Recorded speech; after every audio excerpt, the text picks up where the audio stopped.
Tantor Audio, a division of recorded books, presents Chastely Bitten by Lexi C. Foss, narrated by Cale Williams and Sarah Puckett.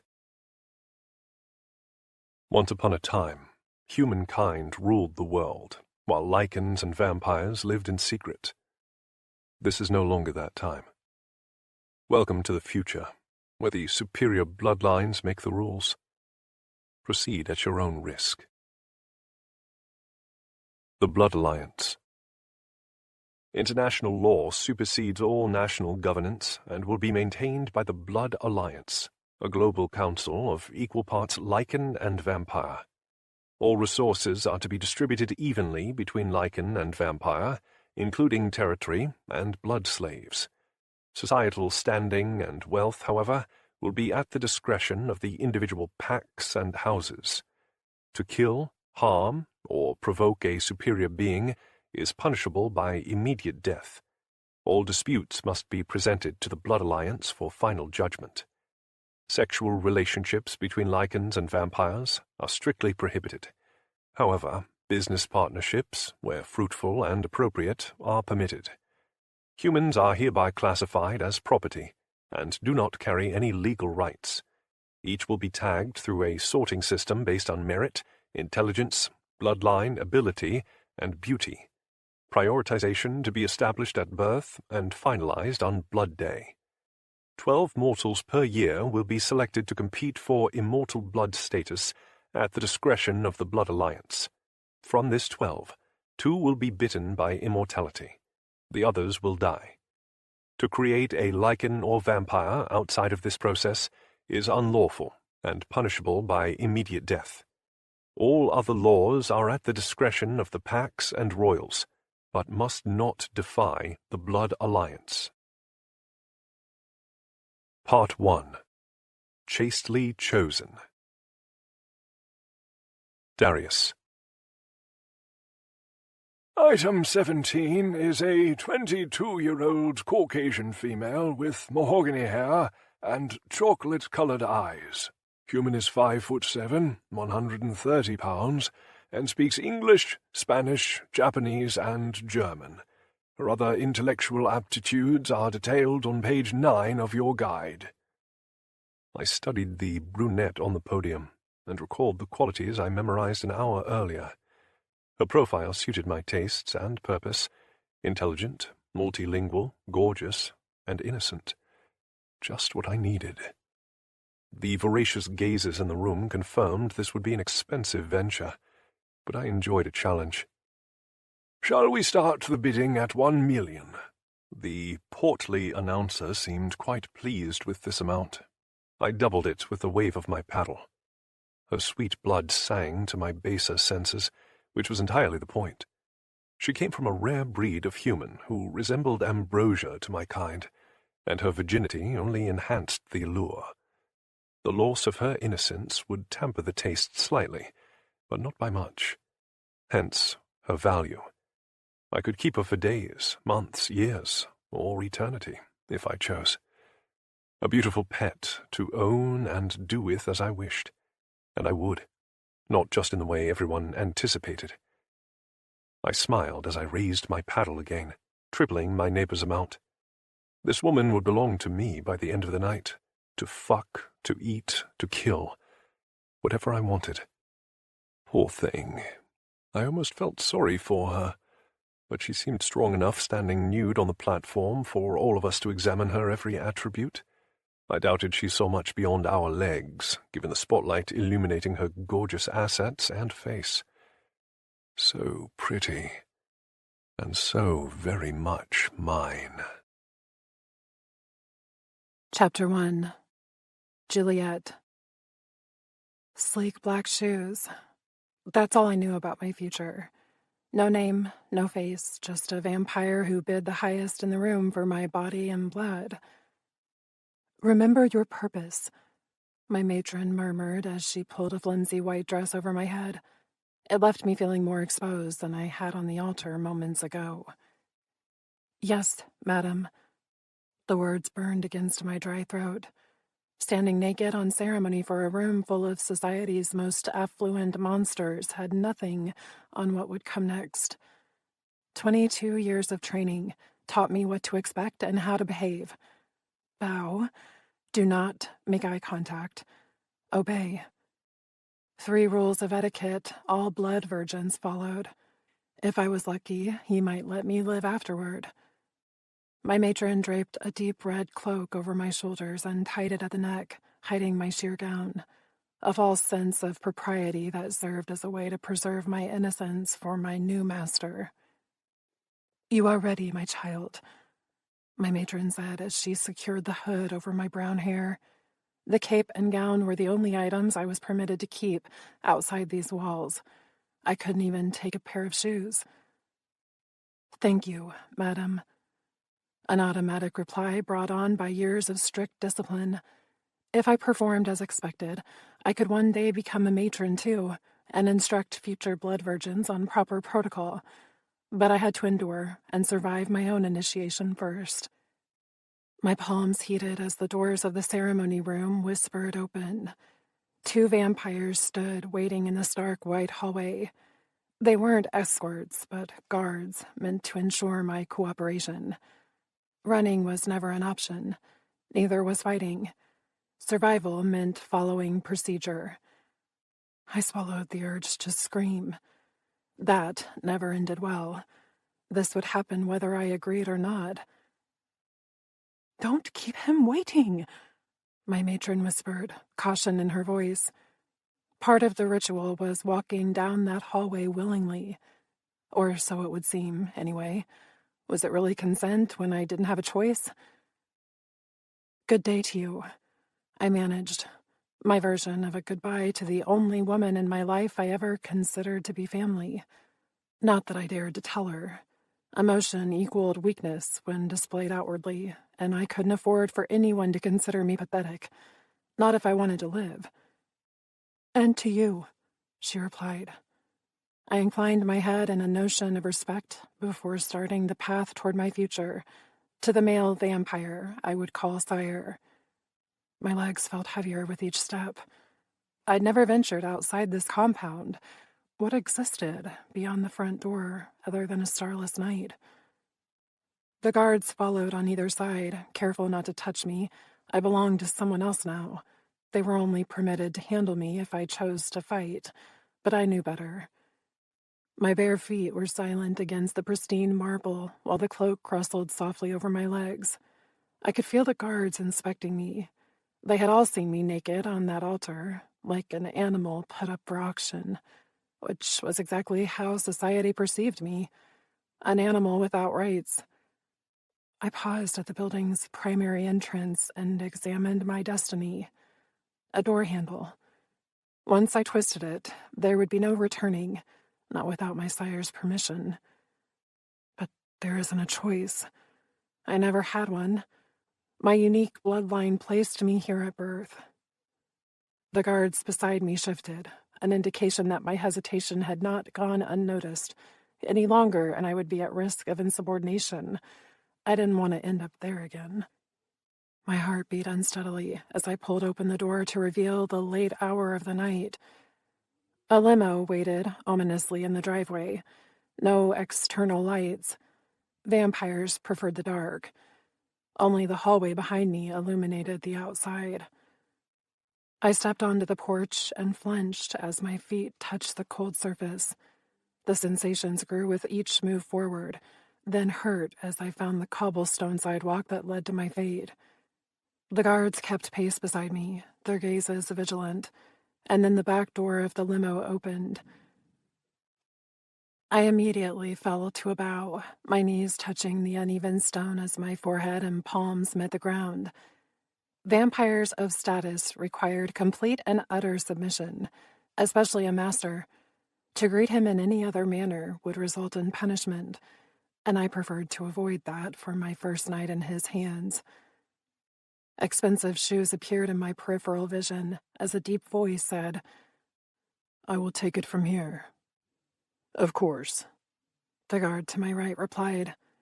They disappeared on silent feet, leaving me at the mercy of my new owner.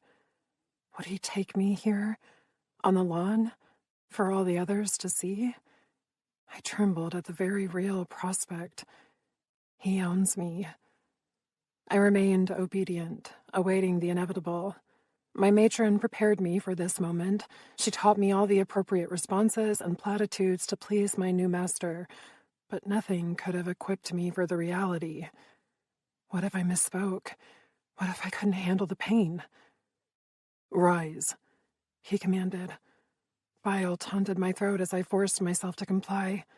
My eyes remained on his shoes as I stood gracefully with my hands clasped at my front. Silence. A test of my obedience? Vampires loved a good reason to invoke discipline, especially on the innocent. Unfortunately for him, I excelled at these games, and I refused to break. He circled me slowly, his steps soundless even in the still evening. I focused on breathing steadily as he stopped right in front of me. Peppermint tickled my senses, as did a splash of something decidedly masculine. In the thickness of the night, I could barely discern his black suit, but he reeked of elegance and prestige. All vampires did. He yanked the hood off my head so quickly my balance faltered, as did my pulse. I held my breath as he traced my jaw with the tip of his finger. A male is touching me, forbidden, until now. I knew to expect it, but the warmth of his touch was unlike anything I anticipated. Cold, harsh movements were what my matron told me to expect, not this gentle exploration of my face. He paused at my chin and tilted my head upward, and to each side, inspecting my neck. "Have you been harmed in any way?" he asked, his voice softer now than before. His word choice confused me until I translated his meaning. I swallowed twice before answering. "No one has touched me before you, sire. Only matrons were allowed in my quarters. The vampire guards could look but not indulge, and their temptation was diluted anyway. Matrons satisfied guards as a form of training for the blood virgins. Some of those episodes would remain in my nightmares for years to come, assuming I survived that long." "I said harmed, not touched," he replied as he dropped my chin. "Get in the limo." "Yes, sire." I curtsied before adhering to his command. I left my hood down, since he didn't fix it, and moved across the bench to allow him entry. He slid in beside me and closed the door with a finality. Alone, with a hungry vampire. My stomach churned as the reason for my matron denying dinner tonight became obvious. She hadn't wanted me to throw up all over my new master. I clasped my hands in my lap as the limo started to move and strived not to dig my nails into my palms. At least he hadn't taken me on the sidewalk. That had to be a positive sign. But now we were very much secluded and shrouded in darkness. It felt more ominous this way. His shifting did not help. Was he moving closer to me or farther away? The sifting of material suggested he was undressing. Should I be removing my cloak as well? No, he would do that for me. Oh, goddess, we could do this now. I preferred the soft leather over the concrete outside, but... "What is your given name?" he asked, interrupting my thoughts. I swallowed the rocks in my throat so I could force a response. "Whatever you desire it to be, sire." Could he hear the raspy quality of my voice? The nerves escaping what should otherwise be steadfast control. "Emotion will get you killed," my matron said more than once. "Pull it together." "That is not what I requested," he replied, his voice holding an edge. "What is the name you were given at birth?" I blinked. This did not follow proper protocol. Masters chose a blood virgin's identity. Who or what I was prior to meeting him no longer applied. Only my training mattered. But his tone left no room for disobedience. I would comply because I had to. Juliet. More of that rustling occurred from his side of the car, followed by a snick of silk. Him removing his tie. Some of the guards did this when they wanted to play with a matron's pain tolerance. They would bind their hands or use the fabric as a blindfold. A chill swept down my spine. What is he planning to do to me? Juliet. It sounded as if he was tasting my name and found it to his liking. I'm Darius. I froze. This definitely broke protocol. A blood virgin always referred to her master as sire, never his name. My matron did not prepare me for such a twisted conversation. What sort of game was he playing? No response felt appropriate, so I remained silent. His goading would not convince me to break decorum. Light blazed around us, shocking my eyes. They shut automatically as I tried to regain my composure, but he'd no doubt seen my startled reaction. His vampiric gaze wouldn't sting from the sudden brightness inside the limousine. Something popped, but I couldn't see it. My heart sang in my ears as I attempted to recover control of my wandering emotions. I felt sick and lightheaded at the same time, and helpless. Tears dampened my cheeks, both from the abrupt brightness above and the terror building in my chest. I'd prepared for this. I knew what to expect. This should not be happening. Stop reacting. Focus. Breathe. My lungs refused as my hands fisted. All manner of punishments filled my thoughts. Not even 10 minutes in, and he'd managed to break right through my barriers and forced me to slip up. By turning on the lights, of all things to set me off. Here, this will help, he murmured as he nudged my hand with something cold and solid. Drink. I wrapped my quivering fingers around the thin stem and lifted the glass to my lips. Something sharp and fruity touched my tongue, causing my eyelids to spring open. The liquid sputtered from my mouth as I gasped. Well, that was graceful, he remarked as he bent to retrieve something from a cabinet near his feet. He'd taken off his jacket and tie, leaving him clad in a black dress shirt that he'd unbuttoned at the neck to reveal a glimpse of olive skin. My eyes moved of their own accord to catalog his handsome features. Elegantly cropped dark hair, defined cheekbones, square jaw, striking green eyes framed with thick dark lashes. Oh no. I immediately dropped my gaze. In my moment of shock and confusion, I'd studied my master's face. Could this go any more wrong?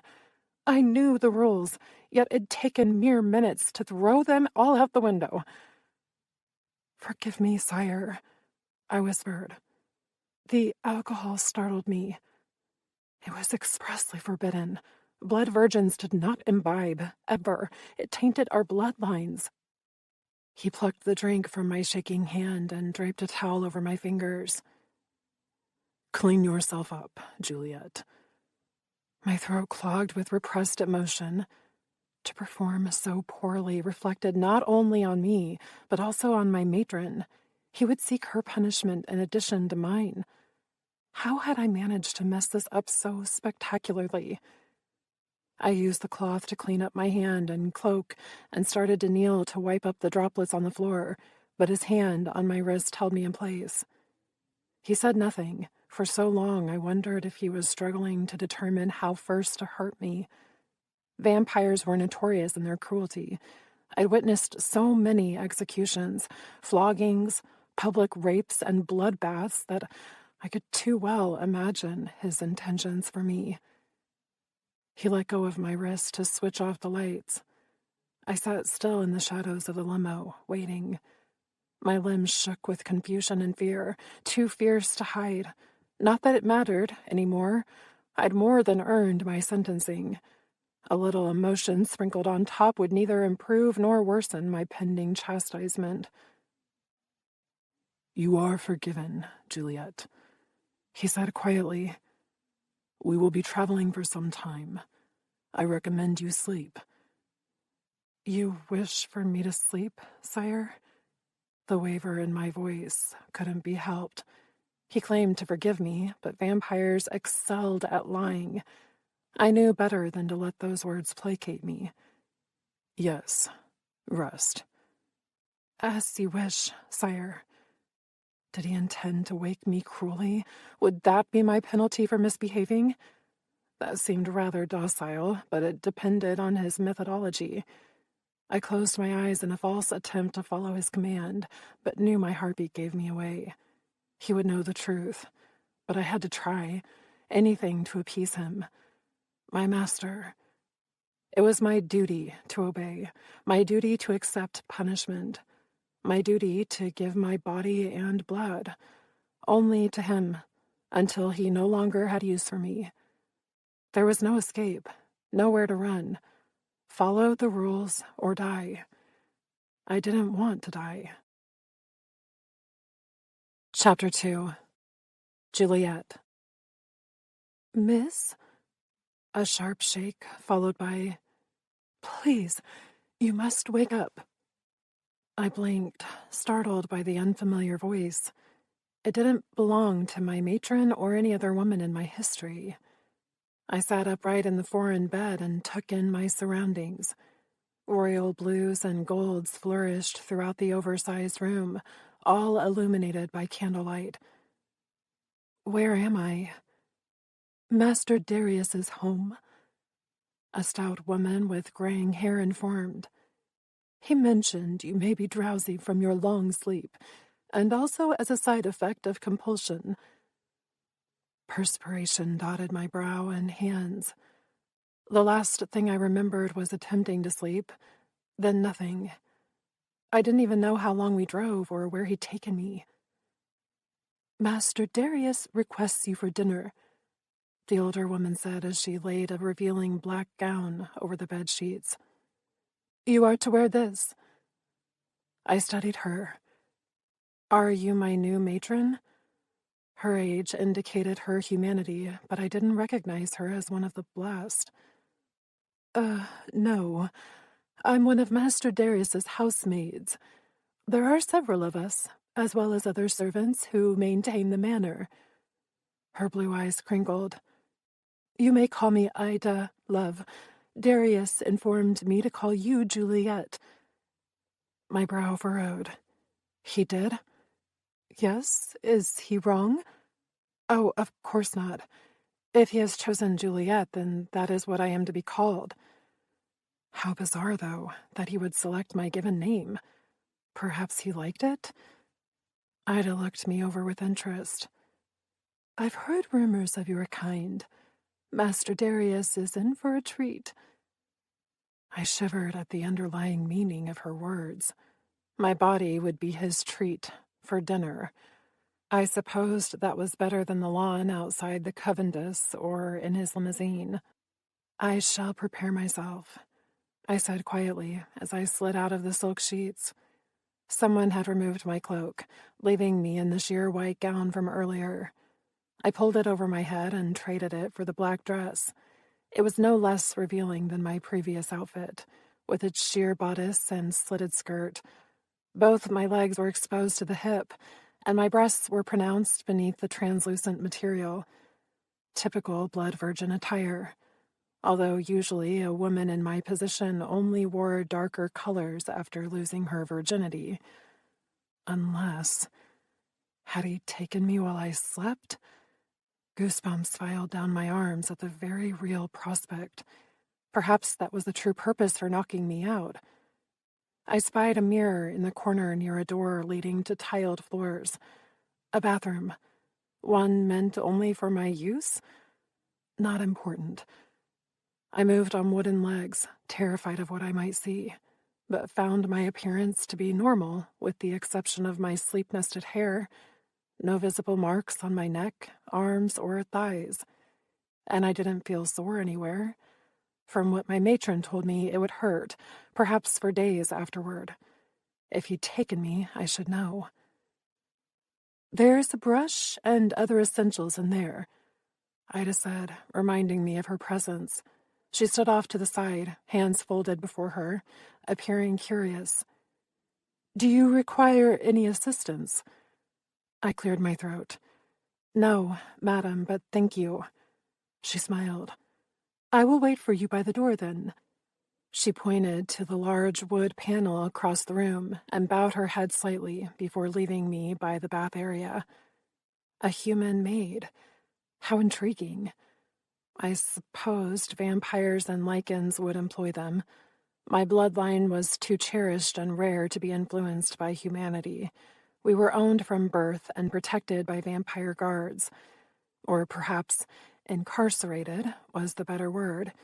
Not that I could use it out loud. I found a brush in the bathroom and went about fixing my brown hair into voluminous waves. My matron claimed it to be my best feature, so I would showcase it accordingly. Once finished, I brushed my teeth and added a few other feminine touches. I was already prepped and shaved from the auction, so it didn't take me long to return to Ida. She smiled kindly, her eyes crinkling at the sides. "I wish we could all be so confident." She handed me a pair of 4-inch heels with the words. "I beg your pardon?" I asked, confused as I slid on the stilettos. "Nothing, darling. Master Darius is waiting. He has 2 guests with him as well." My heart sped up as we walked. "Guests?" "Yes, Master Trevor and Master Ivan." I swallowed the tremor bubbling up my throat. "Both are here for dinner? To enjoy me?" "Yes," she replied as she escorted me down a very wide staircase leading to a grand foyer below. 3 vampires at once? I nearly missed a step at the thought. Surely Darius couldn't mean for them all to have me tonight, unless he intended for me to die, in which case he certainly did mean for this to happen. "This way," Ida said as we reached the bottom step. My heels clacked against the marble tile, announcing our path. It reminded me of beating drums before an execution. Or perhaps that was just my heart thumping in ominous rhythm.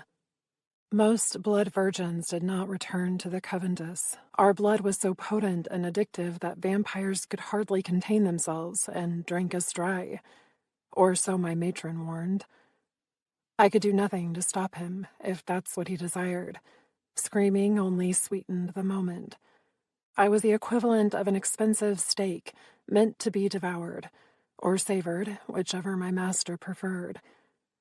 That thought used to bring tears to my eyes, but I learned long ago that fate would never change her path for me. At least my end would be quick. Ida knocked on a dark wood door. "Enter." Darius's deep voice sent a flutter to my lower abdomen. I remembered the face that paired with the tone, and his bright green eyes. I never should have looked. "He means for you to enter, dear, not me," Ida murmured with an encouraging nod. Of course, she would prefer me to join the feast and not her. Clear self-preservation. I couldn't fault her for that. "You've been very kind to me," I told her. "Thank you." Her lips curled into a bemused grin. "A treat indeed." She shook her head. "Go now before he asks again." I nodded.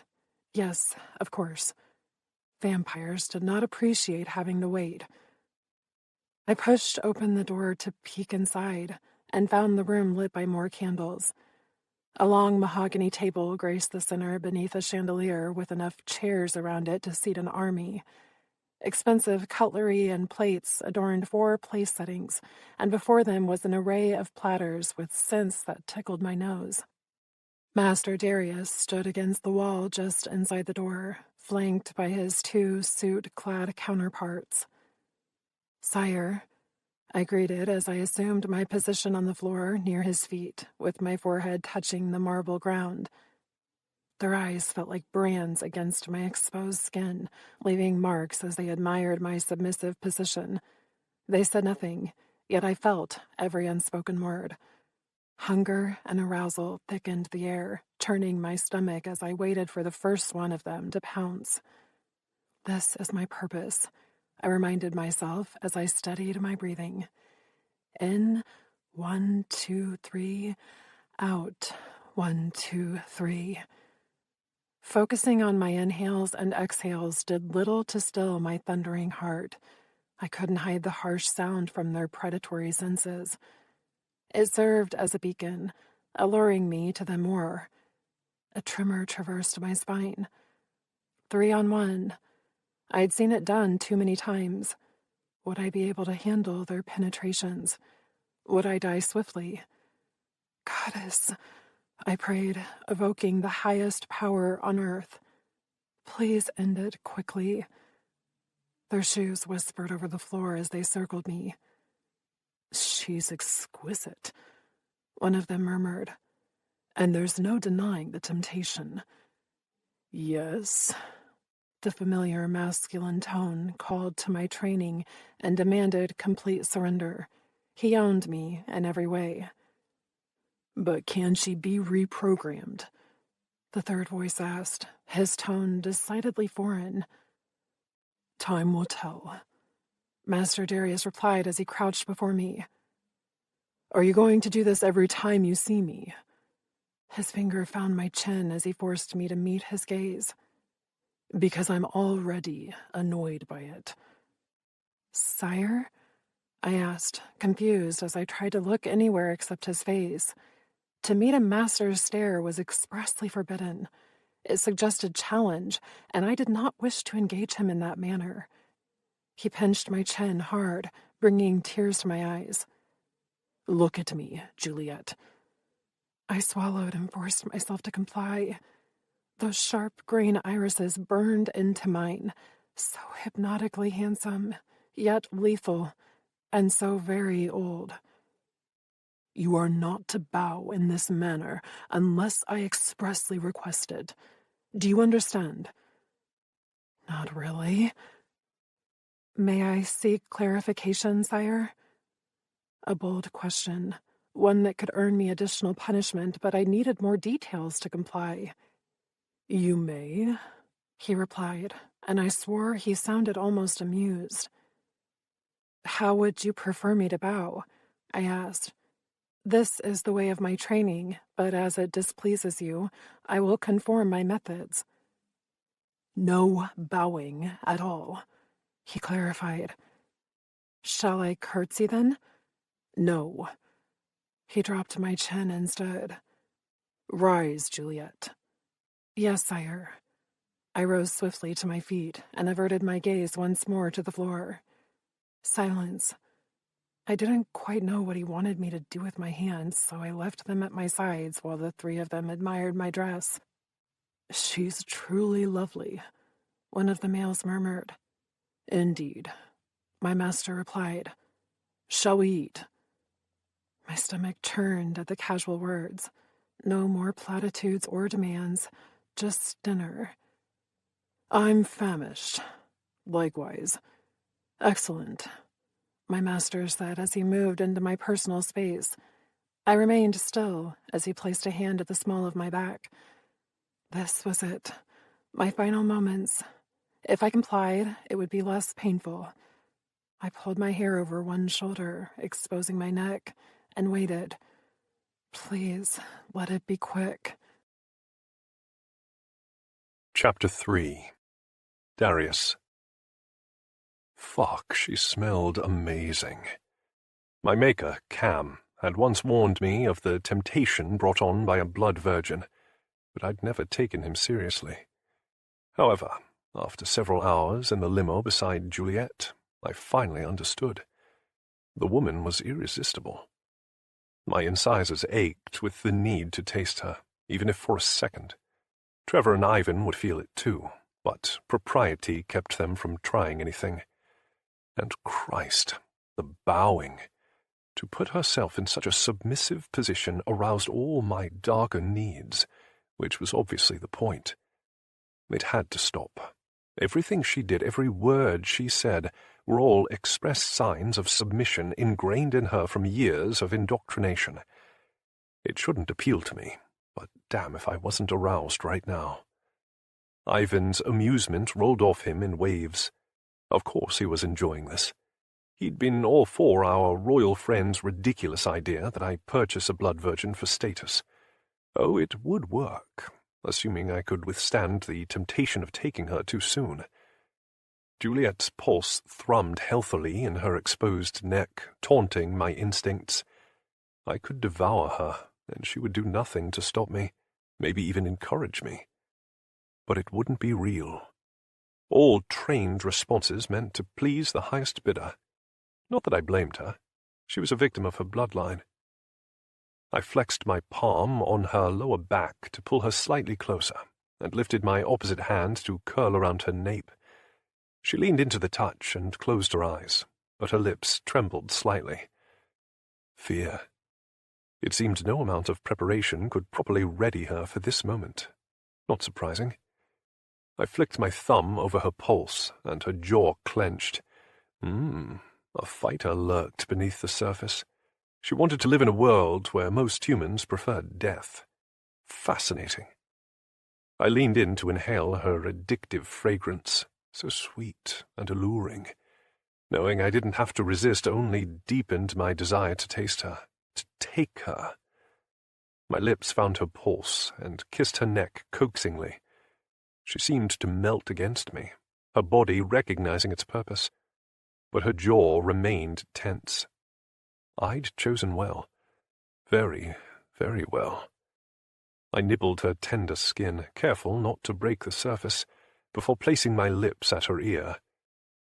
Bow or curtsy in my presence again, and I will bite you next time, Juliet.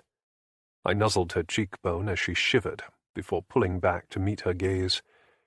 And I expect you to look at me when I'm talking to you. She blinked, as if dazed. But decorum states, I nipped her pulse, silencing her trained response. I don't care what decorum states, Juliet.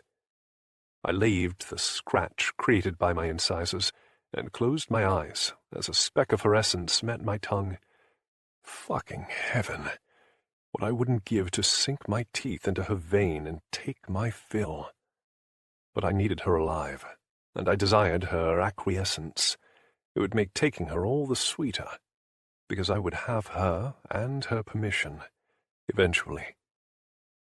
I allowed myself one more taste as Trevor and Ivan watched with envy in their gazes. It wasn't just her blood that teased them, but this revealing dress. I'd chosen it to show them how lucrative she could be, and their expressions confirmed my every suspicion. I apologize for displeasing you, sire, Juliet whispered. I suppressed the urge to growl. My aristocratic brethren fancied this obedience behavior. Submission I understood and enjoyed, but her subservience was evoked by fear of harsh punishment. I preferred the pleasurable kind of reprimand, something Juliet would soon learn. But I had a few walls to break down first, and 22 years of ingrained etiquette. You are to do as I say, correct? Yes, sire. Then you will obey my requests not to bow or curtsy in my presence unless otherwise requested. I forced myself away from her neck and tilted her head in a way that made it impossible for her to avoid my gaze. And you will make eye contact with me whenever we are speaking with one another. Do you understand? She swallowed visibly, but held my stare warily. Yes, of course, sire. Excellent. I released her nape and pulled her toward the table. Take a seat.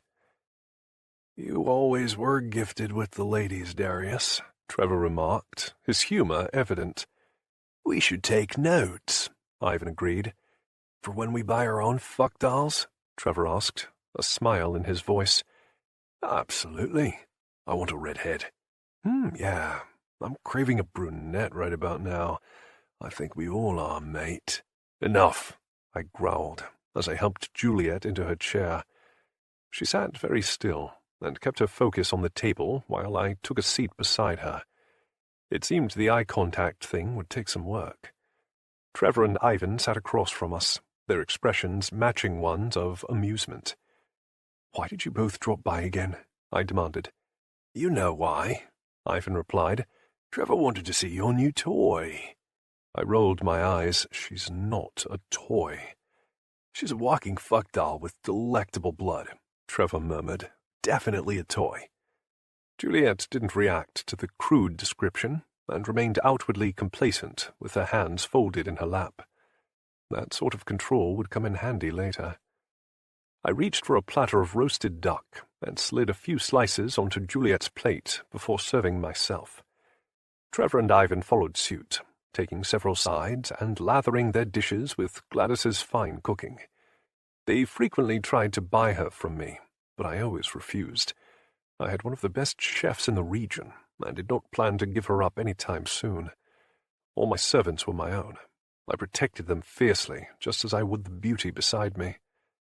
She eyed the food I placed in front of her, before shyly glancing around the table. I grinned as understanding slithered through my thoughts. Juliet expected to be the main course. A definite temptation, one I might indulge another night when we were alone, assuming she was willing. My friends had obviously come to the same conclusion, because they both smirked at her confusion. Poor girl. She had no idea what I'd dragged her into, but she would soon learn. I draped my arm over the back of her chair, crowding her personal space, and pressed my lips to her ear again. Vampires eat food too, darling. It was more of an unnecessary indulgence, since we didn't require it to survive, but my taste buds appreciated the flavor. I know, she whispered. Of course I know that. That last bit seemed more for her than for me, but I replied anyway. Good. I nipped her pulse and thought of something else. You'll know when I intend to bite you, Juliet, because I'll warn you before our first time. She startled at my words, her perception clouded by what the Coventus had drilled into her pretty head. What she didn't realize was that not all vampires were created equal, and I prided myself on being a rebel. Eat, I told her, as I righted myself. You'll need your strength. Juliet required a gradual introduction to my needs. If I rushed it, she'd die, and I needed her very much alive. I also required her trust, and that would be the trickiest emotion of them all, because no sane human trusted a vampire. Trevor lifted his wineglass in salute. To new endeavors. To the future, Ivan added. To change, I replied, saluting them both with my glass. Juliet was the only one who didn't indulge, because she didn't yet understand. But she would, and soon. I smiled as she picked up her fork to oblige my demand. That little obedient habit would come in handy over the coming months. She would do whatever I wanted, wherever I wanted. Not a toy, but an asset. With perfect breasts and the face of a goddess, no one would suspect her. And I owned every mouth-watering inch of her. Seems you'll have quite the training on your hands, Darius, Ivan said as he nodded to an apprehensive Juliet. She picked up a slice of meat and nibbled it gingerly, before setting her fork down with a confused expression. Do they not allow duck in the Coventus? I asked dryly. She blinked big brown eyes up to mine and grimaced. Yes, but not quite like this. Like what? Rich, she whispered. It's decadent, sire. She started to drop her gaze in submission, but lifted them before I could comment on it. Yes, her obedience training would certainly suit my plans. You mean it's savory, I interpreted. Let me guess. They forced you to live on the bare essentials and outlawed all food with actual flavor. Typical brainwashing technique. It also served to keep her figure in check, and they'd certainly accomplished that. My blood is pure, sire. Pure. The word tasted sour on my tongue. Society meant to control her appearance to increase her worth, not strengthen her bloodline. She would taste the same no matter what she consumed, and her virginity wouldn't impact her natural flavor. My brethren have molded you into the perfect woman, Juliet. Delectable, demure, gorgeous. I can assure you the eating habits ingrained in you only impact one of those traits, and it is not your blood. I sampled the duck and found it cooked to perfection, as always. while Juliet frowned. Not her best look, but I preferred it to the fear radiating from her. "Forgive me, sire, but I do not understand your meaning. Is this a test of sorts?" She licked her lips. "I do not wish to fail you." Trevor smirked as Ivan shook his head with a bemused smile. Both of them were enjoying this far too much. They knew my patience rarely upheld in these types of matters, but I could hardly fault the woman for what my kind had done to her. I set my fork aside and wrapped my arm around her chair again. She stopped breathing as I traced the column of her neck with my index finger. "You denied my champagne in the limousine," I murmured, "because alcohol is forbidden, yes?" Her eyes, still holding mine as instructed, flared. So much for her terror level decreasing. "Yes," she whispered. I'm sorry, sire." It took me a moment to realize what she meant, spewing her drink all over the place after I demanded she take a sip.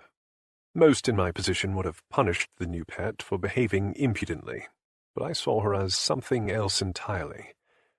"I already forgave you," I reminded, "but I would like to teach you a lesson." Her heart beat loudly, alluring all the vampires in the room, including me. Trevor and Ivan stopped eating, their focus shifting to the frightened blood virgin and her singing pulse. "Of course, sire." The words were so soft I nearly missed them. My arm fell to her shoulders to hold her close as I said, "Give me your hand, Juliet." She presented the one closest to me, as if her body was a puppet for me to command. I grasped her wrist with my free hand and brought it to my lips for a kiss. Her body trembled, belying her stoic expression. I truly missed the days when human females provided at least a little bit of sass or fight. Perhaps I could instill some in this one, over time. "You've been taught that alcohol and rich foods will tarnish your bloodline, yes?" I traced her pulse with my tongue and enjoyed the way it skipped beneath my touch. So lovely. She nodded. "Yes, sire." "You've also been taught that keeping your blood pure is important to please your master." Another nod, this one firmer. "Excellent. Then this should be an easy lesson, darling." I nipped her tender skin, eliciting a tender blush across her hand. "I'm going to taste you now." I didn't wait for her compliance, as it wasn't required. She knew her purpose. My incisors pierced her vein with practiced ease, pulling just enough of her sweet essence to satisfy my curiosity and not excite the hunger within. "Heaven," my instincts murmured as my stomach clenched with the need for more. It would be so easy to drag her into my lap and take everything from her. That dress left nothing to the imagination. A mere rip would remove it, and she would acquiesce to my every request, because she belongs to me. Fuck. I never expected that to be so erotic. The art of owning a person was morally wrong, and yet I couldn't bring myself to regret it. One night, and already my control threatened to slip from a single taste of her euphoric blood. I expected it to be alluring, addicting even, but not this erotic inclination to take her completely. She quivered as I allowed myself one more swallow, and her sweet arousal prickled the air. I had chosen unconsciously to introduce pleasure with my bite rather than pain. Her little trembles almost encouraged me to continue, but we had a lesson to finish. I released her vein, with considerable effort, and licked her wound while holding her drowsy stare. "Try the wine," I told her, with a hint of compulsion underlying my tone. "Now." She lifted the glass with her free hand and brought it to her lips before realizing what I demanded. "Sire?" "Now," I repeated. Tears glistened in her gaze as she followed my command and sipped the red wine. Her throat convulsed around it as she swallowed, and her eyes closed. I didn't chastise her for the disobedience, but instead laved at her wound and gently bit her again, this time a little deeper for my own personal enjoyment. Her lips parted on a moan as I infused endorphins into the bite, my way of praising her for adhering to my demands. The crystal glass in her hand shook, and her head fell back against my arm. No terror now, just pure, unadulterated bliss, and it was seductive as hell. If it weren't for our audience, I would have pushed her further. They'd more than received a show tonight, one that would only solidify my plans for her. I eased her return to reality by slowly withdrawing my incisors and healing her marks with my tongue. Some of my kind preferred to leave the wounds open as a way of declaring ownership, but I wanted her healthy and unmarred. Her creamy skin was too beautiful to damage. Her thick lashes fluttered as she opened her almond-shaped eyes and met my gaze again. So well behaved. "You're just as sweet now as you were moments ago, Juliet," I murmured. "The alcohol only alters your mental state, and in excess could cause weight gain, but it holds no power over your delicious blood, love. I will taste you again tomorrow if you require more proof." I kissed her pulse once more before returning her hand to her lap. "Now eat your dinner, and stop fretting about rules that hold no meaning in this house. I will tell you what I expect, and you will comply, understood?" Her pink cheeks deepened to an appealing crimson as she muddled her way through the cloud of desire. I imagined it was a foreign feeling, one her matron wouldn't have taught her because she wouldn't have known it existed. As second-class citizens, humans were not promised the right to pleasure of any kind. Pain, certainly. Enjoyment, no. That didn't make my granting of gratification illegal, just not customary. Though I suspected most of my kind allowed it in certain degrees, depending on our proclivities. Her pink tongue darted out to wet her lips, then she nodded. "Yes, sire." "Then I consider this lesson closed," I replied, as I removed my arm from her shoulders. "Enjoy your meal." Because I certainly enjoyed mine, even if it barely qualified as an appetizer. Chapter 4. Juliet. The moon shone brightly outside the balcony doors of my room. It lit up the courtyard and the thick cluster of unending trees surrounding the outskirts of the property. I'd spent most of the early evening admiring the breathtaking view. Darius's home provided a false sense of calm that didn't exist in the walls surrounding the Coventus. Something new and quite soothing. Last night he had requested my presence for dinner, then excused me after dessert. No proper feeding, nor did he offer me to his guests. I didn't understand this game at all.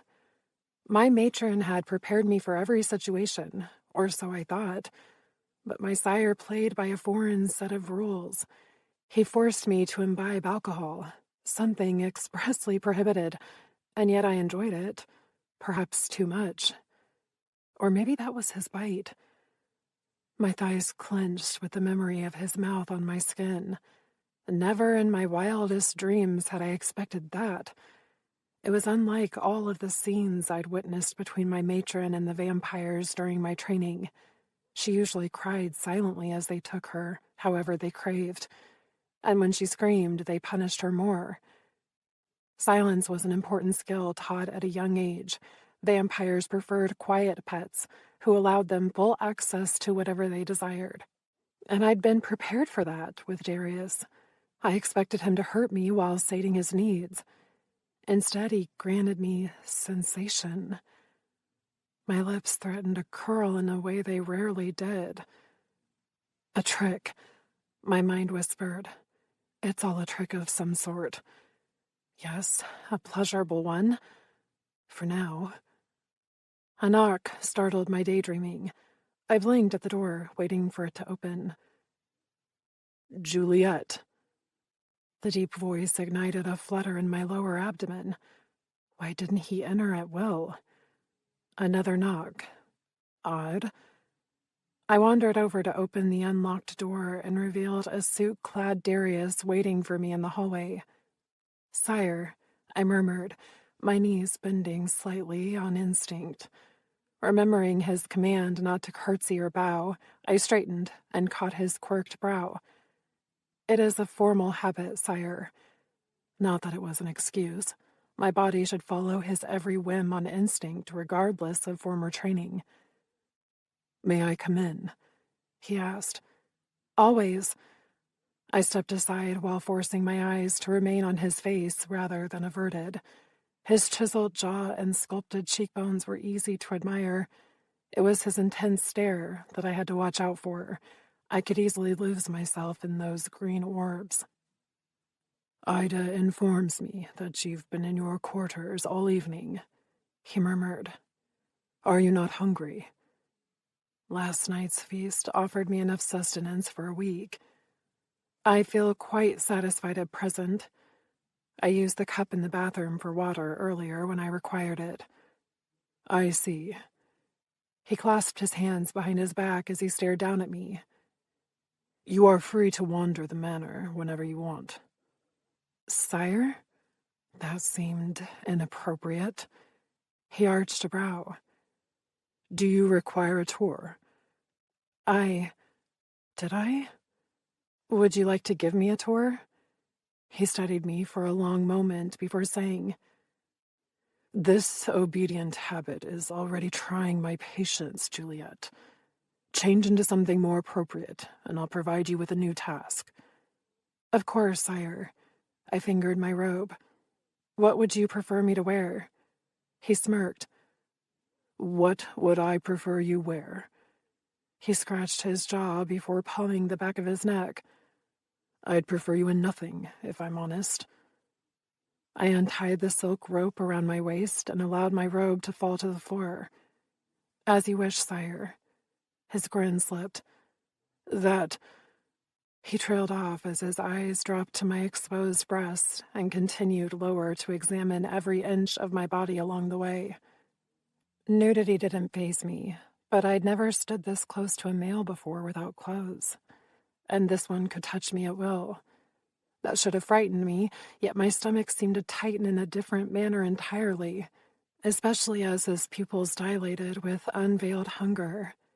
He wants to bite me again. I think I want that too. An unfamiliar warmth followed his stare, caressing all of my nerves and awakening a foreign sensation between my thighs. I fought to remain still and to maintain a calm demeanor as he met my gaze once more with a decidedly ravenous gleam. "Sarcasm," he murmured as he stepped closer. He gathered my brown waves to one side, exposing my neck to his view. "But your literal interpretation is hardly something I can chastise." His body brushed mine as he pressed his lips to my throat. "If I told you to please me orally, right now, would you drop to your knees?" My mouth went dry at the prospect. I'd witnessed fellatio countless times during my training, had even undergone oral exercises for practice, but I'd never performed the act on a real male. Touching a member of the opposite sex prior to my auction was strictly prohibited. I hadn't minded, as I always thought the act would repulse me. But the idea of exploring Darius so intimately appealed in a dark way. "Is that your wish, sire?" I whispered. "With a mouth like yours, I imagine it would be the desire of most men, Juliet."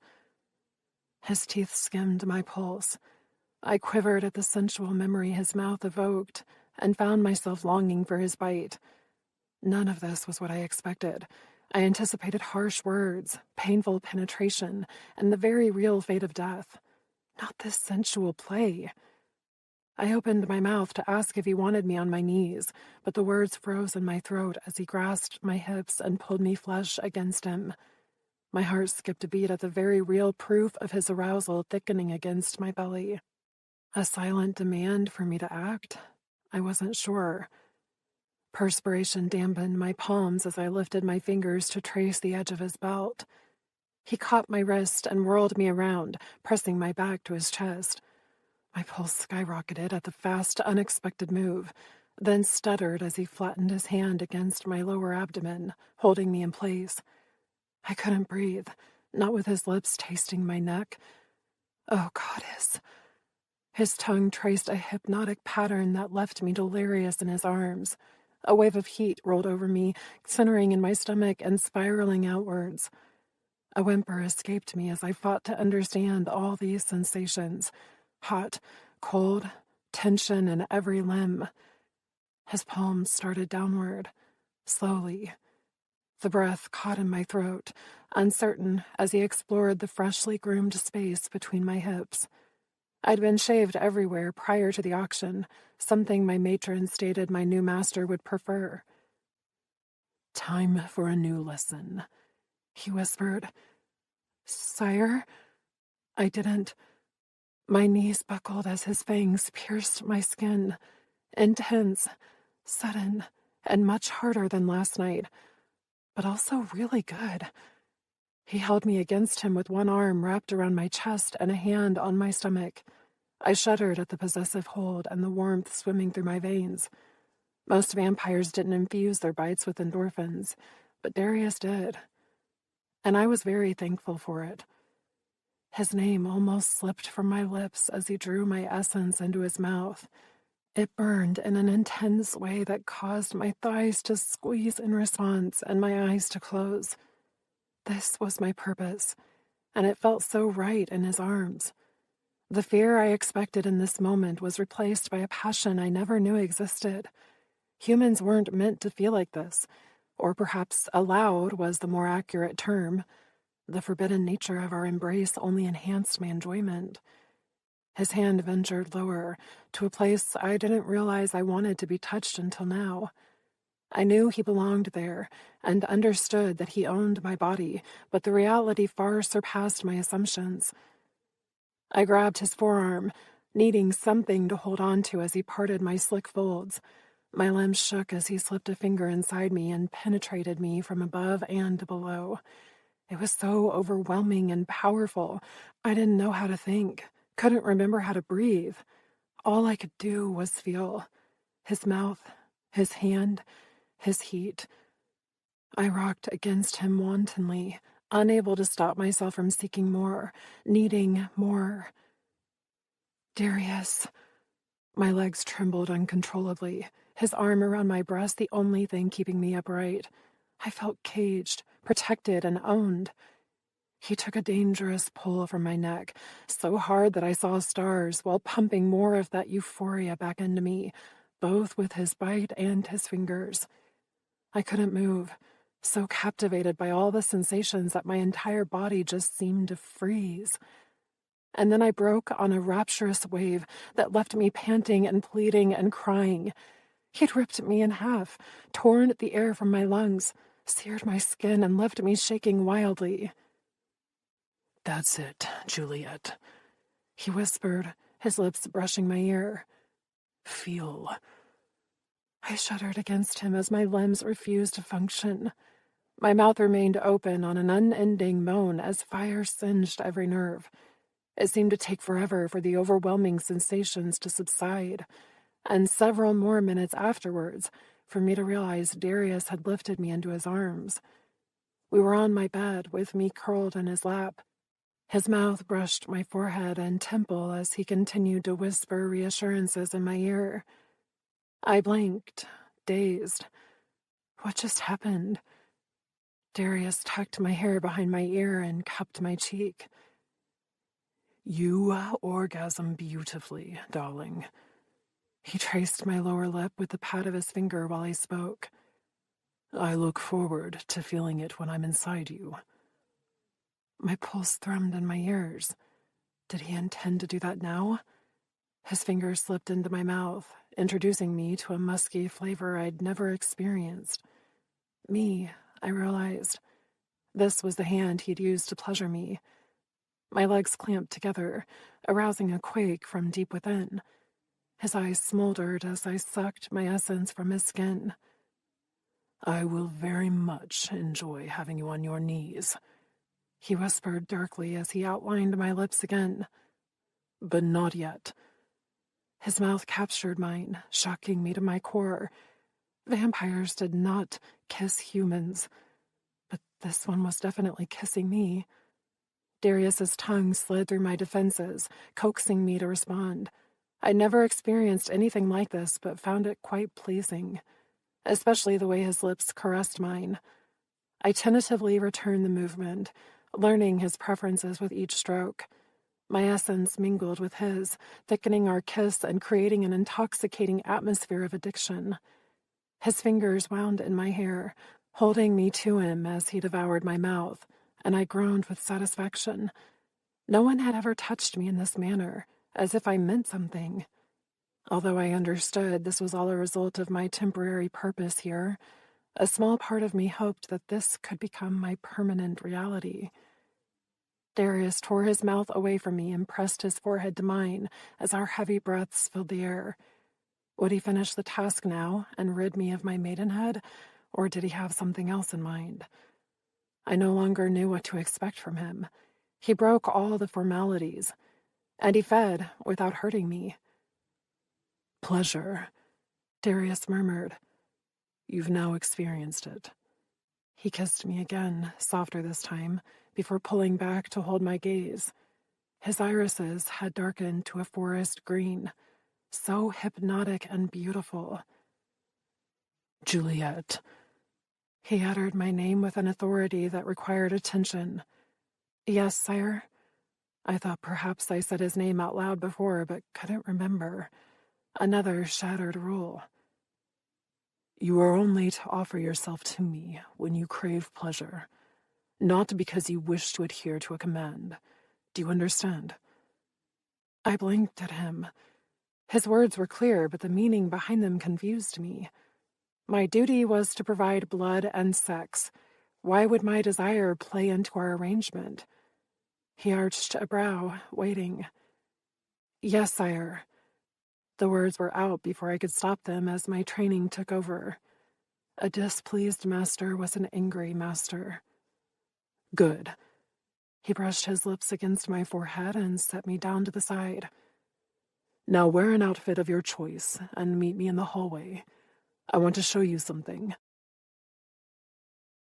Chapter 5. Darius. That went well. Shit. I rubbed a hand over my face and used the wall for support while waiting for Juliet to join me in the hall. She had better put on some fucking clothes, or I would lose it. When I heard she hadn't left her room all evening, I thought a conversation regarding expectations might be needed. I should have let Ida handle it. But no. I decided a tour would be a good way to warm Juliet to the idea of trusting me. Instead, I nearly fucked her. "What would you prefer me to wear?" I'd said the first thing that came to mind, and she took it quite literally. Exquisite didn't even begin to describe a naked Juliet. Her subtle curves and creamy skin were designed with the male gender in mind. And those lips. I meant what I said. I couldn't wait to have them wrapped around my cock, which was hard as a rock in my pants right now. So much for easing her into my needs. The door creaked as Juliet turned the handle. I held my breath. What did a woman bred to model translucent gowns prefer to wear when given a choice? I'd left Ida in charge of Juliet's wardrobe. Who knew what she'd purchased? "Is this acceptable, sire?" Juliet asked softly as she joined me in the corridor. I preferred it when she called me Darius in the bedroom. It had been the first slip in her polite facade, and I intended to continue down that path, perhaps in the form of more orgasms. Hiding my internal amusement at that promise, I turned to survey her outfit choice. A black, strapless dress that ended just below her ass and hugged every curve. Great. Just what my dick requested. At least it's not transparent. I cleared my throat and nodded. This is acceptable. I would have to find cause for her to bend over at some point just to see what she wore beneath it, as I bet she went without. And now that thought would torture me throughout our tour. Fantastic. Note to self, request Ida purchase a more appropriate wardrobe for Juliet. Shall we? I didn't wait for her to agree as I started in the opposite direction from the staircase. Her bare feet moved quietly over the wood floor as she followed dutifully. The rumble in her stomach told me she either lied about her hunger or was just now realizing she needed food. I would address that matter after our first stop on the tour. This, I gestured to the door closest to hers, is the entrance to my quarters. Her dark eyes rounded as I twisted the handle. Nervous? I couldn't help the taunt as I entered the sitting area. Standing naked before me proved no issue, but showing her my private rooms stirred a fiery blush on her cheeks. Intriguing. "Yes, sire," she whispered as she paused beside me. A succulent scent wrapped around me, causing my incisors to ache with need. The bite in her room had been about her, not me. I craved so much more, but I required her understanding first. Without it, everything would fail. That didn't stop me from having a little fun with her, though. I curled my palm across the back of her neck, then stepped into her personal space. Her breasts brushed my chest on a sharp inhale. Surprise mingled with fear, and something decidedly feminine in her gaze. Desire.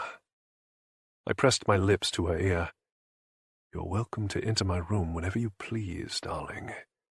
I nuzzled her neck, right over the spot I nipped her earlier. The skin had already healed thanks to my ministrations. One day I would mark her as mine, assuming she met my expectations. "But I should warn you," I added as I drew my teeth over her tender skin. "When you visit me here, I'll assume you're in need of pleasure, and I will require the favor to be returned." My tongue traced her escalating pulse to punctuate my warning. I grinned as Juliet arched her neck in silent invitation. She had no idea what she was inviting out to play, but she would. Soon. "Come, Juliet," I whispered. "We still have several stops on our tour." I placed a lingering kiss against her throat and skimmed my nose over her blushing collarbone. Possessing her would be worth the wait. I released her nape and left her standing in the center of my sitting room. She finally caught me at the staircase, her feet padding softly against the wood. I glanced at her flushed cheeks and fought a smile. The woman wore arousal beautifully. "As I mentioned earlier, you're allowed to wander the estate as you desire," I murmured as we ascended to the foyer. "If I need you for a social engagement, I'll provide notice, and as for attempting to escape, I wouldn't recommend it." Acres upon acres of land and trees surrounded the manor, and beyond it, small colonies of lichens. They would not be very kind to a wandering blood virgin. "Escape?" Juliet repeated, her voice quiet. "Where would I go?" "Where indeed," I agreed, as I led her into the kitchen. Gladys had left a dinner plate on the counter for Juliet. I lifted the top to check the heat, and decided it would do. "Eat something, then we will continue." I pulled out a stool and arched a brow, daring her to argue. She studied the offering with a curious expression as she slid onto the cushioned seat. Her dress sat high on her thighs, not that she seemed to notice or care. I again wondered what she wore beneath. It would be so easy to find out, but the mystery almost entertained me more. I secured a set of silverware from a drawer and handed them to her as I took the seat across from her at the kitchen island. "Thank you," she murmured as she picked at the chicken on her plate. I folded my arms on the marble countertop. "You never need to thank me for anything, Juliet." I meant it. The world she knew didn't resemble the one I remembered. Juliet had been told her whole life that her sole purpose on Earth was to be fucked and bled. And while the predator in me understood this, the man in me was appalled. Vampires and lichens were the superior race, no question, but with that status came a sense of responsibility that my brethren seemed to have forgotten. Even pets deserved rights. She ate silently, but questions radiated from her gaze. I continued to break the formalities drilled into her head, yet she never argued.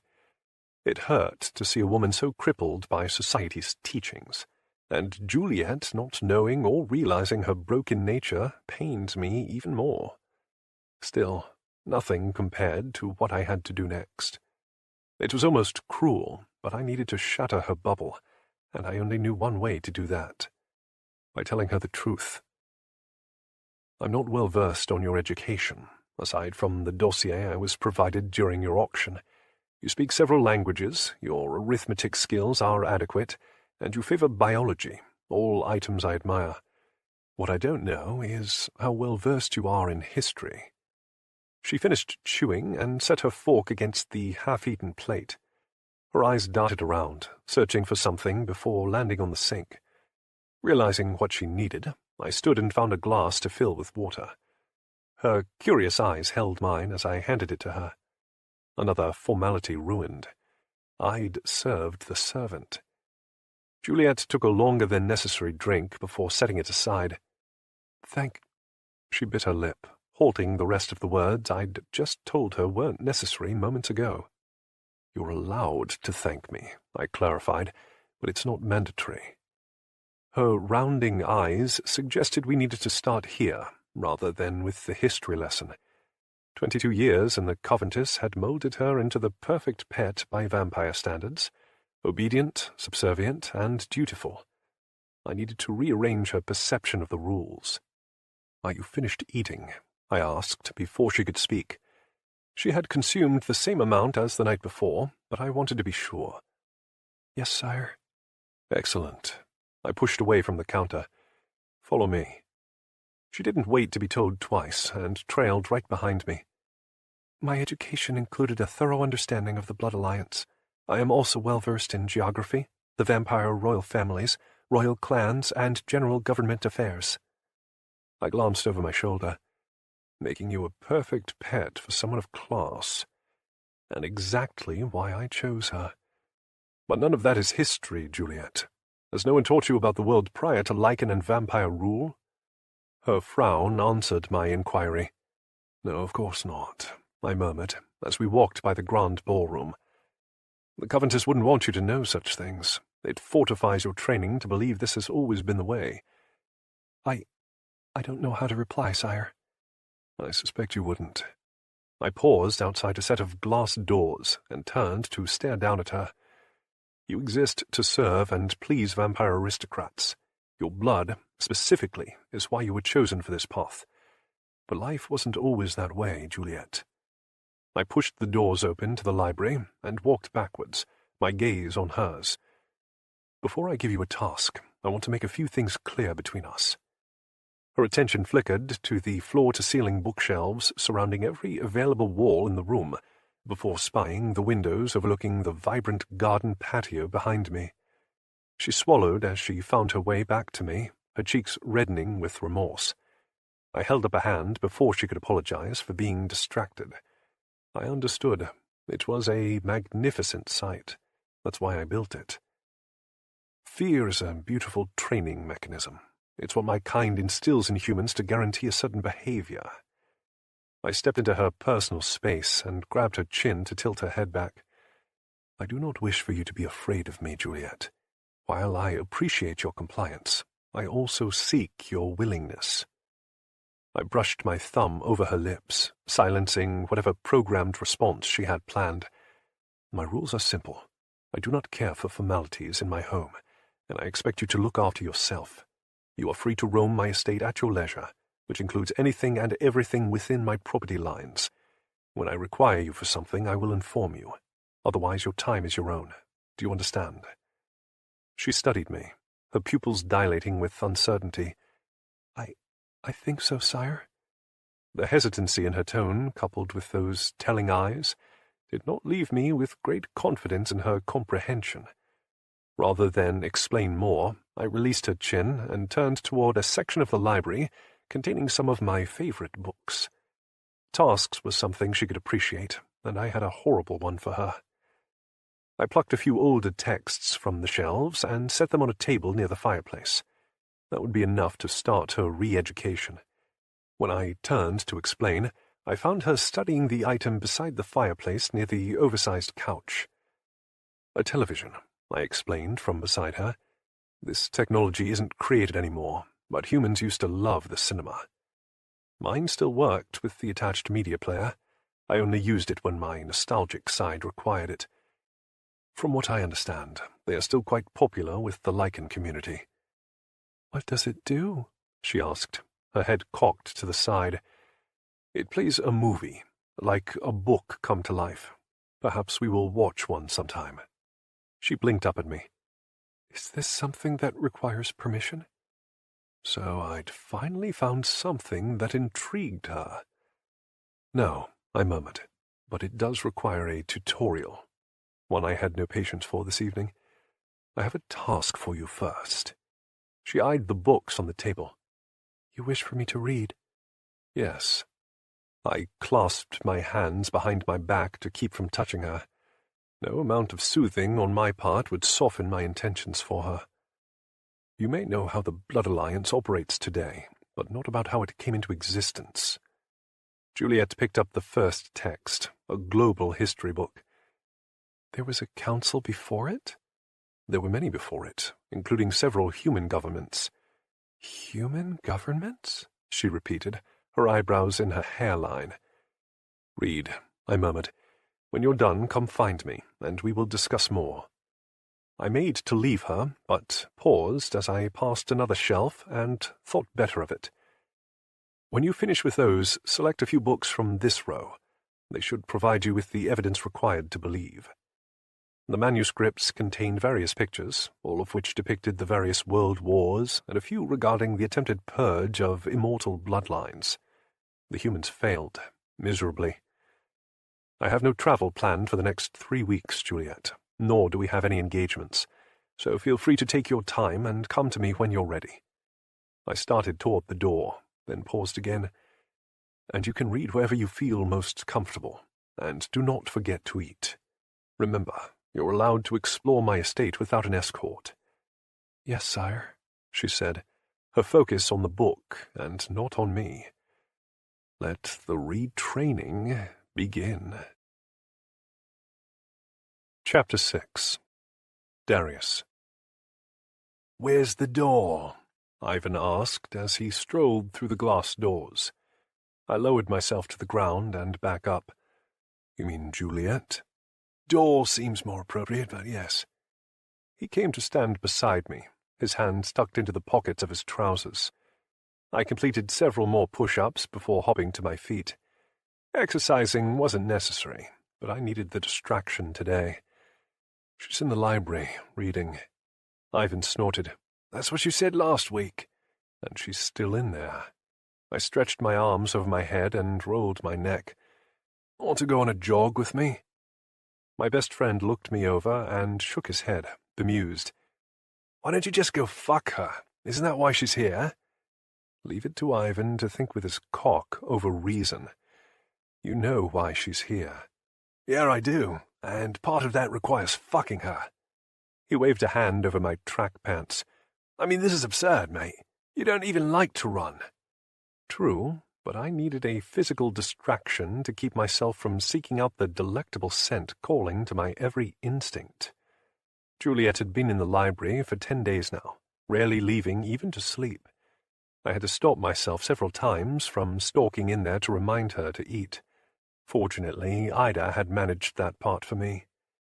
When I mentioned 3 weeks, I never anticipated Juliet taking that long. I merely meant for her to read a few books, then come to me with questions. But no, she just kept flipping through the pages without the slightest hint of concern.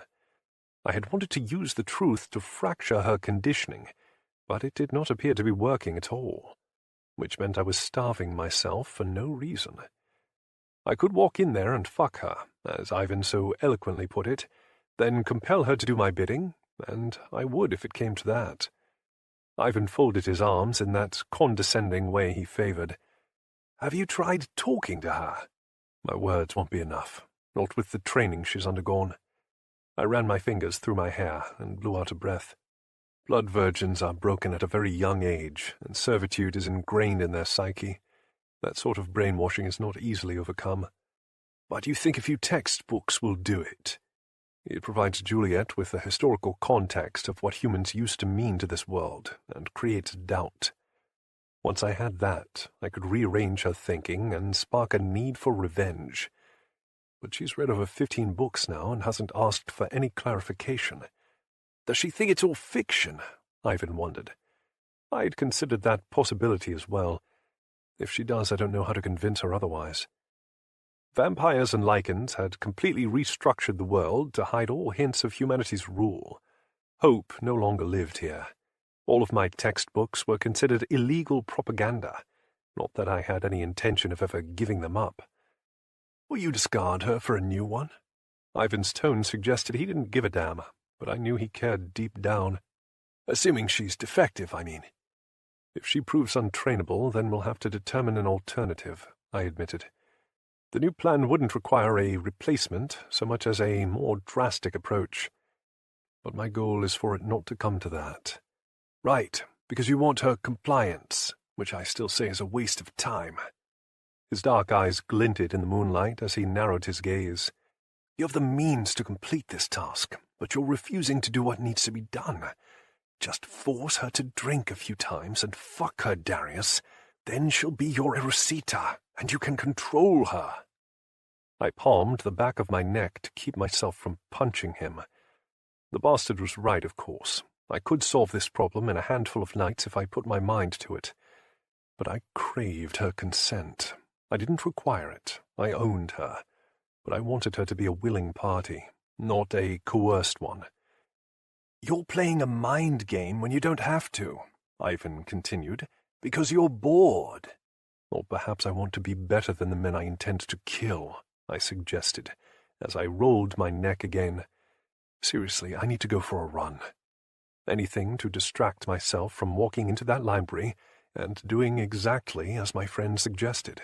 No, you need to feed, Ivan growled.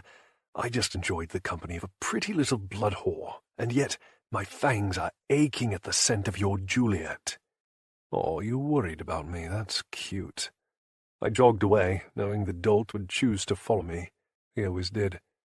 You're an ass, he muttered, as he met my pace. A fucking lunatic, too. You curse too much. Fuck you. I grinned, point taken and ignored. As if that shocks you. He rolled the sleeves of his expensive sweater to his elbows, more out of habit than necessity. And you can run all you like, mate, but we both know what you need to do. My hands fisted. The coronation is in 6 months. I have plenty of time to reprogram her. It'll be fine. Fine, he repeated. I'll admit Juliet is gorgeous and smells divine, but she's a shell of a woman, and nowhere near capable of what you need to get this done. You'll end up compelling her anyway. I increased the pace and pounded my frustration into the ground. Ivan wasn't saying anything I didn't already know. Juliet had the assets, but if I couldn't convince her to use them the way I needed, I'd have to force her. She was too expensive of an investment to just throw away, and purchasing a replacement would create speculation I couldn't afford. I had to proceed with the process. The first step was breaking her conditioning. The second step would be convincing her to work with me. And the third would be retraining all her instincts. In 6 months. Not the best timeline, but it could be done, assuming I had picked the right blood virgin. I ducked as I hit the trees lining the edge of the courtyard and found my preferred forest trail. Ivan cursed beside me about his shoes, but didn't back down. Neither of us required the workout. We were forever frozen in our 30s thanks to vampire genetics, but I still enjoyed a good bout of physical exertion. It expunged unnecessary energy and kept my reflexes in check. I swear you're part lichen, Ivan muttered as he jumped over an extended root. Next thing I know, you'll fucking shift on me. You complain too much. Next time I'm calling Trevor. Oh, right, like he'll muddy his shoes for you. True, Trevor would just wait at the forest edge for me to return. At least it would be a quiet run. You didn't call me here for quiet. And this was why I considered Ivan one of my best friends. He knew me almost as well as Cam had, once upon a time. I ran in silence for a few minutes before admitting, I want to talk about the secondary plan. No shit. I haven't given up on Juliet yet, I continued, ignoring his commentary. But I found the right scapegoat. He jumped over a log and landed deftly on his feet. Lichen or vampire? Neither. A rogue. I maneuvered around a wide tree and started up a steep incline without breaking my stride. One of the many benefits to vampirism was increased speed and agility. and the ability to carry on a conversation while running. Making it a rogue hit takes the blame off of us and would free up the sovereign seat again, I added. And keep your name in the dark, Ivan pointed out, thereby defeating the purpose. Not necessarily. I jumped over a massive rock and used a hint of my enhanced vampiric speed to propel me onward faster. It prolongs the game a bit, but there are other ways to work my name into the masses. Ivan whistled. You're talking years down the road, mate. Our royal friend wouldn't be happy about that, and neither would the others. It's a backup plan, I clarified, to be used if Juliet doesn't come through. But I had every intention of winning her over. She's still our best option, which is why I say to just get it over with, so we can begin the training bit. He circled around a tree and met me on the other side. Or give her to me, and I'll handle it for you. A vivid image of Ivan handling Juliet blurred my vision. She wouldn't refuse him, may even enjoy it, just as she did my bite while in her room. Her body had moved sensuously against mine as she surrendered to the pleasures of my touch. I could still hear her little moans and the way she said my name while in the throes of climax. My cock twitched with the sensual memory, then died at the thought of Ivan's suggestion. I could picture it clearly, his body taking hers while his fangs penetrated her creamy neck. Fuck no. Negative energy zipped through my veins, heating my blood and clouding my better judgment. Mine. No one other than me would touch Juliet's innocence. I elbowed the jackass mid-stride, sending him cascading to the ground with a grunt. To even think he had the right. My hands fisted as I considered hitting him again, only harder. Part of my violent need was a result of bloodlust and unnecessary starvation, but the other part was all possession. She's mine, Mikhail, I warned, using his surname. The only one handling Juliet will be me. Proprietorial ass, he grumbled, as he pushed off the ground. It was an offer, not a request. I refuse. Clearly. He shook some leaves from his hair. Do you want to spar or continue running? Aggression tinted the air between us. Ivan had known full well how I would react to his offer, suggesting the bastard was testing my possessive instincts on purpose. It seemed he wanted to fight. I could use the exertion, and he would provide a decent challenge. Both, I decided. I would kick his ass, then continue my run. Great. Hit me then, he taunted. Or try. I smiled. The last time you dared me like this, I rearranged that pretty face of yours. He shrugged. I healed. You cried. Bullshit. He fell into a fighter's stance. Now I want to put you on your ass just to prove a point. Yeah? And what would that be? That I'm well fed and you're starved. Maybe afterward you'll finally feed. I snorted. Even half dead I could best you. That's Trevor, he corrected. You called me because you wanted an actual opponent, in addition to the pep talk. I couldn't deny that. Stop talking out your ass and hit me, Ivan. He smirked. Gladly. Chapter 7. Juliet. 17 books were sprawled out over the library floor, all describing a world where humans ruled. Yet none of them mentioned lichens or vampires, except for the one in my hand. I'd found it, buried in the shelves, the masculine scrawl across the cover having caught my eye. The Formation. It seemed to be a notebook rather than a reference text, but as I flipped through the handwritten pages, I finally caught some words I recognized. I curled into the oversized chair near the fireplace. It'd become my preferred spot over the last week and a half, and began flipping through the handwritten pages. It started with a description of a world war between humans, something I'd read about 5 or 6 times now in the other textbooks. It's where most of the books ended, but this one began.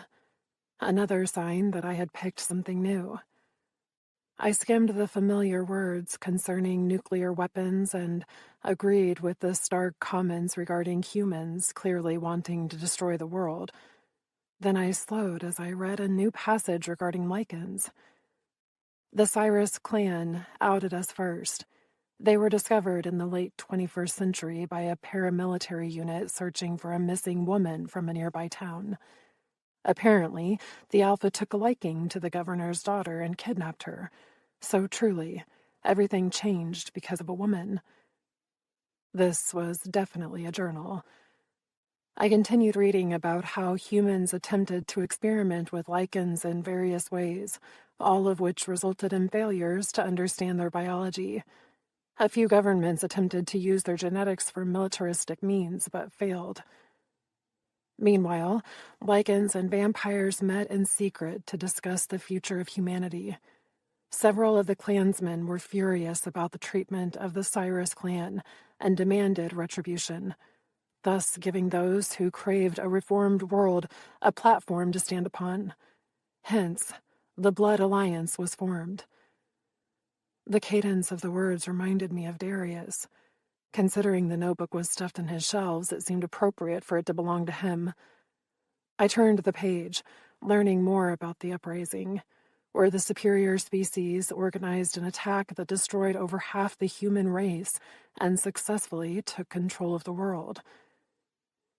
Humans were divided into camps to be tested. Spirit, strength, intelligence, beauty, and bloodline all contributed to the fate of each lesser being. Most were exterminated, leaving only 300,000 in existence for official sorting. The Blood Alliance drafted legal requirements that suited both lichen and vampire and divided mortals into their requisite camps. All moral rights were removed, demoting humankind to property, and thus proclaiming them as objects to be owned and possessed as desired. I shivered at the very real description of my purpose in this world. Vampires saw me as living food, to be enjoyed at will and otherwise ignored. Although Darius opened my eyes to a whole different regard of my kind. He allowed me to look at him, to talk to him, and he granted me pleasure. But it could all be ripped out of my hands with a mere word from him. I drew my nails down the page, considering the purpose. He asked me to review the textbooks, stating I should come to him when I finished reading the items on the floor and several from the shelves. I'd done as he requested, but still didn't understand why he gave me this task. Did he mean to torture me with the history of my kind? How humans have been belittled to toys used for vampire and lichen enjoyment? Or was it meant purely as informational, and a way to enhance my overall training? I flipped to the next section, defining the various mortal sectors. Blood farms, academies, immortal selection competitions, royal harems, clan breeding dens, human procreation camps. My eyes narrowed on a paragraph pertaining specifically to me. Blood virgins are perhaps the most intriguing development. Their bloodlines are unique and considered to be almost lethally addictive. A special provision was made to allow for their genetic reproduction for the sole use of vampires, and in exchange, lichens were given their own mortal line for full moon games. But what is truly fascinating is these blood virgins are being groomed for elite society. Both males and females exist in separate confines and are trained in the arts of intellectual affairs, unlike most humans, to better mingle with high society. They are also groomed to be the perfect sexual pet, though most are only used once before being discarded. The lucky ones return to the Coventus to train future virgins, while the majority of them are sent into the breeding cycle to procreate, then, eventually, the farms. My lips parted on that last line of the page. Breeding cycle. To create more blood virgins. My matron always said the majority returned to the Coventus. Darius's notes implied that wasn't the case, that my fate would be to fornicate until I no longer proved fruitful. Ice drizzled down my spine. I existed to serve my master by providing him unlimited access to my blood and body. That was the sole purpose for my being. I meant nothing otherwise, just a pet to be used however he desired. And then I was to be thrown away to create more for future pleasure. But these books depicted a history where humans used to rule. Not well, considering all the battles and wars, but they at least lived. while all I did was serve.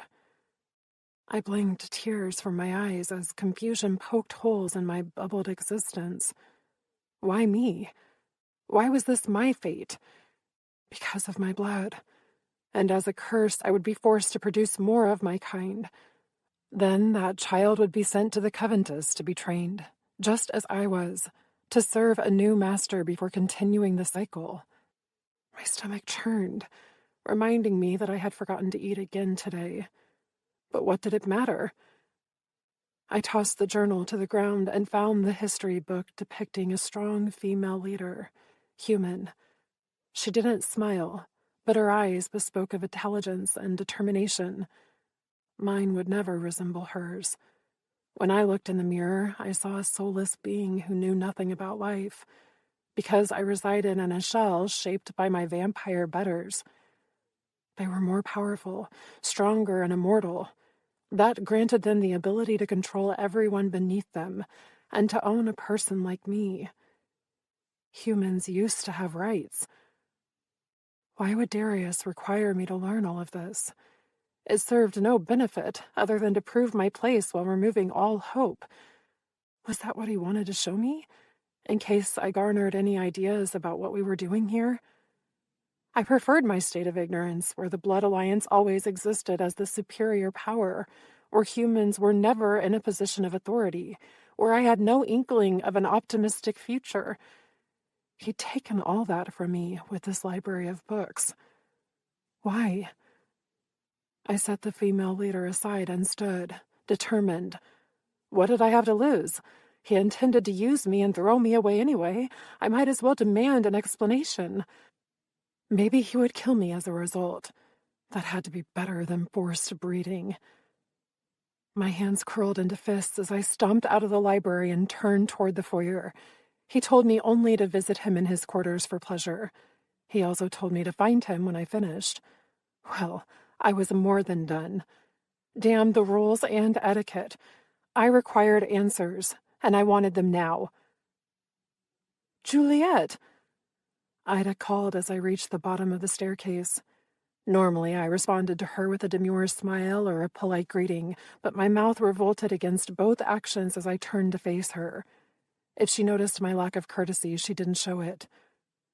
If you're looking for Master Darius, he is out back with Master Ivan.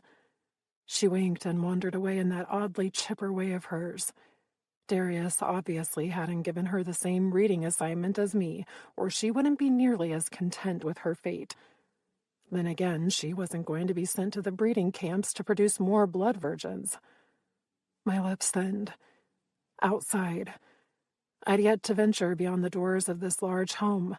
Darius had given me permission to wander at will, but I feared it might be a test. Now I no longer cared if I passed or not. Something sweet tickled my nose on my way through the kitchen to the dining area. A few of Darius's servants mingled around, giving me curious looks as I went straight for the glass doors that led to the oversized patio beyond it. I hesitated. This could be exactly how he wanted me to react, and might be out there waiting to punish me. He also said to find him when I finished reading. The hairs along my arms danced as I considered breaking the one rule my matron warned me never to breach. Demanding the audience of a vampire typically earned the human a harsh punishment, even death. But he instructed me to locate him after I completed my task, and I was done with those books. I'd rather die than be forced to breed. And the farms? I shuddered. The term alone painted a picture I didn't want in my head. Not my future. I refused. Because you have a choice? The human's eyes flashed in my mind again from the photo of the female leader who clearly lived. What would I look like if I stood up to Darius? A warrior?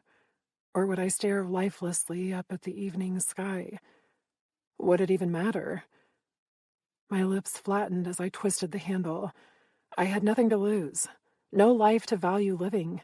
Just rules that dictated my every action. Darius had shattered several already. What was one more? The stone patio chilled my bare feet as I wandered outside. It took me several steps before I realized the gravity of what I'd just done.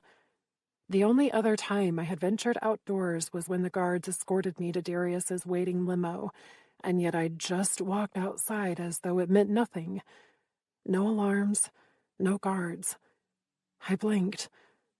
If I'd even managed to reach a door at the Coventus, I would have been surrounded as soon as I touched the handle. Not that I ever considered trying. It just wasn't done. Why would I escape? Where would I go? The moonlight illuminated a path to the trees, almost beckoning me to follow. I knew from my window view that the forest went on, but it had to stop eventually. Where would it take me? To a worse fate? A better one? I stepped forward and paused at the new texture below me. Grass. How quaint. I knelt to touch the cool blades when a whisper to the left jolted me upright. Juliet. The murmur caressed my ear, announcing Darius's presence just as he materialized behind me. He'd enveloped my body as he pressed his chest to my back and wrapped his forearm around my lower abdomen. Hello, darling. He pressed a kiss to my neck, just as Master Ivan appeared before him. I'd barely even considered running, and already 2 powerful vampires had trapped me between them. Ivan stood close enough to touch, but didn't. Lust shone bright in his brown gaze as he stared down at me with an arrogance I could never match. He knew he could overpower me with a flick of his wrist, and he thrived on that knowledge. His lips quirked up in a grin, drawing my attention to the blood glistening on the corner of his mouth. It lent a ravenous appeal to his otherwise handsome face. No bowing and eye contact, he mused. Even with a guest, I'd call that progress, Darius. His words dumped ice water over my head, freezing me in place. I hadn't meant to look at his face, or meet his gaze, but I'd fallen into a casual cadence after spending however many days in the library. I'd been lost in a haze of history and forgotten all my training. Or perhaps I chose to forget it. Indeed. Darius's lips brushed my pulse with a single word. Have you ventured outside to feed us, darling? Feed? I repeated, my throat dry. Ivan ran his fingers through his dark hair and appraised me thoroughly with his flaring pupils. I think your Juliet had other intentions. Pity. Is Ivan right? Did you seek my audience for a different purpose, Juliet? Darius pulled my curls to one side, exposing the full column of my throat while I fought to remember how to breathe. Have you finished reading? His teeth scraped my sensitive skin, causing my abdomen to clench. I knew the sensations that accompanied his bite now, and a dark part of me craved another. It seemed like just yesterday he'd held me in my bedroom, but I knew that wasn't right. Maybe a week ago, I'd been... Juliet. He nipped my neck in warning, bringing me back into the moment. Did you complete the task I gave you? Is that why you've joined us? I swallowed, or tried to anyway. His warmth at my back dismantled my resolve. I'd wanted to demand answers, but the intention and inevitable recourse didn't resemble one another. He could snap me like a twig, or send me away to create more humans. I read, I said slowly, my voice hoarse. Blood virgins go into the breeding cycle prior to being sent to the farms. I swallowed again before adding, that is my fate.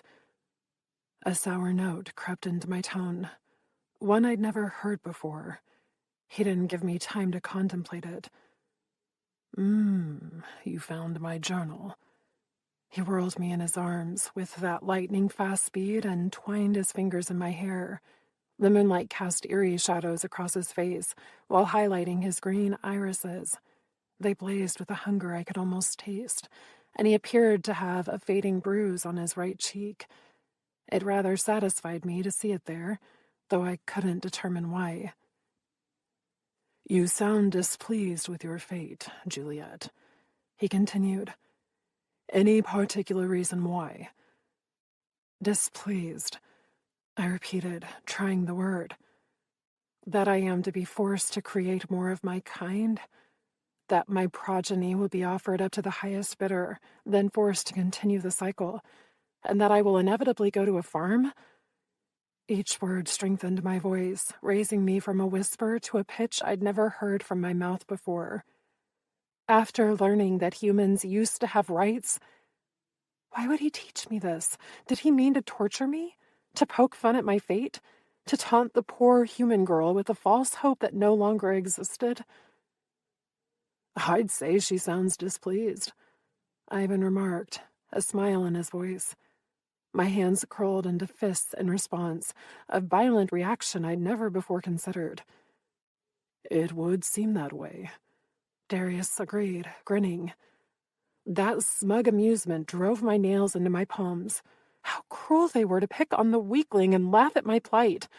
I never had a choice. I was more than displeased. My head spun with an inferno of details that clouded my thoughts in a haze of red. Foreign emotions streamed through my conscience, heating my blood. It consumed me, took hold of every nerve, demanding something I couldn't articulate.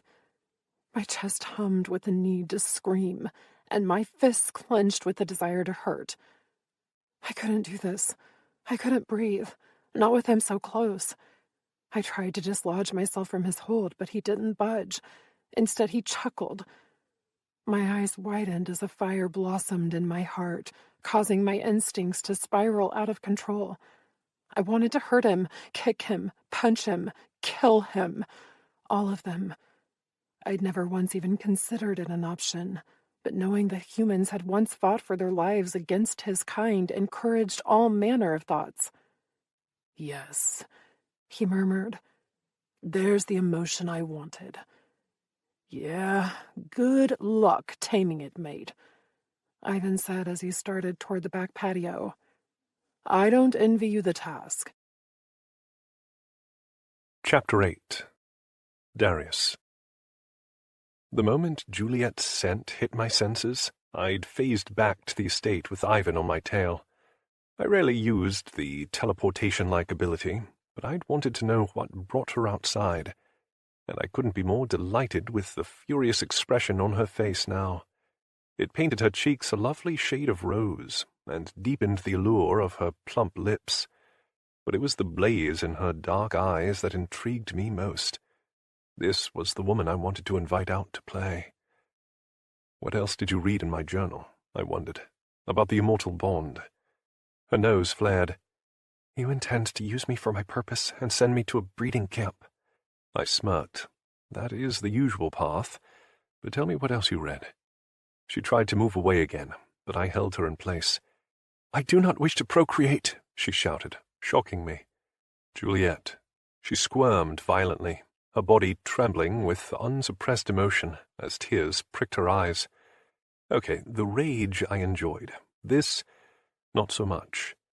I'd wanted to destroy her training, not the woman herself. Stop, I demanded, tightening my grip. Juliet. No, she whispered brokenly. I'd rather die. Her legs gave out, leaving her limp in my arms. I lifted her with ease, cradling her against my chest as she wept silently. My resolve faltered at the sight of her training kicking in, even as she mourned. Displays of strong emotion were punished by my kind, hence her attempt to mask her sobs by remaining quiet. I shook my head. You didn't read beyond the part about breeding, did you? Her lips moved, but no sound escaped. I interpreted that as a confirmation that she'd not finished my notebook. She'd probably been too shocked to bother with the next page. A pity, considering it would have given her a glimpse of the hope she so desperately needed. Ivan had meandered into the house at the first sign of emotion, and met me at the back door as I approached. He didn't say a word as I carried Juliet past him and the staff. I considered taking her upstairs to her room, but decided a detour to the library would benefit us both. She didn't move or utter a sound as I walked through the threshold of the room she'd practically lived in these last 10 days. I wandered over to her bizarre arrangement of books on the floor. A familiar photo of a former female president glowered up at me, reminding me of a time where humans ruled unsuccessfully. Juliet must have found that fascinating, since she left it on the chair for everyone to see. Holding her with one arm, I bent to retrieve my notebook from the ground. "You didn't finish reading." "I don't care," she managed on a choked whisper.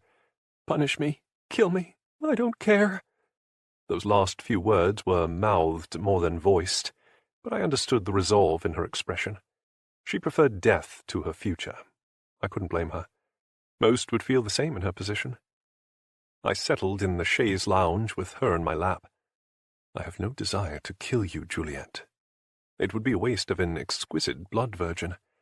I pushed the hair away from her pretty face with my free hand and held out my book with the other. "Finish reading." She balked at the notebook and curled into my chest.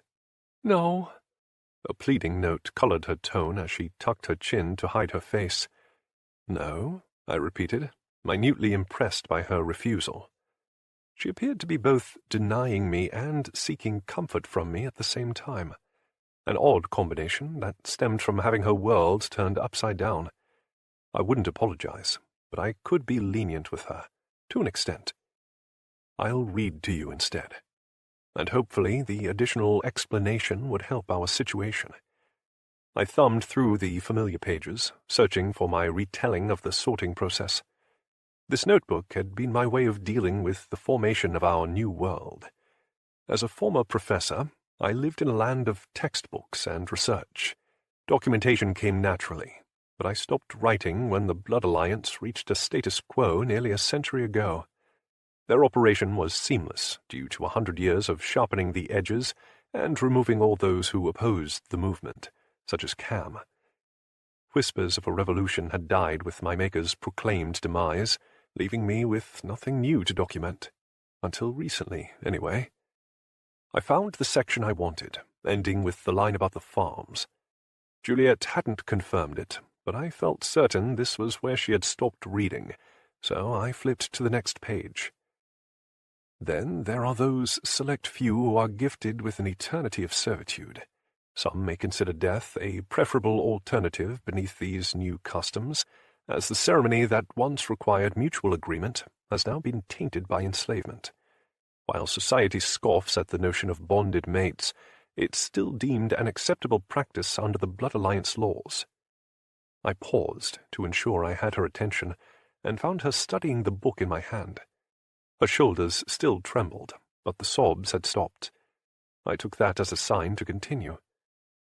"Once a blood virgin, or any human for that matter, undergoes the ceremony, the human is considered valued property and is granted certain allowances. One such concession is the ability to attend social events with his or her master.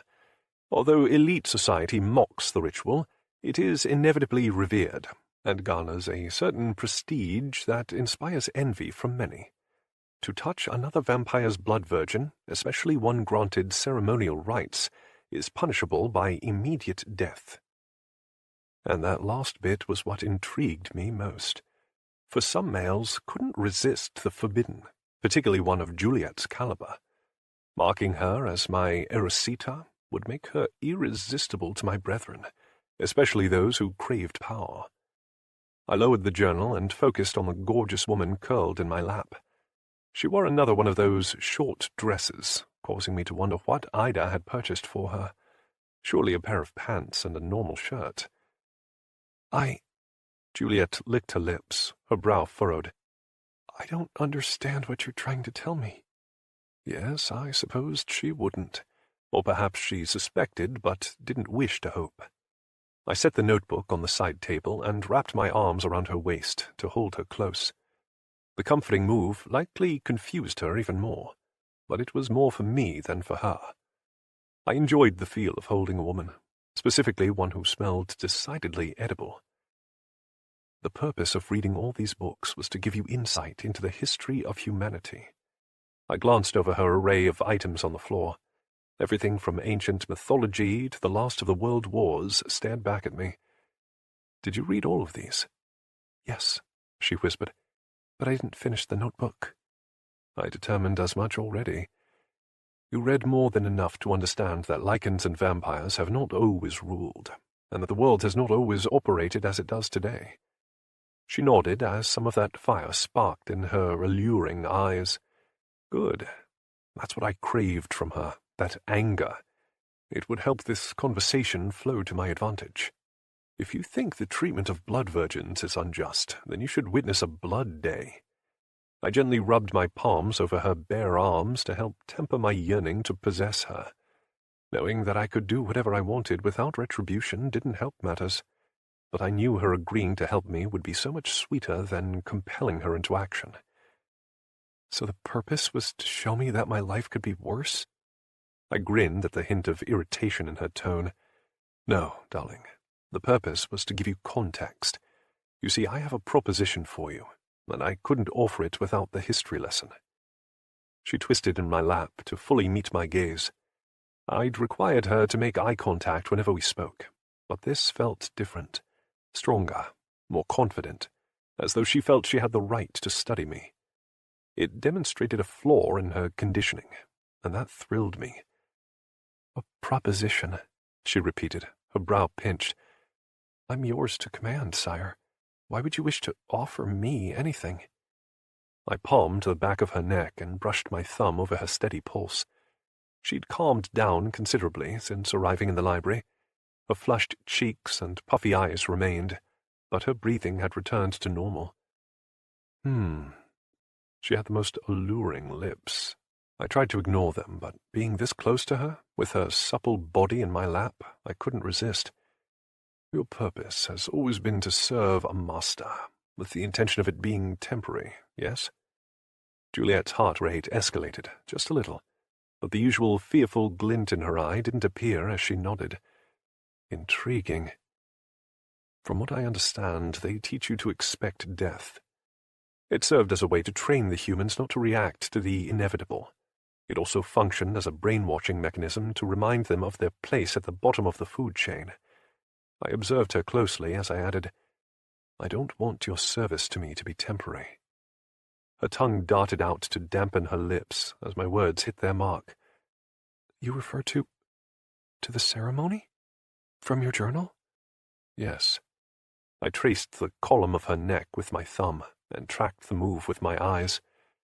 But I want something in return. What would you have from me? She asked softly. I'm already yours. True. I threaded my fingers in her hair and pulled her closer, leaving a scant inch between our mouths. I own your body and blood, but what I desire is your soul. You wish to kill me, sire? She breathed against my lips. No, darling. I wish to mold you into the perfect poison. I skimmed my nose along her blushing cheek before pressing a kiss to her throat. Temptation personified. My incisors ached to bite her. 10 days without her blood had been too long. I'd taken from some of the donors living in my estate, but it hadn't whetted my appetite in the slightest. If anything, I only craved her more. She swallowed. A poison? I smiled against her neck. Yes, a lethal one. I'm not sure I follow, sire. You're irresistible, Juliet. I breathed against her ear. By making you mine through the ceremony, I'm creating a forbidden fruit that my kind will be unable to resist, and I will use that temptation to my advantage. She was the perfect poison, and I intended to exploit her accordingly. But how will you use me, sire? What will be requested of me? Arousal thickened her tone as her body instinctively responded to my unsuppressed yearnings. That kind of training could not be taught. It was all related to her bloodline and its natural response to my nearness. Some considered it a mating mechanism, while others a gift from the heavens. I thought of it as an opportunity. I could answer that in so many ways, darling. But I knew what she meant. If you agree to the ceremony, I will use you to destroy my enemies.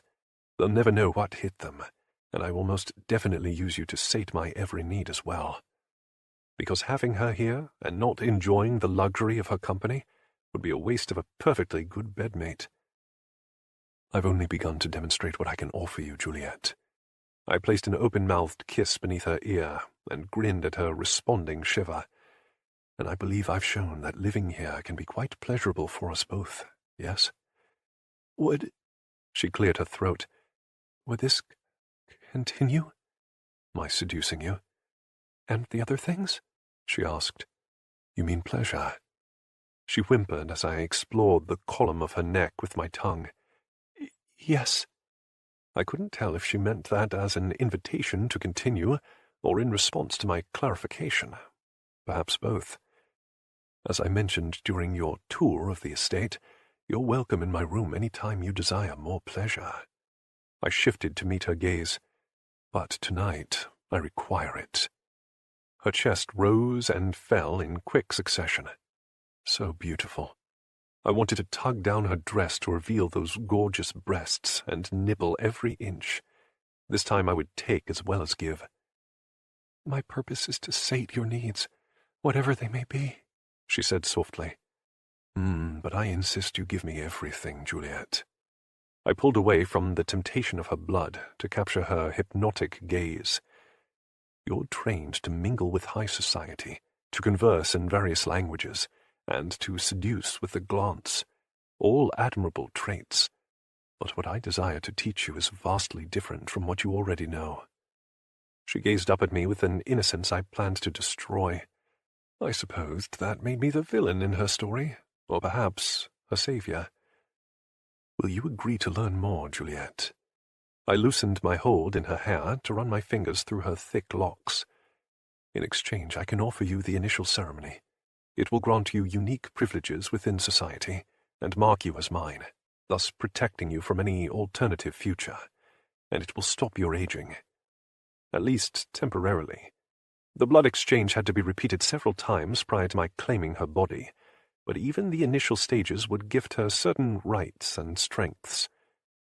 Stop my aging? She repeated. Yes. The bond between us will grant you immortality, darling. Her pupils flared. Immortality? A note of awe touched her soft voice.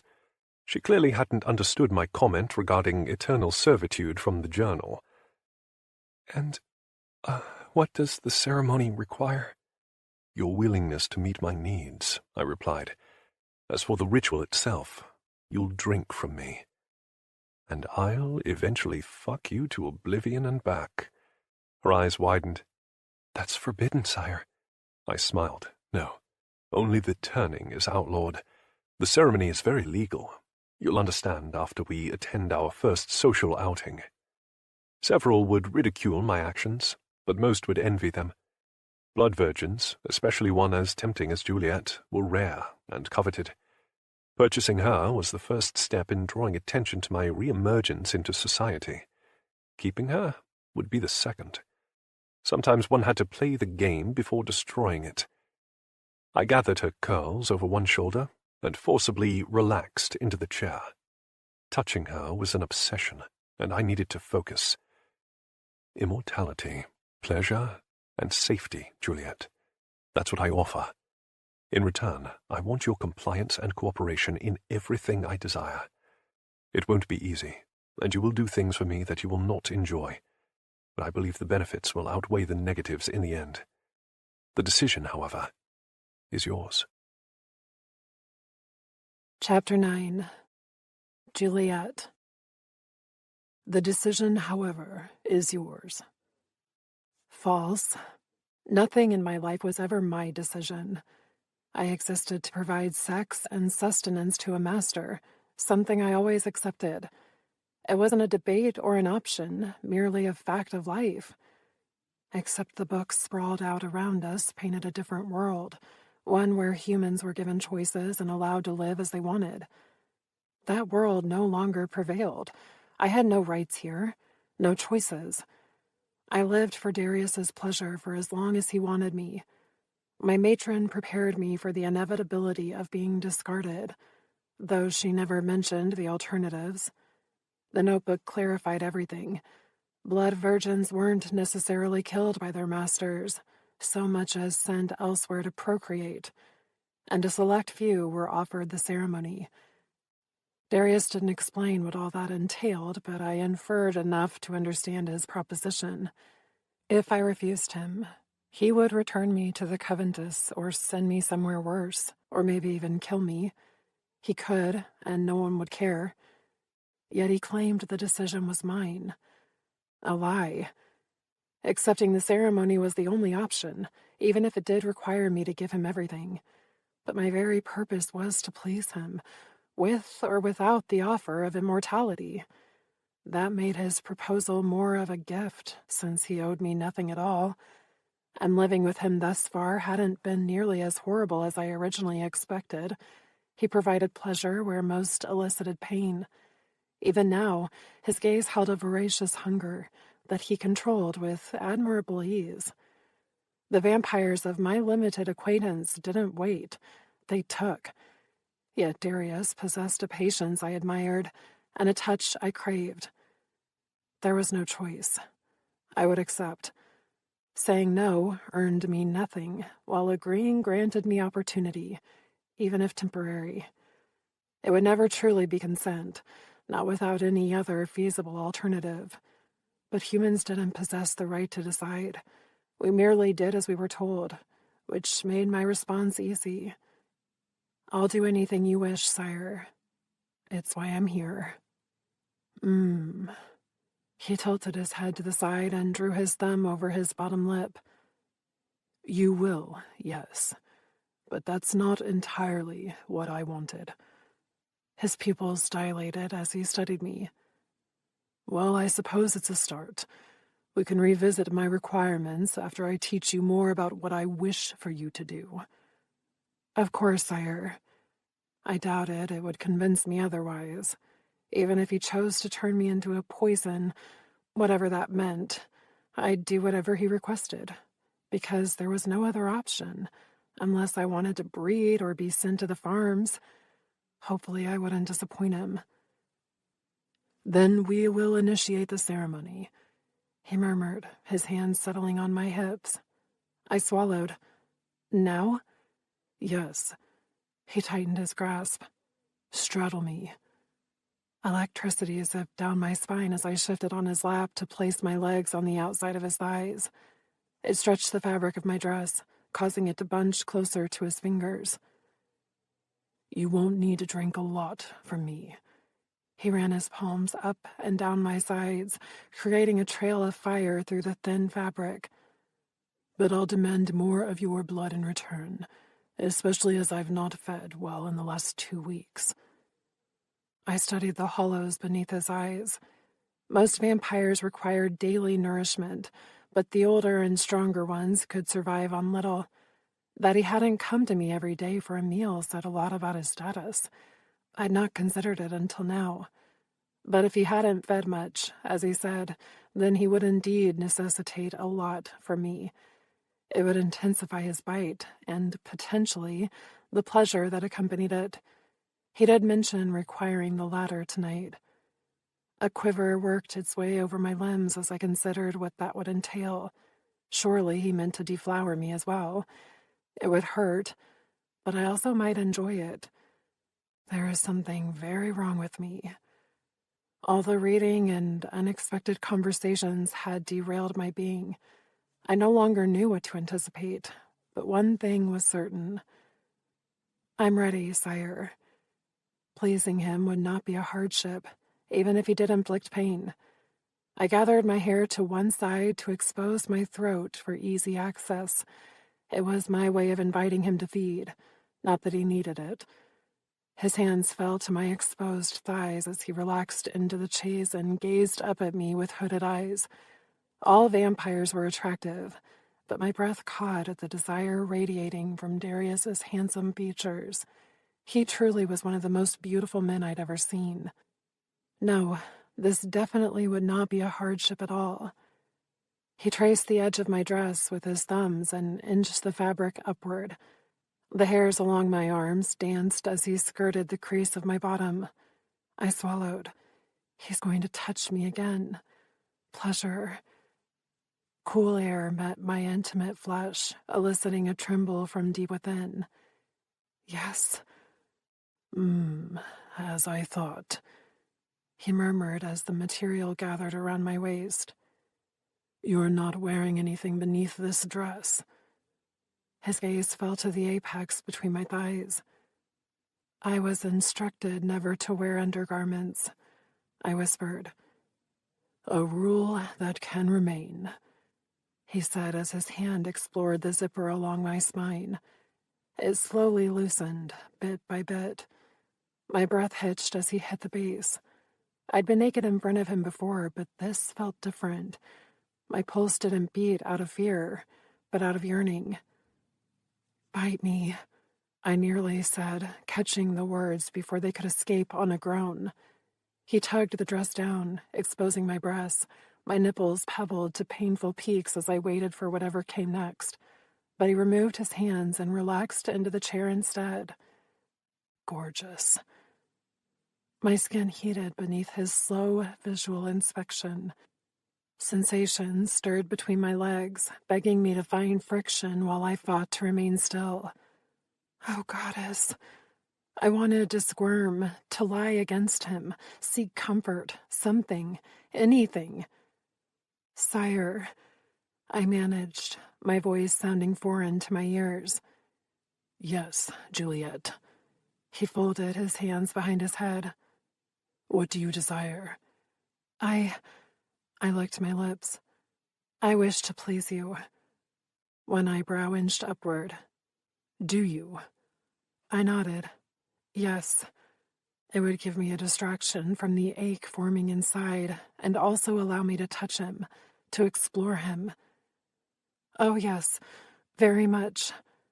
The words flowed without my permission, but I couldn't take them back even if I wanted to.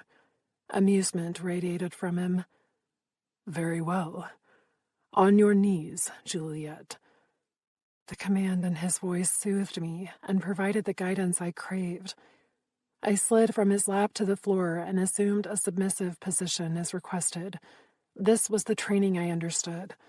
He shifted to place his feet on either side of me, bracketing me between his strong thighs.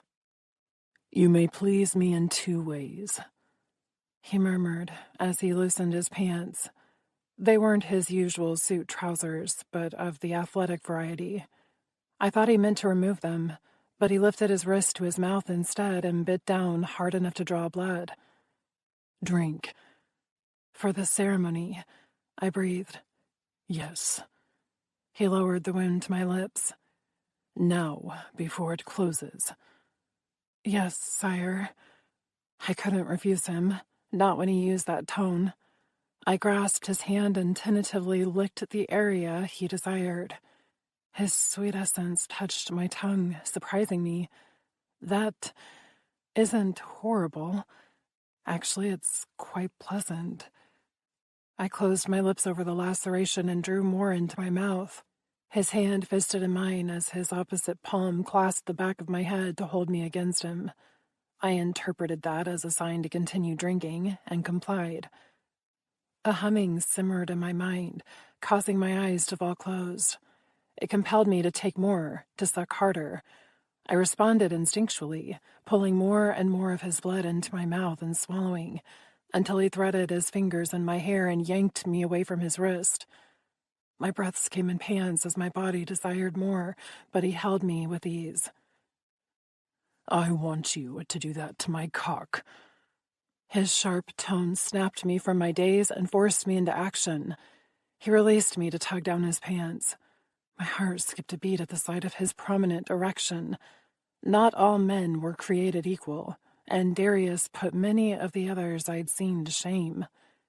And he intends to put that inside me. My thighs clenched in response. "Your mouth, Juliet. Now." "Yes, sire," I managed roughly. "I can do this." My matron taught me several techniques, both through demonstration and by having me practice on similarly shaped items. But I'd never held a man in this manner. I grasped the base and gave him a hesitant stroke. So hot. I hadn't expected that, or the soft skin. He pulsed in my palm, encouraging me to glide my hand over him again, this time with more pressure than before. "Stop teasing and suck my cock," he demanded. I leaned forward to take him deep into my mouth the way I knew he would enjoy. His head fell back on a groan of approval that I felt through every fiber of my being. I swallowed as much of him as I could before retreating and starting again. "Fuck," he growled, his hands grabbing my head to help guide my ministrations. An intense craving built between my legs as I pictured him entering my body as he did my mouth. Oh, goddess, I never thought I would want that, but I did. My thighs clamped together as I moaned around his thick shaft. "Do that again," he said, his voice hoarse. "Moan my name." I did, not because he told me to, but because I needed to. Darius rolled off my tongue onto his bulbous head before I sucked him so hard he hit the back of my throat. He fisted my hair on both sides and shoved himself into me even farther, making it impossible to breathe. I grabbed his hips for support as he began roughly plunging himself between my lips. Darius grunted my name and a string of curses while I fought for air. Each harsh thrust taunted the ache throbbing inside me, stirring a yearning for him to take me in the same savage manner. It would hurt, but so did this, and I enjoyed it. Tears stung my eyes as his fingers curled even more harshly, tugging at my strands. His movements sharpened in a sign I recognized. "Breathe deep, Juliet," he rasped.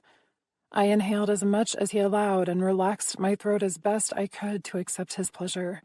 He went impossibly deeper, forcing my lips to hit the base of his shaft as he emptied his seed with a possessive groan. My legs trembled as I endeavored not to choke on his ruthless invasion.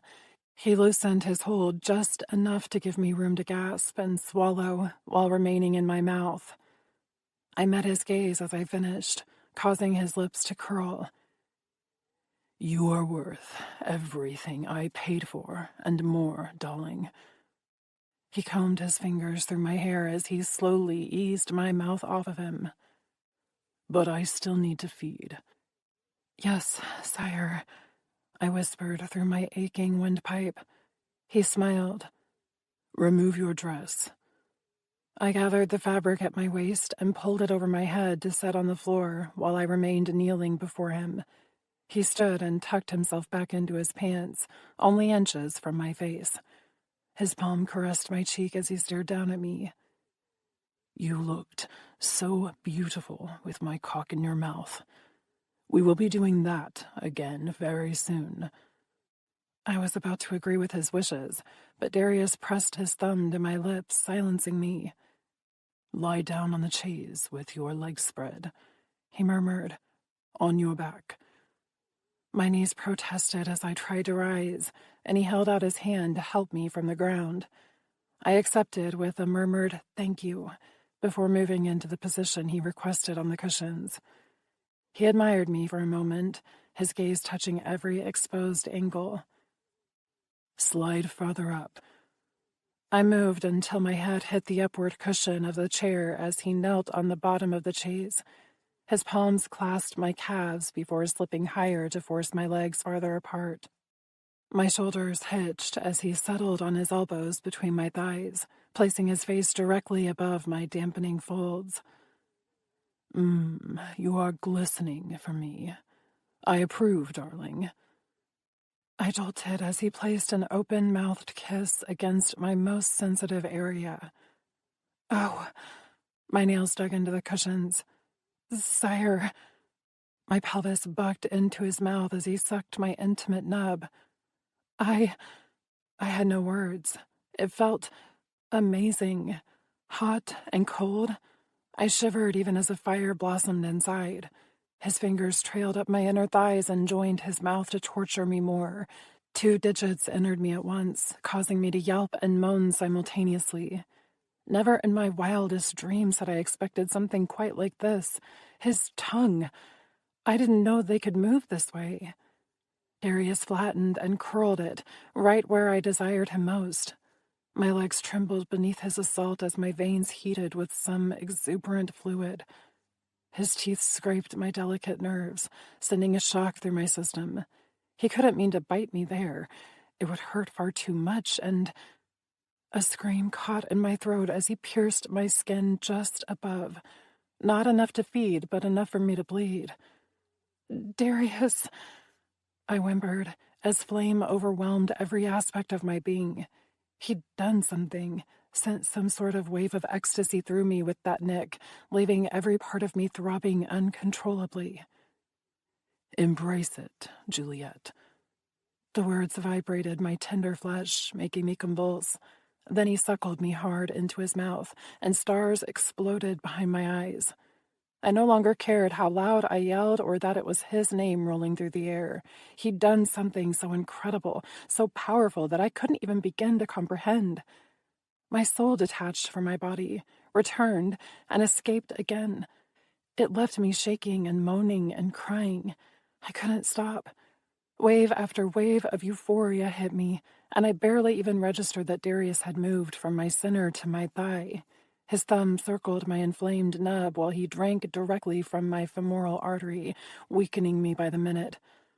But I couldn't focus enough to care. I just felt, and floated, and luxuriated. "Darius," I breathed as darkness dimmed the stars. Some part of me knew we were heading down a dangerous path. I struggled to emerge enough to warn him, to beg him. My mouth felt drier than it should, heavy. I tried to lick my lips, but couldn't move my tongue. Everything felt so much cooler than moments ago. Numb. Darius. Midnight consumed my vision as I blinked into a starless night. So alone. I always expected to die. I never expected to want to live. Until today. Until Darius inspired hope. Another cruel vampire joke. I should have known. Chapter 10. Darius.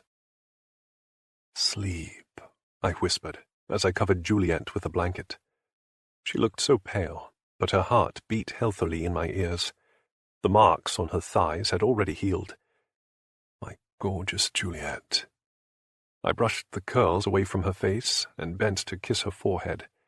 We'd only just begun the ceremonial process, but it would be enough for now. In the morning I would start her training, perhaps after I fucked her beautiful mouth again. Taking her virginity would have to wait, for now. I wanted to test her first, to determine just how far she would be willing to go to please me. Regardless, I would keep her. She more than proved her worth on her knees, but if I could train her beyond the bedroom, her worth to me would be infinite. "I'm impressed you've gotten this far," Ivan said. He leaned against the wall of my bedroom with his arms folded. "But you still have a way to go, mate. She's a beautiful doll, but looks are not everything for this job." I ran my finger down her arm and back up. "She has spirit." "Yes, but is it enough?" "Only time will tell," I admitted. "But with the proper motivation, I think it will work." Ivan scratched his jaw. "If you pull this off, you'll have earned that seat. We both know this is about more than power." His brown eyes blazed. "Yes, but it's a side benefit."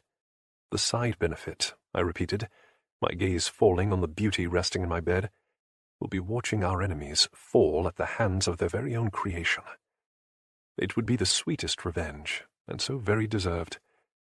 "If anyone can pull this off, it's you," Ivan said, as he pushed away from the wall. "You always did fancy the impossible." I grinned. "I prefer to call it a challenge." "Sure, mate." He left with a backward wave, leaving me alone with my future Erosita. Poor Juliet wanted to please me, yet had no idea what I truly desired from her. "You'll learn," I murmured, as I ran my knuckles over her cheek. "And when I succeed, you'll be the most lethal weapon in my armory. Both alluring and deadly, and mine to train. Fuck the Blood Alliance." Part 2. Chastely Claimed. Chapter 11. Darius. 6 weeks later. "She's not ready." Ivan pitched his voice low for my ears alone. I sipped my bourbon while observing the room. Yes, that's the point. You're risking her life, Darius, which is my prerogative and choice, Ivan. Besides, she'd be well within my sight, and when she found herself in trouble, I'd save her. Tonight was about introducing Juliet to our future together, not harming her. I fixed my tie while Ivan shook his head. "When does the show start?" "As soon as Victor expresses his interest," I replied. "Well, considering he's salivating all over her, it won't take long." I smirked, agreeing. Juliet's translucent gown left nothing to the imagination, yet she wore it beautifully. It wasn't confidence so much as acceptance. Putting her body on display for a room full of vampires barely fazed her. She kept her dark eyes downcast, using her perceived obedience to her advantage. And her blood. Fuck, it aroused the entire room. Everyone would sense her chastity, as well as her purpose here, to entertain and provide sustenance. And no one could touch her without my permission, because she belonged to me. To fuck, to please, to devour, to share. Anything I wanted. Her dark gaze lifted to mine, then fell again. I suppressed a smile at her blatant show of defiance. To meet a master's stare without permission was expressly forbidden, even though I allowed it at home. Here, however, was a risk to us both. Maybe she would surprise me after all. "He's interested," Ivan muttered beside me. "Lecherous prick." I grinned against my glass tumbler. "You're just sour that I've taken on the task of killing him." "No, I'm pissed that you're risking her life for a job I could do in my sleep," he retorted. I snorted. He was right, of course, but there would be consequences involved if Ivan assassinated a prestigious member of the Blood Alliance. Juliet, however, afforded us a unique opportunity. Touching another vampire's property without permission resulted in dire consequences. Harming the property enhanced the crime, making death a more than acceptable outcome, even for high-ranking political members. "Look at him," Ivan added darkly. "He'll have her on her back in seconds. She doesn't stand a chance." I studied the blonde male over the rim of my glass and shrugged. I gave her a knife. "That she barely knows how to use," Ivan countered. Semantics. I demonstrated the key motions with her earlier. All she needs to do is create a scene, maybe cut him in the process, and I'll take care of the rest. "Because that will be easy for a woman with her history." Ivan shook his head. "You seriously overestimate her abilities." "On the contrary, I'm well acquainted with her talents." Innuendo deepened my voice as I observed Juliet. I'd left her there to help the other human in the room hand out appetizers and drinks, something I had hoped would put her at ease. It also gave her a grander purpose, one that allowed her to mingle freely with the guests while being ogled to the fullest extent. "None of which have anything to do with helping to assassinate a vampire," my oldest friend growled. "Let me handle this one." "No." A flat command, one that few would be brave enough to dare contend. "I can't break her conditioning until I fully understand how it works, so you will not intervene. I have this handled." Ivan's lips tightened just enough for me to notice. He clearly did not approve of my methods, but remained quiet. "Careful, old friend," I teased softly, "or I'll start to think you might actually care about the girl." He scoffed at that. "She's a fuck doll." Ivan and Trevor's favorite term for my pretty little toy. "I just think you're wasting a significant investment." True, Juliet did cost a small fortune, but that was exactly the point. Owning her added to my prestige, something that gave me leverage in the political arena. Vampires admired wealth over all else, because it equated to age and power, and I possessed all three traits in abundance. "Darius," a deep voice spoke from the left. Not my mark for the evening, but an important society member. "Sebastian." I held out my hand. "It's been a long time." "It has," he agreed, as he pressed his palm to mine. "I was beginning to think you'd decided to hibernate for eternity." Ivan chuckled. No, just a century. I feigned amusement. It's difficult to hibernate with Ivan constantly stopping by to irritate me. Cheers. Ivan knocked back the rest of his drink and set the glass to the side. Someone had to ensure you were alive. Clearly I'm fine, I replied dryly. I've merely enjoyed my privacy of late. Yes, but I heard you had stepped out for the most recent auction. I thought for sure it to be a mistake. Sebastian eyed Juliet with interest across the room. As you can see, it's not, I replied. I decided it was time to indulge more in the finer parts of society, and desired something delectable to accompany me. I'd say you succeeded. Sebastian hadn't taken his eyes off her yet, something I couldn't entirely fault him for. That was her purpose, after all. Yes, I believe I did, I murmured, pleased with his assessment. It's good to have you back. Sebastian's tone held no hint of a lie, and neither did his gaze as he fully refocused on me. At least, I assume that is the purpose of your attendance tonight. I'm easing into it slowly. I finished my bourbon and placed the tumbler on the table beside Ivan's discarded glass. This seemed to be a reasonable event in which to socialize. Maybe I'll attend the coronation later this year as well. The absolute truth, considering I intended to be crowned the new sovereign of this region. Not that anyone outside of my circle knew that, yet. Sebastian's eyebrows lifted. You mean to involve yourself in politics? I allowed myself a small grin. Involve is such a strong word. Let's just say I'm interested in mingling with old friends, and winning over their favor in the process, starting with tonight. Victor was one of the candidates up for consideration, and I intended to rectify that by using Juliet as bait. Well, should you decide you want to play, be sure to talk to me. I think the Alliance could benefit from a man with your skill set. I hid my resulting smile.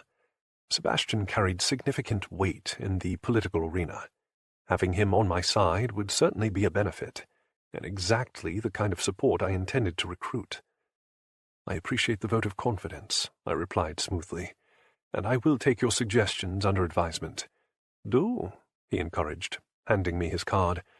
We should catch up formally, perhaps over dinner sometime this week. His gaze shifted to Juliet as he spoke, his underlying request clear. Of course, I murmured, pleased. Already Juliet was serving her purpose in helping me recruit allies, and all she needed to do was exist. I'll give you a call to arrange. Brilliant. He held out his hand, and I accepted it. I've missed you. Likewise, I lied. Ivan stood silently beside me as Sebastian took his leave, then asked, Am I invisible? I grinned, only to a man of status. You're a man of status, and you seem to notice me just fine, because you refuse to leave my side, like an irritating gnat who buzzed permanently around my personal space. Except I actually liked him. Jackass, he muttered, causing me to smile. Very few would dare to call me such a name, but Ivan did it with a skill I greatly admired. It was why I'd selected him as a best friend. You seem to be getting on well, Trevor said as he joined us in the corner, and your little fuck doll is causing quite the stir. Is she? I mused, following his gaze to Juliet. She stood beside the bar, holding a tray of drinks, all of which were laced with blood. I hadn't noticed. Trevor chuckled. Liar. You'll have her naked over your lap the second you depart. True. She does wear that dress rather well. Is that what it's called? Ivan asked, because it reminds me of lingerie. It flows to the ground, I pointed out. It just happens to be translucent and slit up to her hip on both sides. Easier access to the femoral artery that way. I snapped my fingers, and her head lifted immediately, her dark eyes catching mine for a split second before she started toward us with the tray. No one tried to stop her, but several of my kind observed her ambulation across the room. When she reached me, she curtsied. Sire, are you all right, darling? I asked softly, as I took a flute from her tray. Ivan and Trevor followed suit. Yes, sire, she whispered. Then you're ready, I pressed, already knowing she wasn't anywhere near prepared for the task at hand. but she nodded anyway. "It's what you wish, sire, so yes." Ivan rolled his eyes beside me, while Trevor grinned wickedly. He was clearly looking forward to Victor's future demise. I met my Mark's gaze and read the inquiry in his expression. "It seems he's ready too," I murmured, as I inclined my head discreetly toward the door beside me. Beyond it lay a hallway that led to several private quarters. I'd already informed Juliet which one I intended for her to use. Victor would be able to find her on scent alone. I pressed a kiss to her temple as I passed her tray to Ivan. "Don't fail me, Juliet," I whispered against her ear. To Victor, it would appear that I'd just given her a command, while the rest of the room merely witnessed me conversing with my pet. This was all a very delicate dance. If anyone caught the subtle exchange between me and Victor, the plan would fail, which was why I had Trevor and Ivan there to observe. They both gave me understated nods of approval, confirming no one had noticed. "Yes, sire." "Remember my warning," I added, my lips brushing her pulse. "Now go." "Sire." She curtsied again before disappearing through the door. I fixed my tie and smiled good-naturedly at my closest friends. Punishing her failure later will be fun. Ivan swirled the contents in his flute, his gaze hard. "You're a sadistic ass, Dee." "More like a genius," Trevor corrected. "Don't worry, Ivan. I'll ensure she enjoys it too. Or I would try anyway. It depended on just how badly she fucked this up." Victor approached, his gaze darkening with ravenous hunger. My smile fell slightly as I considered what I was about to unleash on Juliet.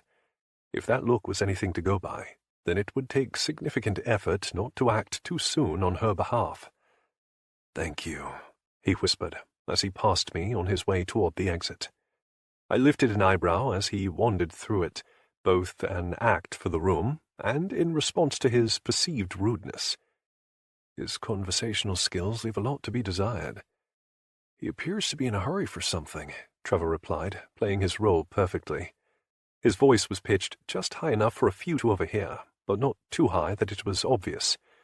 "Rude," Ivan agreed, sipping his flute casually. I joined him in enjoying my own flute of bubbly liquid, feigning an ease I didn't quite feel. My senses were tied to Juliet's, waiting for an ounce of panic to ripple through our tentative bond. The ceremony linked us initially, just enough for me to feel her emotions, such as the rising panic and self-doubt spiking through our connection. Yes, it seemed she would fail miserably. Oh, my darling Juliet. I slowly finished my drink and set it on a nearby table. Then I made a show of loosening my tie and eyeing the door Juliet and Victor had escaped through. "If you gentlemen will excuse me, I'm in need of a different kind of refreshment." Ivan smirked. "I knew you wouldn't be able to last the night without indulging in a little foreplay." "Can you blame him?" Trevor asked. "I certainly can't," a male commented from nearby, his lips curled in amusement. "Neither can I," his companion said. "She smells fantastic."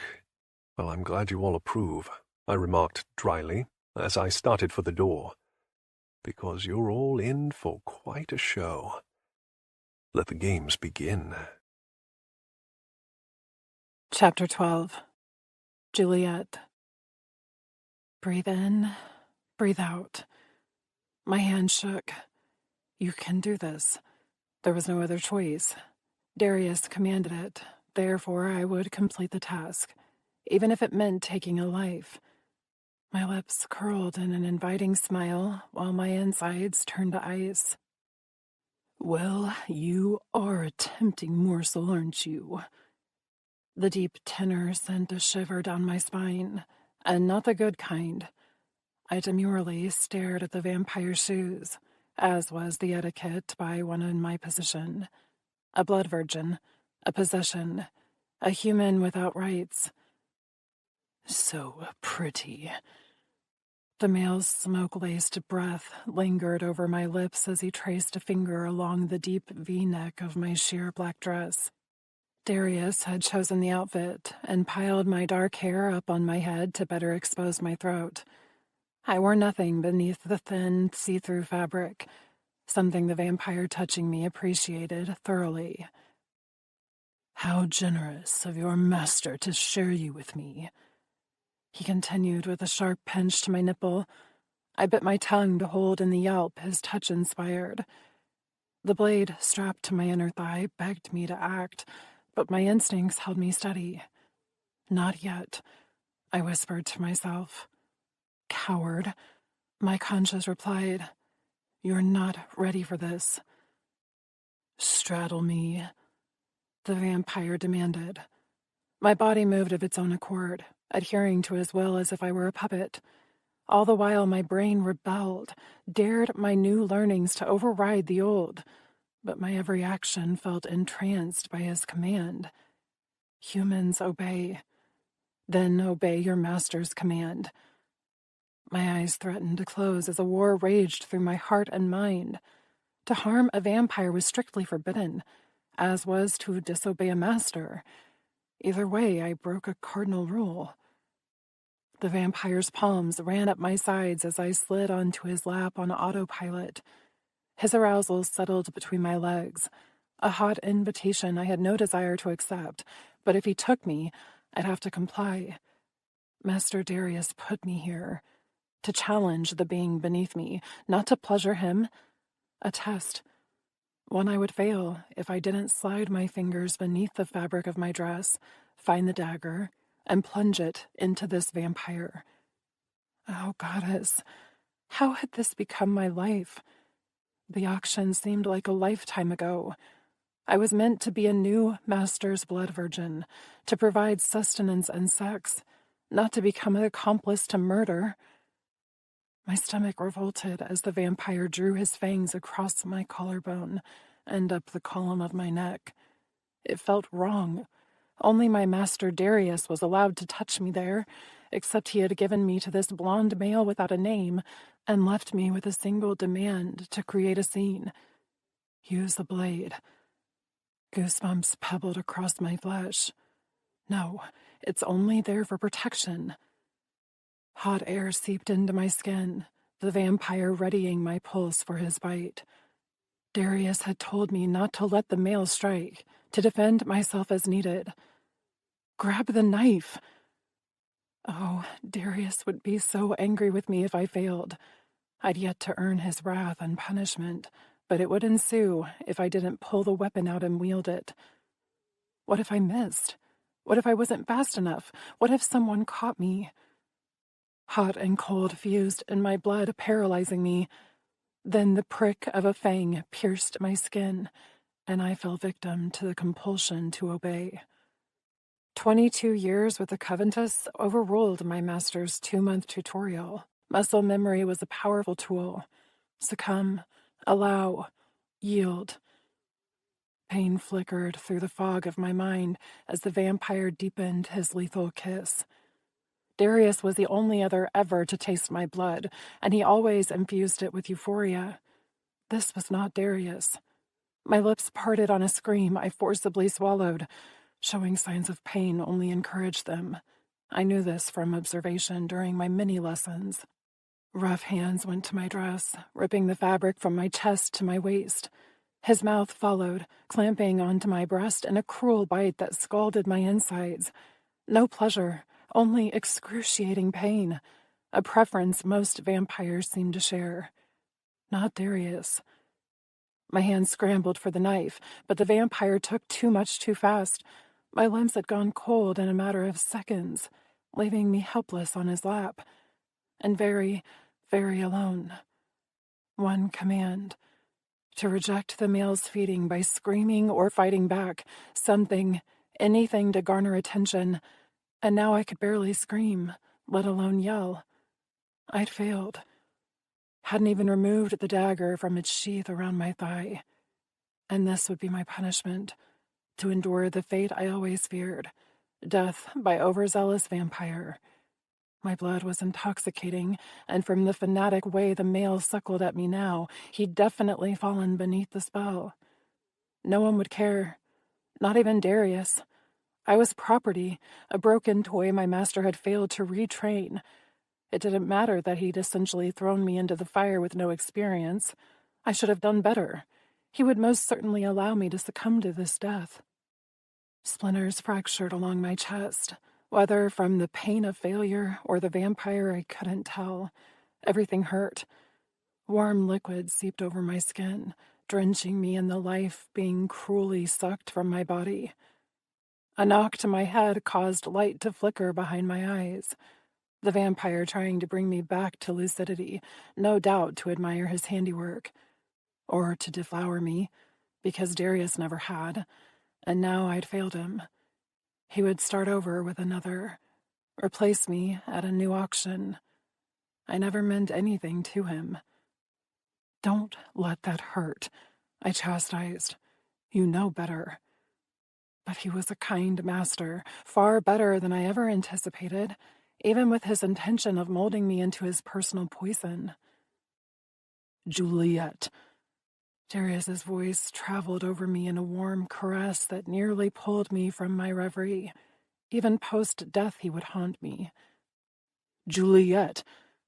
Harsher now, followed by a shake that confused my senses. I felt heavy, covered in a warm, muddy substance that weighed down my chest. It hurt to breathe. "I'd say it's justified," a male voice advised, flat, unfamiliar. What's justified? I wondered.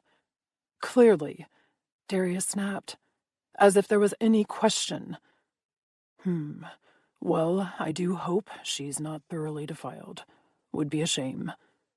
Same flat male voice. My eyelids fluttered but remained unseeing. Too much something. "If she is, I'll be seeking retribution on his entire line," Darius growled. "Fair enough." Fabric shifted. Suit pants, maybe, as the voice grew fainter. "I'll provide my report of events to the Alliance. You won't be held accountable." "I'll do the same," another man declared. It reminded me of Trevor. "Me too." And that was Ivan. Where am I? "Thank you, all," Darius replied, sounding somewhat mollified. "Now, if you wouldn't mind, I'd like to tend to my future Erosita." Erosita? Had I heard that right? What did it mean? "Of course," the cool voice said. "If you need anything, you know where to find us." "Noted," my master murmured, his fingers on my neck. Everything seemed to shift around me. Savory foods and liquor melted into the crisp evening air. Then leather, new or freshly cleaned. My head swam.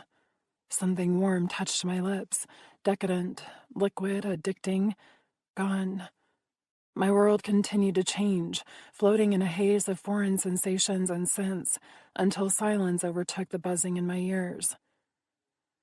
"Ah, Juliet," Darius whispered. "I had hoped for better, but at least I know where to begin."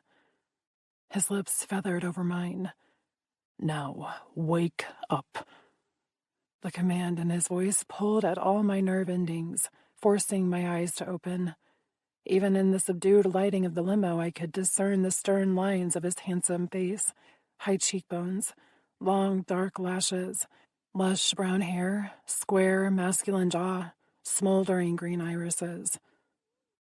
"What the fuck happened, Juliet?" I swallowed. My mouth reminded me of sandpaper, not because of my brush with death, but because of his intense expression. "I couldn't kill him." "Meaning you disobeyed my command?" he replied as he gripped my chin to hold my gaze.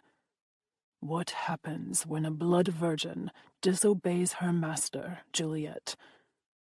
"Punishment," I whispered. "Louder, darling. I want to ensure you understand the ramifications of what you've done." My throat bobbed as I struggled to repeat myself. "Punishment." It still came out raspy. His palms slid to my throat and squeezed just enough to threaten. "What will I do with you?" Only then did I realize he'd seated me over his lap, my legs dangling off to one side as he held me steady with one arm around my lower back. Normally I wouldn't mind being this close to him, but danger lurked in his tense form. "Whatever you wish, sire," I replied softly, meaning it. He owned me. Mind, body, and soul. My purpose was to appease him, and I'd failed. I deserved to be punished. "Indeed." His thumb traced my jawline, his voice silky and menacing. "He bit you, Juliet. Do you know how that makes me feel?" Lead rocks weighed down my insides. Since I'd broken the #1 rule, I had no doubt he was angry. "Possessive," he corrected. "He touched what's mine. And why? Because you failed to act as I instructed." I licked my suddenly dry lips. I'm sorry, sire." "Are you?" he asked in that same velvety tone. His hand slipped over my exposed chest. My pulse jumped as he pinched the stiffening peak between his thumb and forefinger. "He had his mouth here, drinking the essence that belongs to me." I bit back a pained moan as Darius harshly squeezed my tender skin. Normally his touch elicited pleasure. This was not meant to please. Not entirely, anyway. "Darius," I breathed as he twisted his hold. "Do you know what it does to a vampire to see his possession caressed by another?" More agony shot through my breast at the subtle hold. Goddess, how did his forefinger and thumb do that? "And all because you allowed it. Why, Juliet? Why did you allow it? I warned you what would happen if you let another bite you, didn't I?" I nodded, and he slapped my breast so sharply I gasped. "Holy—" "Words, Juliet. Give them to me." "Yes," I cried, shaking both from his tone and the odd sensations his touch inspired. Agony, mingled with arousal? What is wrong with my body? "More," he growled, his fingers switching to my unabused nipple. "Why did you allow it?" "Habit," I admitted as he applied pressure. I'm trained. Submission." "And reason is not enough to break the binds to the covetous?" "Too much. It hurt too much." "It's not that easy," I said, tears in my eyes. The rules, I can't." My whole body thrummed beneath his touch. It burned between my legs and heated my bare skin even as numbness tingled along my chest. "Darius, please," I begged, not knowing what I wanted. Him to stop? To continue? "I'm sorry I failed you." Anguish rippled through my voice, a convoluted response to this sensual torture coupled with his obvious irritation. I'd never fought anyone before, nor had I ever desired it. Even knowing that vampires and lichens had destroyed humanity, relegated humans to specific factions, removed all our rights, and essentially created my bloodline specifically for vampire enjoyment. "I'm not a fighter, Darius," I whispered, my eyes closing. "I can't do it." Chapter 13. Darius. "That's where you're wrong, Juliet. A warrior lurked beneath her skin. I just had to coax her out to play. Testing her tonight was the first step. Her punishment would be the second. I released Juliet's breast and suppressed a smile as she squirmed in my lap. Even pained, she still sought to please. Perfect, gorgeous, mine. Yet, despite all my warnings, she'd readily allowed another to bite her. Had I not been waiting for Victor to lose control, she would have died. I caught the exact moment when her indoctrinated thoughts took over, forcing her to succumb to Victor's needs. I could have stopped the feeding then, but I needed his aggression to stage the scene properly, which wouldn't have been needed had she merely reacted the way I instructed her to. Killing a vampire without appropriate cause created a mountain of unnecessary paperwork. Having Juliet nearly bleed out in my arms gave me a just reason to act. I did so swiftly, severing Victor's head from his body, even while he continued feeding. A gory scene, sure, but strong messages were best served bloody. But not even assassinating Victor could chill the burn inside of me after seeing him mull Juliet. Worse, she'd simply accepted her fate. I pinched the bridge of my nose. This beautiful creature was crafted and molded into the perfect temptress. She could speak several languages, hold intelligent conversation on a variety of subjects, walk naked through a room of men without breaking her stride, and she had the mouth of a goddess. And she was a submissive in every manner of the word.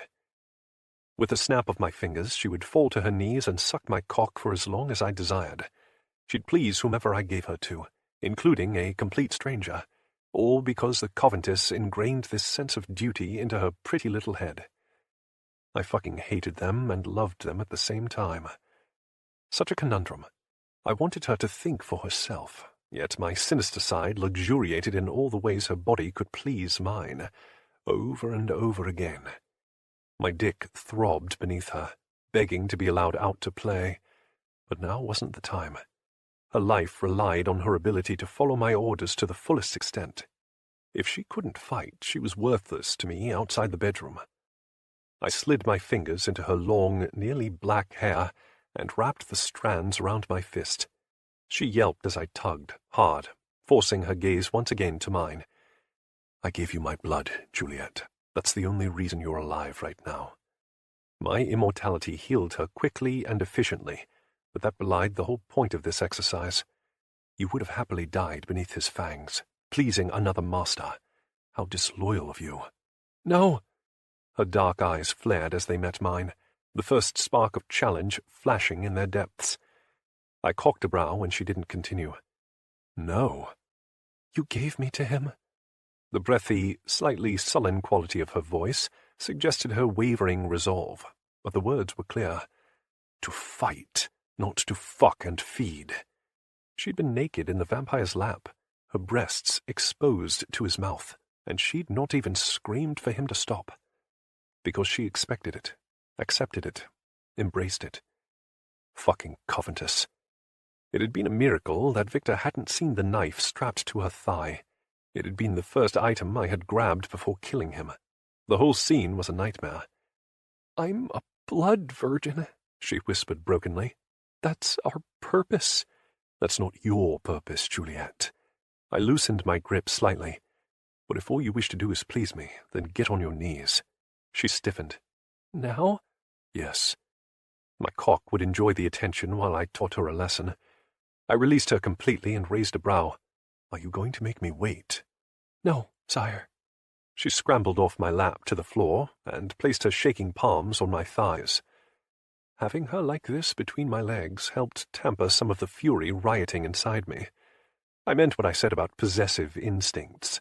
She belonged to me, no one else, and that vampire had touched her in places only meant for my hands and lips. We would be rectifying that error right now. Do your job, Juliet. Cruel words, but effective. Yes, sire. Her blood-coated chest heaved with a deep breath as she trailed her fingers up to my belt. The clasp came undone beneath her expert touch, followed swiftly by the button and zipper. My dick practically leapt out to meet her, but I withheld all emotion from my face. This lesson was not meant to be enjoyable. Her tongue darted out to dampen her lips as she stroked my shaft from head to base. I relaxed into the leather seat, not giving her the satisfaction of a response, other than the one she held in her palm. If she wanted this to be her sole purpose, I'd make her work for it. The lack of lighting in the limousine aided my plight. She wouldn't be able to see me nearly as well as I could see her. Deeper, Juliet. She knew what I liked after several weeks of providing oral pleasure. I'd yet to take her fully because I desired her true consent, not the compliance her Covenantess had instilled in her. My cock hit the back of her throat as she sucked hard. I nearly growled, but I swallowed it at the last minute. Fuck. The woman possessed the most talented mouth I'd ever experienced. No gag reflex, no hesitation, just pure, unadulterated understanding of exactly what I craved. It took considerable effort to remain relaxed and unfazed on the surface, especially when my blood started to boil from her ministrations. So perfect, so hot. So damn amazing. Electricity hummed through my veins, heightened by her constant eye contact. Yearning brightened her gaze, giving her a goddess-like appeal. The woman was gorgeous even when covered in another man's blood. Shit. I focused all my energy into remaining neutral, even as my groin throbbed. Maybe Juliet truly did belong on her knees, servicing me, because fuck if I wanted her anywhere else. My fingers itched to curl in her hair, to force her to take me to the hilt, hard, over and over again. I would come powerfully down her beautiful throat, and she'd swallow every drop, just as she always did. Mine. She was crafted for my pleasure, trained in all the arts of sex, including the darkest desires. I couldn't wait to explore them all. In time. Soon. Now. I gave in to one of my urges, threading my fingers through her hair and shoving myself all the way down her throat without warning. Her eyes widened a fraction, but she didn't fight me, just waited for me to let her breathe again. Submissive to her core, trusting, not wavering. Tears gathered at the edges of her irises, the only indication she needed air. But still no other reaction, not even a plea. Such a turn-on, and yet so infuriating. How could I break one so obviously broken? By putting the pieces back together in a new pattern, one befitting a warrior. I allowed myself one thrust out and back in again before yanking her off me completely. My other hand wrapped around my shaft, giving it a violent pump as my balls tightened at the pending explosion. "You're mine," I growled. "No one else touches you." "Yes, sire," she agreed, her pupils enlarged as I glowered down at her. With one final jerk of my cock, I unloaded onto her chest while gripping her hair in a way that forced her to watch. Her name teased my tongue, but didn't meet the air. I refused to indulge her when I felt so fucking unsatisfied. "Rub it into your skin," I demanded, as soon as I finished. I wanted it to erase any other man's presence, to mark her in the most degrading way as my property. But she didn't move or respond. I tugged sharply on her hair. Not enough to hurt, but enough to capture her attention. "Now, Juliet." Her palms flattened against her breasts, massaging and smearing my essence all over her skin. I observed her beneath my hooded gaze, watching as my cum branded her. "Don't stop." It came out sharp and a little gruff, causing her fingers to move faster over her nipples. She obviously understood my desire, since that was the spot Victor had bitten her. Each swipe of her thumb reaffirmed my place there, my ownership. Such a good little blood virgin. I yanked Juliet forward, and her mouth opened without my command, her tongue darting out to lick the liquid coating my slit. She hummed in approval before taking me deep into her mouth and drawing every last drop from my shaft. My grip didn't loosen. If anything, it tightened as she devoured my cock in a manner few others could fathom. Her hands continued to massage her breasts while she sucked me off, but slowly and more intensely now. She had adopted an erotic rhythm, one that intensified her arousal. I stole a deep breath, luxuriating in her intoxicating scent. So good. Damp heat radiated from her, no doubt dripping down her thighs. She relished in this, my owning her body, my dominance. And now my darling little Juliet wanted to come. Perfect. I let her continue, reveling in the slight squirm of her hips as she fought for the friction she needed.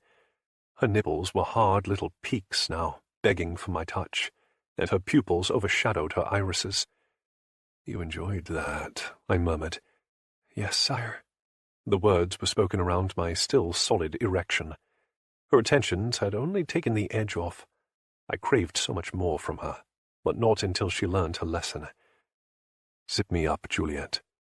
We had reached the manor a few minutes ago, but I'd allowed our moment to extend just long enough to ensure her sensitive state.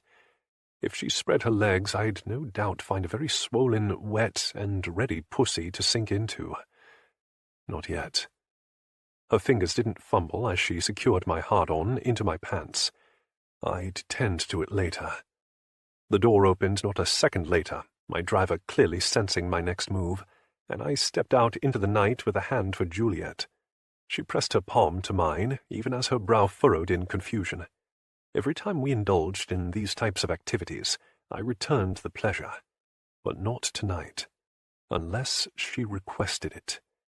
I tucked her arm into mine after she stood. Her bare feet probably didn't appreciate the cobblestones, but that was the point. I wanted her hot, bothered, and uncomfortable.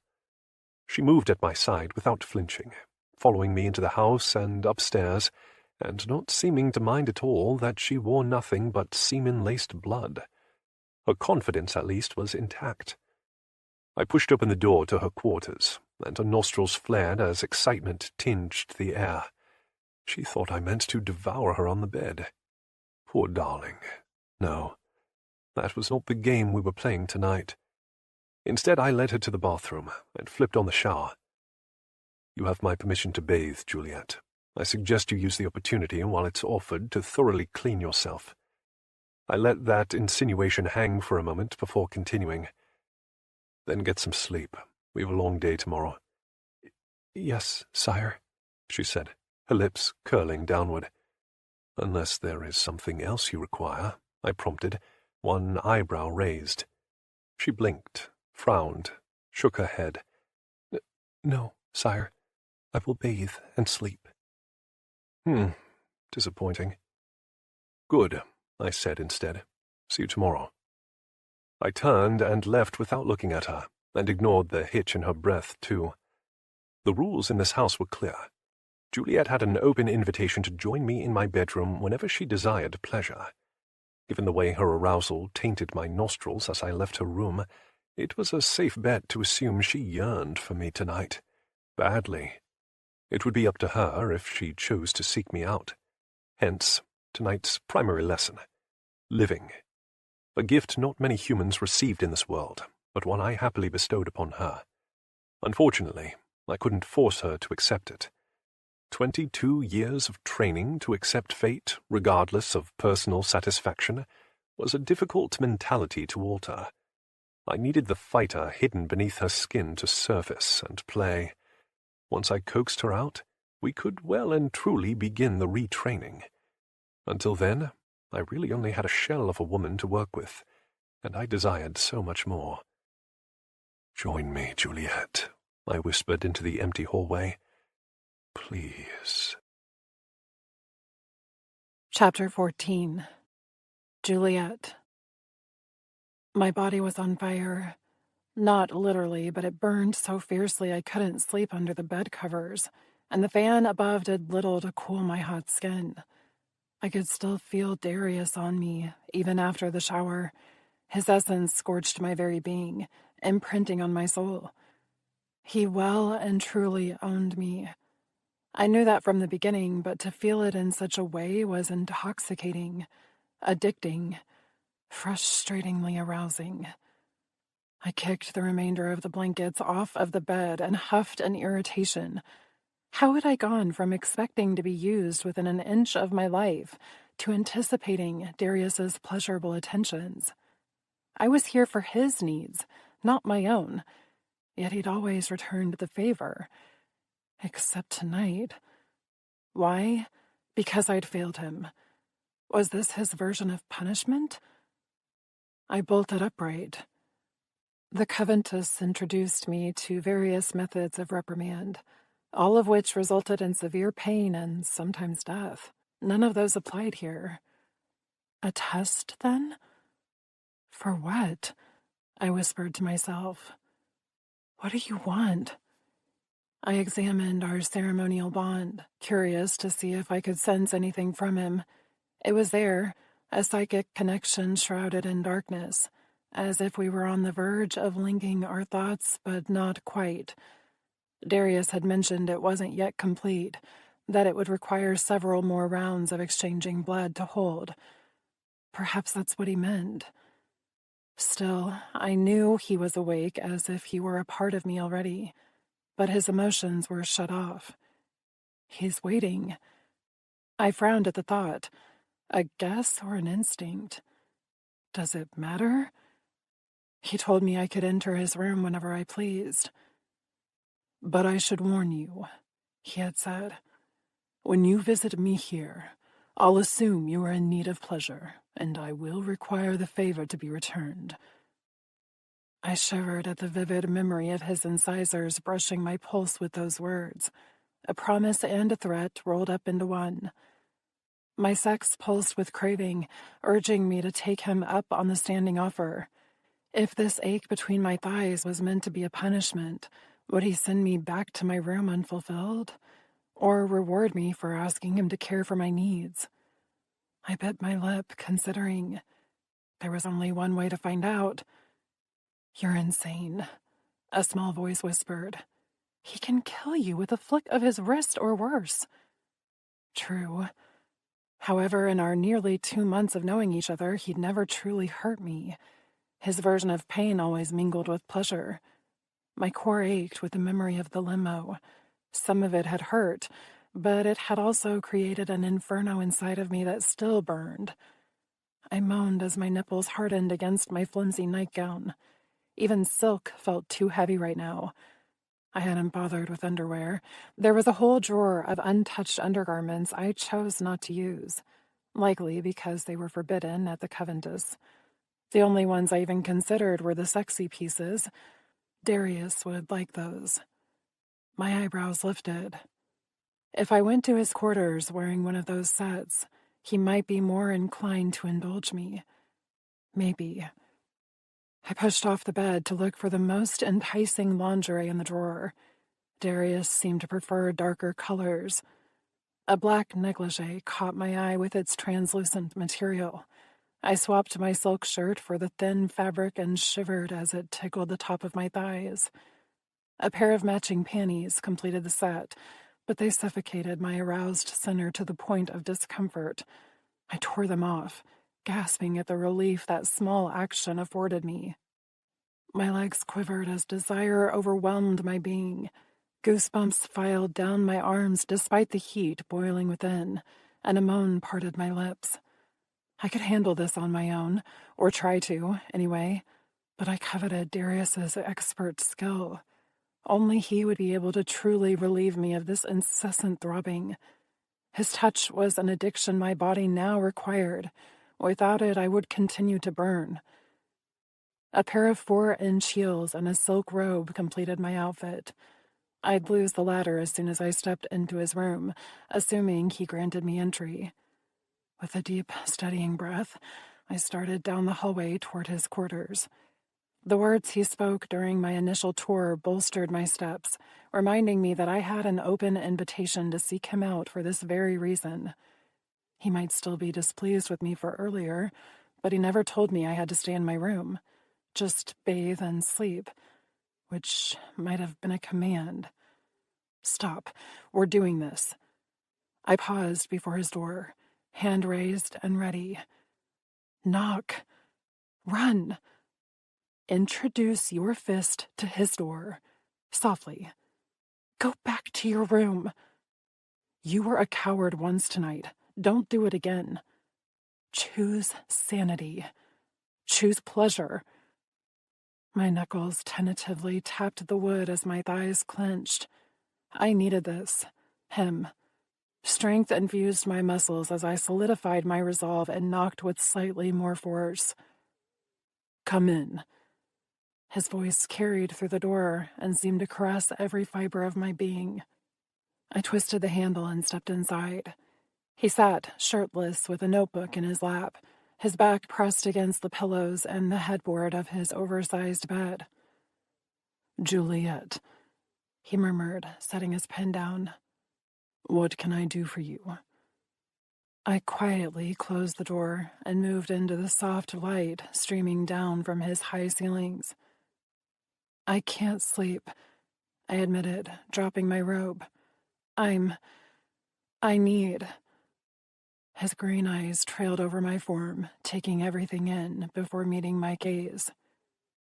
"What do you need, darling? Tell me." "Pleasure," I whispered. He arched a brow in challenge. "Louder, darling." "Pleasure," I repeated, my throat dry and my thighs trembling. Please, sire. I'm so hot it hurts. Are you wet for me? Yes. It came out on a moan as I clamped my legs together. Any more, and I would surely collapse in agony. Show me. His low voice, coupled with the request, stirred a volcano of sensation inside me. It was so intense I couldn't breathe, couldn't move, couldn't think. His muscles flexed as he moved the notebook from his lap to the nightstand and resettled onto his back. I'm waiting, Juliet, he murmured, hands tucked behind his head. He resembled a dark angel, his gaze devious and his lips inviting. The meaning of his request slammed into my gut, forcing my feet to move before the words caught up with my brain. But then it was already too late. I knelt beside him on the bed, lifting the lace for his inspection. Closer, love. His tone was an erotic caress that tantalized every nerve. My body succumbed to his every wish, doing exactly as he required without question. The pillows beneath his head dipped as I pressed my knees into them and positioned the hottest part of me directly over his face. His palms slid up beneath the translucent lingerie to grab my hips while I gripped the headboard for balance. You are so aroused. You're swollen. His breath teased my damp flesh, stirring a groan from my throat that sounded nothing like me. Please, sire, I begged. Please. Only because you asked so sweetly. His grasp tightened as he guided my core to his mouth. The first touch of his tongue against my clit elicited a guttural scream from me that resembled his name. My body shook uncontrollably above him, his hold the only thing keeping me steady. I needed this, craved it. Oh, goddess. His mouth was pure magic, just the right pressure. Darius, I breathed, my legs quaking violently. His headboard creaked beneath my palms. It was almost too much, but I couldn't stop the pleasurable assault, not when it consumed me so completely. Fire churned inside my lower belly, shooting sparks through my limbs. My indecent position above him only heightened the sensation. It gave me a false sense of power, some semblance of control never before experienced. His hands anchored me, his lips possessed me, and I felt like a queen. His queen. Molten heat pooled between my legs, frying my insides and creating a cyclone of energy focused on one single point. Oh, I moaned, my body screaming for release.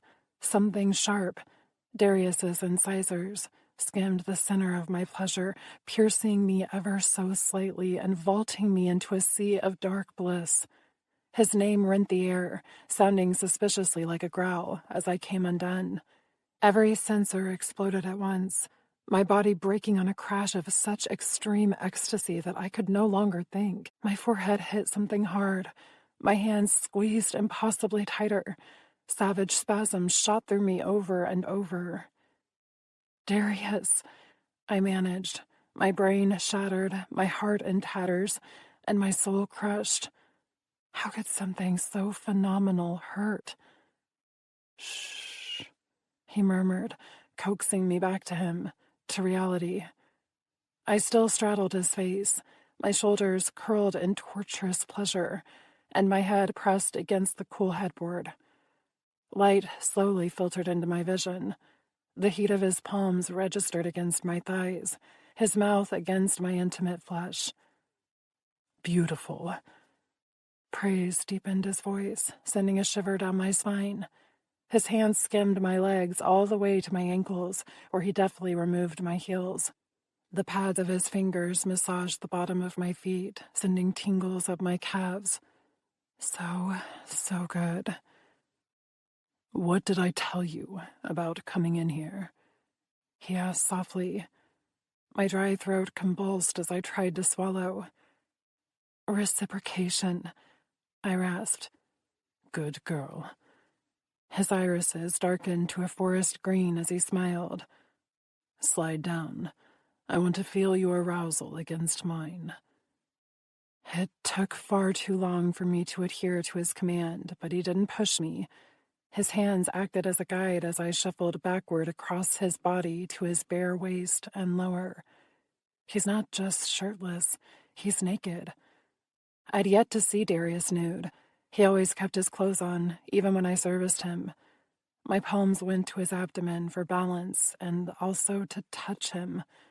Solid muscle, gorgeous, sleek. A predator encased in hot, tan skin. All vampires were good-looking, but Darius redefined the meaning of the word. He perfected it.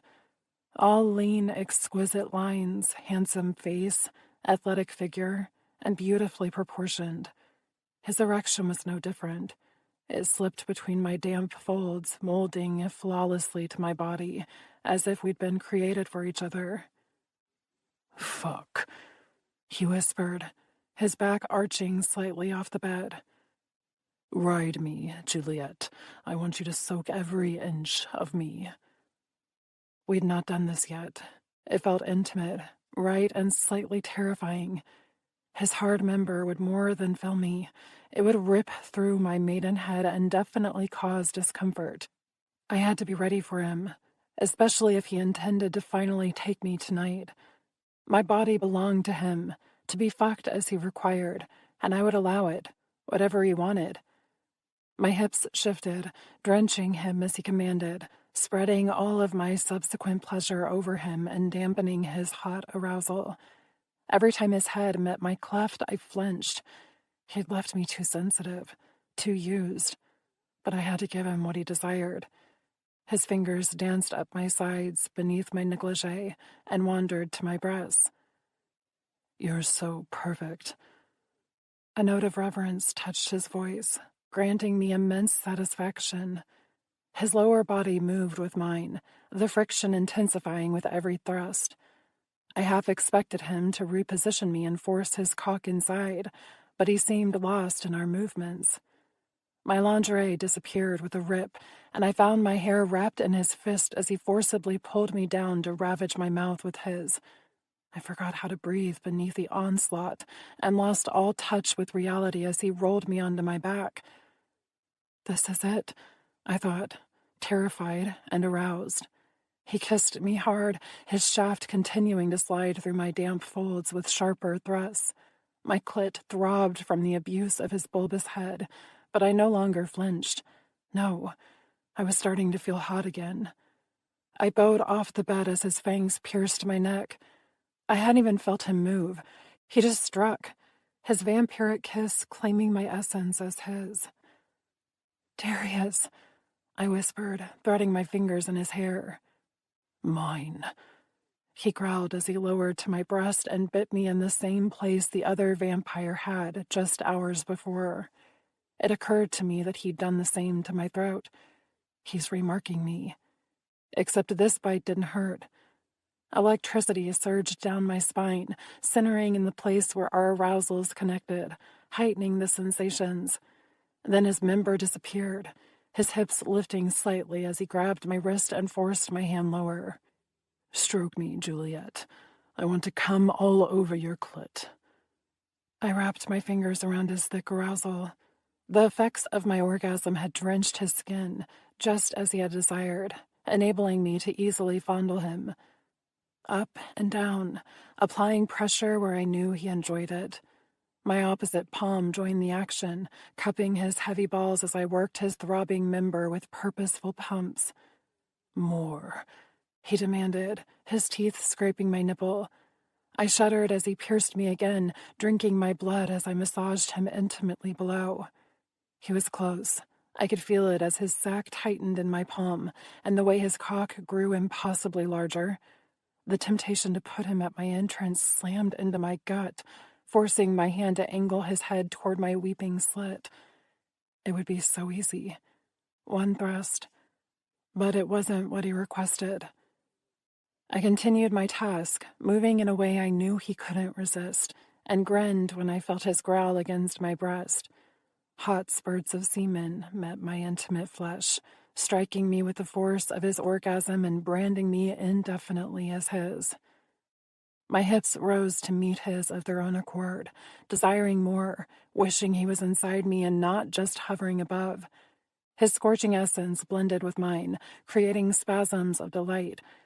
I squeezed out every drop with my hand, relishing the feel of him. Darius lifted onto his knees, his gaze between my spread legs. He swiped his thumb through my slick folds to my clit and then back again. You look amazing like this, drenched in my seed. I shivered from both his touch and the view of his very naked body crouched so close to mine. Muscle and strength radiated from him, as did an aura of danger. Darius wasn't just a vampire, but an old one too. He smeared his essence around my entrance, awakening a hunger deep within me. Then he pressed inside, introducing his pleasure to mine and mating them in the world's oldest dance. Soon, he whispered darkly, but not yet. Why? I wanted to ask, but only a moan escaped instead. He applied just the right amount of pressure to my sensitive nub, massaging our combined euphoria into my flesh. Lava slithered into the pit of my stomach, growing with each swipe of his thumb. Darius played my body with such expertise, his gaze always attentive and his focus on my reactions. He pinched me, kneaded me, and teased my nerves. I shook beneath him, completely lost to his will. One hand, that's all he used, and I was already coming undone. When he leaned down to capture my nipple with his mouth, I bucked against him. My breathing stopped. The whole world blacked out around me. Everything focused on Darius. My seed owns you now, he whispered, and soon so will my cock. His words increased the intensity building inside me, cresting the volcano threatening to erupt. I trembled from the potency of it all, my mind losing its grip on reality. So close. He nibbled my breast. I can feel it bubbling beneath the surface, awaiting my command. Your body is so beautifully trained, Juliet. He trailed kisses up to my collarbone and along my jaw. My nerves were linked to a live wire, sizzling with energy and waiting to combust. I felt imprisoned, frozen in time, a slave to my master's desire. Please, I whispered, aching from the force of it. Please, sire. He grinned against my throat, his tongue tracing my pulse. You beg so prettily, darling. My nails dug into my palms as waves of excruciating need rolled over my being. I was gasping his name, writhing beneath his attentions, dying for the release he held in reserve. His lips brushed my ear, his exhale heavy and intoxicating. Come for me. Agony, coupled with gratification, exploded inside me, destroying my ability to move and think. Flashes of light, fractures of my consciousness, a world of discomfort and euphoria. My lungs burned from my screams while my limbs melted into a puddle of repletion. Glorious, Darius murmured, his lips against mine. Fucking perfection. I trailed my fingers up his strong arms to hold on to him while he kissed me.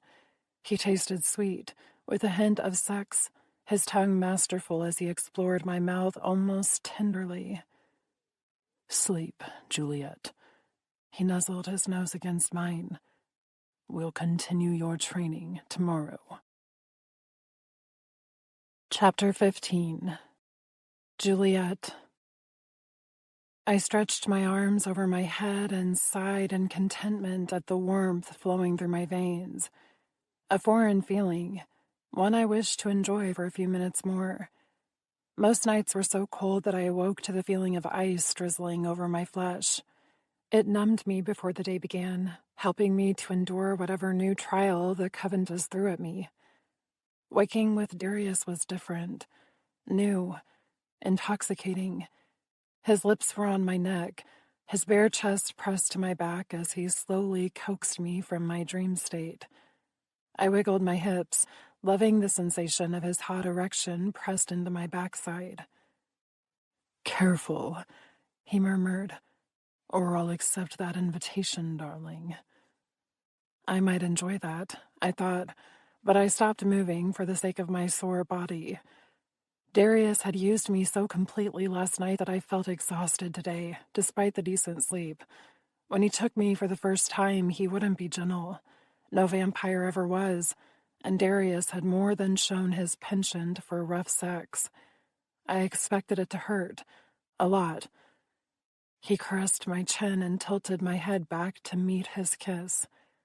Long, fluid strokes of his tongue against mine. I could become addicted to this treatment, so gentle, caring, almost reverent. "Good morning," he whispered when he finished. "Or I suppose I should say evening, since it's well after midnight." Yes, a typical vampire schedule. The sunlight didn't particularly bother them, they just preferred the night. Lycans, however, embraced the day, or so I'd been told. I'd yet to meet one. "Hi," I managed, my throat sore. He nudged me onto my back to lie beneath him and smiled down at me. "I'm proud of you, Juliet." I blinked. Me? Why? His mouth brushed mine. "Because you came to me last night and told me what you needed. I want that to happen more often." So it was a test, or rather a lesson of some kind. Everything Darius did seemed to have some sort of motive. He kissed me again, this time with slightly more force as his erection pulsed between my legs. I dampened for him automatically, had probably slept in that state most of the night on instinct alone. Hold that thought." He pressed his palms into the pillow on either side of my head and lifted himself up while holding my gaze. "We need to discuss your comments about not being a fighter." Ice slithered through my veins, freezing me beneath him. "I'm not." "I agree that you're not," he replied. "Yet." He rolled off of me and held out his hand. "Come with me." His tone brooked no argument. My palm met his as he assisted me from the bed. Rather than head toward the hallway, he directed me to his oversized marble bathroom and flipped on the shower. I stood beneath the already warm water, awaiting his instructions. "Your survival instincts have been beaten out of you," he murmured as he ran his fingers through my dampening hair. "I'm going to help you find your spirit and resolve." He selected a bottle and poured some of the clear liquid into his palm. "Vampires and lycans are superior beings," he continued as he massaged the shampoo into my hair. "There is no question on that front. But that does not mean all humans are weak. With the right training and mindset, you have the capability to be my lethal counterpart. The Coventus taught you how to tempt. I will teach you to fight." Darius pushed me under the water, his hands running over my damp strands until the last of the bubbles went down the drain. Then he started over with the conditioner. "We have 4 months until the coronation." His voice lowered with the words. "I need you to help me eliminate the competition." My eyes widened, both at his words and the inherent trust underlining them. Not once had he mentioned why he wanted my cooperation.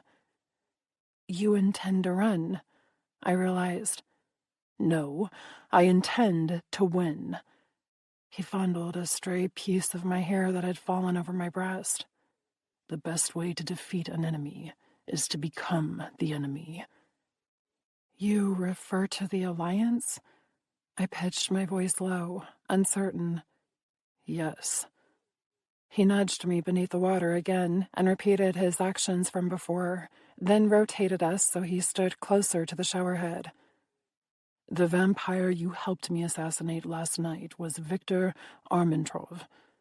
He ducked beneath the spray while my jaw dropped. "He's aristocracy." It came out on a shocked whisper that of course Darius heard.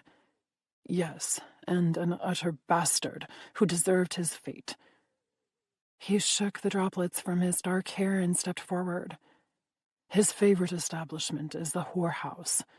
I'm sure your Coventus explained that to you. Yes, the vampires in charge had used it as a potential threat should anyone misbehave. It's a place where humans with less worthy bloodlines are sent, I said, quoting my text. The average age of death is 25. Because of men like Victor, Darius replied as he lathered his head with shampoo. Trust me when I say he deserved a far worse fate than beheading. I considered that while he rinsed and applied conditioner. Why do you wish to join the Alliance? I wondered out loud. You do not strike me as having political motivations. Perhaps that was out of turn for me to say, but given all of my learnings, Darius did not fit the mold. His lips curled into a dangerous smile. I want to destroy it and reinstate our rightful leader. All the breath left my lungs. He'd mentioned the tidbit about enemies, but this... The Alliance was the glue that held our society together. Without it, lichens and vampires would go to war, leaving the humans as collateral damage. Everything would collapse. Darius pressed a bar of soap to my breast and began massaging it in circles. Tell me, Juliet, are you happy? He asked softly. With this life, I mean. Do you enjoy being relegated to slavery, to being a source of food and pleasure for my kind? My mouth opened and closed, no sound escaping. They weren't questions I knew the answers to, as I'd never even considered them. My purpose was defined at birth. I never had a choice. What other means of happiness was there for a blood virgin? Humans used to have a higher place in society. His hand moved south as he lathered more soap into my skin. I showed you the history books when you first arrived so you would understand. It's not something the Coventus teaches. The information is considered irrelevant, which is really a fancy way of classifying it as illegal. He turned me away from him and lifted my hair over one shoulder to better access my back while he continued speaking. There are those who disagree with the way our government works today. It favors the old aristocracy and degrades those of lesser bloodlines. Ivan and Trevor are two examples. They don't qualify for a judicial position merely because they were born into the lower class as humans. It bars them from certain career paths as well, disqualifies them from events such as your blood virgin auction, and even prevents them from entering certain social circles without a representative. Darius's palm ran down my thigh as he kneeled behind me. As you've no doubt ascertained, blood is very important in vampiric hierarchy, and it's the foundation of the Alliance. Turn. I did as he asked, placing my most sensitive body part before his eyes. He placed a kiss on my shaved mound, before gently washing the area of his attentions from last night. How much do you know about lichens? He asked, his green irises meeting mine. Bloodlines are important to them as well, I replied. They have royal houses and hierarchy in their packs. A crude assessment, but true, he agreed. The alpha males control everything, including the females in their territories. Property can be exchanged for a woman of choice, and they very much believe in forced breeding. And as that's how they treat their own kind, you can imagine humans have it far worse. I shivered.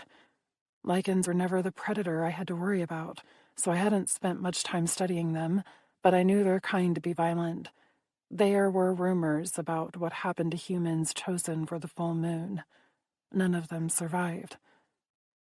My point is that our system is flawed, and there are those, myself included, who do not agree with how everything is run, and we wish to fix it. He stood. Rinse. I stepped beneath the water again as he soaped himself off in a far more efficient manner, and then traded positions when he was ready to wash away the suds. They pooled at our feet, creating a swirling motion over the drain as I observed numbly. Of all the masters, I had been selected by the one who desired change. A world without the Alliance.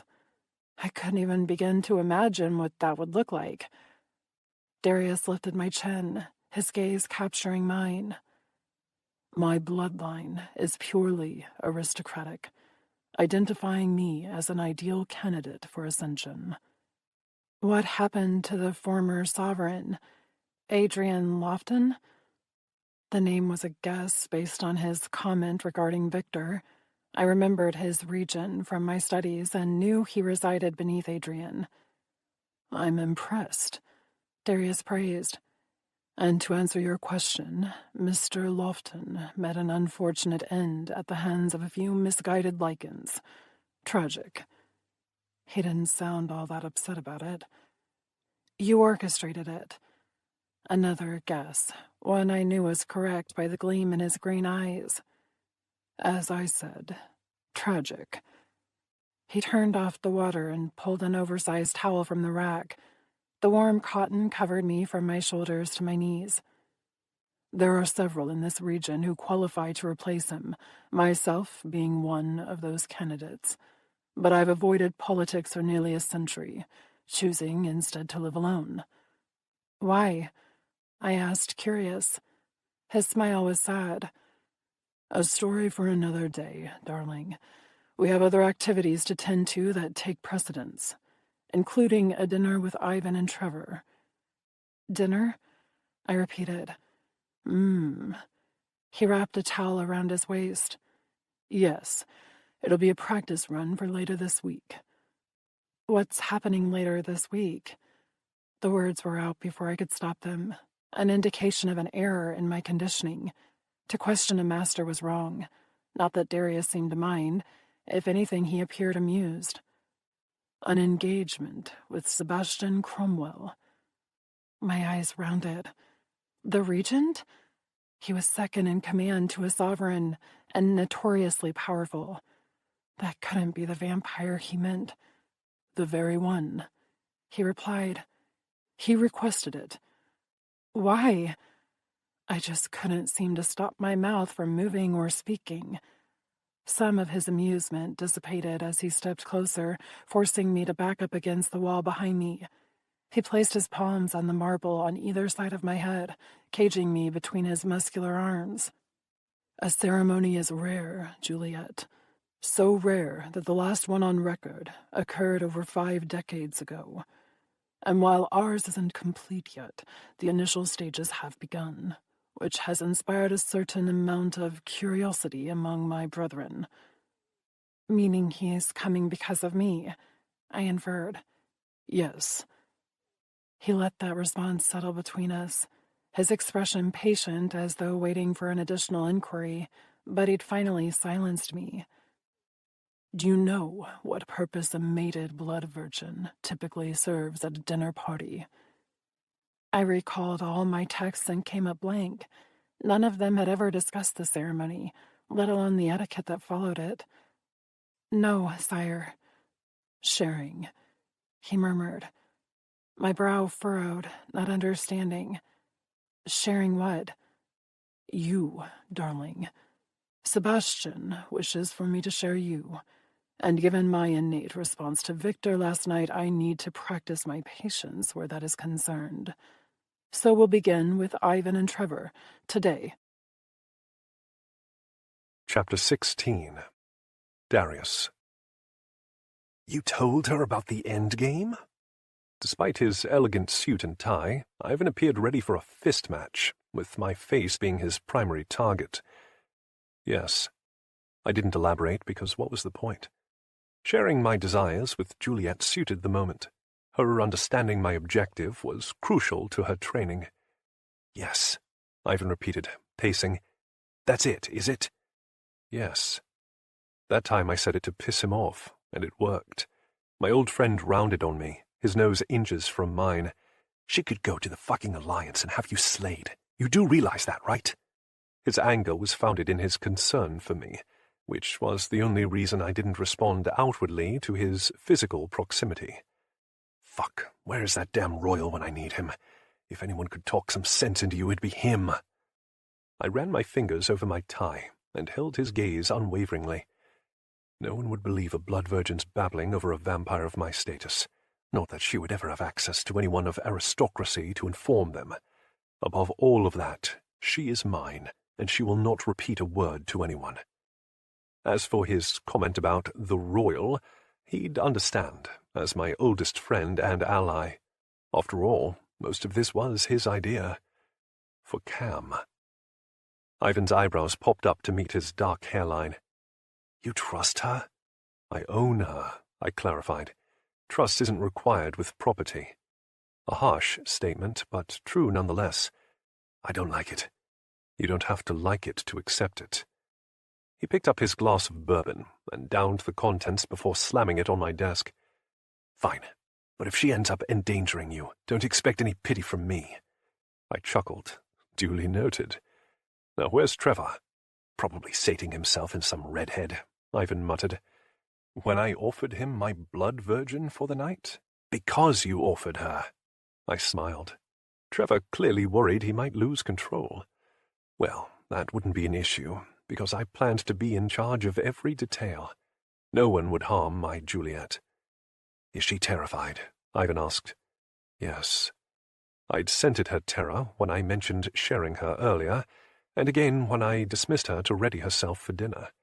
The outfit I'd requested she wear didn't help matters. Rather than black, I'd opted for a dark red tonight. It would look beautiful against her pale skin. Then you clearly didn't tell her how this is going to go.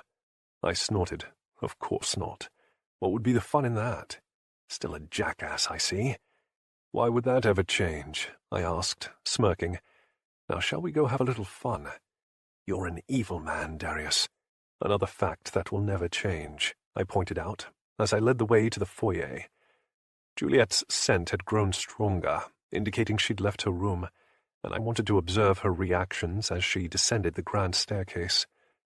Her glittery dress caught the light from the chandelier above, illuminating her curves as she paused at the top. Shit, Ivan growled beside me. I fucking hate you.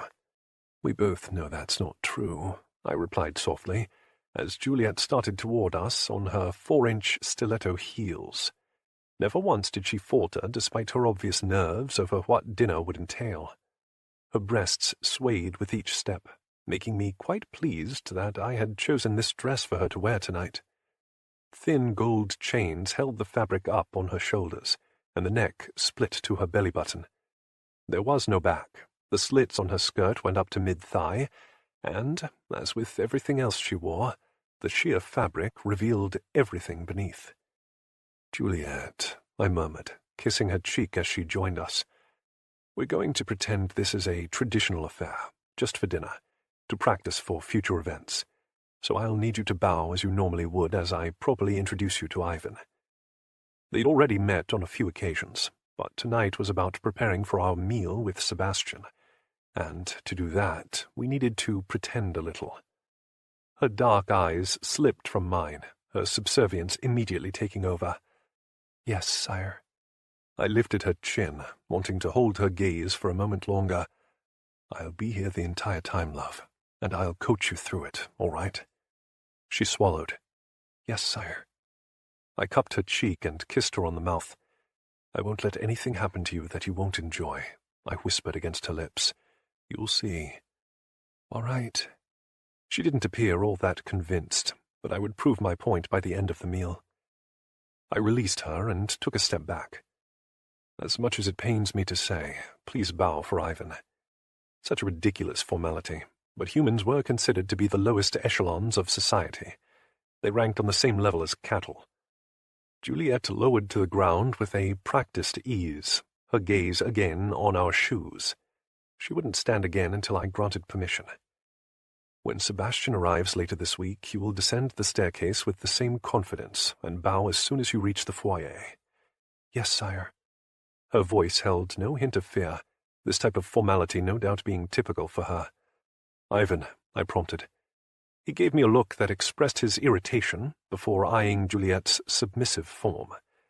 With his hands in his pockets, he circled her, eyeing every asset on display while purposely brushing against her as he moved. She didn't flinch, her posture perfect the entire time. "She's lovely, Darius." He stopped behind her. "May I?" My instincts rioted while I replied, "Of course." I could handle this. I had to. "Kneel for Master Ivan," I instructed. Juliet sat up onto her heels, palms on her thighs, head still bowed respectfully. My cock hardened at the now familiar position. She truly was a gorgeous woman. Ivan brushed his knuckles over her cheek before trailing them down her neck to the gold chains gracing her shoulders. I monitored her heart rate as he continued his exploration and admired the steady rhythm, especially as he moved to press his legs to her exposed back. He gripped her chin to force her head back, meeting her gaze with a smoldering one of his own, and smiled seductively. "Hello, pet." "Master Ivan," she greeted. "Welcome." Such a natural. No trembling or hiding, just utter compliance in a dangerous situation. The Covenanters had certainly done their job well. Too bad I had to undo all their hard work. Oh, on the surface she would remain the same, but not beneath. And her reactions today proved it all to be possible.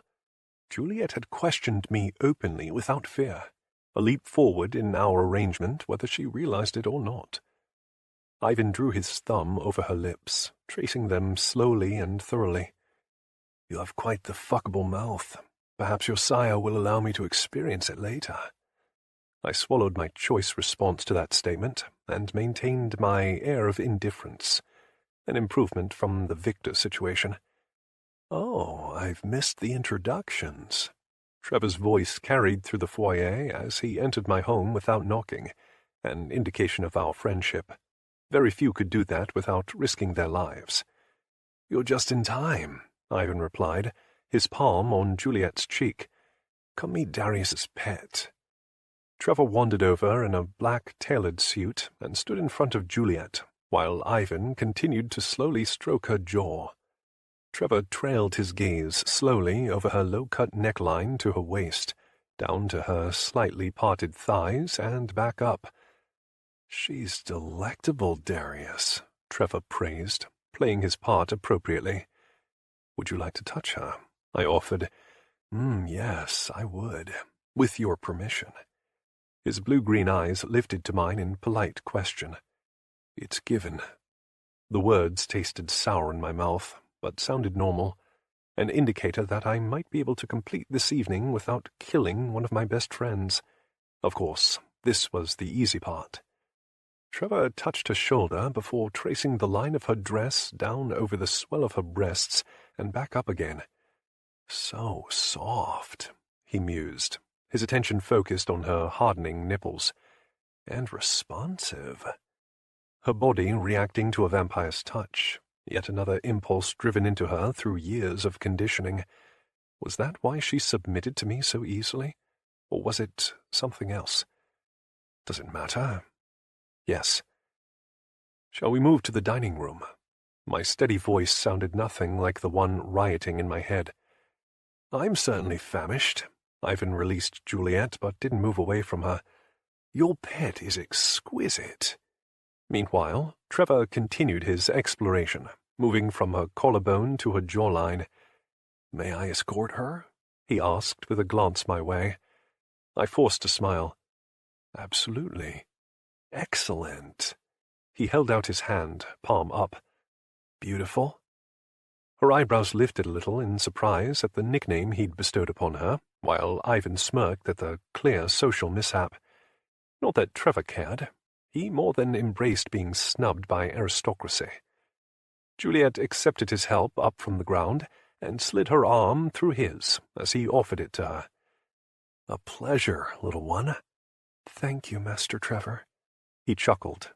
"Oh, how I do enjoy hearing those words from a woman's mouth, especially one as gorgeous as yours." "I doubt Sebastian will be nearly this good-natured," Ivan drawled as he followed the couple down the hall. I remained a few steps behind, my goal to show trust and respect. Trevor snorted. Certainly not. The man has a dick up his ass. Stick, Ivan corrected. No, I definitely meant a dick. Trevor led the way to the dining room, a grin on his face the whole way, while I shook my head. I told you he wouldn't last more than 5 minutes, Ivan said conversationally. Do you think perhaps it's the blonde hair? Bleached it too much during his surfing days. Seriously, a blonde joke? Trevor tossed back. I suppose I shouldn't expect much from a former Brit. Poor Mr. America doesn't understand our dry sarcasm, Dee, Ivan murmured. Do you think it's because his former political system didn't value education the way ours did? Absolutely, I agreed, even though I didn't grow up in the same era. Both of my friends were born much, much later than me. What do the nicknames mean? Juliet asked, her gaze meeting mine unexpectedly in the dining room. Everyone stopped smiling, the air cooling to a frigid level. Juliet's eyes grew wide as she realized her social faux pas, her lower lip trembling. If Sebastian were here, I'd have no choice but to publicly punish her for such an outburst. However, since Trevor had already broken all formalities, I could let this slide. Besides, this was the type of behavior I desired, a fracture in her conditioning that I could exploit. Trevor stepped away as I moved forward, and Juliet immediately fell into a formal bow.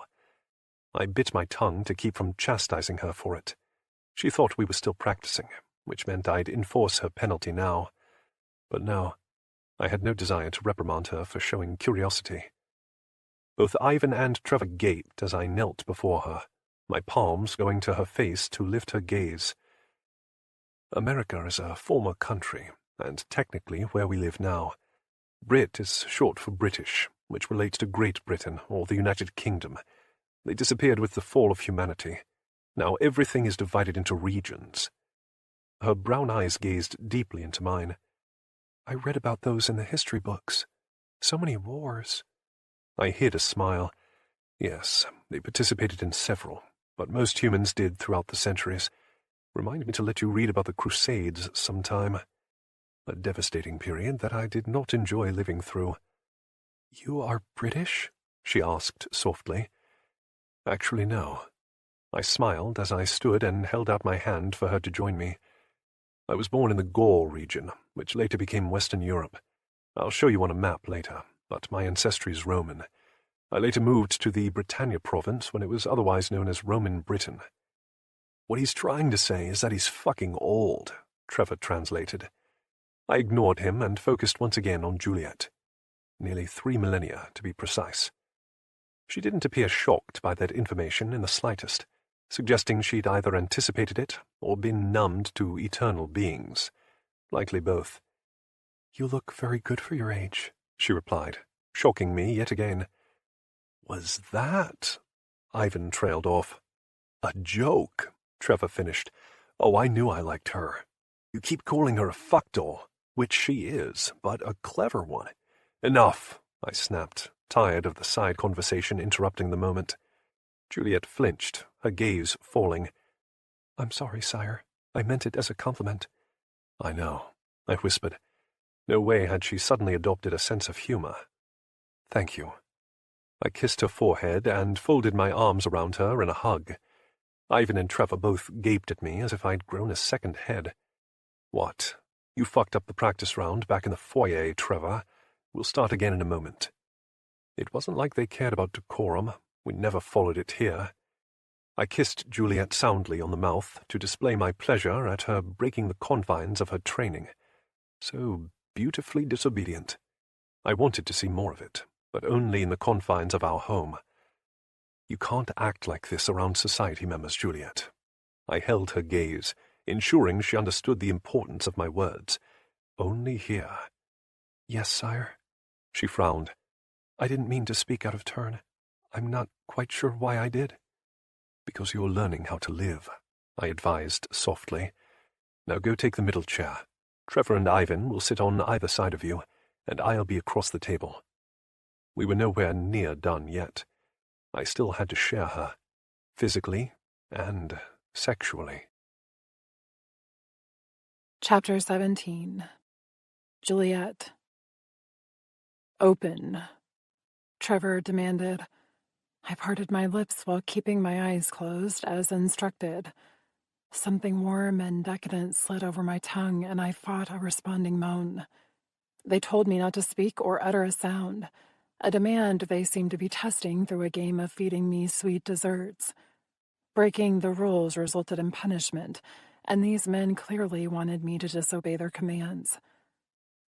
I think she likes it, Ivan mused. Give her another bite. Oh, I sighed mentally. I was so full already. After years of eating food only of nutritional value, it was hard to enjoy meals in the way Darius and his friends did. My stomach couldn't tolerate the rich flavors. Only one more, Darius advised, voice flat. Spoil sport, Trevor grumbled. Here, love, open, Ivan said as the edges of a spoon met my mouth. I obeyed dutifully. Another sweet slice of heaven tortured my underdeveloped taste buds as I forced myself to chew and swallow. Gorgeous, Trevor praised as someone trailed a gooey substance along my collarbone. I almost glanced at it, but remembered their order for me to shut my eyes. Something wet, a tongue, met my skin as one of them laved up whatever had just been applied to my body. They'd done this a few times during dinner, their hands and mouths finding one reason or another to touch me, but never beneath the dress, and always with Darius's permission. I'm craving something else for dessert. Ivan's words flowed over and through me, the insinuation in his voice punctuated by his palm sliding over my thigh. Darius. Yes. The sound of a chair scraping over wood, then footsteps. My heart skipped a beat. The stroking and licking throughout dinner hadn't bothered me nearly as much as I expected because Darius sat close by. They were all busy eating as well, lost to their conversations and politics while using my body as a side amusement. But now I was under the spotlight. I felt it with every fiber of my being, all three gazes on me, voracious. Oh, goddess. It was like the first night in Darius's home, when I thought they'd all intended to devour me, except this time I knew that was the plan, to share. 3 men. Can I manage it? I could barely handle Darius. A warm palm slid beneath my hair, curling around the back of my neck as Darius's familiar scent overwhelmed me. You've done so well, darling. But now it's time for the real test. His thumb stroked my thrumming pulse. Stand. Finding my footing while blind wasn't easy, but I managed. The chair disappeared as Darius pressed his chest to my back. His hands found my hips. Open your eyes. I did and found nothing had changed. Trevor and Ivan both sat in the same chairs, their expressions predatory. Gentlemen, you've ensured Juliet's appetite is well sated. Would you like her to return the favor? Darius asked, his tone dark and sensual. My heart fluttered. Return the favor. Ivan stood and ran his hand over his tie, his caramel-colored irises a thin line around his oversized pupils. He looked hungry, very, very hungry. I would adore that. Me too, Trevor added, standing. Excellent. Darius pressed a kiss to my neck, a show of open possession, and splayed his fingers along my sides. Shall we adjourn to the great room? Ivan's heated gaze danced over me, his lips quirking. I suppose that would be more comfortable. Trevor smirked and turned to lead the way, Ivan right behind him. Follow them, Darius whispered when my feet refused to move. I swallowed, my throat dry. Yes, sire. It took a moment for my legs to work, my limbs frozen with trepidation. The Covenantess had well prepared me for what came next. While I'd never experienced it for myself, I'd witnessed several threesomes and foursomes throughout my training days.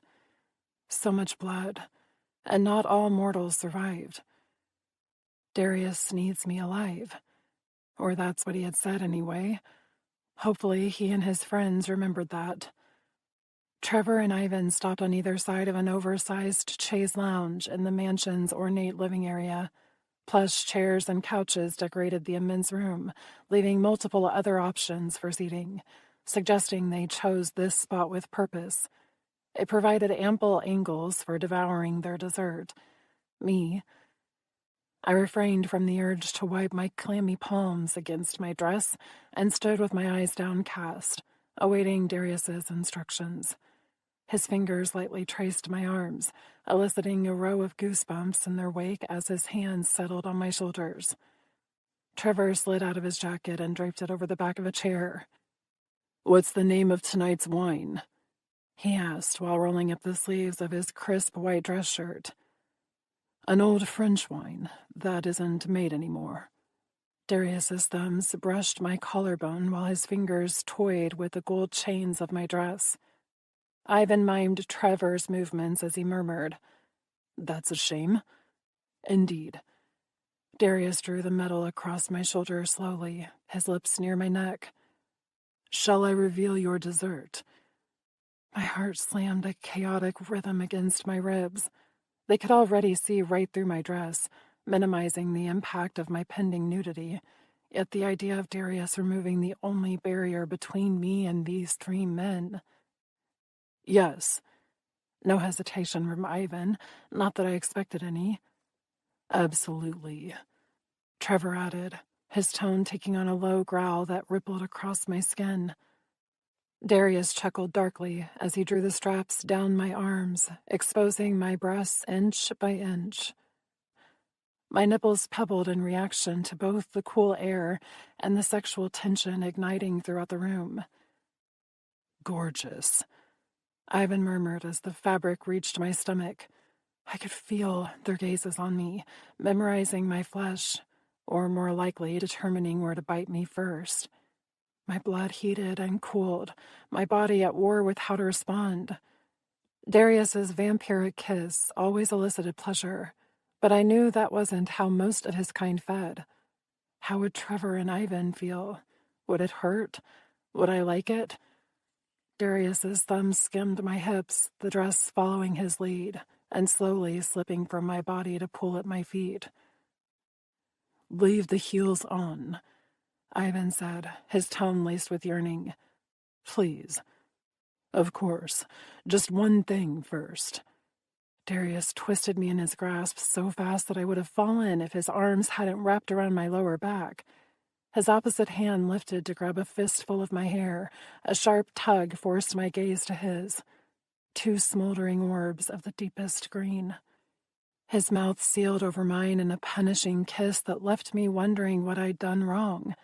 Had it been the goosebumps? My thundering pulse? Both were considered mortal faults. The Coventus tried to break my kind of those instinctual reactions through hours of forced observation. Alas, I never managed to master the art of hiding my body's responses. Just as I couldn't deny the heat Darius provoked in me now, with the dominating swipes of his tongue against mine. I gripped his jacket for balance as he deepened his claim. My head stung from how tightly he held my hair, while my stiff nipples luxuriated in the feel of his fine wool jacket abrading my bare skin. It evoked pleasure and pain simultaneously, leaving me off kilter. I didn't know whether to scream or to moan, and that convoluted swarm of emotions only worsened as blood filled our mouths. My breaths came in pants against him, uncertain of this possession. The sticky essence coated my tongue and throat, causing me to gag. That only seemed to spur him on more, his arms squeezing me tighter as the fingers knotted in my hair loosened to trace my face. "Take a deep breath," he instructed, causing my heart to jump. Why? I wondered even while I complied. Then he gripped my nose while resealing his lips over mine. My eyes flew open. I couldn't breathe. More blood filled my mouth, drowning me, forcing me to swallow in heavy gulps while my lungs burned with the need for air. Tears flooded my vision. my body aching, my heart beating a mile a minute. Why? I blinked. What did I do wrong? My nails dug into his jacket while I gulped the thick substance lining my throat. I didn't dare inhale, but I would be forced to soon if he didn't release me. Domination. Darius owned me. Each subtle sweep of his tongue over mine confirmed his power, and the erection against my lower belly said he enjoyed his dominion.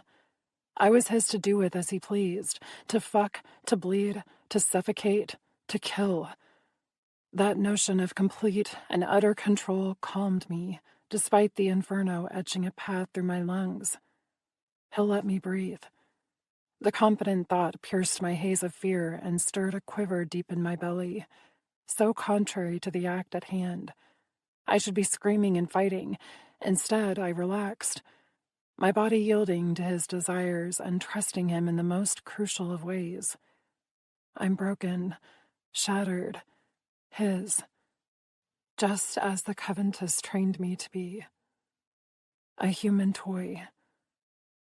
Darius's lips slipped from mine as his hand drifted to my hair again, his grip far gentler than before. The unexpected reprieve sent a jolt through my system, shooting electricity to my nerve endings and heating me to my very core. I inhaled deeply, completely, my body shaking uncontrollably from fright and a lethal need for more. Fire laced my veins, setting my skin ablaze with conflicting messages while my lungs wept with joy. Arousal deepened Darius's irises to a dangerous forest green color as he studied me intently. You enjoyed that. I shuddered, my body inflamed from his touch and kiss. What did he just do to me? He brushed his mouth against mine and smiled. Yes, you definitely enjoyed that. I licked the blood from my lips and shuddered again as I swallowed. So sweet, so addicting, like life in liquid form. My eyebrows drew down at those errant thoughts and shot upward as understanding dawned. Not my blood. Darius had forced me to swallow his essence, not mine. Why? I mouthed. Would this further the ceremonial bond between us? He mentioned after the first time that we would have to consume each other again. Protection, he whispered, brushing his knuckles over my cheek. Now go lay on the chaise and spread your legs for us. Chapter 18. Darius. Juliet resembled a goddess with her dark hair fanned out against the lounge pillows. Her perfect breasts rose and fell with each breath, her pulse a constant thrum in my ears. She behaved so beautifully, so submissively. Her long, creamy legs were parted just as I requested, revealing every intimate inch of her to our gazes. Hunger radiated from Trevor and Ivan, their stances predatory. One signal from me and they would pounce, but not a second before. I controlled this moment, this room, this woman. My blood sang as my essence settled inside her, coating her in yet another layer of immortality that deepened our bond. I could have asked her to feed from my wrist, but it seemed too chaste. The possessive man in me demanded a show, a declaration to those in the room that I owned her, that regardless of what would transpire in the coming minutes, Juliet was mine. I removed my jacket and added it to the pile on top of the chair. This is going to hurt, Juliet. A warning she likely didn't need. The look Ivan flashed me also said it went against protocol. So did my eternal kiss. Fuck if I cared. This was a test run for a reason. Yes, sire. Her pulse sang an entirely different tune from her tone. I knelt beside her and kissed her temple. Your fear is intoxicating, darling. I nuzzled her jawline, her neck, and nipped her thundering pulse. Divine temptation. I glanced at my friends. Ivan, Trevor, care to join me? Fuck you, Ivan seemed to say with his brown gaze. I thought you'd never ask. Oh, I definitely considered that option, I thought, grinning. Be my guest, please. With an arrogant lift of his brow, he lowered himself to the chaise and settled between Juliet's splayed thighs. Far too close for my liking, but we'd already agreed that he could feed from her femoral artery. Trevor remained standing, his focus on Juliet's breasts. Her breath hitched as he drew his finger between them. "Jumpy," he murmured. "Something to work on before Sebastian's visit." Ivan grasped her thighs, his attention shifting to her shaved mound. Although her arousal will please him. He dropped a kiss to her hip, then slightly lower, and smiled at her responding shiver. "Oh yes, it'll please him very much indeed." I fought the urge to punch my best friend, and instead focused on Juliet's breathing, her heartbeat, her dilated pupils. She inhaled sharply as Trevor palmed her breast, then exhaled slowly. He pinched her nipple, hard from the looks of it, and smiled when she didn't outwardly react. "That's better, gorgeous," he praised, while settling beside her. His blue-green eyes met mine, seeking permission to explore more. It was his way of deferring to his elder and superior before playing with the delectable toy. If I told them to leave, they wouldn't hesitate. Of course, Ivan would give me hell later for it, but my dominance in this room was absolute. Both males were waiting for me to give them permission to continue. We reviewed the ground rules in depth while discussing this exercise, and I trusted them not to cross the boundaries I set. That's why they were here. I would entrust Juliet with no one else. Not yet. Perhaps not ever. I circled Juliet's throat with my palm, my thumb resting against her artery, and squeezed. "Look at me." She complied immediately, her big brown eyes locking on mine with a relieved expression. Had she craved my gaze this entire time? Pride blossomed inside me at the prospect, another crack in her conditioning. "Sire," she breathed, her cheeks flushing. I lifted my opposite hand and drew my fingers through her thick hair. The thudding against my thumb slowed, her body surrendering to my will. We were developing trust, an important component to our future plans. I held her gaze for a moment longer, before shifting my attention to Ivan and Trevor. "You may proceed," I said quietly. Juliet didn't tense or make a sound, as both men bent to run their mouths and hands over her exposed skin, Trevor at her breasts, Ivan near her femoral artery. I held her gaze, my grip on her neck tightening a fraction to keep her in the present. My friends wouldn't be gentle. It was the only way to ensure she understood the future expectations of my counterparts. I couldn't afford for her to react negatively to Sebastian or anyone else. Her lips parted, her expression clouding with a mixture of pleasure and pain. I brushed my thumb over her pulse again, before glancing down her naked body to my feasting friends. Trevor had her nipple in his mouth, his fangs firmly lodged into her skin.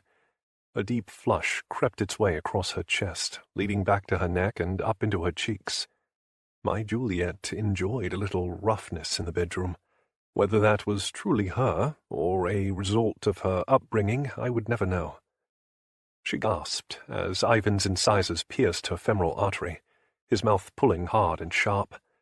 A typical vampiric kiss, providing no ecstasy for the victim, only for the predator. My kind notoriously thrived on cruelty, luxuriated in the agony of others. Fear was intoxicating to a predator, sometimes more so than a being writhing in the pleasure of climax. Tears glistened in Juliet's gaze, but her body remained relaxed, her breathing even. Such an impressive pain tolerance. Her lips trembled. I caught her bottom one with my teeth, hiding her reaction from my friends. Juliet could not show any weakness in front of my brethren. Kept humans were used to excruciating games, blood play, harsh sex, and domination. To be fazed by a mere bite would raise questions regarding our relationship that we couldn't afford. Part of this exercise was for me to learn how to help her survive in my world. Mated blood virgins were rare for a reason, and I fully intended to keep mine alive. I traced her tongue with my own, wiped the tear from her cheek, and tightened my grip around her throat. It wasn't meant as a punishment, but as a reminder of my presence, a way to hold her here with me, and provide comfort. Despite the two males feeding from her breast and thigh, I was the one in control of her fate, and hopefully by now she realized I had no intention of losing her. She returned my kiss with graceful strokes, her body melting beneath my command. "Very good, sweetheart," I praised with my mouth. Her heart rate accelerated for an entirely different reason now, her blood singing an alluring song that prompted a delicious idea. I smiled against her lips, more pleased with her than words could express, and trailed my mouth along her jaw to her ear. Needy little pet. I nipped the tender lobe in mock reprimand. She shivered in response, her throat working beneath my palm. I can taste your arousal, Juliet. It sweetened the air, taunting my carnivorous senses. Naughty darling, I whispered, before tracing my lips down her neck to the breast closest to me. Trevor had moved to her opposite nipple, his fangs embedded deep into her skin. 2 puncture marks highlighted her rosy peak, both dribbling blood thanks to my friend's clumsy bite. But that was typical, the lack of care for a human. I sliced my tongue across my own lengthening incisor, just as I had earlier before kissing Juliet, and licked each abrasion to help her heal faster. Her eyes held mine, her pupils 2 round black points of desire. I smiled and licked her again, while my hand left her neck and travelled down to cup her sex. "Mine," I told her, with a look that brought a flush to her cheeks. She wasn't thinking about Trevor or Ivan anymore, only me. I wanted to reward her for it, for letting go, for her perfect submission. I slid a finger through her slick folds while kissing a path up to her neck. She remained perfectly still beneath my touch, but the heat radiating from her skin confirmed her yearning. Fuck this test. My age and stature in this society dictated I could do whatever the hell I desired, however the fuck I wanted, and I needed her to come. My incisors struck her deep, pulling her intoxicating essence into my mouth and coating my aching throat with her life. More decadent than any other food, the most delicious of blood, and it was all mine. The art of sharing was an old-world practice, one that solidified relationships and sealed business arrangements. Fine, I could handle that, but it would be under my terms. Her moan was music to my ears. It fractured the rules, playing her into my hands and my game the way I preferred, and as her back arched, I heard the hiss of frustration from Ivan. I ignored him, my fingers sliding into her waiting heat while my thumb circled her clit. Her inner walls clenched around me, causing my cock to ache with want. Soon, I promised. I kept my penetration shallow, not wanting to disturb her innocence, yet, and sucked hard from her neck. 3 vampires feeding from her delicate body would steal her consciousness quickly, but damn if I wouldn't provide her with a little ecstasy to inspire her dreams, for that was the only place she was safe from me, this world, and the nightmares surrounding us. It was the least I could do, a thank you she more than deserved. Her tension intensified, her groans growing in length. A glance downward showed why. Trevor and Ivan had joined the game. They weren't touching her outside their designated areas. Rather, they'd chosen to fill their bite with euphoria while continuing to drink. Sweat glistened across her oversensitized skin, her body shaking with restraint. She caught her lip between her teeth and bit down so hard she drew blood. I released her neck and lifted to lick the droplet away, then nuzzled her flushed cheek. "You look so beautiful like this," I praised, waiting for my command. She knew better than to let go completely without my permission. I hadn't even needed to say it or warn her. She already understood. So fucking perfect. Her dark eyes simmered with yearning, her body so tight I knew she would scream if I allowed it. I applied pressure to her clit, and she bit her lip again, her expression one of pure agony and bliss tied up in a gorgeous box of desire. "Come for us, Juliet," I demanded, my dick eager to join her. and don't hold back." My name left her lips on a scream I felt all the way to my very soul as she shattered. So fucking hot. I doubted I'd ever tire of that rapturous expression on her face, or the way she trembled beneath the pleasurable assault. Waves of electricity radiated through our bond, her body grasping at my immortality to pour much-needed life into her being. Trevor and Ivan had begun drinking in earnest now, yanking from her reserves while she writhed in the throes of a climax that seemed unending in its brutality and ecstasy. I stroked her through it, my touch varying between gentle and harsh, while her eyelids grew heavy from the fierce sensations. Gone was the pinkness of her cheeks as her blood flowed elsewhere into the greedy mouths of the men feeding from her addictive essence. Blue touched her lips next, even while she trembled beneath the astounding shroud of hedonism. Her pupils flared at the last instant, her brain triggering some fight-or-survival mechanism far too late, and a tear leaked from the corner of her beautiful eyes. I caught it with my tongue, and pressed a kiss to her closing lids. A few lasting sparks ignited between us as the magic of my being swept over her, encasing her in a protective shell. Her breathing thinned, and her heart slowed. My forehead fell to hers as a painful ache stirred inside my chest. Foreign in its intensity, unwelcome in its presence. I hate this. These rules, these practices, this monstrous side to our tendencies. Isn't this act exactly what I wanted to stop? I sighed. Changing the system took time, something I had on an infinite loop. This would be a long gambit, a harsh one, and there would be unpleasant sacrifices on both sides. She never had a choice, my conscience chided. Neither did I reminded on a growl. "Enough," I said out loud, unable to bear the shuddering gasps spilling from her purple lips as she struggled to breathe. They'd nearly sucked her dry, which was the plan. An unmated mortal would die. No, she would have died already. But my old blood thrived inside Juliet, while her agony ripped at my heart. I could feel her fear, her sorrow, her confusion. She thought I meant to kill her, and didn't understand why. Then a hint of self-assurance chased that notion, reminding her that I needed her alive.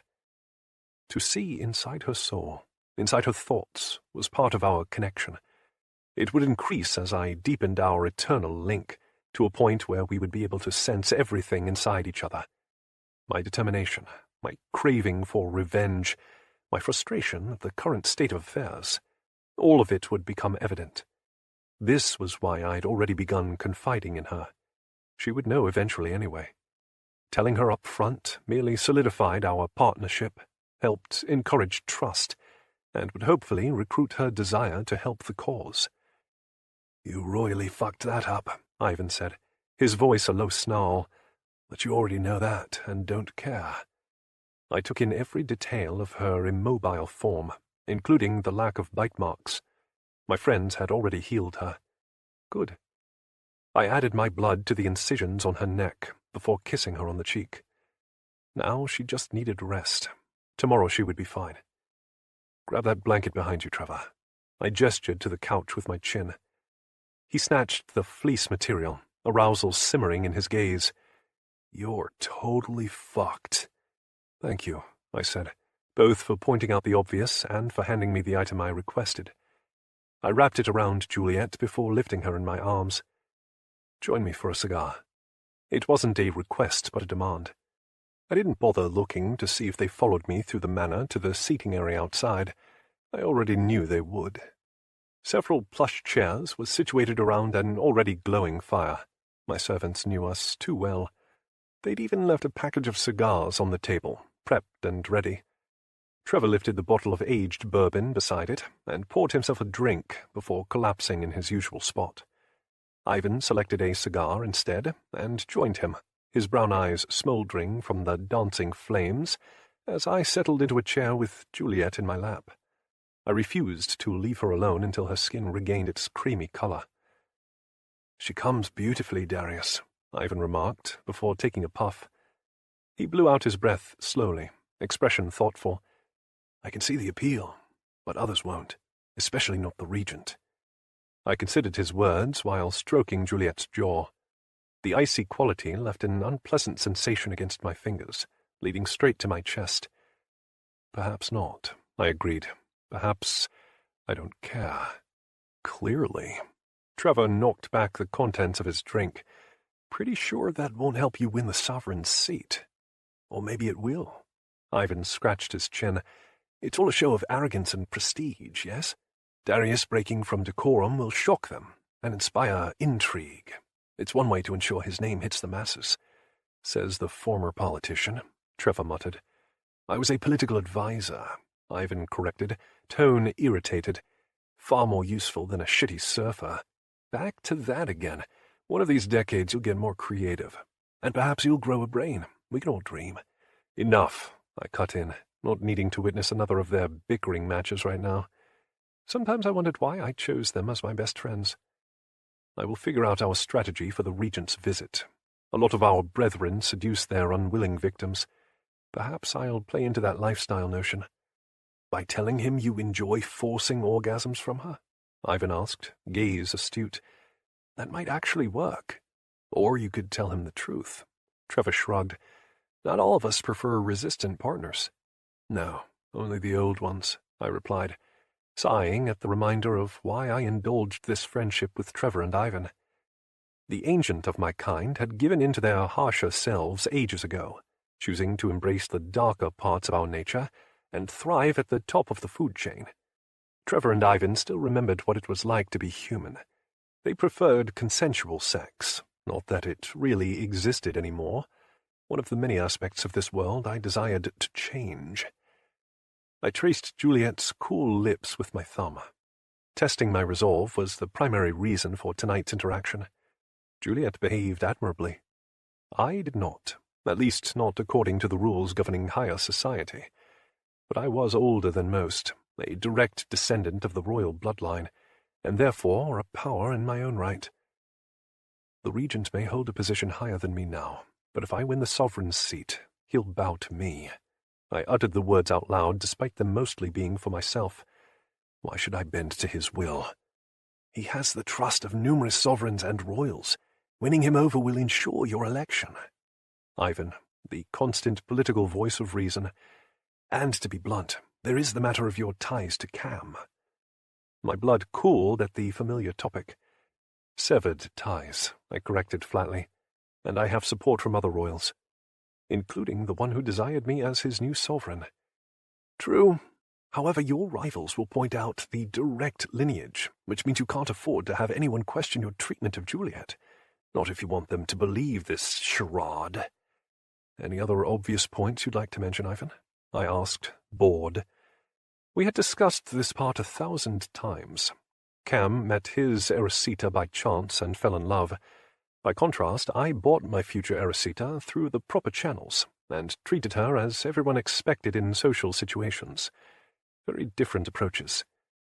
I've done everything to prove I'm willing to play by their rules, including denounce my blood ties, I added bitterly.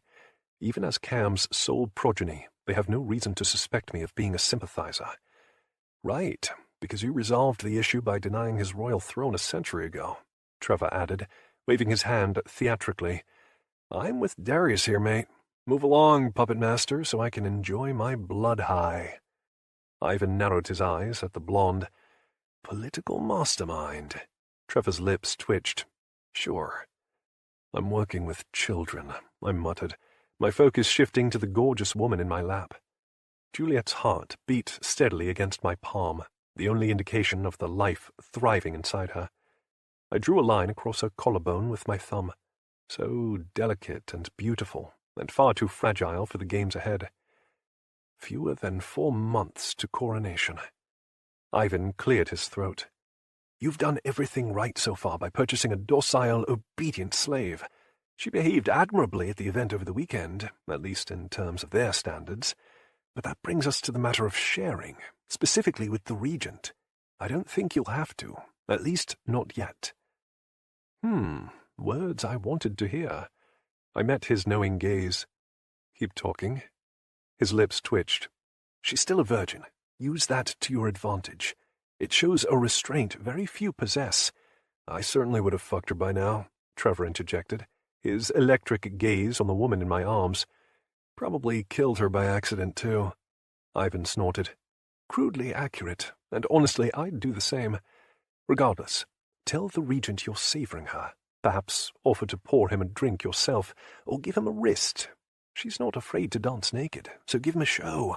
But keep his fangs off her. If anything, it'll encourage him to come back for more, thereby giving you cause to develop that relationship. A clever plan, I murmured, considering. It'll also grant me time to feel out his proclivities and human interests. Something I did with everyone in my acquaintance, for the desire for change expanded well beyond Trevor, Ivan, and me. I just happened to be the first pawn to move into place after decades of preparation, and we would need at least another 10 to 20 years to move the rest into their respective positions, if not longer. Well, at least this wasn't a complete waste of time. Trevor relaxed with a yawn, his eyes fluttering closed. I don't regret tasting your delicious little fuck toy. At all. Ivan chuckled. I don't normally agree with the idiot, but on this matter, I certainly do. You're both assholes. I couldn't help the growl in my voice. They both deserved it, and worse. And you're far too protective of your property, Ivan tossed back. Should probably work on that, mate. 'Cause it's only going to get worse, Trevor added, softly, his eyes closed in contentment from his recent feed. Especially after the mating. I admired the gorgeous woman in my arms. Yes, I know. Ivan cocked a brow, his gaze assessing. The man brings up a good point, Darius. All it takes is a good fucking now. I feigned a boredom I didn't quite feel, not with the pleasant weight settled across my lap. Any other comments or questions about our trial run? I asked, ready to move on from this conversation. Yeah. Ivan puffed his cigar and relaxed with a sigh. Juliet's blood is fucking heaven, mate. Mm-hmm. Trevor looked half lost to sleep, the glass of bourbon loosely held in his hand. Starting to understand the whole cost thing. Right? Ivan chuckled, his eyes shifting upward to the starry night. We might have to crash here, Dee. You already have rooms waiting for you. My staff had prepared them, knowing they would need a place to sleep during daylight. Juliet's blood served as both an aphrodisiac and a drug, especially in younger vampires without any tolerance. Trevor and Ivan were only a few centuries old. Their tastes and temperance were still being refined, as was currently evident by Trevor chuckling at whatever he saw dancing behind his closed eyes. Ivan joined him, making them resemble a pair of drunken lunatics who would no longer provide any meaningful discussion tonight. Fair enough. There wasn't anything left for us to deliberate anyway. I'll leave you both to your personal fascinations. I stood, holding Juliet close to my chest. So you can go luxuriate in your own? Ivan asked, without opening his eyes. Fuck toy, Trevor added, grinning. Go get laid. I didn't bother pointing out that she was still half dead. Good night, lightweights. Fuck you, Ivan growled. Ancient one. Trevor laughed. So fucking old. I shook my head. You're both high as kites. And not sorry at all, Trevor replied. Maybe next time I can play with the fuck doll more. Her tits are fantastic. Her pussy is even better. Ivan sounded almost wistful. I walked away as he started detailing all the things he wanted to do to Juliet.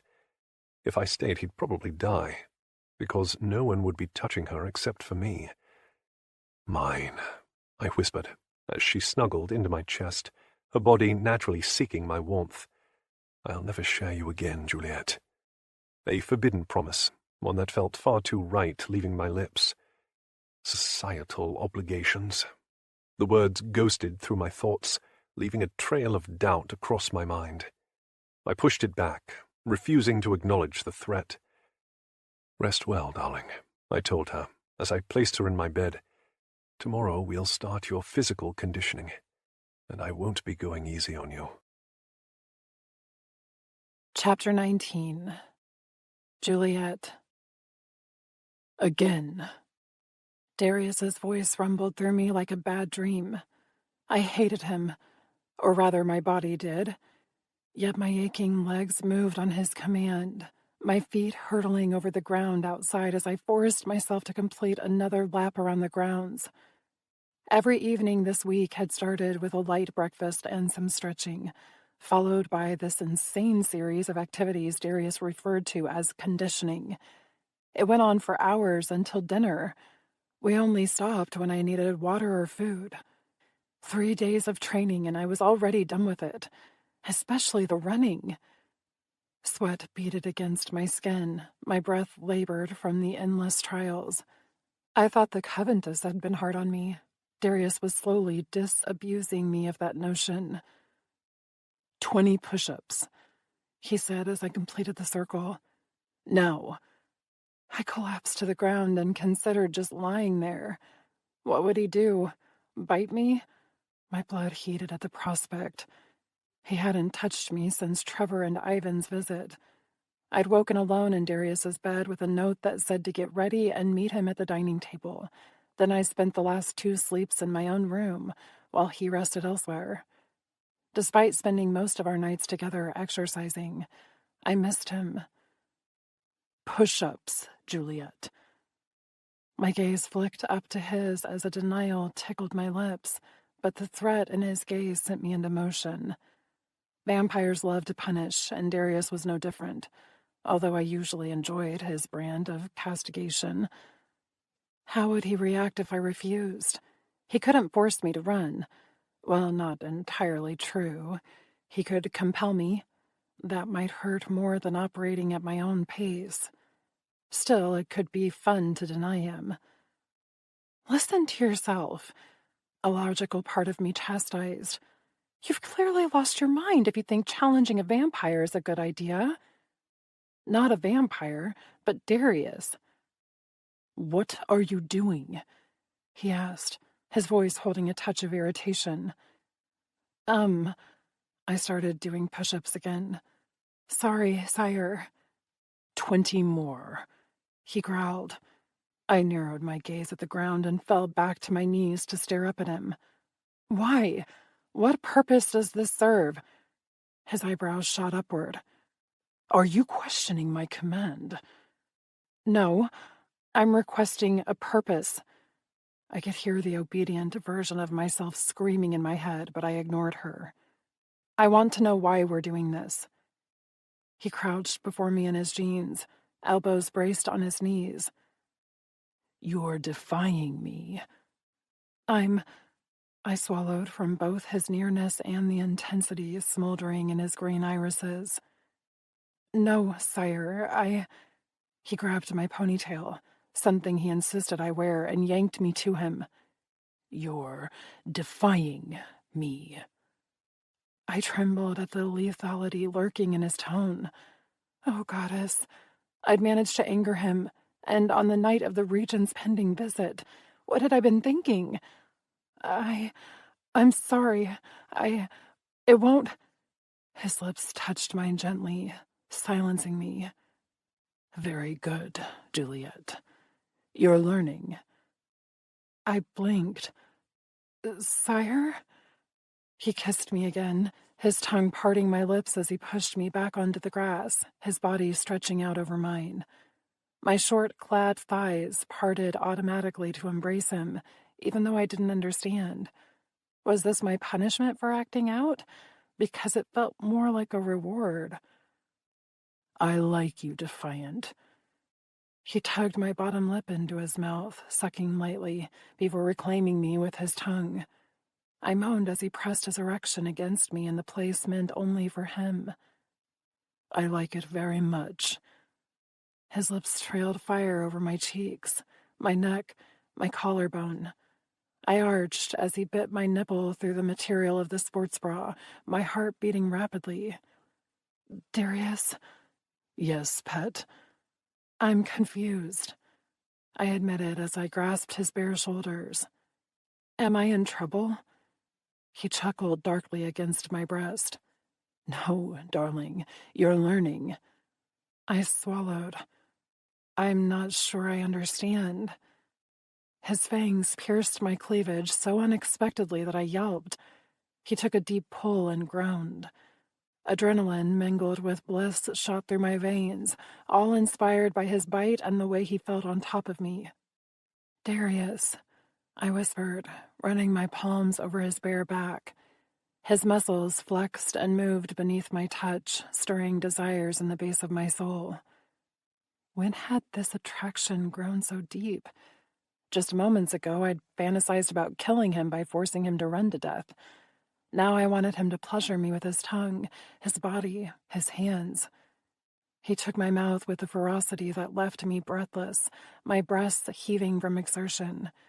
Trickles of warm blood flowed across my skin from the bite he'd left unsealed, and a small part of me hoped that meant he intended to return.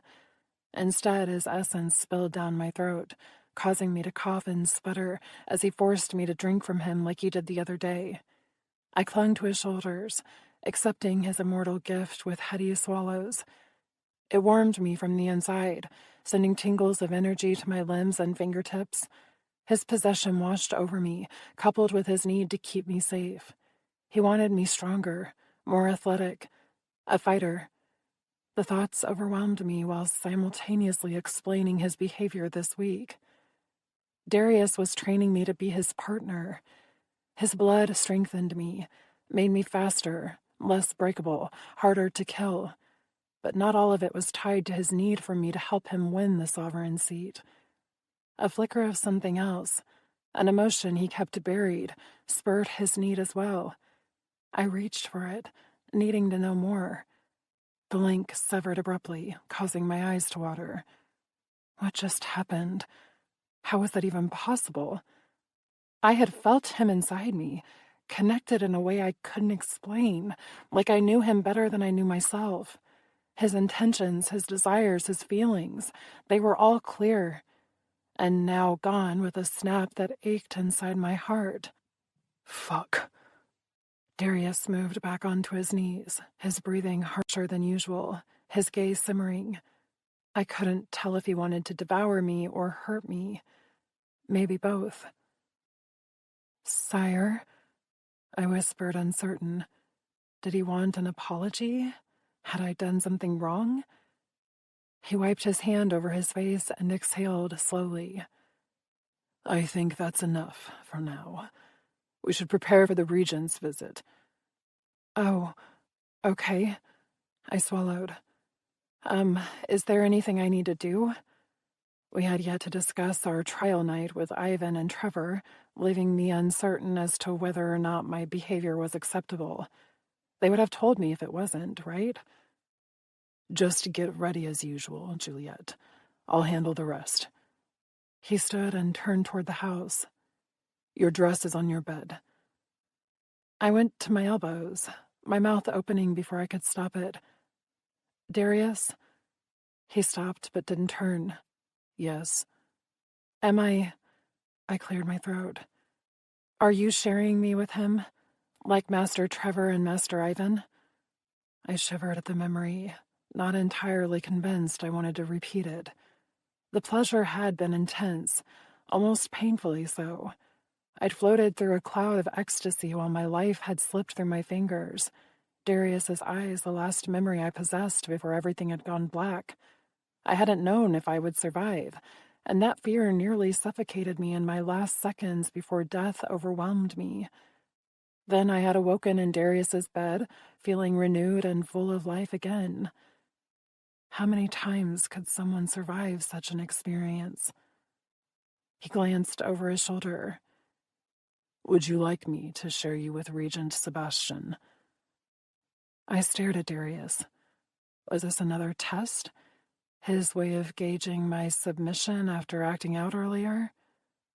My training kicked in, my response automatic. "If it is your wish, then yes." His darkening expression told me that was the wrong answer. "Then it shall be my wish, Juliet." The words sounded cruel on his tongue, as did the way he narrowed his gaze. "Try not to disappoint me again." "Again?" "Yes, sire." He turned on his heel and disappeared into the house, leaving me even more confused. "When did I disappoint you the first time?" I whispered, my lips trembling. I looked down, spying the blood trickling over my sports bra. Darius hadn't closed the wound. Another translucent dress, this one royal blue, with a slit up both legs to mid-thigh. The silver chains on my shoulders held up the fabric, while the deep V-line revealed my breasts all the way to my nipple. Darius's bite stared back at me in the mirror, almost as a taunt, to remind me to behave. I still didn't understand what I did to displease him, but I would do everything I could tonight to make it up to him. Ida knocked on my door as she entered, her motherly grin firmly in place. "Master Darius asked me to bring you some shoes." She held up a pair of silver heels that matched the adornments of my dress.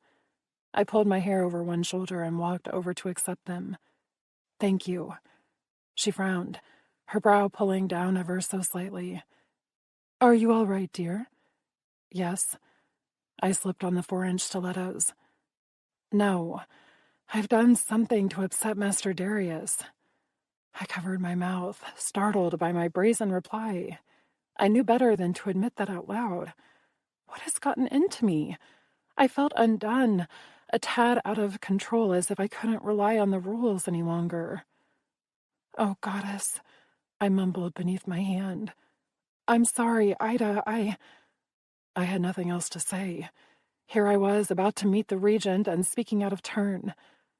"I'm going to die tonight, painfully." "Darling girl, you have nothing to apologize for." She picked up a comb to fuss with my hair, her eyes far too kind. "If you upset Master Darius, it was probably his own doing. He's a stubborn old vampire, but there's a good man underneath. Surely you've seen that side of him by now." Yes, of course I've seen it. But earlier I did something. He said I disappointed him." Uh, she murmured, gently brushing my long dark strands. "Well, I'm sure he will forgive you, dear. He seems quite fond of you." Her eyes twinkled with the words. "But he didn't tell me why I disappointed him," I whispered, confiding in her.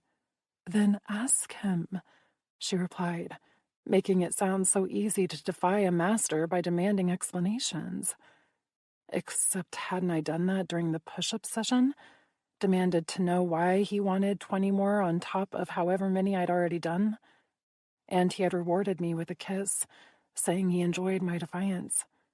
Then when I asked about the sharing, he requested my input, and I yielded the decision back to him. Darius enjoyed my defiance. He didn't like me deferring to him on the subject of sharing. He wanted to know how I felt about it. I blinked. Why would Darius care?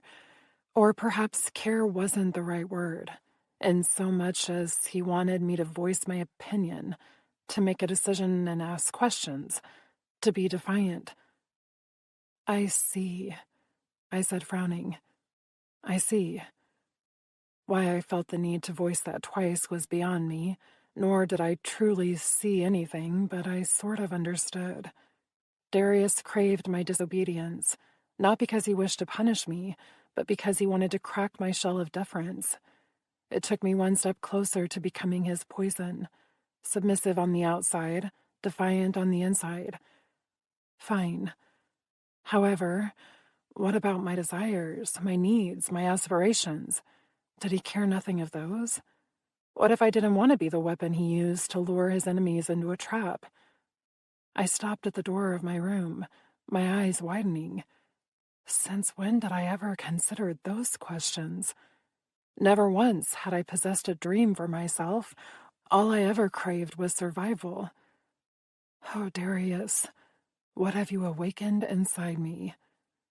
An ache caressed my heart, sending spasms to my lungs and prickling tears behind my eyes. What is this madness? How do I stop it? "Juliet?" Ida prompted behind me. I cleared my throat and blinked several times to clear my vision. "My apologies. I lost my way for a moment." Understatement of the century. I swallowed the remains of my emotions, forcing them back into the confines of my chest, locking them away, hopefully for eternity. Is the regent here? He and Master Darius are waiting for you in the foyer. Yes. I nodded, expecting as much. All right. Thank you, Ida. Time to meet my fate. Chapter 20. Darius. Juliet's conflicting emotions flickered through our bond while I listened to Sebastian Cromwell prattle on about the most recent royal scandal. Confusion and hurt poured through our connection, Juliet's thoughts a rolling wave through my head. I hadn't been fair with her earlier, when I allowed my frustration to get the better of me, but her brainwashing was just so damn frustrating. We finally had a breakthrough when she questioned my authority, demanding a reason for all the physical training. My rewarding response had been automatic, a kiss laced in blood. Except I gave her too much, granting her access to my mind without meaning to, and had abruptly cut Juliet off when I felt her prodding for more. Her intrusion hadn't upset me, not really, just startled me. It was her subservient response regarding sharing that infuriated me. I asked her what she wanted, and she gave me a practiced response. No trust, no truth, just a colossal step backward in our work together. Fuck. Even now I wanted to punch a hole through the wall, but instead I grinned at Sebastian and nodded along with his words. Something about Kylan killing his entire human harem out of boredom. Typical behavior for a member of the royal family. He requested the next blood day be brought forward so he can replenish what he lost, which of course the goddess denied. An intelligent move, I replied, my eyes on the stairs. Breaking from protocol would set a poor precedent. Besides, he can borrow from the others or seek out a whorehouse in the interim. For the right price, they would probably loan him a new harem while he waited for his replacements. Sebastian's eyes twinkled. My thoughts exactly. Well, not the borrowing aspect, as the royals are quite possessive of their harems, but same principle. True, royals didn't mind occasionally sharing, but only temporarily.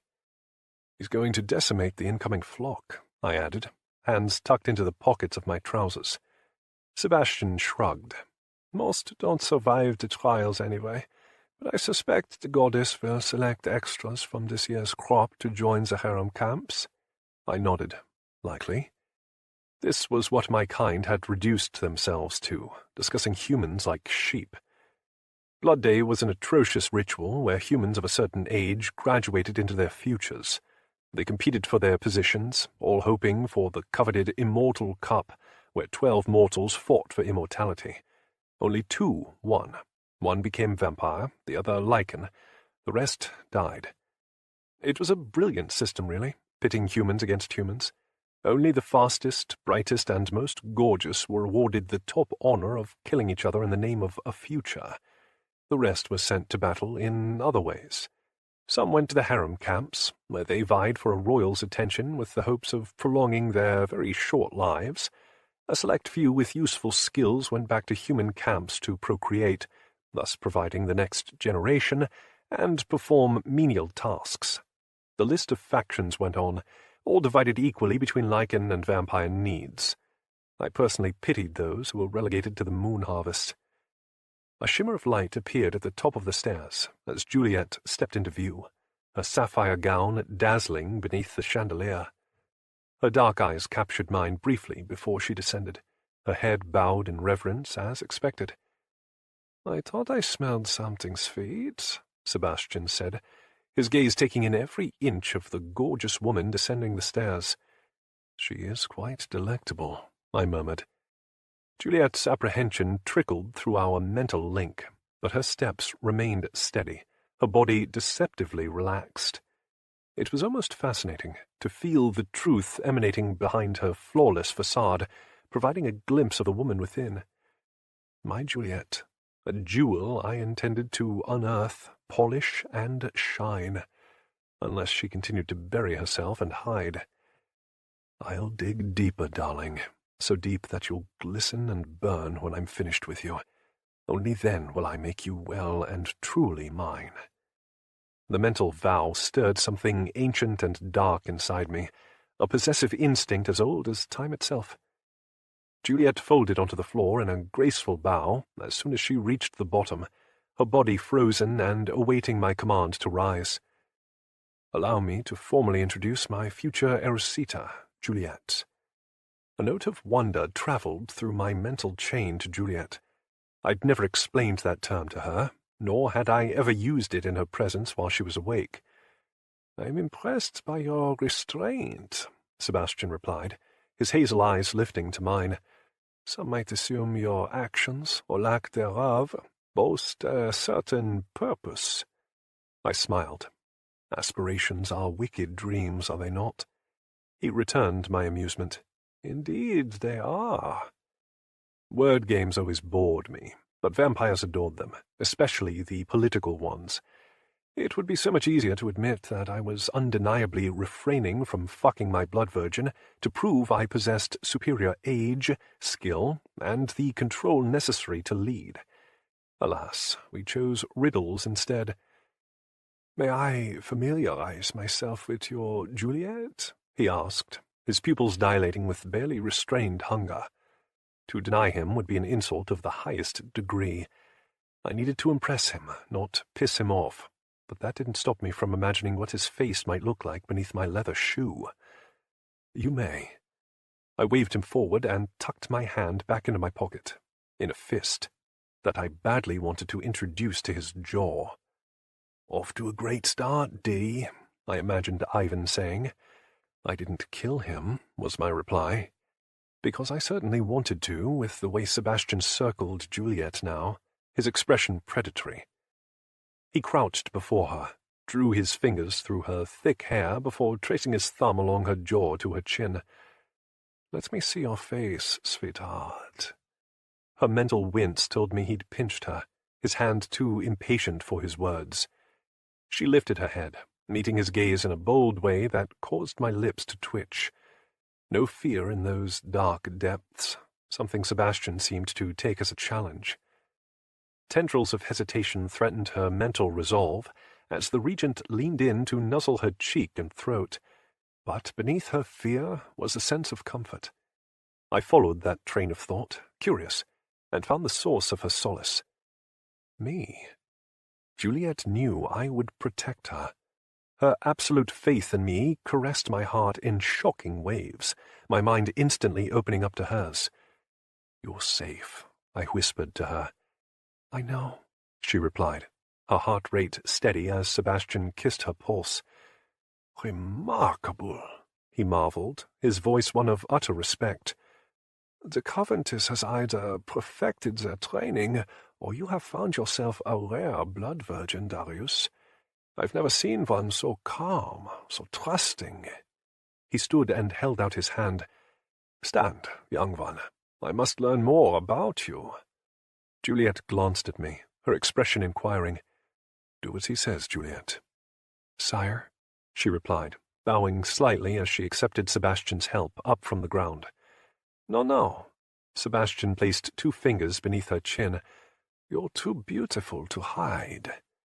He held her there, his eyes on hers, and smiled. "Such fire, Darius. My admiration for you continues to grow by the second." This riddle was slightly less clear. Did he admire me more for not fucking my blood virgin yet? Or was there a hidden meaning to his words? Perhaps something tied to my treatment of her. Maintaining eye contact with the vampire clearly didn't faze Juliet, thanks to our time together. Sebastian wouldn't be blind to that fact, might even wonder at it, but instead he appeared to be praising me for it. He chuckled, his hand lifting to stroke her hair.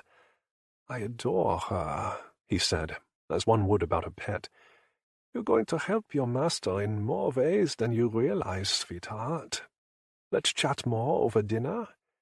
"Of course, Regent Sebastian." Her steady voice matched the confidence in her expression, eliciting a joyful laugh from our guest. "Utterly delightful," he praised, his hazel eyes sparkling at me. I'm positively envious. Age and experience had taught me how to read my competitors, search for traces of a lie, uncertainty, and manipulation. All of Sebastian's cues confirmed his sincerity and enjoyment. Something new, a fascination, had piqued his interest in the best way possible, all in the form of my beautiful Juliet.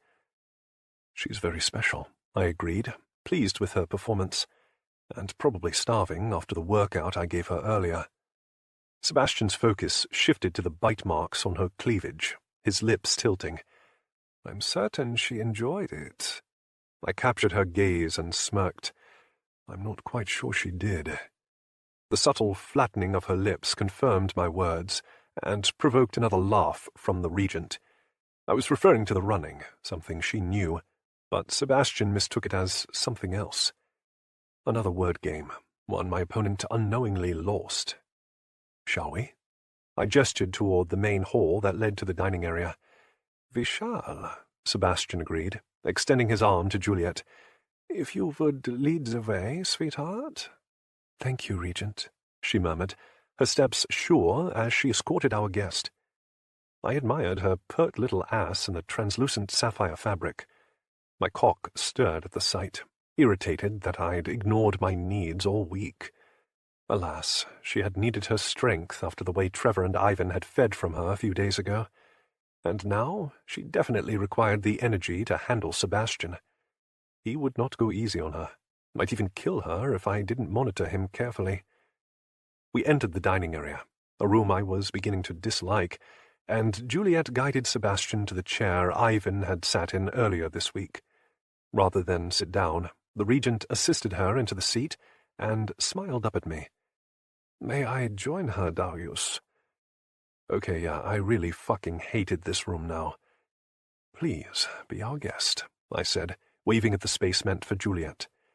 Sebastian flashed a pair of dimples that gave him a young appeal as he settled beside my blood virgin. She didn't move as he draped a napkin over her lap, then one over his own, and eyed me as I took over the space across from them.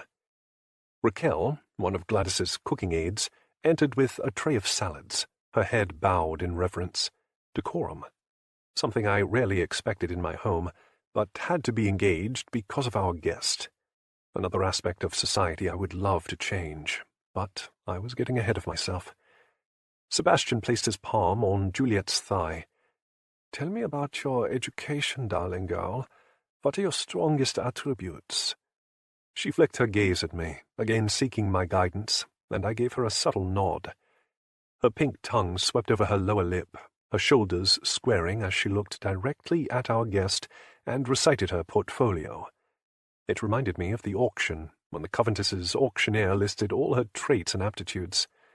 High marks in linguistics, history, logic puzzles, memory games, and government affairs, all the makings of a perfect blood virgin. What about the arts? Sebastian asked in fluent German, one of the languages Juliet spoke fluently. She replied with a flawless accent, studiously recalling her scores in dance, music, and choir.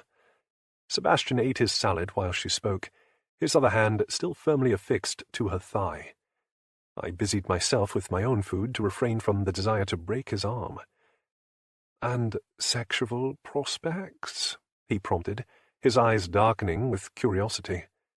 Juliet swallowed, the only indication of her discomfort. All those years of brainwashing kept her calm and collected as she detailed every aspect of her sexual education, from throat training to observation courses to female-on-female instruction. I knew all of this, but to hear it outlined so openly, to realize why she sucked cock so incredibly well, enraged my sensibilities. And yet, compared with so many others, Juliet's experience was considered easy. No vampire could touch her in the Countess, not as a blood virgin. She had to witness unthinkable actions around her, but never to her. Only the mortal matrons could touch their charges. Fascinating, Sebastian said, his gaze appraising. You'll forgive me for my questions, but you're quite rare, Juliet. While blood virgins are trained for such affairs as this, very few actually graduate to this level. because most of them were fucked to death, sent to breeding farms, or returned to the Coventus to train the next generation. I set down my fork, finished with my wilting salad. "Eat, Juliet," I said, asserting my authority in the room. "Yes, sire." She immediately complied. Sebastian smiled. "Beautifully obedient." He finally removed his palm from Juliet's thigh and relaxed in his chair, his salad long gone. "She's perfect for your platform, Darius. The royals will love her." "Platform?" I repeated, arching a brow. "Enough is the posturing." He waved an errant hand. "We both know you want the sovereign's seat. No point denying it." "And here I thought we might play a few more word games," I said, amused and slightly relieved. I expected at least another hour of posturing and pontificating before we reached this point. Thankfully, it seemed my guest was done with the formalities and ready to progress to business. "Your frank summarization means you have an opinion. What is it?" "I want you to run." No hesitation, no hint of a lie, not even a smile. I lifted my glass of wine, a dark red laced with blood, and swirled the contents. "Why?" The regent smiled. "Because you're Cam's only blood heir." A surge of shock travelled down the connection, the only indication Juliet recognized the name. Her gaze remained on her plate, her mouth slowly chewing, although she clearly understood the implication of Sebastian's statement. "You wish for me to assume a position because of my blood ties," I mused, and took a sip of the fortifying liquid. "You're essentially royalty, Darius, and by far the most powerful of our kind in this region. There are a few who will challenge you on the basis of your century of disappearance and Cam's treason," I interjected, the bitter note in my voice coming easily after decades of practice. "Can't forget that major detail." Raquel returned, switching our salads for the main course of roasted chicken, mashed potatoes, and a medley of vegetables. Juliet picked at those first, her old habits of eating healthily overriding her taste buds. Sebastian murmured a few words of appreciation about the meal and suggested we eat before continuing our discussion. I maintained an air of nonchalance, as if I didn't have a care in the world, and indulged in the rich food while memories whirred through my thoughts. Cam, my maker, a royal and the rightful heir to the goddess's throne. "I'm sorry to lay this burden on you, Darius, but it's the only way. You must continue what I started, or all of this will be for naught. My death will mean nothing. My sacrifice will be in vain. Do you understand? You're humanity's protector now. You're the future's only hope." His strong hands had gripped my shoulders so hard they nearly broke. Then he hugged me for the last time and disappeared into the night. The next time I saw him, he existed inside of an urn. I denounced him that day, poured gasoline over his ashes, lit a match, and watched him disappear with dry eyes. The hardest fucking charade of my very long life. "That was delightful," Sebastian said, patting his stomach. Juliet was only halfway through her plate and slowing down. I let her off the hook for tonight, but decided a bigger breakfast would be in order tomorrow. I finished my last bite and set down my fork, dreading what I had to offer next. "They're calling it a harmonious future, saying it's the only way for lichen and vampire to live in peace, by enslaving humankind. But it's a classist system, meant to benefit the royals and alpha packs. It's a game of power, and blood, and death. We are the superior race. Of that I harbor no doubts. But that doesn't mean we must be cruel and torture our food." Cam's vehement words scoured my soul, leaving a bitter taste in my mouth. "Play the game, my son. Move all the pieces into place, and strike from within. You know the chessboard better than anyone, including me. Use it. Embrace it. Own it." I fought the urge to clench my fists. Cam gave up everything for this future. Decades of planning since, and it was finally time to make my move. I couldn't afford to falter, not even for her, my darling Juliet. I sipped my wine, collecting my thoughts and easing my insides, then smiled indulgently. Can I interest you in any dessert, Sebastian? Desire lit the regent's features as he shifted his focus to Juliet. She pushed aside her plate, her throat working to swallow her last bite. Yes, he replied, you most certainly can. Chapter 21. Juliet. The chicken turned over in my stomach. I knew this was the plan, yet a deep pain echoed in my heart upon hearing Darius's words. Can I interest you in any dessert, Sebastian? My instincts rioted, hating the idea of letting yet another man bite me. And yet, that's always been your purpose, my logical side reminded. Why would that ever change? Because Darius asked me if I wanted to be shared, and you never told him no. I wanted to growl in frustration at that pliant voice, the one always spouting reason and reminding me to obey. Why now, of all times, I didn't know. Maybe it was exhaustion, or perhaps I'd hit a limit of some kind. An impenetrable wall lined with foreign words detailing a past where humans had rights, where vampires didn't use my kind solely for food and sexual gratification. Impossible. Go away. You're going to die. Do as you're told. I'll die anyway. A finger trailed down my neck to the chains of my dress, fondling the metal. Do you have a preference, sweet girl? Sebastian asked, his voice indulgent. I'd like to drive a stake through your dead heart. The foreign thought popped through my head so suddenly that I nearly gasped. To think about killing a vampire was tantamount to treason. What is wrong with me? Ice cubes danced along my spine. Pull it together. Obey or die. Would that be so bad? Yes. The sound of a chair scraping over the floor, followed by Darius's familiar footsteps, had me glancing up at him. His scowl told me that was the absolute wrong thing to do. He grabbed me by my hair, yanked my head back, and captured my gaze. Is something wrong, darling? He asked, a growl in his voice. Did you not hear the regent? Had I missed something? I swallowed the oversized rock clawing at my throat, or I tried to anyway. No, sire. His brow furrowed, his grip loosening slightly. Are you feeling all right? Say no. Darius whispered through our connection, his voice clear in my mind. Tell me you're unwell. Do it now. The command in his tone made me flinch. I'm not feeling well, sire. My apologies. He tilted my head to the side, ran his finger over my pulse. Did I work you too hard earlier, darling?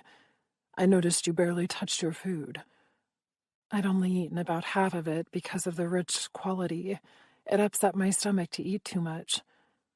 I'm sorry, sire. He shook his head in reproach, his irritation evident. She's still new to this, doesn't realize that she needs to tell me when I've drained her too thoroughly. He tugged on my hair, making me flinch, and cast an apologetic look at Sebastian. Clearly, I have some work to do with her. I couldn't see the regent, but I heard the smile in his voice as he replied. Discipline is important. Indeed. I have half a mind to let you drain her dry right now for her impudence. But then I wouldn't be able to apply my own brand of punishment later. He sighed, long and hard. What would you do, Sebastian? Spank her as raw, fuck her, and then drain her. The words sent a tremor through me. I'd seen that particular brand of discipline administered on my own matron more than once. It usually took her days to recover. Darius chuckled. A delightful idea. But it would take up much of our remaining time together before dawn, and we still have a discussion to finish. His thumb brushed my pulse while he spoke, applying a subtle pressure that felt more like a brand. Ownership, possession, a way of marking me as his in the most basic of ways. "Too true," Sebastian said, standing beside us. "I suspect there will be more dinners in our future. Perhaps I will indulge in your offer of dessert then. She will be more experienced," Darius responded. "In all ways." The implication churned my stomach. He was offering more than my blood. Experienced. In all ways. He meant sexually, as in he would share my body in the future to make up for this transgression. My mouth went dry, my heart hammering against my ribs. Darius intended to share me beyond drinking. I no longer needed to fake feeling ill because now I truly did. A foreign touch drifted up and down my arm, shooting ice through my veins. "I've always enjoyed a good game of delayed gratification," Sebastian murmured. "Gives me more to look forward to on my next visit. I promise she'll be better behaved as well," Darius replied, his grip tightening on my hair. It pulled so harshly my eyes started to water, or maybe that was the deep sense of betrayal simmering beneath my skin. "I trusted you." "Because you're a stupid, naive little girl, trusting a vampire. What were you thinking?" Another tug forced me to my feet. "Go to my room, Juliet." His growl pierced the haze of my mind, settling across my shoulders. "Wait for me. Naked." "Yes, sire." It came out raspy, twined with fear. He truly meant to punish me this time. I could feel it in the angry lines of his body, the way he shoved me away from him as if I were nothing but a piece of meat, and the dismissive way he turned his back on me. "Try not to disappoint me again." I had failed miserably, yet I didn't understand what I'd done wrong. My heels clacked over the marble, dragging me toward his room with heavy steps of dread. At least he would be with the regent for a while longer, discussing their future plans. Politics. Cam. The name sliced through the fog of my shame and terror, sending a jolt of confusion through my thoughts. Everyone knew Cam, the treacherous royal who tried to assassinate the goddess. He was Darius's maker? Regent Sebastian had referred to Darius as Cam's only heir, another term for progeny. That essentially made Darius royalty, the next in line. Why does he live here? I took in the ornate fixtures on the walls, the oil paintings, fancy chandeliers, hand-woven rugs. They screamed wealth and privilege, as did everything else about Darius. His age, his control, his prestige. I reached the door to his room and blew out a breath. What awaited me in here? What would he do? Nothing good, not with the way he vibrated fury downstairs. I'd never felt him so furious. He always maintained an air of calm, his countenance patient to the extreme. Well, I'd apparently crossed a line. I just didn't understand how. I did everything he asked. I ran. I learned how to play with knives. Not well, but I tried. He'd forced me to fire a gun just yesterday. I never complained, not once, even when I felt like running those laps would kill me. Well, I did question him today, but he kissed me afterward. That meant I did well, right? I don't understand, I mumbled to the door. None of this makes any bloody sense. I slammed my fist against the wood and jumped at my own outburst. The sound bounced off the walls, no doubt reaching the vampires downstairs. Oh no. Oh no, no, no. I slid into the room, needing to hide. Maybe they would assume it was someone else, a servant accidentally dropping something. I flicked the chains of my dress from my shoulders, allowing the garment to pool on the ground, and slipped beneath the comfort of Darius's sheets. Protection, my soul sighed. A lie, my mind replied. You're not safe anywhere. I winced and cocooned myself even deeper within the blankets. My shiver had nothing to do with the temperature, and everything to do with the immediate future. My eyes refused to close even as my body relaxed into the comfort of the plush mattress. Darius could enter at any minute, enraged and demanding penance. For what? My sins, my wrongdoings, my disrespect. I shuddered, my vision blurring. I hate this, I whispered. For over 2 decades, I simply accepted my fate, bowed to the will of the vampires around me, did as I was told to survive. And for what? To live in constant fear? To be bitten and drained to within an inch of my life over and over again? To be forced to sexually please whomever my master demanded? That wasn't living. It was walking death. I had it wrong this whole time. The rules, the decorum, the constant obeying. I followed them all to placate the superior beings and to keep them from killing me. What I should have been doing was rebelling to encourage them into ending my misery. I'm such a fool, I marveled. It was death I needed to court, not life, to put an end to it all. Yes, a dark part of me whispered. Tonight. I nodded, feeling suddenly relieved. No more pain, confusion, or turmoil. No more pleasing a master I couldn't understand. No more false promises of a changed future and poison nonsense. No more anything. My body relaxed, my eyes falling closed. The future was blissful, quiet, death. Chapter 22. Darius. I closed the door after watching Sebastian depart. Thank fuck. I ran a hand over my face, blowing out a breath. Our conversation had gone well, his support clear and true as he endorsed me for the position of sovereign. Another chess piece moved into place, shifting me into the perfect position for ascension. I smoothed my hand down my tie and pulled out my phone. Ivan answered on the first ring. "Good, you lived through the meeting," I snorted. "You forget that Sebastian is half my age and of non-royal blood.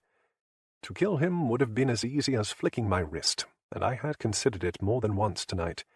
"Ah, but he's the regent. He carries the power of the law." His mocking tone made my lips twitch. Yes, which only means the paperwork and consequences would be mildly irritating. And, admittedly, keeping him alive also serves a more useful purpose. A beat of silence as Ivan read between the lines. "He's agreed to back your candidacy." "Better," I replied. "He's agreed to nominate me formally at the Parliament gala in a few weeks." "Well, shit, that went better than expected. What did you do, let him fuck Juliet?" My amusement died on a growl. No. I hadn't even been able to let him feed on her, let alone touch her. Fortunately, she seemed to have received my message to feign illness, and did so spectacularly. I would be rewarding her once I joined her upstairs. He chuckled. I'm sure her blood was enough then. I didn't bother correcting him, and started toward my room, eager to reconnect with Juliet. Focusing on Sebastian had required cutting off her thoughts, and oddly, I rather missed having her in my head. "I need you and Trevor to make the appropriate preparations for the gala," I said, as I reached the top of the stairs. "Also, message our royal friend with an update. He'll approve of this outcome." "Considering it removes him completely from the scheme, I agree. As for the gala, options A and B, correct?" "Yes." Option A, my opponent balked and withdrew his interest in becoming the new sovereign. Option B, a lethal accident lurked in his future. I preferred the latter. Gaston was a sadistic ass who preferred his blood young, as in under the age of 10. "On it. Anything else?" "Not yet." "Sweet. Go play with your fuck toy to celebrate." I stood just outside my bedroom, and couldn't fight the smile his words evoked. "I intend to." "Not jealous at all," he replied, and hung up. My lips twitched again. Ivan would be extremely jealous if he knew what I had planned for my sweet Juliet. I twisted the handle and slipped inside the dimly lit room. So quiet. I closed the door softly, my footsteps silent against the carpeted floor. Juliet's small form was curled into a ball in the center of my bed, her hair spilling seductively over my silk pillows. She didn't stir as I approached, her slender shoulders rising and falling in soft, peaceful breaths. Gorgeous, I thought, loosening my tie.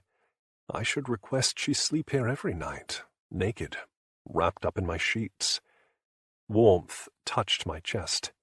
The only reason she slept elsewhere this week was to protect her from my harsher needs. She required rest. I required sex. The two did not mix, but I couldn't go without her any longer. I slipped the knot from my neck and let the ends hang on either side. Juliet still had no idea I stood behind her, lost to her dreams. I shrugged out of my jacket, laid it over the chair beside the bed, and unfastened my cufflinks. They dropped to the nightstand with a clink that resonated through the room. My darling blood virgin, however, remained soft and unbothered, like an unknowing mouse resting in the middle of a viper's den. She didn't seem to hear me slip out of my shoes or unfasten my belt, her body peacefully still in slumber. How should I wake her? With a kiss, lightly tracing her spine? I considered my options while moving around the foot of the bed, needing to see her face. My fingers busied themselves with unbuttoning my still tucked-in shirt. Juliet would remove my pants for me, preferably with her teeth. Except as I reached for her again, I frowned. Dark circles rimmed her eyes, her skin pink with exhaustion. No, not exhaustion. Devastation. I brushed my thumb across the damp stains on her cheeks. Her lashes fluttered open, 2 pinpoints of pain staring at me with abject fear lacing their depths. She jolted back, pulling the covers as she went, her body curling into the fetal position. "Juliet," I murmured, "it's just me. Sebastian's gone." Her pulse spiked, calling to my predatory instincts. Terror. She smelled delicious, but I preferred my lovers aroused, not petrified. I left my shirt partially unbuttoned and sat on the bed beside her, my hand catching her shoulder as she tried to roll away. My brow furrowed. "What's wrong, Juliet? Are you hurt?" Her breath shuddered out of her on a harsh sound that suspiciously resembled a laugh. "No. Yes." The hoarse quality of her voice, coupled with the wet stains of her abandoned pillow, confirmed she'd been crying. I lay down next to her on top of the comforter. "Look at me, Juliet." "Why?" she mumbled sullenly. "Because I told you to." She tugged her lip between her teeth and tightly closed her eyes. A tremble worked its way through her limbs, beneath my palm, until she gasped for breath and finally met my gaze. The fire in her pupils, shrouded in agony, was an intoxicating combination. "I hate you," she whispered. "I hate you more than breathing."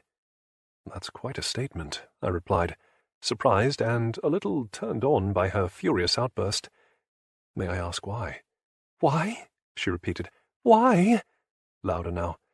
"I have no choice, no freedom, no reason to live other than to survive, which means little when my life, however short it may be, is spent slaving away for you and your kind, being used to the point of death, revived and used again. And it goes beyond just sharing my blood. You intend to require sex. My body isn't even my own. My mind sure as hell isn't my own. Nothing, Darius, nothing belongs to me." She let out a cry and flung my hand from her as she rolled to her back, the heel of her palms digging into her eye sockets. "Death would be easier, kinder. If you possess any humanity inside you, you'll kill me. But I know you won't. I'm too expensive of an investment, and even now I feel compelled to beg for your forgiveness for an outburst even an animal would proclaim in my position. And I'll accept my punishment, because that's what a good blood virgin does." Her hands curled into fists above her head, lifting and crashing downward. I caught her wrists before she could harm herself, my knees going on either side of her hips in the process. She growled beneath me, bucking like a wild cat, her gaze crazed with fury and fear. "Juliet," I soothed, my voice calm as I restrained her as gently as I could. "I hate you," she yelled. "I want to die." "Fuck," she'd finally shuddered. All the mind control indoctrinated into her through years of harsh conditioning had finally subsided to the reality of our situation. "Kill me," she begged, her words slicing my heart. "I want to die. Please, kill me." Fresh tears spilled from her eyes, the fight leaving her body on a whoosh of air that sounded so painful I felt it deep inside. This was the moment I had most desired and dreaded, the moment where she broke so completely, so utterly, that emotionally she had nowhere to go but up. I shifted off of her prone form, my back going to the headboard, as I pulled her quivering body onto my lap. "Juliet," I murmured, my arms holding her close. "You're safe with me." Another of those harsh laughs left her, fractured by a sob. "Safe," she mumbled. "You plan to share me with Sebastian, let him spank me and fuck me raw." Her use of his earlier words simmered in my blood, but I swallowed back the fury. "Never, Juliet. He'll never touch you." She shook her head sadly. "He will." "No, Juliet, he will not." I pinched her chin, forcing her gaze upward. "You are mine, and I will not share you with him." "You already said you would." It came out soft and defeated, and suddenly I understood what had pushed her over the edge. I'd destroyed her faith in me with a few carefully worded phrases. It went beyond that, of course, her background having paved the way to this unavoidable end, but my statements tonight cracked what remained of her glass walls. "Oh, darling." I sighed and kissed the top of her head. "I only implied a future experience to satisfy him tonight." "Experienced? In all ways?" She uttered the words on a shaky exhale and trembled violently, her disgust and revulsion written clearly across her rounded shoulders. It seemed my earlier proclamations had struck a nerve. Considering them from her point of view, I could see why. "It's true that you will be more experienced, in every way, the next time we have him over for a meal." I lifted her chin again, catching her focus. "Because I don't plan to entertain him again until after I'm crowned sovereign." I let those words sink in, but only torment stared back at me. Her emotional haze was clouding her logic. She needed more information to understand. Specific words, comfort, trust. "Juliet." I traced my thumb over her quivering bottom lip. "It is considered quite unbecoming for one in a lower position, such as a regent, to request anything of a sovereign, especially favors involving something as precious as an erosita." She blinked those big brown eyes up at me. "Erosita?" I smiled. "Yes, the formal term for a human bonded in the ceremonies. It's a title of sorts that carries great respect among my kind. And a hell of a lot of envy. You will be my erosita once we complete the ritual." "More blood," she mumbled. "Yes, and the communion of our souls. Mind, body, and soul. We would share everything then. Our blood, our passion, our thoughts."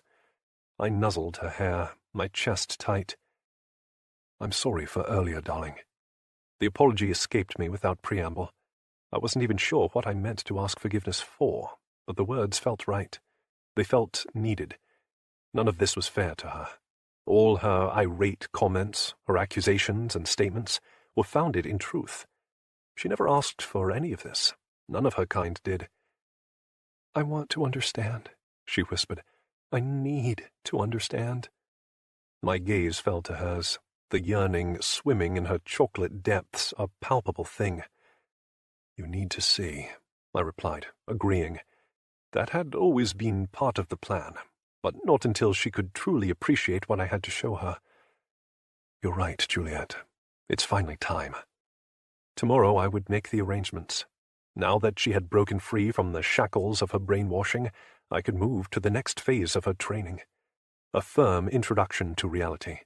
Not the one painted in her books, texts, and presentations given by the Coventus, but the real world, and what had become of it outside the confines of wealthy vampire society. I kissed her hair, holding her tight. This was just the beginning of her re-education. Poor darling. If she thought tonight's truth hurt, she had a lot more pain coming. Chapter 23. Juliet. We're flying on a jet in the starry night. Never in my wildest dreams had I imagined such an experience. The nearly full moon painted the dark sky in shades of alluring colors. I took in every detail, memorizing the scene in case I never saw it again. Midnight, Darius said, his phone at his ear. He sat beside me in a pair of black trousers and a cream-colored pullover that offset his darker features. I wore jeans, a deep red sweater, and boots. It was by far the most suffocating outfit of my existence. No part of me was on display, except for the hint of my breasts at the V-neck collar. Main courses for 6. He continued, pausing to listen. No. Room for 1. The others will handle their own accommodations. He reached out to grab my hand, pulling it into his lap to rest against his thigh. Yes, that would be acceptable. My attention drifted to the stars again. Darius had dimmed all the lights, granting us an undisturbed view of the exquisite scenery. Amazing. That is correct. Thank you. Darius ended the call and relaxed beside me, his thumb lightly brushing my hand. We should be landing in about an hour. I nodded mindlessly, unable to truly focus with the giant, distracting orb outside my window. The stars beyond it twinkled in the midnight sky, soothing my soul. I can feel your fascination burning through our connection, Juliet, he murmured. It's such an unusual sensation. Very little intrigues me these days. He lifted my hand to his lips and nibbled my wrist, causing my belly to flutter. Where are you taking me? I asked, my lips moving before I realized what I intended to say. My heart faltered for a beat at the bold inquiry, but my mouth refused to retract it or apologize. I wanted to know. No, I deserved to know. Chicago, Darius replied. I blinked, surprised at his easy acquiescence. Of course he replied. Why wouldn't he? I shook my head. If last night taught me anything, it was that I didn't understand Darius at all. I expected a beating, or worse, for my behavior, and instead he spoke to me in calming tones while holding me all night. He promised never to share me. He didn't yell at me when I ranted incoherently. He let me cry. He even kissed away my tears. And now he answered my question without hesitation.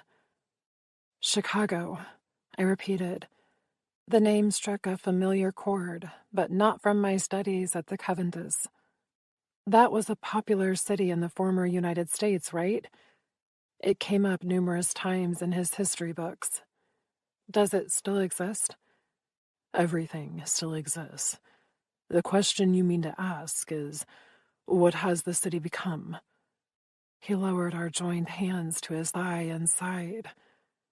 You know it as Lilith City. My gaze finally left the window, my heart in my stomach. Lilith City? That was the heart of the vampire world. The goddess herself lived inside those notorious walls, maintaining law and order among her kind. Blood virgins only visited for political functions, or to undergo a trial and execution. Did Darius intend to hand me over to the vampire court for punishment? To have me put to death for insubordination? To make a public example of me? Goddess, I deserved it. Especially after last night. I'd broken every rule, allowed emotion to control my behavior, acted poorly in front of the regent, and considered death a better alternative to fate. The list of my transgressions was endless. Am I going to die? Would that be so bad? Darius leaned into my space, pressing his lips to mine. My thoughts melted into a warm puddle as his tongue slipped inside my mouth, binding me to the present. Safe, my soul whispered. An instinctual trust that surpassed logic. He could be flying me to my death or worse, and I couldn't stop myself from returning his kiss. Relax, Juliet, he said softly. I have no desire to punish you. Not for doing exactly what I wanted. He kissed me again, this one slower, more intimate. His hand still held mine, his thumb drawing languid circles against my wrist. "Darius," I whispered, finding my nerve. "Yes, darling." "Tell me why we're going to Lilith City." It came out bolder than I expected, the request sounding more like a demand. He smiled against my mouth. I knew you were the right one." His alluring eyes brimmed with approval as he held my gaze. "What did the Covenantess teach you about Lilith City?" "It's the revered home of the goddess and the vampire governance board." The words sounded textbook to my ears, but accurate.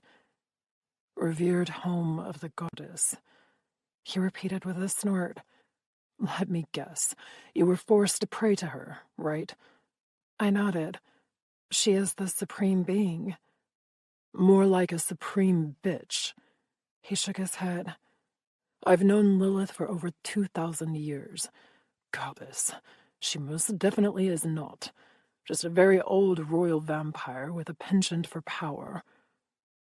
My mouth hung open in utter shock at his easy candor. He had just insulted the highest-ranking official in our world, the goddess herself, while maintaining a sardonic tone. "You could be killed for such a statement," I whispered, dismayed. "They're always listening," my matron had warned. "Never take her name in vain." Darius chuckled. "Sheep scare so easily." He squeezed my hand. "Don't fret, darling. Lilith may desire to kill me, but it won't be for belittling her precious title. None of my brethren consider her a supreme being, merely a royal queen. Humans are the ones taught to worship her, mostly because she finds it amusing." I frowned. That couldn't be right. Except, well, maybe it was. Why would he lie? The Covenantess had held rituals where blood virgins read passages from ancient Latin texts thanking the goddess for gifting us all life. All the ceremonies were led by the matrons, not the vampires. They merely lurked along the sidelines, serving as guards to keep us all in line. The vampires never kneeled or paid homage to her during the rituals, I said, realizing the truth as I spoke the words. "Your kind doesn't worship her." "No. However, there are many who respect her leadership." The way he said it suggested he was not among those who did. "Whom do vampires revere?" I wondered out loud, curious now. "Ourselves, mostly." He drew his thumb over my knuckles, his voice thoughtful. "The Covenantess preaches propaganda to keep humans in line. Having a higher power to pray to gives you all a false sense of hope that is easily manipulated. It's actually quite brilliant in terms of a control mechanism, and also terribly sad." Control mechanism. An accurate summation of my life. I never had a choice, not once, and until Darius came into my life, I never desired one. "We are the predators. Humans are the prey," he continued softly. "And my kind has always enjoyed playing with our food." His gaze dropped to my neck while he spoke, warming my blood. "Yes, please," my body whispered. "Bite me." "And you?" I asked breathily. "Do you enjoy playing with your food too? Do you enjoy playing with me?" His lips curled. "Stand," he said, releasing my hand. My breathing slowed, his demand heating me from the inside out. Dare I refuse him? More importantly, did I even want to? The answer came as I rose, my legs sore. Even after my convictions last night, I still desired to please him. Not the vampire, not society, but Darius himself. Because I enjoy satisfying him. "Straddle me, Juliet." I slid onto his lap, my thighs parting intimately over his as my hands fell to his flat abdomen. "You still haven't told me why we're going to Lilith City." "I know." He wrapped his palm around my nape, his other hand going to my hip. It's a quick stop on the way to our true destination, one that allows me to reveal the truth of our world to you. His thumb stroked my pulse. I want to show you what the Coventus has hidden. Why? You'll see when we get there. His nose stroked my cheek as he slowly inhaled, his touch a feather-like caress. You smell amazing, he murmured, his grip tightening around my nape. My own version of heaven. His lips skimmed my jaw, causing goosebumps to prickle my arms. I loved the feeling of his mouth on me, the way it whispered over my skin, leaving a smattering of heat in its wake. You asked if I enjoy playing with my food, he said, softly against my ear. Was that an invitation, darling? He nuzzled my neck, his teeth skating over my sensitive skin. Because it certainly sounded like one.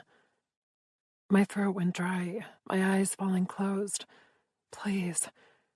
Darius's fangs taunted the vulnerable place below my ear, sending a tremble down my spine. Not of fear, but of temptation. I craved his vampiric kiss, his possession, the feel of him absorbing my essence and owning every intimate piece of me. Think, Juliet. There was something I wanted to know. Several somethings, actually. But, maybe they weren't that important. Not with Darius's mouth against my pulse, lightly nibbling. Answer me, Juliet, he demanded in a deceptively soothing tone. Tell me if that's what you meant. Was it? I couldn't remember. Not with the way his hand felt, splayed against my hip, the other holding my nape, and the hint of his incisors teasing my sensitive skin. Bite me, I begged, my voice husky with yearning. Please. He chuckled. Do you desire pleasure, sweetheart? Is that it? He pulled me closer, up his thighs, placing my center against his unmistakable arousal. I arched into him on a moan, thirsting for more. Who am I? Who cares? I pulled at my sweater, needing to remove it, so hot and restricting, and Darius grabbed the hem, holding it against my stomach. Clothing remains on, he said, his voice low and commanding. I groaned and met his heated gaze. Why? Because we're landing soon. He nipped my lip hard enough to draw blood. It hurt rather than pleased. A punishment for being too eager? Because you're tempting enough as it is, and my control isn't infallible. His tongue lightly traced the wound, sending a shot of ecstasy to my core and chasing away the residual pain of seconds ago. Because I intend to devour you properly later, once our work is done. Properly? I repeated, my mind foggy from the delirious sensation of his mouth teasing mine. Do you intend to finally deflower me? A thrill went through me at the prospect, followed by a shadow of concern. Would it hurt? Would he still want me afterward? Would I survive? The last thought gave me pause, my pupils fully focusing on Darius's handsome face. His smoldering gaze ignited a flurry of butterflies in my lower belly. Oh, it would hurt, no question. But Darius never gave me pain without pleasure. Claiming your body is the final phase of the ceremony, Juliet. His hand slid beneath my sweater, his touch soft against my bare skin. It will make you mine, indefinitely. Isn't that the point? I asked, breathless. Or are you waiting until I've proven myself in some way? His thumb glided up my side, tracing my ribs. You have nothing left to prove to me. I know you're perfect for my needs. Oh, I licked my lips, considering. Then, tonight? Amusement touched his gaze. So eager for me to fuck you, darling. I just don't understand why you haven't yet. I cleared my throat. My matron prepared me for the night of my purchase, but I hardly touched you, he finished, his palm slipping up to caress my breast. No bra. Does this mean you are without panties as well? I pressed into his touch, desiring more. You told me the no undergarment rule still applied. His lips twitched. Indeed I did. He thumbed my nipple, exciting a tingling sensation between my thighs. Not fucking you has been a challenge, but it serves two purposes. First, showing restraint is considered a strength among my kind, an important consideration when vying for a position of sovereign. Second, the ceremony only works when blood is exchanged at least 3 times prior to the claiming. I frowned. So if you had deflowered me before I drank from you, we could never be connected. And if someone else had deflowered me, we could never be connected, he repeated. Even now, if another vampire were to take you, it would destroy the process. Because I would be bound to a new master? No, you would merely be ruined. He pinched my stiff peak, then massaged the hurt with his clever fingers. I fought back a moan while trying to process everything he just said, but it was difficult with his hand branding my tender skin. So, I cleared my throat, my attention shifting between arousal and information. Does the ceremony only apply to blood virgins? Not blood virgins, but virgins in general, and the human must remain untouched in all ways, meaning if you had drunk from another of my kind or been deflowered by anyone prior to me, we would not have been able to initiate the ceremony. Also, sharing your blood doesn't disrupt the ritual, nor do sexual acts without penetration, but anything tied to the bond, sex and vampire blood, can shatter everything we've built. His hand dropped from my breast to lift my sweater, his gaze falling to my teased nipple. I didn't bother pointing out that he'd just demanded I keep my clothes on, not with the soothing air rushing across my skin. He bent to nibble my breast, his stubble chafing my stiff peak. From the moment you imbibed my essence, Juliet, you were forever bound to me and no one else. Unless someone else takes me before you, I breathed, referring to his previous comment about the potential for someone to interfere with our bonding process. That seemed to be a solid argument for him to take me sooner rather than later. Darius captured my top bud between his teeth and bit down, hard. His name left my lips on a hiss as tears glistened behind my eyes. There was no pleasure in this vampiric kiss, just a harsh tugging of my essence into his mouth and a branding of my flesh. My nails curled into his shirt as I fought the scream building in my throat. A wave of euphoria shocked my system, tightening my skin to a painful degree. Oh, goddess, what is he trying to do to me? My thighs clenched as another ripple of rapture pulsed through my bloodstream.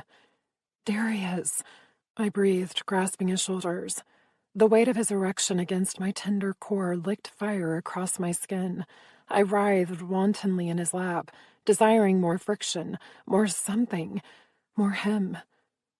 No one else will take you, Juliet, he vowed darkly against my abused skin, his grip on my neck tightening. Ever. I panted against him, my heart pounding. But you told the regent. Enough, he growled, raising his head to capture my gaze. I insinuated to Sebastian that you would be more experienced, allowing him to assume I meant to share you more indulgently in the future. That was his mistake, because I have no desire to ever allow another to touch you, let alone feed from you. Anyone who tries without my consent will die. Do you understand? The vehemence in his tone sent a jolt to my chest, derailing the rhythm. Yes, sire, I understand. He sighed and pulled me closer, his lips meeting my forehead as he wrapped his arms around me. Juliet, the ceremony binds us until either I die or another being claims your body. He paused, letting the information settle between us. Meaning only you can take me to bed, I said slowly, translating his words. Now and forever, or the connection breaks.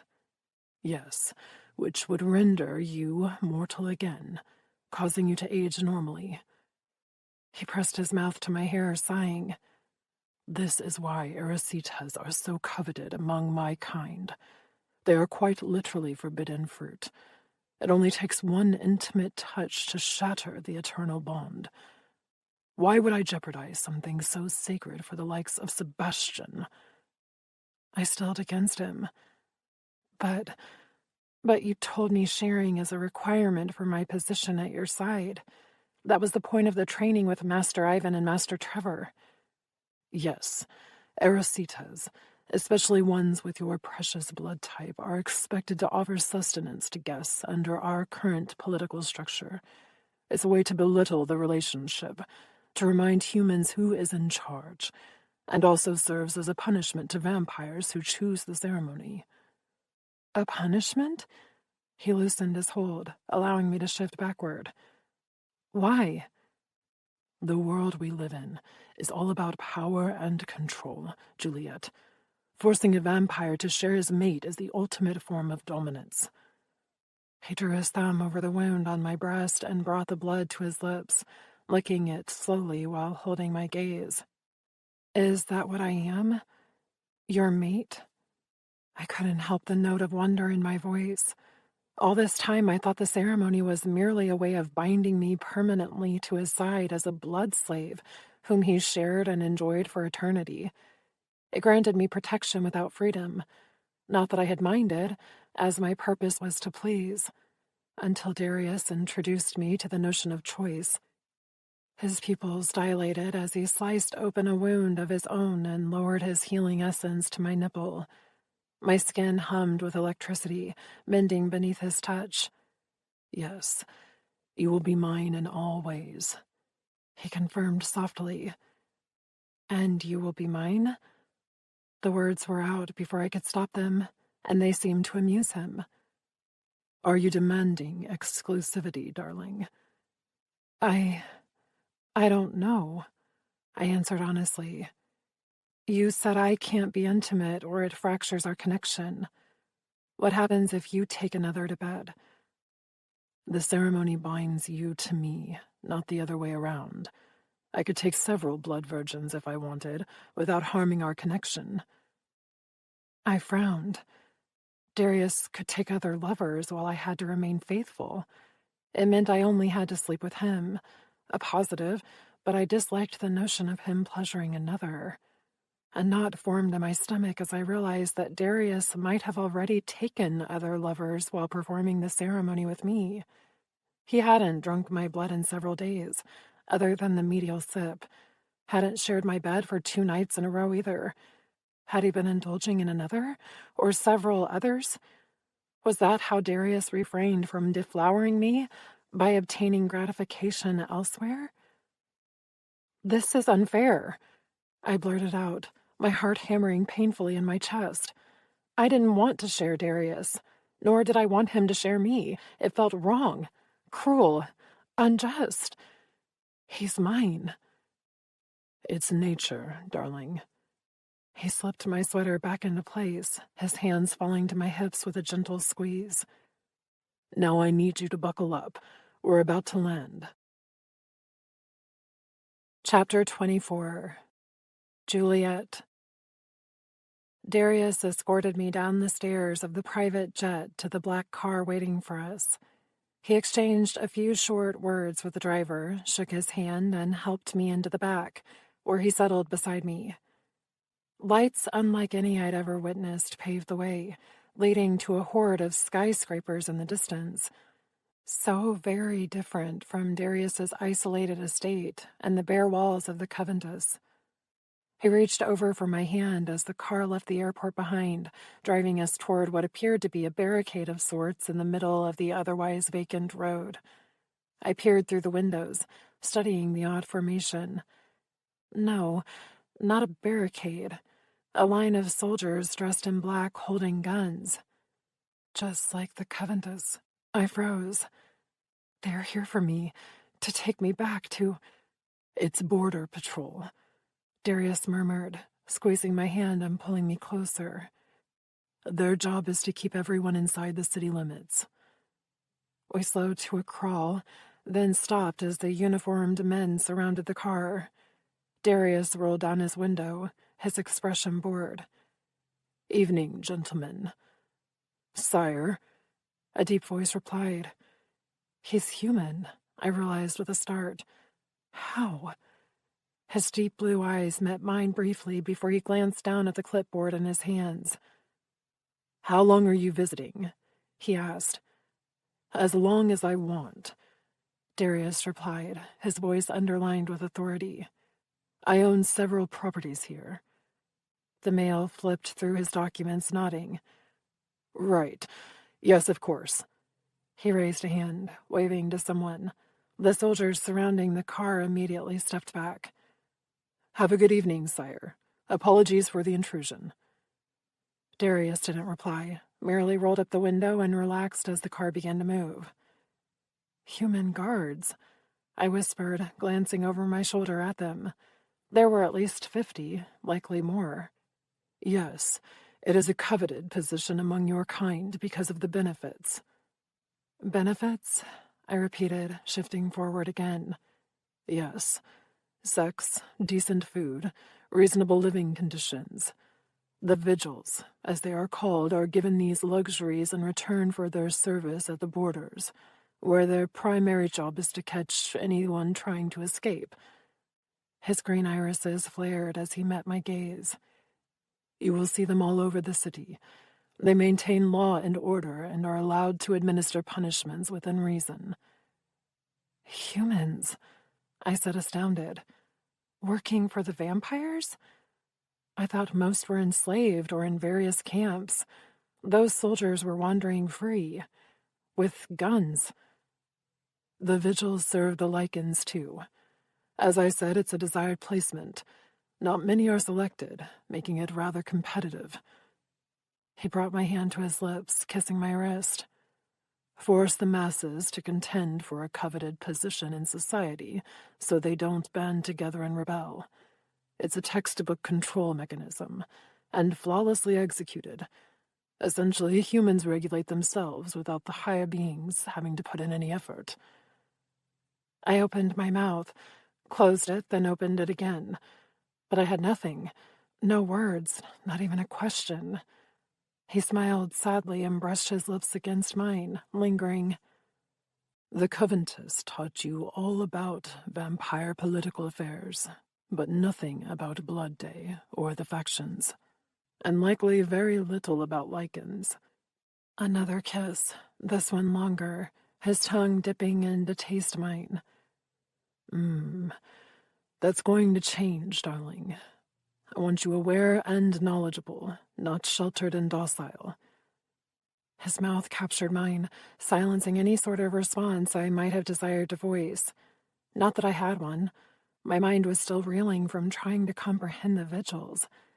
Humans policing humans, vying for positions, regulating ourselves.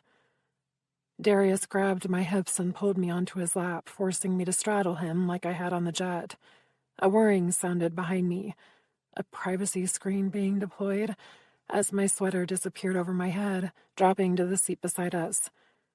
"I need to feed," Darius murmured, his lips dropping to my neck. "I wanted to on the plane, but now is more appropriate." He nuzzled my collarbone, breathing deeply. "Touch me." My palms went to his shoulders, obeying him instantly. "Lower, Juliet." "Yes, sire." I trailed my fingers down his sweater to the bulge growing beneath his trousers. He gathered my hair into one of his hands at the back of my neck, exposing my throat. "Unfasten my pants," he whispered, his lips at my pulse. "Pull out my cock." His incisors pierced my skin on the last word.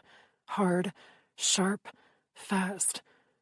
My eyes threatened to close even as I loosened his belt, popped the button, and slid the zipper down. His arousal, all hot, silky male, met my palm on an eager pulse. I ran my grip over him the way I knew he desired, and he rewarded me by palming my breast. "Darius," I moaned, the ecstasy of his bite spiraling downward to the sensitive spot between my legs. He shifted my weight on his lap, moving me off-center until my core met his strong thigh. My head fell forward on a sigh, but he used his grasp on my hair to tug me back up, keeping my throat exposed to his voracious mouth. I increased my rhythm, moving my hand over his shaft in the way my lower body craved. If the pants didn't exist, I would have been tempted to press my damp center against his erection. Oh, goddess, yes. I wanted him inside me, to seal the bond, make me his in every way, claim him as mine. Except he wouldn't be. Not really. A lie, my soul whispered. He's mine. Electricity hummed across my skin, his essence mingling with mine as he drank his fill. I gave myself to him completely, trusted him to know when to stop, luxuriated in the ecstasy his mouth evoked, slid my hand up and down, and imagined him repeating the same motions inside me. I wantonly pressed my aching core against his leg, requiring friction, needing more, needing him. The hand on my hip slipped lower, his thumb unerringly finding that special place through the fabric of my jeans. A single expert press sent me flying over the edge, my scream unencumbered as his name rolled off my tongue in waves. It was always like this, explosive, intense, overwhelming, insanity. My body shook, my limbs refusing to function, my hand grasping him far too tightly. He groaned against my neck, his fangs leaving my skin. Another shockwave slammed into me, sending me spiraling even deeper. A second orgasm? A continuation? How I didn't know, didn't care, just lost myself to the sensations. Hot and cold, light and dark, sound and silence. I hardly registered Darius pushing me to my knees, his cock finding my mouth and lodging deep. Swallowing was my only option. Every salty, warm drop went straight down my throat, my own euphoria still trembling through me as my lungs burned with the need to breathe. Fucking perfection, Darius praised, his fingers combing through my hair. I met his gaze through the black spots dancing in my vision. You look gorgeous like this, Juliet, waiting so patiently for me to allow you to breathe again. He brushed his knuckles over my cheek, collecting the tears I'd unknowingly shed, and brought them to his lips. He licked them slowly, prolonging the moment while my vision clouded into a haze of black.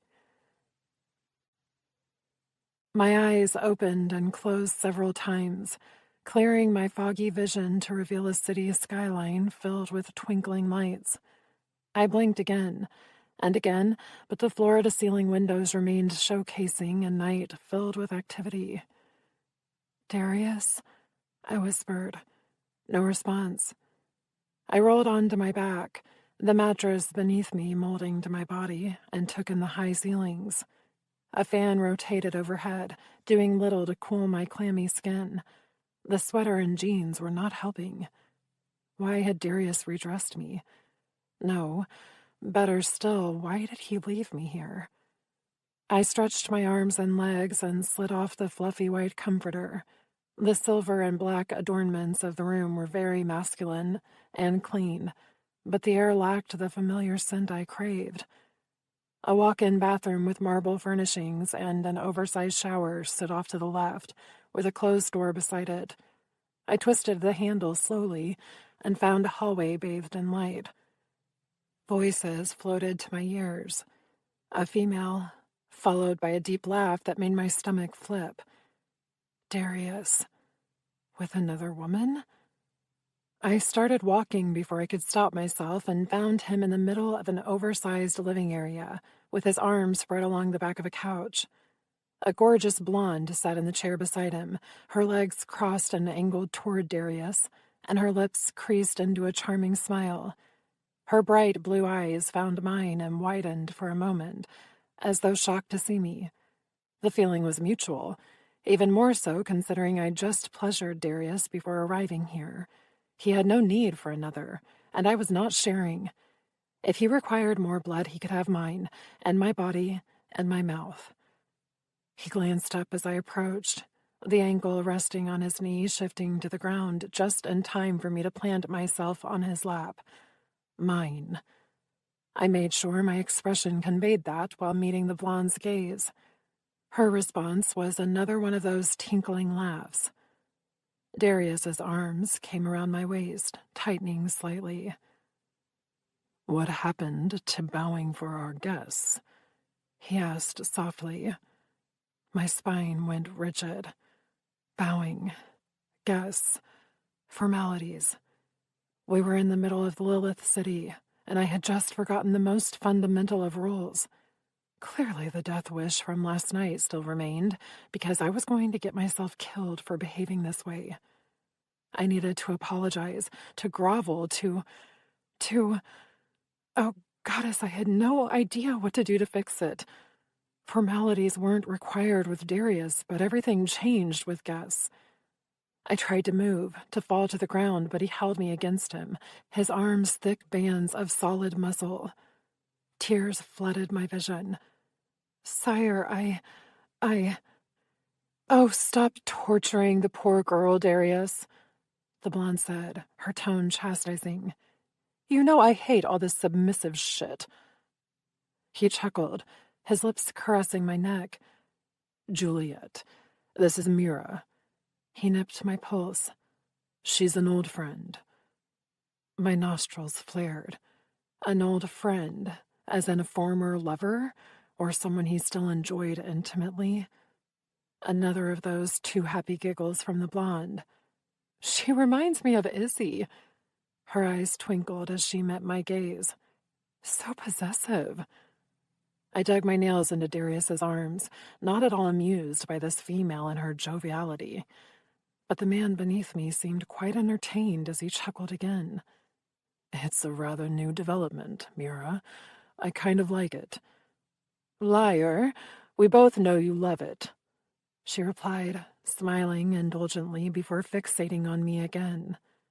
"You can put your claws away, sweetheart. I'm not interested in your future mate. I already have one of my own." I gaped at her. "You're an Erosita?" She laughed so hard that tears leaked from her eyes. Apparently, everything in this world was humorous to this woman. Maybe she's not quite right in the head. "Mira is a lichen," Darius said, his lips grazing my ear. "She's mated to the alpha of her pack." "A lichen." I blinked. "Oh." I'd never met one before, had always expected them to be more animalistic than human. But in her cream-colored dress, tasseled curls, and perfect manicure, she appeared quite human. "Nice to meet you," I added awkwardly. "The pleasure is all mine," she replied, her focus shifting to Darius. "Now that she's up, you should get ready." "Indeed." Darius slid his palms to my hips and squeezed. "I just need Juliet to let me up first." "I believe she's claimed you," Mira murmured, eyes twinkling again. "It would appear that way," he replied, his hands gently guiding me off his lap. I slid to my feet and turned as he stood, my lips parting without sound. What did I want to say? He wrapped his palm around the back of my neck and tugged me into a kiss that ruined my train of thought. Not that I had one anyway. I hardly recognized myself anymore. "She's claimed you." Yes, I had. Which was wrong. Humans had no rights of possession. And yet I wanted Darius to be mine. I showed him that with my mouth, dueled with his tongue for balance and demand, and felt him grin against my lips. "You make me so proud, Juliet," he whispered, his thumb stroking my pulse. "But I need you to be on your best behavior for dinner. My presence always attracts attention, and being rumored as a sovereign candidate in the Jace region is only adding to the excitement of my presence here tonight. It is imperative that I be seen as accepting of our current affairs, which may include saying or doing things you won't like." Mira snorted. Don't forget about the live meal, entertainment, and tastefully decorated waitstaff. He ignored her and focused on me. I need you to play the part of a submissive blood virgin, or questions will be raised, and those dining with us tonight are not beings you want to intrigue. Do you understand? He continued to trace patterns against my throat, distracting me only slightly from his request. Another dinner. Darius smiled. Yes. And you wish for me to maintain formalities as taught by my matron? Yes, he repeated. Such as bowing? Unfortunately, yes. To adhere to my training and the codes set forth by my matron. Why did that suddenly feel like an impossible task? Because you know better now. But surely I could maintain decorum for a dinner. Unless... Will there be sharing? No. An emphatic response. You will be silent unless spoken to, eyes downcast, the picture of subservience. And you will refer to me as your sire, not Darius. But absolutely no sharing. His grip tightened, his mouth brushing mine. The only tasting allowed will be my lips on your skin, Juliet. If I request a drink, you obey. If anyone else asks, I shall handle it. Understood? I swallowed. No sharing. I could accept that. Submission came naturally. Not having to talk would be a blessing. I would observe and nothing more. Will this be our future? I asked softly. Events that require my silence and subservience? Once I am named sovereign, yes. This will become a common outing when inside Lilith City for political affairs. He tucked my hair behind my ear and palmed my cheek. We're dining tonight with several influential vampires. They are powerful, they are mean, and they believe me to be on their side. With one exception, which isn't relevant, he interjected, silencing Mira. Juliet, the rumors of my purchasing you have spread, and it is vital that we be seen as a proper master and blood virgin couple. If anyone suspects otherwise, there will be punishments, such as the one I mentioned earlier. Sharing, I whispered. He nodded. I don't want to share you, but I need them to think I wouldn't care. It lessens the amusement. He kissed my forehead and sighed. Consider this an introduction to the roles we will play. I need you to be the perfect submissive, just as the Coventus taught you. All right, sweetheart, can you do that for me? A request, not a demand. Although we both knew I had no choice, I couldn't refuse him, not when this was my entire purpose for being. It would be far easier for him to compel me into subservience, but Darius desired my compliance, just as I craved the opportunity to please him. My chest warmed at the prospect of making him happy, to hear him praise me again as he had moments ago. You make me so proud, Juliet. Energy sizzled across my skin, his words repeating in my thoughts. I needed him to say those words once more, hopefully later tonight. Okay, I agreed, my heart smiling. I will be who I am meant to be at your side, in public. He kissed me tenderly. Sweet Juliet, my perfect poison. Another kiss, this one longer and punctuated by his tongue. I chased the euphoria his mouth offered and fought the urge to growl when Mira cleared her throat. Darius sighed. There's a dress waiting for you in the closet beside my suit. He nibbled my lower lip. I'll help you change. Worried she might hate you later? Mira asked with a sardonic twist of her mouth. We both know she will, he replied. The words he added next were in a language I didn't speak, but they sparked a hint of sadness in his eyes. Just remember, this is all a charade, Juliet. Please. Chapter 25. Juliet. Death stared at me from across the dining table in the form of two glassy eyes. She seemed almost at peace with her blue lips curled at the edges, as if she'd been in on a secret the rest of the world knew nothing about. The other naked female wasn't dead yet. Her quiet whimpers taunted my ears while I forced myself to swallow another bite of my pasta. A smattering of tomato sauce hid the splatters of blood that had landed in my dinner from the gluttonous vampire to my left, but its concealed color didn't stop me from tasting the rusty essence. A little tangy for a B positive, the vampire opposite me said as he lifted his dark head from between the dying brunette's thighs. But not horrible. Darius shrugged. My tastes of late are too rich for comparison. His palm rested against the back of my neck, his thumb stroking my pulse possessively. I took another bite, ignoring the bile rolling in my stomach. A charade, Darius had called it. Looks pretty real to me, I thought as the woman took her last breath. It stuttered through the air with a finality, followed by a sigh from a red-headed female vampire. Veronica, Darius had called her. Their names weren't ones I recognized, but I gathered from their statures that they were old and powerful. Darius, however, was the highest-ranking member at the table. It showed in his easy candor and the way he handled the waitstaff while the others observed. He lifted the hand not caressing my neck, signaling something to the restaurant waitstaff, probably his way of indicating that their dinner was dead. I suppressed a shudder. They killed so easily, and without a hint of remorse. Even Darius had sipped from the woman as if she meant nothing.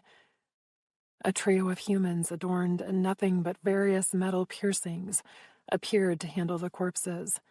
They moved silently, while the vampires eyed them with a predatory gleam. I coerced another forkful of pasta down my throat.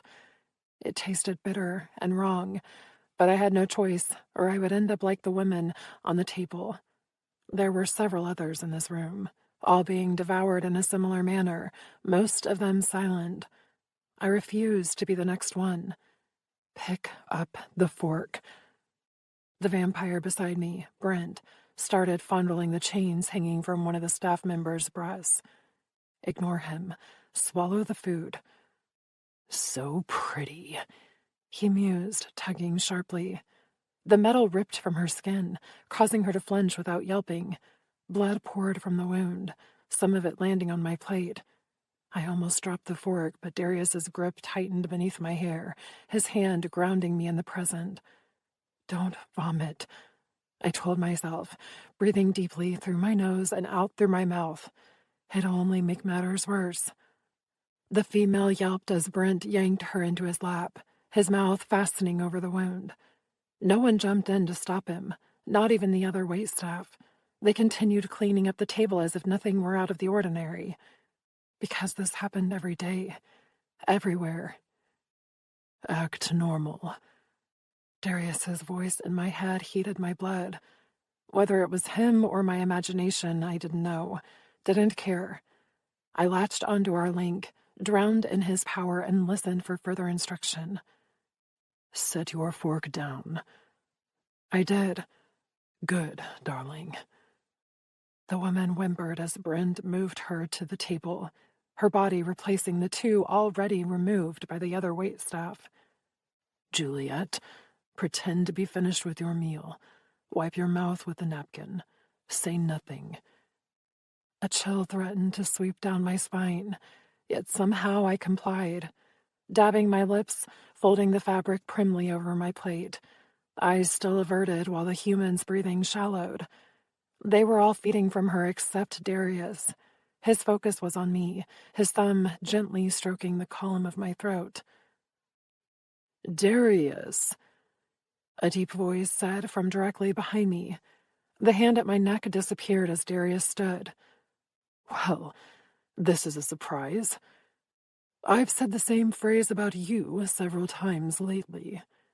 The newcomer replied, a note of amusement underlining his tone. When Sebastian mentioned your interest in becoming my new sovereign, I thought surely he had misunderstood. Yet here you are with your delicious new blood virgin. Fascinating. Icy droplets froze my veins, sending a spasm to my heart. My new sovereign. A royal was behind me. Jace, my memory supplied based on my knowledge of the 17 territories.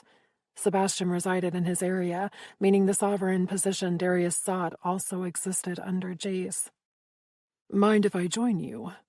The royal vampire asked. Please, Darius replied, his demeanor unfazed. The rest of the table had gone still upon Jace's arrival, leaving the human on the table barely breathing, but alive. Fingers trailed down my arm. Stand. The command didn't come from my master, but from the royal vampire.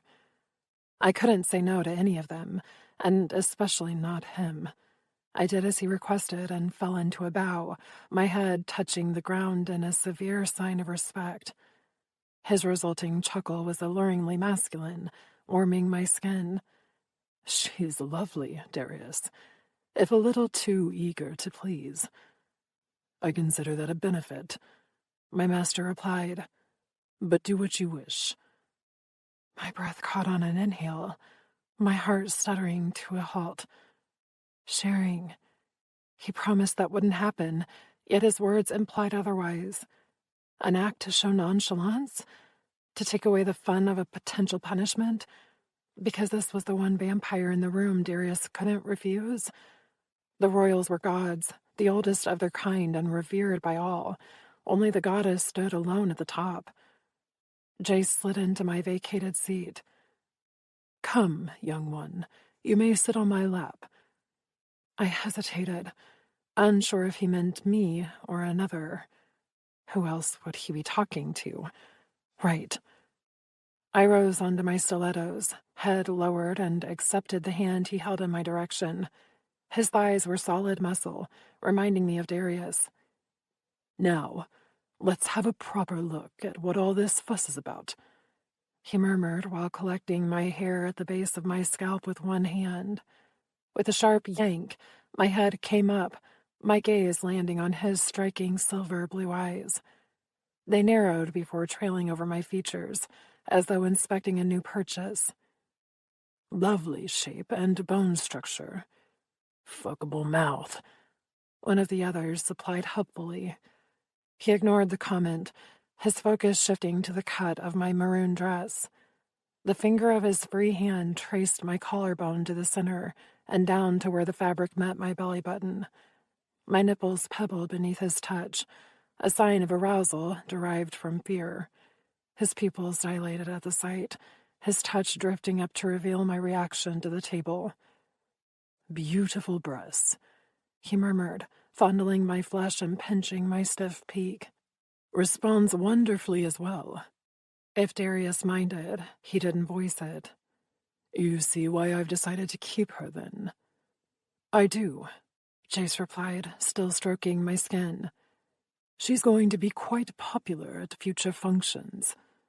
His striking eyes met mine again. Perhaps you and I can discuss that future in private while I acquaint myself with your new asset. A sharp, invisible spear pricked my side, leaving a mark inside my heart. Darius couldn't say no. I knew this, understood why, and still hated it when he said, Absolutely. Just let me know when. Now would be lovely. Jace pressed his nose to my neck, inhaling deeply. I'm quite famished, and nothing else on the menu has whet my appetite. That's why I ordered a few desserts for later. Darius sounded bored. Actually, they should be about ready in the room. Excellent. Jace lifted his head and smiled. Tell me your name, beautiful. I swallowed, and somehow managed to say, Juliet. Lovely. He kissed me on the cheek. Stand again, and escort me to your room. Of course, Your Highness. I slipped from his lap, his hand in mine. Jace chuckled. She's well educated. Indeed. Darius pushed away from the table, saying a polite goodbye to his friends. They must have understood that he had no choice but to leave, not with a royal requesting his attention. He added a comment to the waitstaff on our way out, saying to add whatever other items they ordered to his bill. How many humans would they devour in one sitting? Don't think about it, I told myself. You're in far bigger trouble. The hand holding mine squeezed as I selected the button to our floor. Darius joined my other side, his posture aloof. I kept my gaze averted and focused on not screaming, or running, or crying, or demanding they add me to the menu downstairs so maybe I could join that smiling woman on the table. Maybe I'll die from the voracious royal instead. But I don't really want to die, do I? Conflict warred in my heart and mind, an innate part of me wanting something more from this life. An option, a choice, something. It's all just a charade, I reminded myself. Right? Darius had warned me tonight would be hard, that he would do and say things to maintain his status. Was this one of those things? No, surely not. He hadn't expected Jace, a royal, to crash our dinner party. This wasn't part of Darius's plan at all. The bell dinged, indicating our level. I led the way as requested, my steps far steadier than my heart. Darius promised not to share, but he had no choice. He couldn't refuse a royal. If Jace wanted me, he would have me. The ceremony would shatter. I wouldn't be bound any longer, nor would I ever be bound again. Wasn't that what Darius had said? That once taken, I was forever soiled? A human destined for the breeding camps. Or worse, the dining hall downstairs. My knees shook as Darius slipped his key into the lock. The doors slid open to reveal 3 naked women, all kneeling with their heads bowed. "Your dessert specials?" Jace asked. "As you said, the menu downstairs was distasteful." Jace chuckled, his chest warming my back. "One might think you knew to expect me, Darius." "Perhaps I did," he replied, stepping inside and shrugging out of his jacket. "Come on in and join the fun. I'll even give you first dibs." "How generous." Jace's hands fell to my hips as he pushed me through the threshold. "I choose Juliet." Darius smirked. "Excellent choice. Would you like her in here or the bedroom?" "The bedroom," he replied, the door closing behind us, sealing off my only chance for escape. Trapped. The word rattled around in my head, shooting energy to my limbs. I couldn't do this. I refused. I didn't want anyone else. Only Darius. And maybe not even him. This world. This life. I refused. It wasn't right. I needed to escape, to run, to scream. My mouth opened, my lungs ready, but a hand covered my lips before I had a chance to voice a sound. An arm, solid as steel, clamped around my abdomen and yanked me back into a hard chest. Jace. The royal knew my intentions and had stopped me before I even thought to act. He tisked in my ear. "Oh, darling." He nipped my neck, and it felt so wrong to feel his mouth there that I couldn't help the cringe ricocheting up my spine. "Are you trying to deny me?" I squirmed against him, tears popping into my eyes. "No, I wouldn't do this, not without trying to at least fight. No more rules, no more decorum, no more formalities. Death was a better fate." Jace chuckled darkly, his mouth at my ear. "I'm going to enjoy this far more than I care to admit, Juliet." He lifted me, and I kicked back at him, but my resistance only earned more amusement from his chest. "Don't hurt her too badly." The nonchalance in Darius's tone hurt. He didn't care. Perhaps he never did. Was everything a lie? Had he already gotten what he needed from me? Did I mean nothing to him? No, I refused to believe that. Darius confided in me, told me his plans, introduced me to this new world. Why would he disgrace me now? This had to be a ruse. just like with Sebastian. I sought Darius's gaze and his mind, my eyes brimming with tears. He merely stared back, unfazed, and kept his thoughts locked up tight. No communication, no advice, nothing but silence. This couldn't be happening. It had to be an act. He couldn't just leave me to this fate. Not after everything. "It'll only hurt for a second," Chase murmured, his incisors grazing my neck. "Darius," I pleaded, my heart shattering beneath his indifferent gaze. "Please don't do this to me." No reply, not even a grimace. I could see it then, the monster lurking beneath the veneer. It was a means to an end. He never needed me to win a position of power, just the favor of a royal, the one at my back. Hatred poured out of me. Betrayal. Fury unlike any I'd ever known. I trusted him, cherished him, wanted to be everything for him, and he threw me away like a piece of trash at the first sign of victory. My chest fractured as pain unlike anything I'd ever experienced scored my soul. Tears leaked from my eyes, falling to the floor, my pupils locking on my executioner. He did this to me, chose me for this deranged project, tricked me into believing in another version of this world, with possibilities and choices. "I'll never forgive you," I told him with my eyes. Not that he seemed remotely bothered. Pure indifference. He never cared. It was all a lie. The only charade that existed here was between us. My determination and strength vanished. There wasn't any point. This had always been my fate, just more prolonged than I had anticipated. I was never meant to live. More tears fell, dampening my skin, my spirit, my heart. Hope and desire died inside me, leaving a shell of a woman crafted by vampire kind. Take me, use me. I no longer care. Jace's mouth sealed around my pulse, his teeth puncturing deep. I didn't fight him, didn't whimper, didn't even move. Just held Darius's gaze, allowing him to see the woman he had broken. "Congratulations," I thought bitterly. "You'll make an excellent sovereign." Chapter 26. Darius. Enough. I sent a blast through the connection to Juliet, forcing her to lose consciousness. Jace caught her without preamble, and flashed me an irritated glance at being cut off in the middle of his scene. "If you hadn't gone off script, that wouldn't have been necessary," I told him with a glower. "Asshole." He glanced pointedly at the indents in her neck.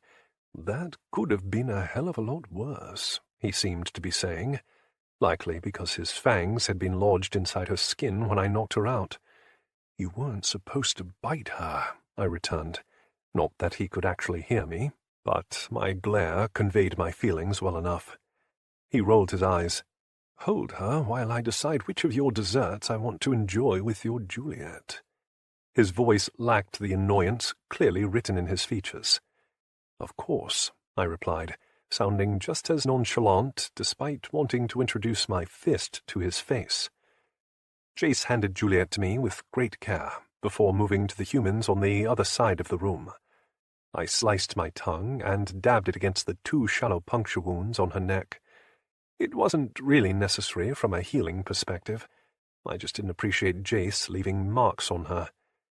My Juliet. I nuzzled her warm cheek and withheld a sigh. The hatred in her expression had nearly broken my composure. I expected it, but I wasn't prepared to feel it.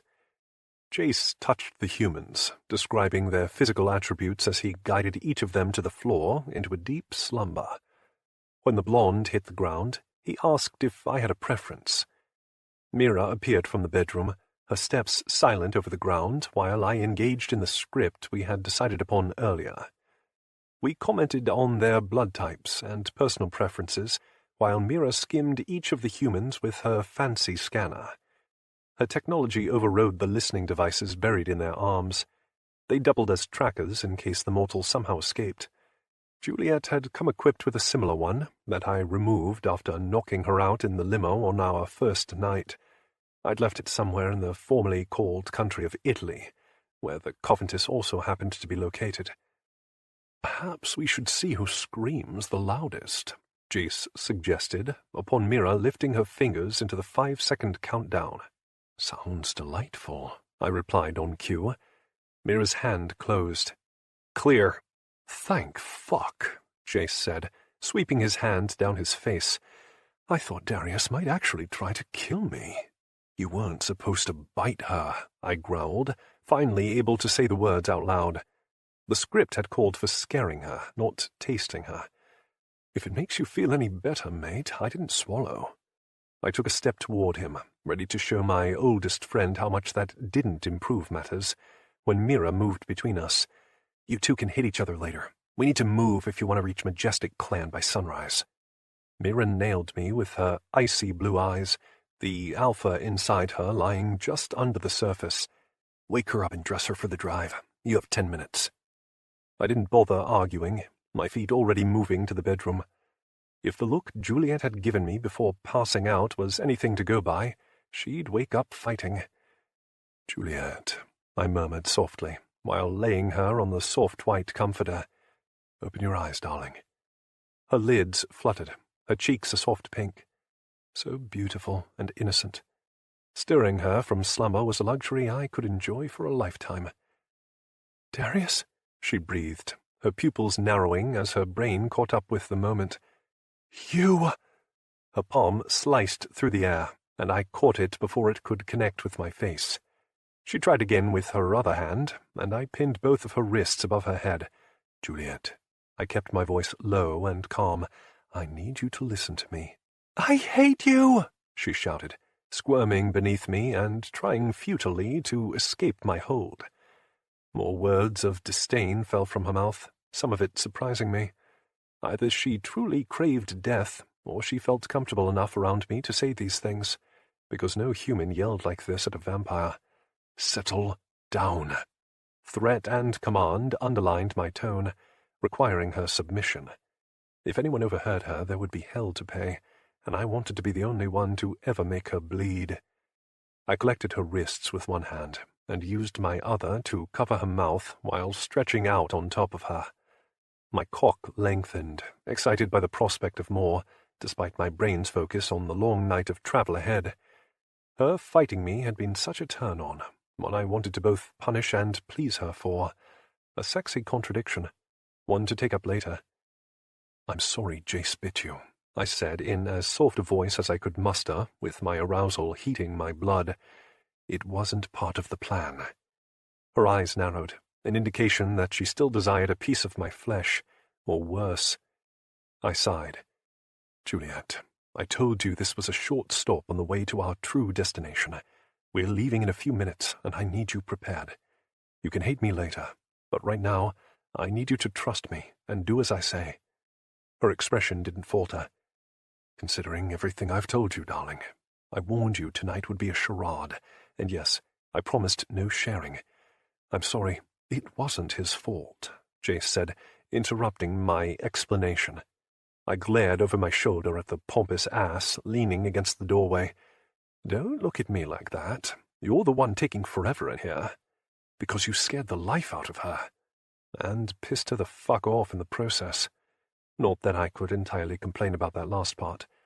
I had wanted her to grow a backbone and leave the subservient bullshit behind. It seemed my wish had finally been granted in the form of a seething female. I had to make it look believable, Darius. I have a reputation to uphold and all that. I shook my head, annoyed, and met Juliet's confused gaze. "He's an old friend, my oldest, actually, and a prick." "Yeah, well, this prick saved you from having to dine with those imbeciles downstairs for another hour. You're welcome for that, by the way. Remind me not to help next time, if this is the thanks I'll get." "You're both children," Mira growled. "Why isn't she dressed yet?" "Because Jace interrupted," I replied, again glaring over my shoulder. "Both of you out. Give me 5 minutes and she'll be ready." "She'd better be," Mira replied, completely unfazed by my tone. "You, She pointed to Jace and then the door. Out. I love when you go all alpha on me, baby. It's adorable. Yeah? She batted her long eyelashes at him. I'll be sure to mention it to Luca. Jace chuckled as he left. I'm not afraid of your alpha mate, Mira darling. What about my claws? She asked, following him. Fucking flirt. Royal vampire or not, Jace was going to get himself killed one of these days for pissing off the wrong lichen. I concentrated on the task at hand and found a much calmer version of Juliet beneath me. I'm going to let you speak now. She blinked in response. My palm slid to her throat, circling it possessively.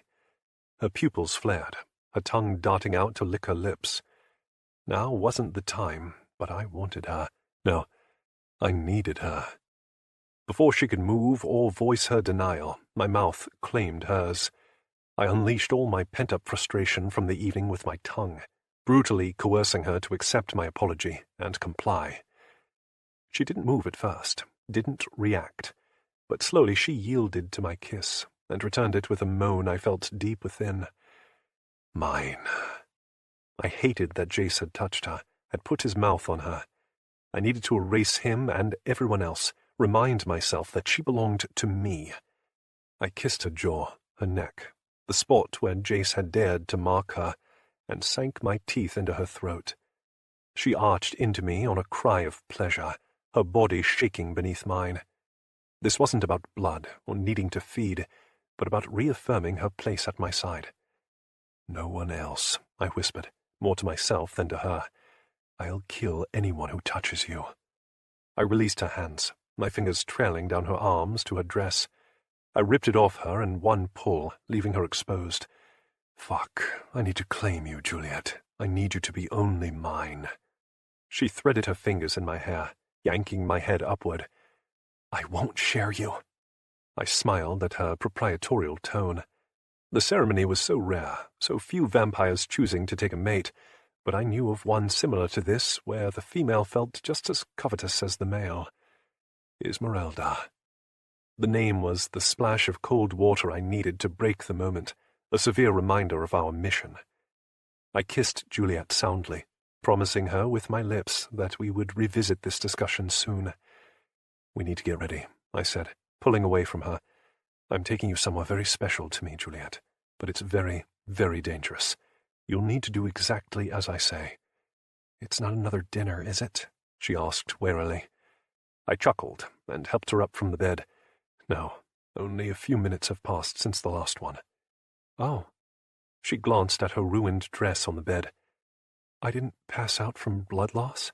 No, I compelled you to sleep. I brushed my knuckles down her cheek. You were only out for the few minutes it took to organize the humans in the other room.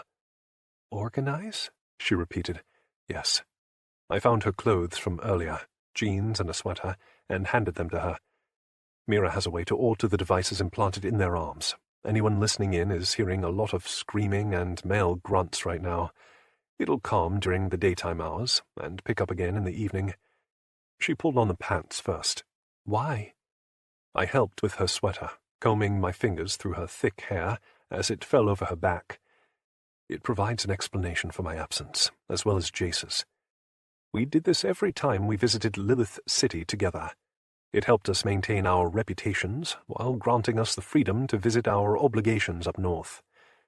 Mira has a friend who keeps the humans sedated and healthy in our absence, but we only have roughly 72 hours at our disposal, which is why we're in a rush. Her brow crumpled. Why would you need to pretend to be here? There were too many answers to that question. I cupped her cheek and gave her the most straightforward response I could. We're going somewhere vampires typically avoid. Will you tell me where we're really going? I smiled at her boldness and pressed my lips to her ear. Majestic clan headquarters, where Mira is from. She gasped. Lichen territory? Yes, darling. I nuzzled her neck, licking the mark I left there. You'll understand when we arrive, but can you trust me and follow my lead? Juliet met my gaze, her expression concerned. Is Jace going to bite me again? I snorted. Not if he values his life. Her pupils widened. But he's a royal, right? Don't you have to obey him? Yes, Darius. Perhaps you should bow more, kiss my hand, pray to me. My eyes lifted to the ceiling. Prick. Have you forgotten how to knock? I heard my name from your sweet human's mouth and hoped she desired more teasing. He sauntered to my side, his silver eyes gleaming with mirth, as he extended a hand. Sorry for the theatrics earlier, Juliet. I'm Jace, and delighted to officially meet you. She grabbed my arm, her nails digging into my shirt. The fighter I awoke only moments ago had lost herself again behind a sea of doubt. I pulled Juliet close, kissing her forehead. You don't need to fear him. He's a royal jackass, but also a friend. Love you too, mate. Jace clapped me on the back with the hand she rejected. And it's Mira we should fear, because she's pacing in the other room. If we don't start moving, she might go wolfish on us. My lips twitched despite the severity of the moment. One of these days she's going to kill you.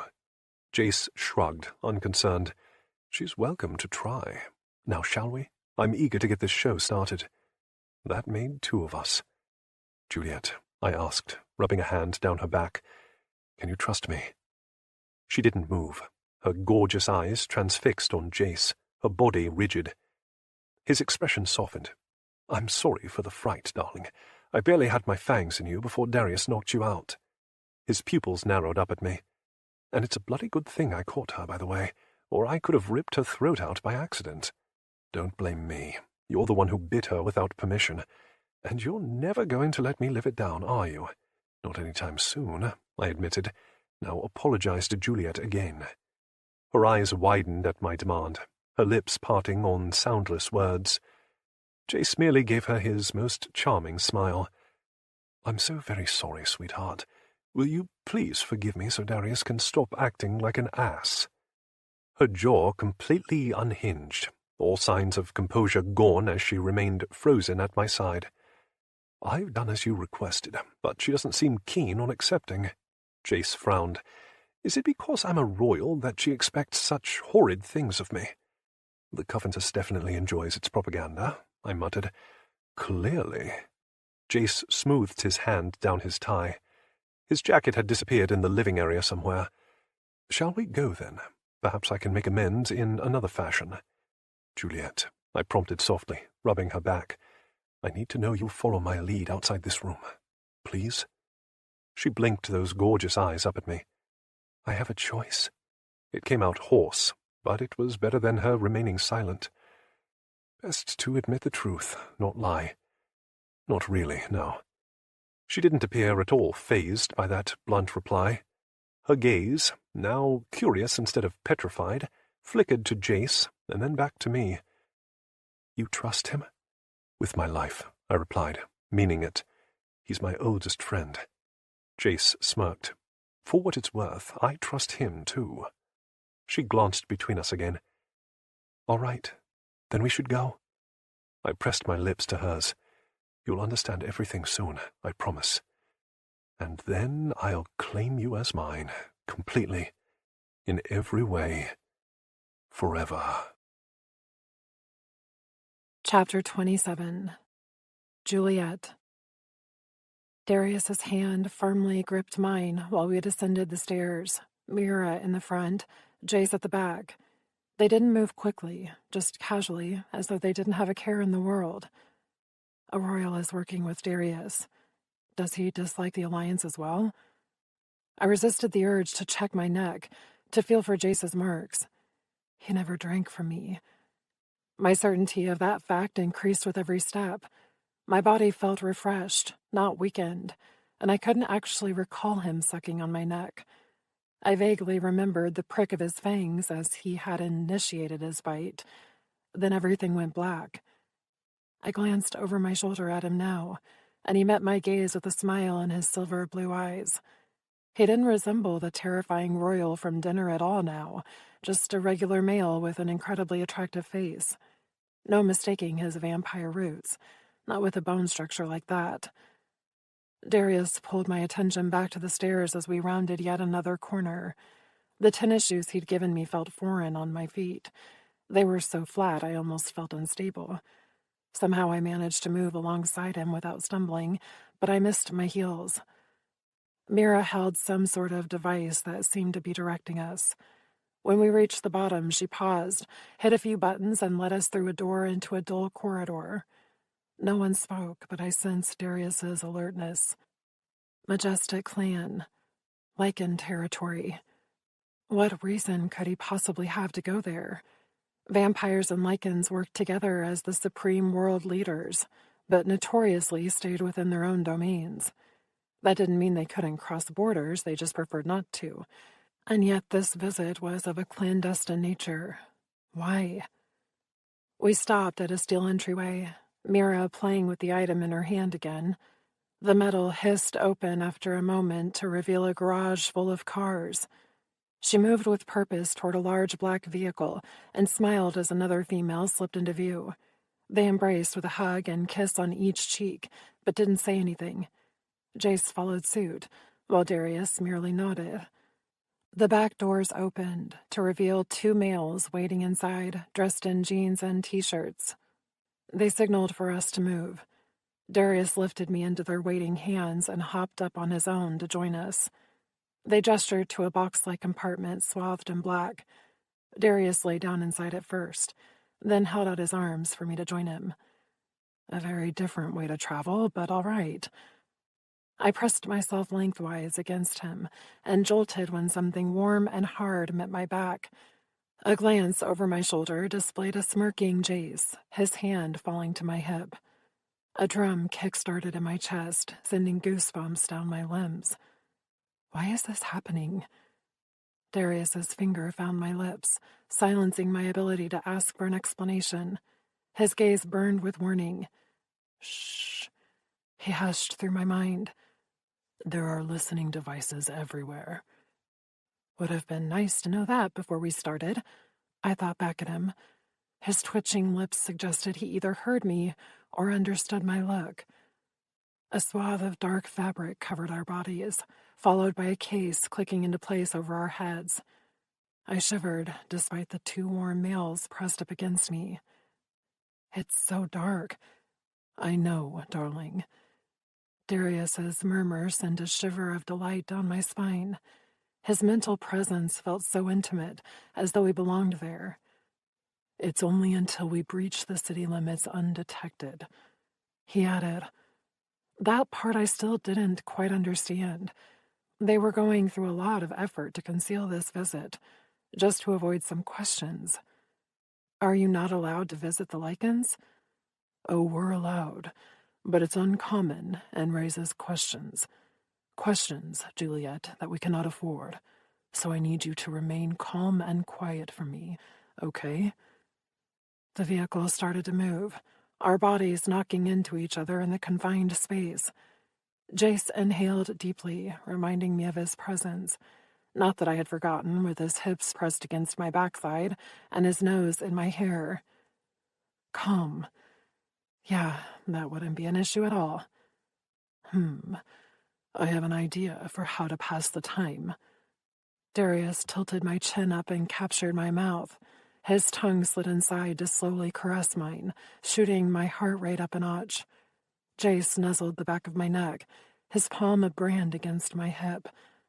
Oh, goddess, what are you doing to me? I was trapped in a confined space between two vampires, one I adored, and the other a stranger. Darius's palm slid beneath my sweater, traveling up to cup my breast. I arched into him, my blood heating at the sensation of his erection meeting my lower belly. He pushed back, forcing me into the aroused male behind me. Jace remained still, apart from his thumb gently tracing the top of my jeans. This is wrong. He shouldn't be here. Embrace it. Darius replied, massaging my nipple. Jace won't hurt you. Whatever I could have said back to that was swept up in another soul-binding kiss that left me breathless against him.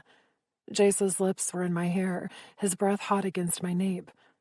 Darius, He tugged my lower lip into his mouth, biting down gently.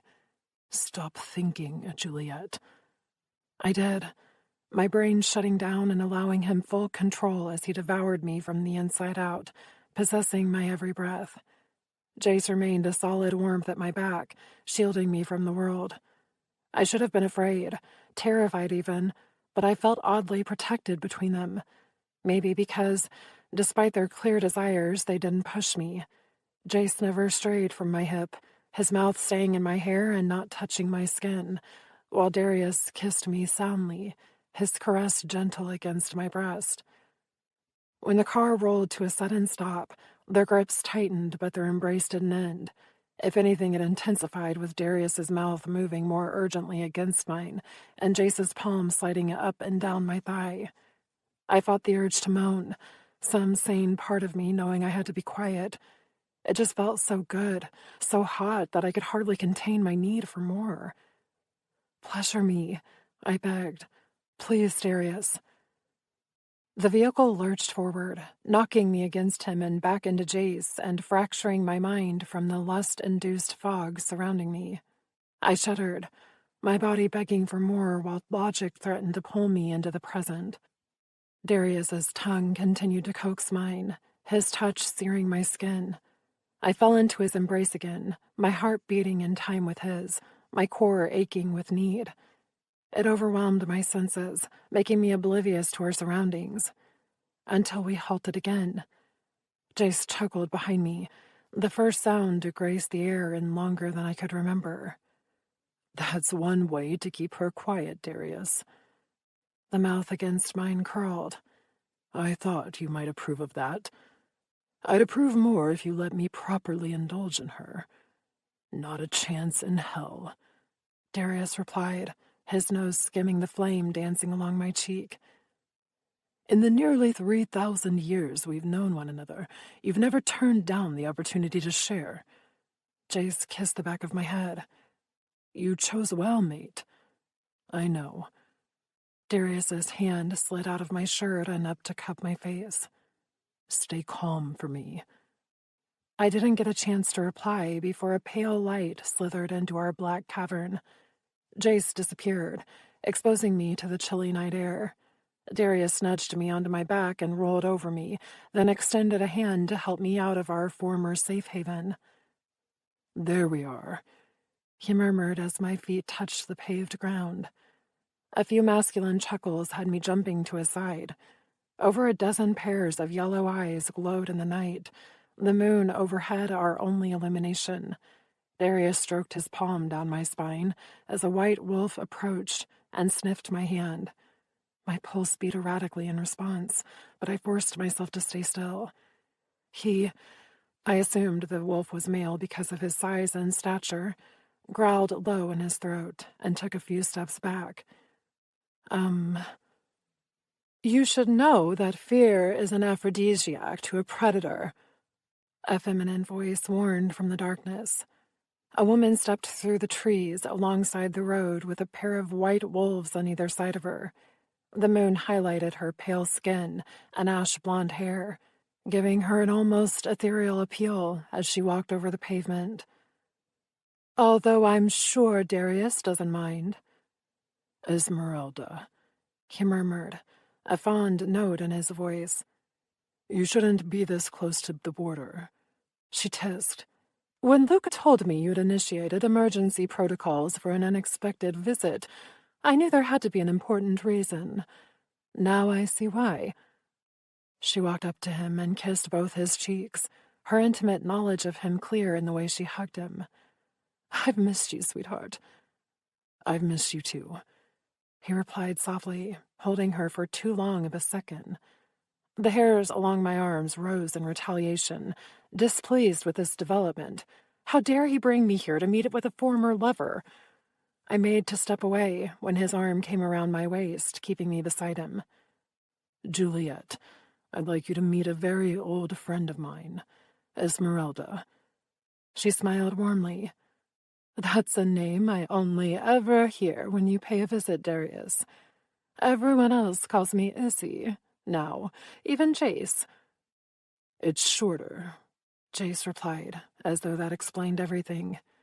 Izzy laughed, her gorgeous face lighting up beneath the moon. Her light green eyes met mine and crinkled at the side. "Welcome to Majestic Clan." Darius squeezed my side. "This is who I wanted you to meet, Juliet," he murmured. "Not only is Esmeralda human, she's also an Erisita." My lips parted. An Erisita? In the woods? Surrounded by wolves? Someone who understood my fate, could tell me the truth about what awaited me at Darius's side. It was almost too good to be true. A trick of some kind. If she's an Erisita, where's her sire? "It's true. Cam is my mate." Her smile was sad. "You may know him as Darius's maker, or perhaps as Jace's cousin." I knew him as both, but wait. Is? Present tense? My brow furrowed. Cam's betrayal and subsequent death was well known.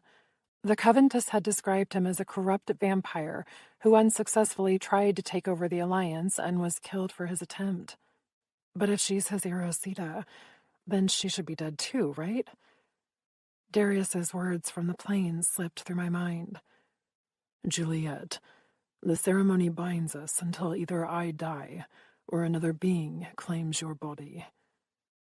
If Izzy was Cam's mate, then his death would have broken their bond and returned her to a human status several decades ago.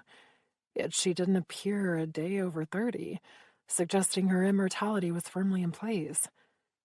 "He's still alive," Darius confirmed softly, "but no one knows where. We've all been led to believe that Cam's dead, but Izzy's existence proves he's not," Jace added. "And one day we will free him." Izzy smiled, but it didn't quite reach her eyes.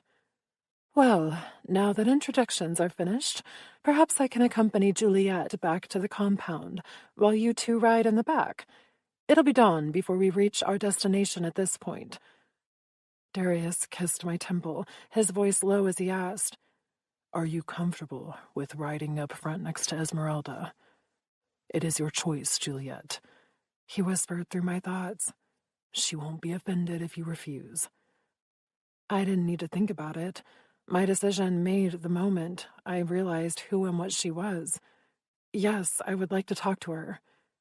Darius hugged my side. "I thought you might." Another brush of his lips. "I'll be right behind you if you need me, at least until sunrise." "What happens then?" I asked, suddenly concerned. Sunlight couldn't kill a vampire, but it severely weakened them, hence the reason they preferred to roam at night. "I'll go back in the trunk coffin with Jace where it's safe." His lips curled. "You're welcome to join us again."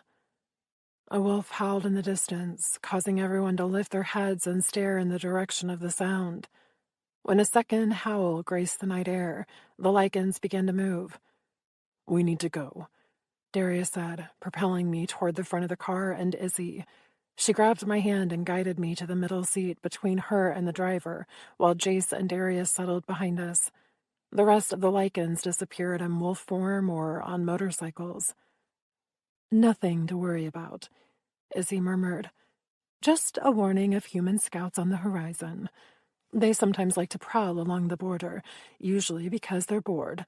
But they won't venture too far into the territory, not without repercussions from our own patrol." "You mean the vigils?"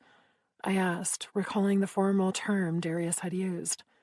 "Yes, the human vigilantes who prey on their own kind to earn favors from vampires and lichens." She scoffed. "Walking scum, if you ask me." "Opportunists," the driver beside me said, his voice rough and low. Definitely a lichen. "Sure," she snorted. "Anyway, you must be very overwhelmed." I considered her statement while Jace and Darius spoke softly to one another behind us. Their words were too quiet for me to hear, but I knew they would have no trouble understanding me even if I whispered. "Am I allowed to speak freely?" I asked, more to the beings in the back seat than those in the front. "You may say whatever you want, Juliet," Darius replied, confirming my suspicion that he was listening. "In fact, I encourage you to." "How nice of you," Izzy deadpanned. She comes from a different world than you, Esmeralda. She asks permission because the requirement has been instilled into her through years of torment. He sounded irritated, reminding me of the time he told me to stop bowing. Fucking vampires, she grumbled. Lycans are not any better, sweetheart, Jay said. No offense, Hunter. The Lycan beside me grunted. None taken. Ignore all of them and talk to me, Izzy encouraged. How do you feel? How do I feel? I suddenly had the urge to giggle. The last 10, 12, 24, however many hours had been an emotional whirlwind. Had dinner with Sebastian only been the night before? Now I sat beside an Erisita and a Lycan, with a royal vampire and Darius behind me. Dear goddess, I was losing my ever-loving mind. I had gone from wanting to die to not knowing up from down. One kiss from Darius confused my entire world. A touch from Jace had me wanting to scream 1 minute and moan the next. And to top it all off, we snuck out of a city of vampires to visit a Lycan clan. My lips curled despite my mind rattling with thoughts, and the giggle threatening my throat exploded through my mouth on a laugh. It was either that or cry. No, wait. Tears were leaking from my eyes, too. And I couldn't stop. The burst of energy filling the quiet car with a sound I rarely ever heard, let alone made. She's losing it, mate. Jace's voice barely pierced my thoughts because I didn't care. It felt too good to just let the emotion fly free. I could laugh here, cry, scream, whatever I wanted, with no punishment. Safe, I realized. Darius had brought me somewhere safe. I met his concerned gaze in the mirror. This was what he wanted me to see. Life outside the confines of vampire society. And I had no idea what to do next. Chapter 28. Darius. Juliette's laugh went straight to my heart. It was so laden in emotion, so broken. All I wanted to do was drag her into my arms. But a sharp look from Esmeralda kept me in my seat. "Tell me what happened to Victor," Jace said, helping me shift focus back to our primary objective. "He tried to touch my blood virgin, so I killed him." Jace smiled. "That's what Sebastian reported, but what really happened?" I shrugged. I may have discreetly indicated that he had permission to fondle my property while no one else was looking. He chuckled. "Brilliant. And how do you plan to handle Gaston?" I loosened my tie, slipping the knot from my neck. Formal wear grew tiresome after a while. "My hope is this impromptu rendezvous with you in Lilith City reaches his ears, and he backs down when Sebastian nominates me at the Parliament Gala. If he doesn't, then he may experience a fatal demise. Purely coincidental, of course. Like my former sovereign, Adrian?" he asked, amused. "Pity those rogue Lycans got a hold of him." A snort from the driver's seat followed my words, bringing a smile to my lips. Hunter was an excellent marksman, one I valued having on my side. "Pity," Jace agreed, sounding the least bit saddened by it. Which of course he wasn't, since the whole bloody plan had been his brilliant idea. Jace was the first pawn put in place as a royal with inherited standing. When he took over the former northwestern United States, I chose to live at my estate in Washington under his rule, waiting for the next step. Over a century later, he orchestrated the plan of bringing me on as one of his two sovereigns, granting me power and authority over his land and vampires. There were other pieces in play elsewhere, all strategically lining up to eventually overthrow the alliance. My ascension was only the beginning, a sign to the others that the game had begun. All the while, we searched for Cam's whereabouts. He was the rightful king among our kind, not Lilith, the queen bitch who stole his crown. 1,000 years ago?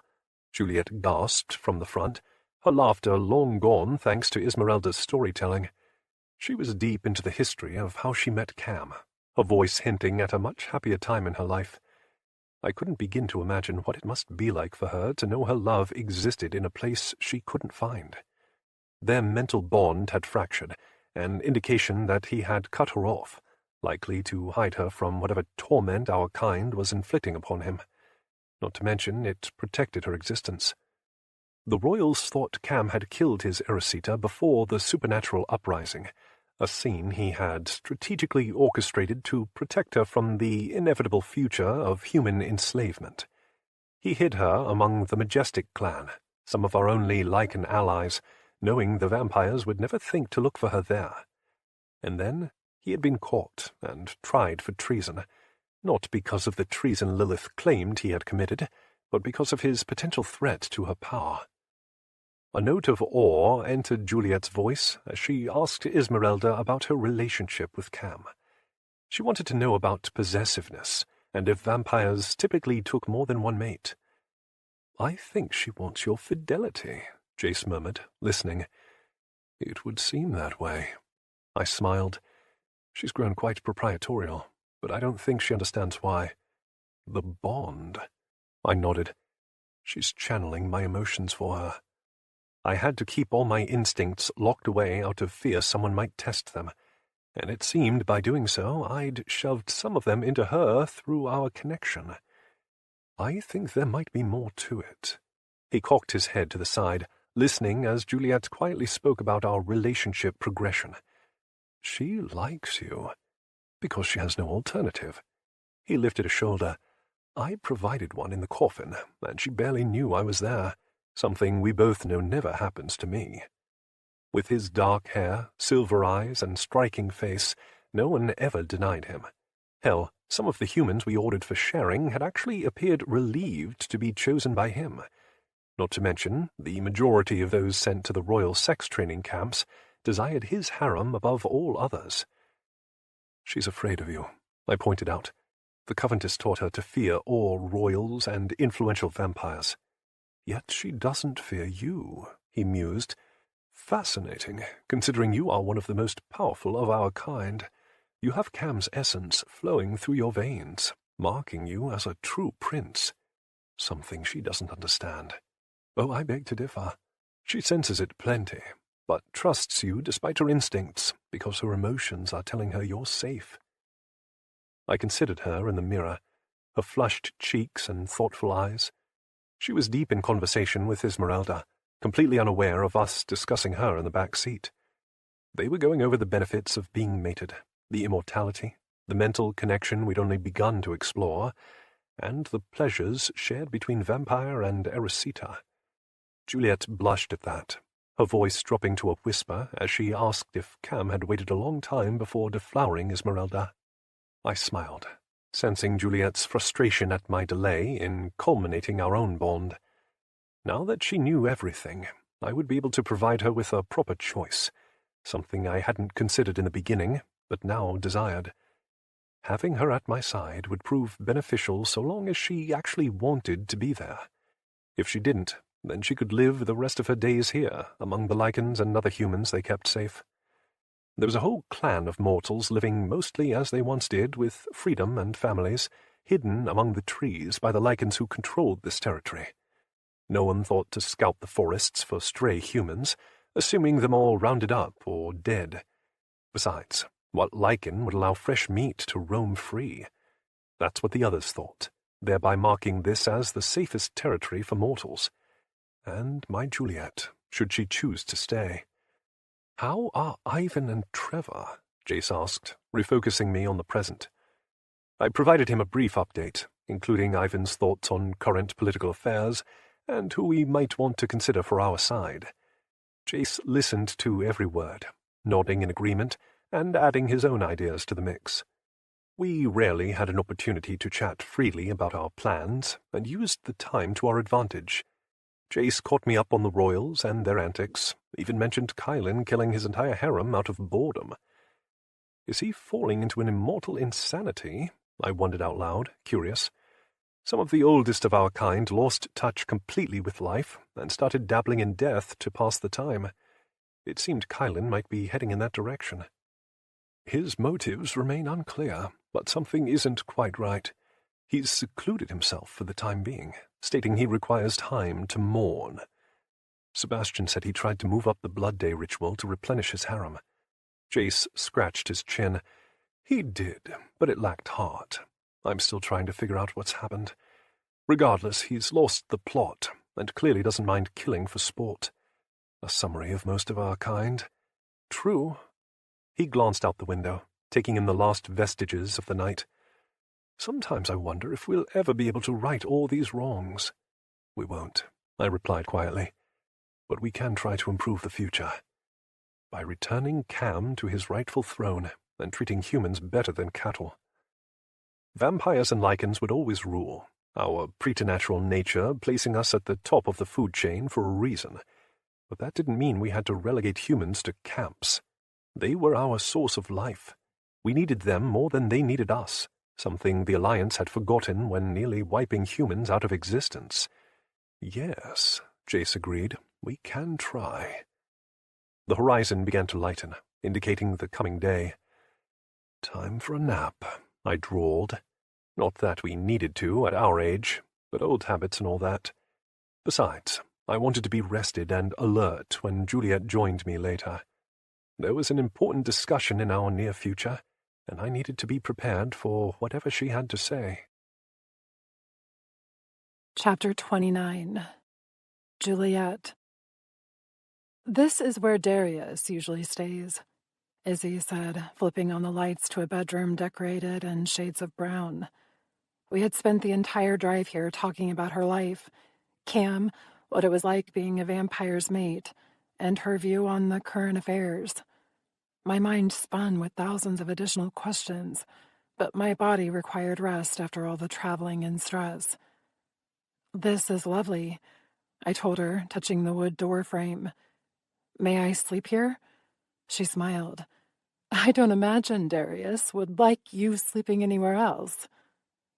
You always were an intelligent woman. Darius's voice came from down the hall, his saunter sure and confident as he strode toward us. I'd never seen him up and about during daylight hours. He didn't appear any different, not even as he kissed Izzy on the cheek. Thank you, love. I can take it from here. Now you be nice to her, Darius. She gave him a stern look. I like her.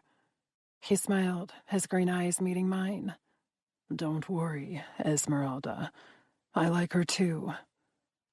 My heart fluttered at the sincerity of his tone, my cheeks heating.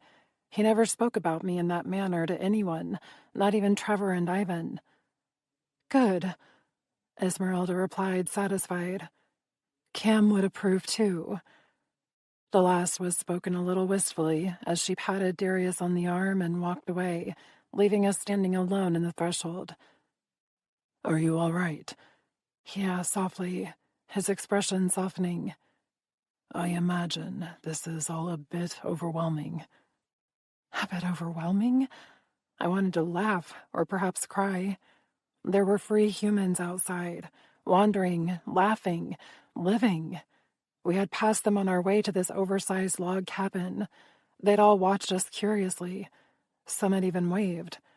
And beyond them had been lichens, some in clothing, others in wolf form. Welcome to the heart of majestic Glen, Esmeralda had said. After everything she'd told me on our way here, I shouldn't have been surprised. But seeing her reality was far different than hearing about it.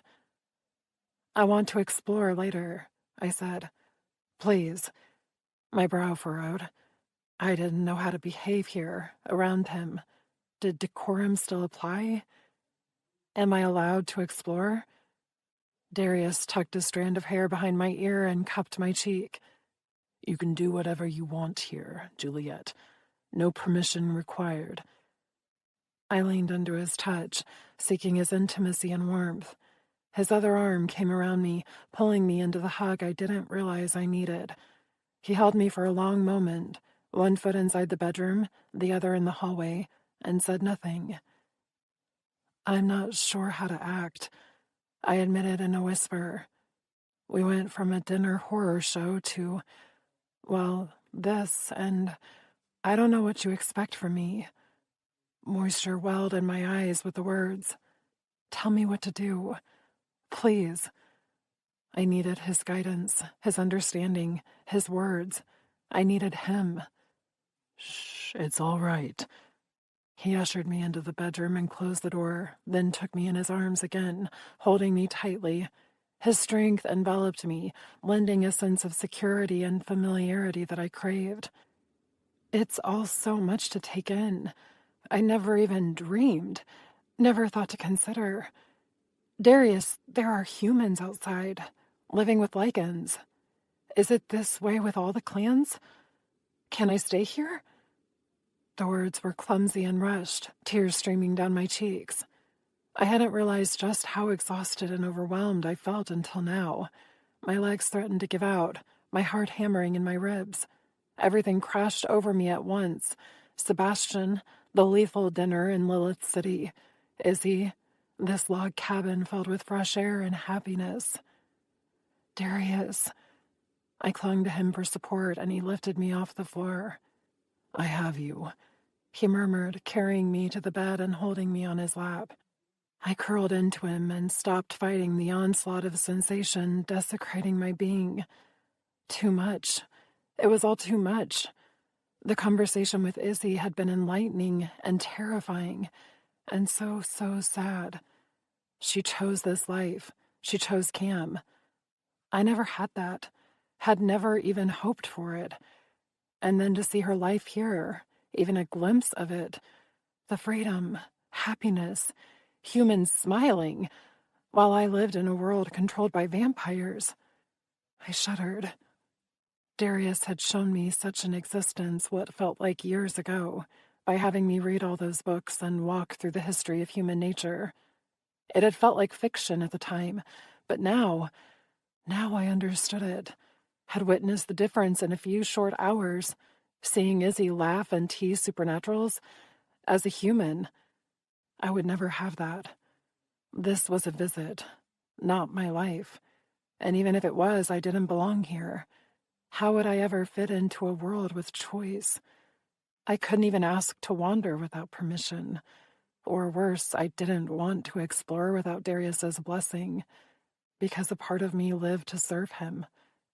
Even as I asked if I could stay here, I knew I didn't really want to.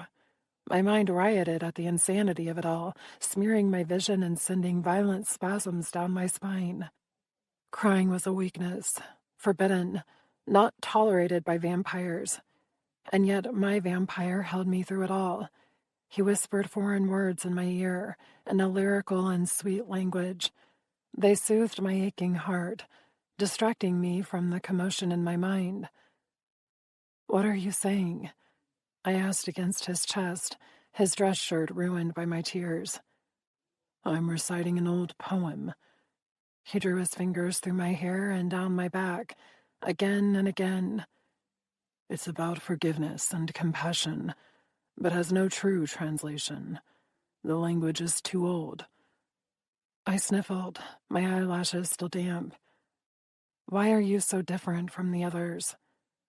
"You mean my brethren, like Sebastian and Brent?" "Yes. You can be so cold, like them, yet also warm. Why?"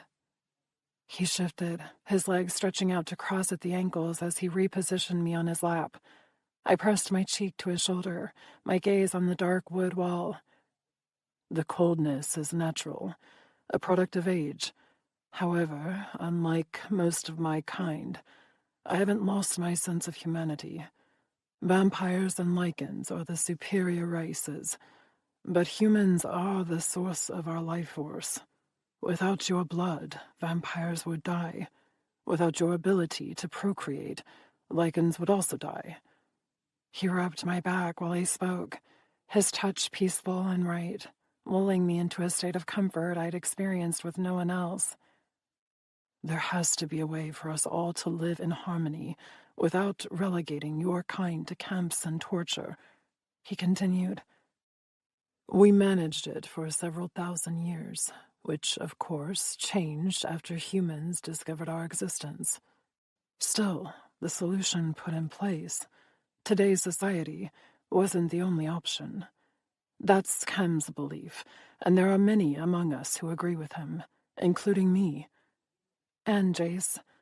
Yes, Trevor and Ivan as well, and several others you've not met yet. We've been positioning ourselves appropriately throughout the world for the last several decades in hopes of staging a coup d'etat. My becoming a sovereign beneath Jace is the signal to the others that we're ready to begin shuffling the pieces on the board. Why now? I wondered. Did something happen to prompt the change? He shook his head. Not exactly. We had hoped to have a better idea of Cam's location before we began, but it's become increasingly clear that we need more positions in power to find him. The changes we seek won't happen overnight, or even within the next few decades. This is a long game we are playing, one that started a century ago and continues today. I blinked, my vision blurry. So humans will continue to suffer. Unfortunately, yes. He hugged me to him. But it's not only humans, Juliet. The nomad lands are terrifying and desperate and far worse than even the lowest of supernatural classes. Our society today is based on aristocracy and power, and it's grossly inadequate for all parties involved. Only the most powerful and ancient of our kind, the royals, for example, benefit. The rest are left to their own devices, or to starve. I hadn't seen that aspect of our world. The Countess's teachings centered around the influential lifestyle because that was always my future. To be the slave of a wealthy vampire. Like Darius. My focus led to the man holding me, to his handsome face, alluring gaze, and full mouth. Why did you pick me? His palm slid up to my neck beneath my hair to grasp my nape. When one in my position is interested in procuring a blood virgin, we are sent portfolios of all the candidates. I requested my first set 2 years ago and received a monthly dossier, but none of them piqued my interest. I had almost given up on the idea, as we were running out of time, but then your profile crossed my desk. His thumb stroked the side of my throat, skimming my pulse. Your intellectual aptitude and affinity for languages were the first marks in your favor, but it was your eyes. His irises sizzled with green fire. This sealed your fate. I knew you would be able to bring my enemies to their knees with a glance, and become my own perfect, intelligent, gorgeous weapon. I licked my suddenly dry lips. The Countess taught me to do whatever my master desires, meaning I would try to help you with anything you asked of me, regardless of the ceremony. So I bother with the ritual. Is it because you need me to be immortal like Izzy? The ceremony affords us a deeper connection, and a way to communicate should we need to. And yes, your immortality carried an important purpose. I needed you less breakable for the situations I had originally intended for you, which is also why I started training you about weapons and self-defense. The hand not on my neck fell to my thigh, his fingers playing possessively across my jeans. But those plans have proven impossible. I swallowed. What do you mean? I can't put you in a situation again like I did with Victor. Hell, I can't even share you. Those last 5 words were spoken with a hint of frustration. I've tried, even managed to a little with Ivan and Trevor, but when Sebastian visited, I couldn't do it. That's why I sent you upstairs. I frowned. But I thought I displeased you. I went to your room expecting your punishment. Oh, darling, no. He pressed his lips to my forehead, his arms folding around me. Any frustration you felt was directed at Sebastian, not you. My words were all part of the charade we must play to survive. I had intended to pleasure you until you couldn't walk, but instead found you devastated. He pulled back, his gaze again meeting mine. Was that because you thought I intended to harm you? Yes. You said I disappointed you earlier in the night, and I thought I had again with Sebastian. My throat worked over the words, my emotions surfacing again. I expected pain. He sighed, his forehead falling to my shoulder. I've never desired to hurt you, darling. Not cruelly, anyway. He kissed my neck, my ear. I much prefer sexual games to punishing ones. I don't understand how to act anymore, I admitted. You asked if I wanted to be shared with Sebastian, and I didn't, but I'm trained to do as you wish. Then with our last dinner, you promised not to share me, but Jace bit me. I'm so confused, Darius. I don't know how to please you or what you want from me. I keep making mistakes, but I promise to do... His lips sealed over mine, silencing my despair. He kissed me softly, his mouth gently gliding against my own. I slid my fingers into his hair, holding on to him, desperate for him, breathing him like air. I need you, I told him. Please, Darius. He responded by shifting my legs until I straddled him, his hands seizing my hips as he deepened our embrace. My tongue parted his lips, demanding more. He didn't smile or react, but let me take what I desired, exploring his mouth as he always did my own. And I tasted every inch of him, claiming him as he did me and marking him as mine. I won't share you, I warned him. Izzy was Cam's only mate, so don't tell me it's not possible. I won't believe you. He broke the kiss, the green flames dancing in his gaze. You're demanding my fidelity. Not a question, but a statement. I didn't hesitate, my heart and soul refusing to back down from this. Yes, you said vampires can take more than one, Erosita, but that's not acceptable to me. If I am to remain loyal to you, then I expect the same. And now you're giving me an ultimatum. He rolled me off of him and onto my back, his body caging me against the mattress. Have you forgotten who is the master here, Juliet? I shivered beneath him, his position and tone reasserting his dominance. Not that I ever denied it. If you take another, I'll kill her. I realized as I said it how true that statement was. Darius had taught me enough self-defense with weapons that, paired with my proprietorial emotions, I could kill. I won't share you, I repeated, this time out loud. I refuse. He chuckled, his lips falling to my neck. Fuck, Juliet. He pressed his erection into my hip, his body all brute strength above me. I don't know if you are just saying these things because of my possessiveness influencing you through our bond, but it's arousing as hell. He slid between my legs and settled his hardness at the apex between my thighs. You're mine, too, Juliet, but society will force me to share you. It's why I brought you here, not just to learn, but to offer you an escape. I stilled beneath him, despite the fire scalding my veins. What? You can stay here if you want. Humans, even blood virgins, go missing every day. No one would suspect anything after my taking you up to the suite with Jace. If anything, they'll be shocked you survived. His lips met my neck, his kisses filled with reverence. You've already done what I needed by assisting me with my reemergence into society. I've acquired the requisite results, which means you've upheld your side of our arrangement. His breath shuddered across my skin, trailing goosebumps across my flesh. What are you saying? I asked, my breath catching in my lungs. I'm saying that you could have a real life here, Juliet. No one would be surprised by our short-lived bond. They would just assume I grew tired of you as my kind is wont to do. My eyes narrowed at his words. Short-lived? I grabbed his shoulders and shoved, needing to see his face. You're suggesting our ceremony be short-lived? Hadn't he promised me immortality in exchange for my agreement to help him destroy his competition? Or had he only meant to provide me temporary immortality through the election process and not beyond it? Are we not completing the bond? He stared down at me. You no longer desire the ceremony.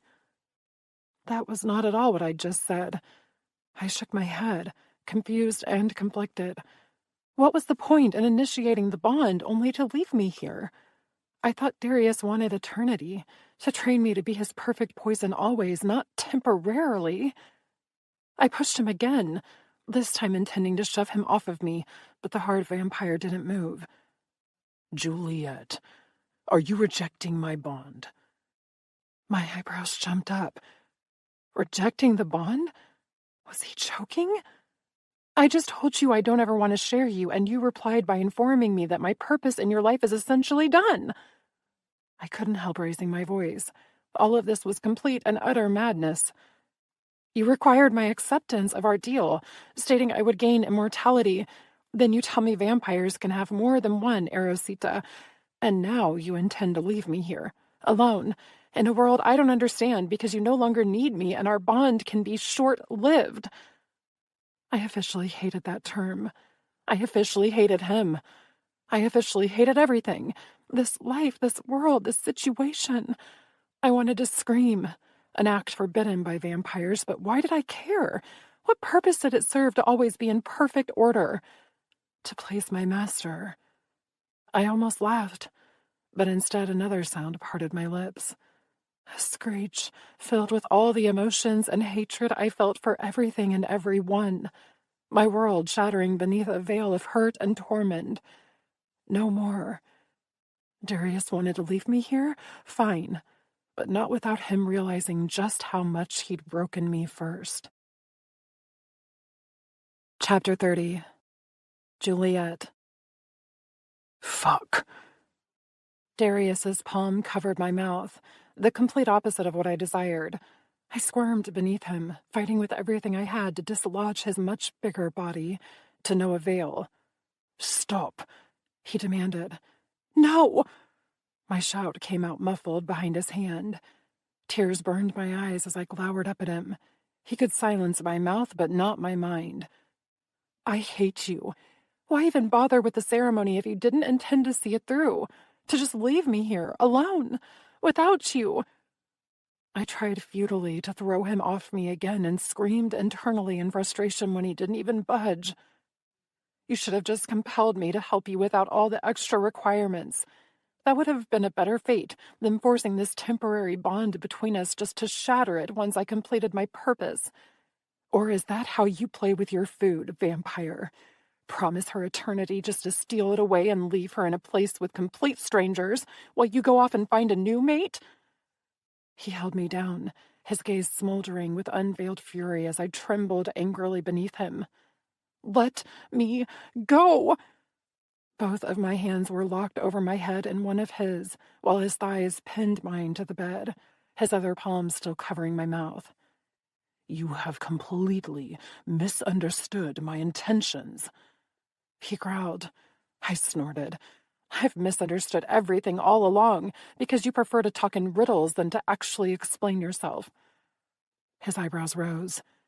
You want a full explanation, Juliet? Then I'll give you one. His hand slid from my lips, only to be replaced by his mouth.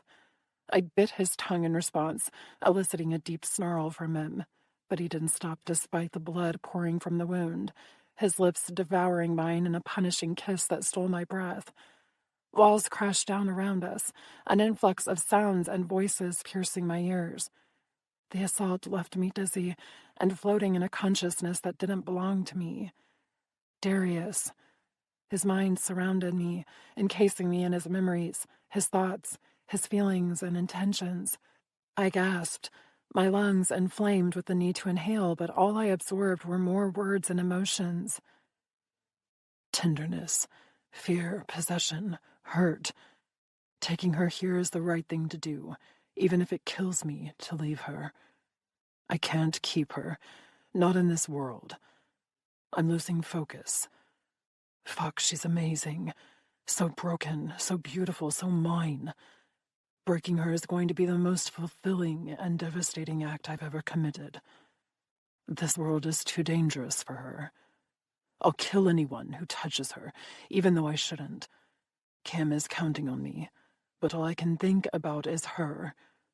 She'll be safe with the Majestic clan, even more so than with me, but I'll rarely see her. A sacrifice I have to make, for her. I'll be miserable without her, but how can I be so selfish? What if she remained at my side? It would hurt her even more. Society would make so many demands. I can't do that to her. What about the original plan? Have I forgotten everything? This could never be short-lived. Not between us. Oxygen burned my insides as he released me, his mouth a hair's breadth away from mine as I panted from the onslaught of his invasion. 2 orbs of liquid emerald seethed down at me, his cheeks pink from the exertion of allowing me into his mind. Darius. I breathed. I had nothing else to say. Only my lips on his mattered now. I closed the gap between us, kissing him with a fervor that was amplified by his thoughts. He had left the door to his mind wide open, showing me everything. His unhinged desire, the restraint it took for him not to claim my body, the anger he felt at society, his possessive instincts, his heart. I arched into him, needing more. His hand slid to my hip and then up beneath my sweater to palm my breast. I moaned in encouragement. My exhaustion no longer mattered, nor did all my tortured emotions. Only him. Take me, I whispered. Complete us. He groaned against my mouth, his grip on my wrist tightening. It'll hurt, Juliet, especially like this. It'll hurt more if you don't. I rubbed against his arousal, my thighs straining beneath his. Claim me, Darius, please. His mouth dominated mine with a brutality I felt to my very soul. I fell into his kiss head first, my brain no longer functioning, my heart no longer beating, my lungs pumping mindlessly. Darius was everywhere, everything. My obsession, my reason for being, my life. He sat up, pulling me with him, and yanked my sweater over my head while I tore through the buttons of his shirt, leaving our chests bare against each other as our mouths continued to destroy one another. My jeans were next, my shoes vanishing along the way, and then he lowered me to the bed, naked for his perusal. I will never tire of seeing you like this. His voice held a note of awe, his eyes simmering with unrestrained yearning as he discarded the remains of his shirt. My pulse spiked in response, begging for his bite. I wanted everything he had to offer, all of it, always. He slid his belt through the buckle slowly, tauntingly, then let the leather fall to his side. I should make you unbutton my pants with your teeth. I shifted onto my elbows, eager to try, but he'd already popped them loose, the zipper inching down to reveal his engorged cock. Moisture beaded at the top, so deliciously alluring. I loved tasting him, was addicted to his flavor and pleasure. His pupils dilated. You're eyeing me as though you want to devour me, sweetheart. I do, I moaned, my nipples tightening to painful points. He grinned. Soon. He slid his pants down his strong thighs, then kicked them off onto the floor along with the rest of our clothes. I fell from my elbows to my back and met his ravenous gaze. A shiver of longing cascaded goosebumps down my arms. Darius is finally going to claim me. A maelstrom of fire and ice swirled in my lower belly at the thought. I wanted this, craved it, and feared it all at the same time. Are you wet for me, Juliet? He asked, his body hovering above mine on his hands and knees, trapping me against the bed. Yes, I whispered. He sat back onto his heels between my splayed thighs. Show me. I parted my legs wider for him, displaying my intimate flesh. Use your fingers. A quiet command, not a request. Dip them into your sweet cunt and bring the moisture to my lips. A hot flush swept over me at the wanton directive, even as my hand dipped down to touch my shaved mound and lower. I arched into my palm, desperate for the friction. It felt so good, yet not nearly good enough. I whimpered at the contradiction, my lip caught between my teeth, tension curled in my limbs. So close. I slid 2 fingers inside my tightened channel, hoping for sweet relief, but all it did was worsen the ache pulsing between my thighs. Go deep for me, he urged, his eyes on my hand. Yes, sire. My touch did little to alleviate the need clawing at my insides. If anything, it only magnified the torment, sending a fresh surge of warmth to my already weeping core. That looks delicious, darling. His thumb skimmed my inner thighs so close to where I desired him most, eliciting a guttural sound from my throat. He bent to press a kiss to my working hand. Give me a taste, love. I shuddered and lifted my fingers to his waiting lips. He groaned as he took them into his mouth with strong, luxurious strokes of his tongue. I wanted him to do that to my clit, to drive me to that place he'd introduced me to, the one where I let go of all my thoughts and only felt. Darius, please. He grinned. I do love when you beg. He lowered my palm to the bed and pressed a kiss to my aching center. Is this what you need? Yes, I hissed, my lungs forgetting how to function. Do not come, he warned, sending a flush of heat up my abdomen to my breasts. My nipples hardened to excruciating points, his mouth hovering against the heart of my desire, breathing me in. No words followed. I was strung so tight with anticipation I couldn't tell if I wanted to yell or to cry. No longer knew how to beg. No longer understood words. And then his tongue parted my folds. I fisted the comforter on either side of my hips, his name renting the air on a scream. One stroke against my sensitive nub had me teetering on the edge of an explosion. But his tongue went in the wrong direction, drawing a path up my body to my breasts, where he nibbled my tender peaks. Darius, I panted, my body demanding release. All of the emotional upheaval, the teasing in the car, the insight into his mind. I feel like I'm on fire. Good, he murmured against my nipple. That's exactly where I need you. I opened my mouth to ask what he meant, when the head of his arousal nudged my entrance. His hands went to my hips, holding me down, his mouth still on my breast. You have permission to scream, Juliet. His fangs pierced my areola, blasting ecstasy through my bloodstream, centering in the ache between my thighs. I cried out, confused and hot, and he thrust forward. I forgot how to breathe, my body too shocked and pained by the invasion to function. Tears glistened in my vision, my body frozen in time. This was the act I feared for so many years, the act of being ripped in half for a vampire. And I'd craved this from Darius.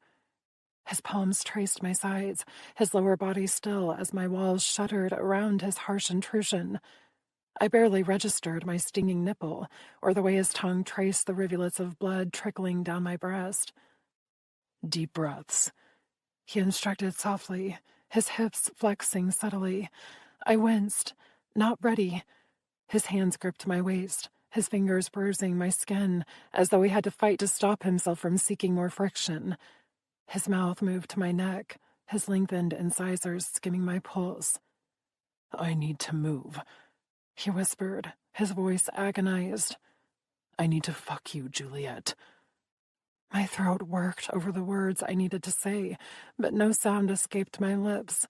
I wanted to ask for another minute, to beg him to go easy on me. Fuck, he groaned, his teeth sinking into my flesh. I flinched, startled. It hurt, but, oh, that felt rather interesting. I tilted my hips again, his hardness rubbing someplace deep inside that shot adrenaline through my veins. Darius, I breathed. He slid out of me and back in, hard, and I moaned in appreciation. He repeated the action, his own groan adding to mine. Heat spiraled from where our bodies joined, rekindling a flush of excitement. His mouth remained on my throat, his fangs teasing my blood. I tilted my head, granting him full access, inviting him to drink his fill. I'm ready, Darius. Make me yours. Oh, darling, he whispered. Don't you realize? You've been mine from the start. His incisors pierced my skin again as his lower body began to truly move. He'd been teasing before, testing my boundaries. Now he no longer cared, his body taking mine the way he needed. His hands were on my breasts, my hips, and my breasts again, his sanity a loose thread in his thoughts. Mine. Finally. So fucking tight. So good. More. I screamed as he powered into me, his hungry thoughts and the sensations his body created, spiraling me over the edge into oblivion. My nails dug into his back, holding on as he owned me in the way only Darius could. His hips driving violently into mine, his mouth dragging the life essence from my body into his, and his hands possessing every inch of my skin.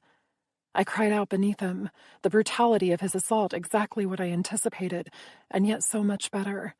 He took me with a ferocity renowned for his kind, but hot emotions overshadowed the cloud of hunger. His mind remained open to mine, his thoughts and feelings heightening our union. Gripping my cock so tightly, I barely fit. Fuck, I can't stop. I'll never stop. He picked me up, my legs going around his waist.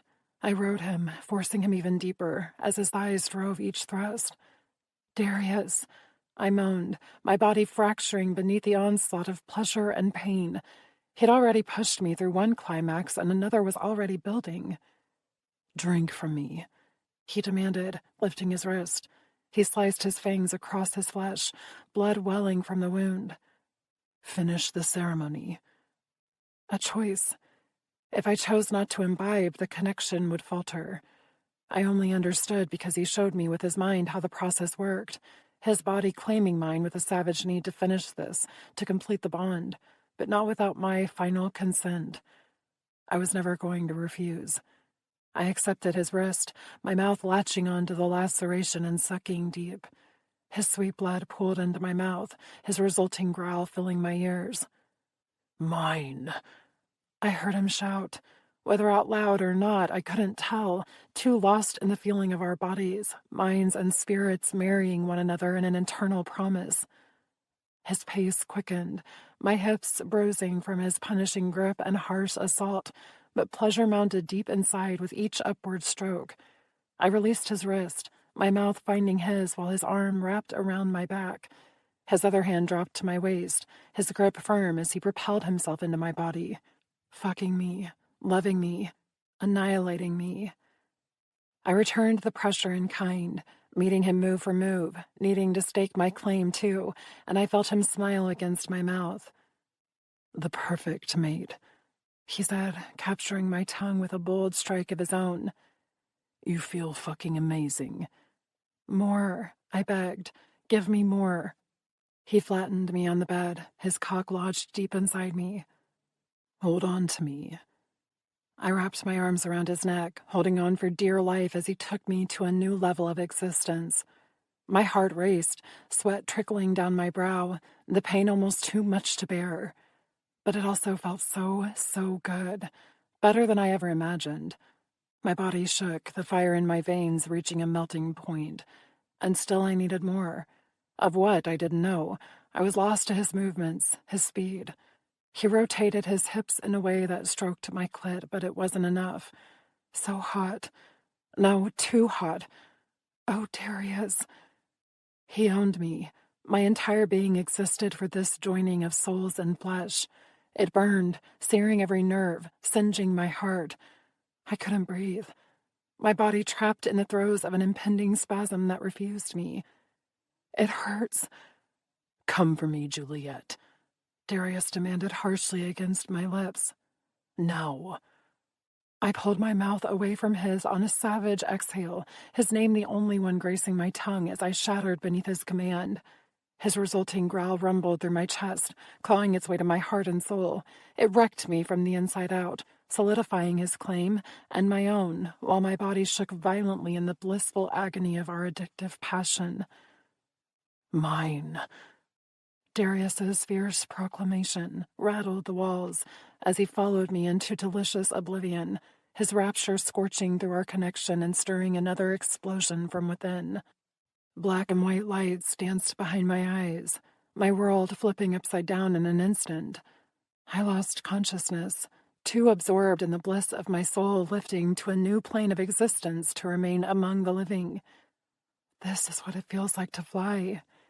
I floated higher, happier than I'd ever been, and found myself staring up into Darius's grinning green eyes. His thick cock pulsed inside me, hot and very hard. "Are you ready to continue?" he asked softly. "Or do you need another minute?" "There's more?" I asked, dazed. "Oh, Juliet." His lips curled into a dazzling smile. "That was just the beginning." Chapter 31. Darius. Juliet slept so peacefully that I hated to wake her. We were well into the evening hours after having spent much of the day fucking. She was an excellent student, taking my direction without hesitation and relying on her instincts. I smiled, thinking about how she'd knelt for me, her hands on the headboard while I drove into her from behind. My cock throbbed for more against her firm ass. Not yet.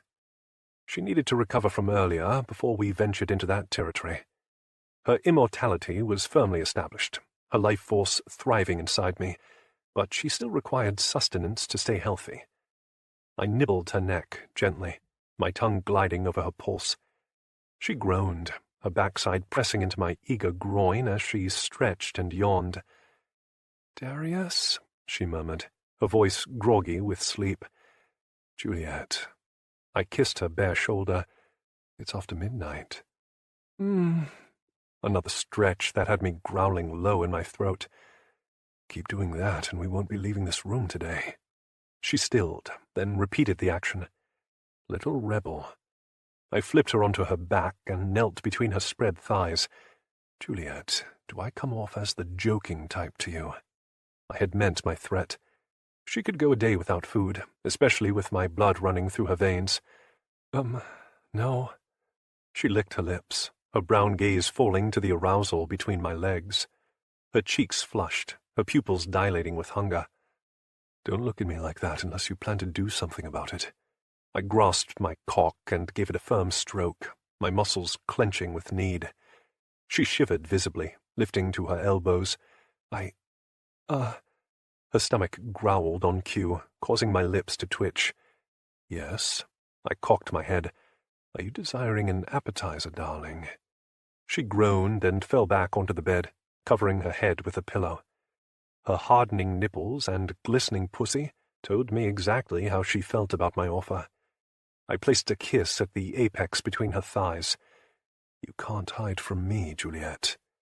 Goosebumps pebbled along her flesh, her lust thickening the air. I gave her a long, deep lick before crawling over her and caging her with my arms. She jolted as my erection prodded her slick entrance. "Are you sore?" I asked softly. Her mumble was unintelligible behind the pillow.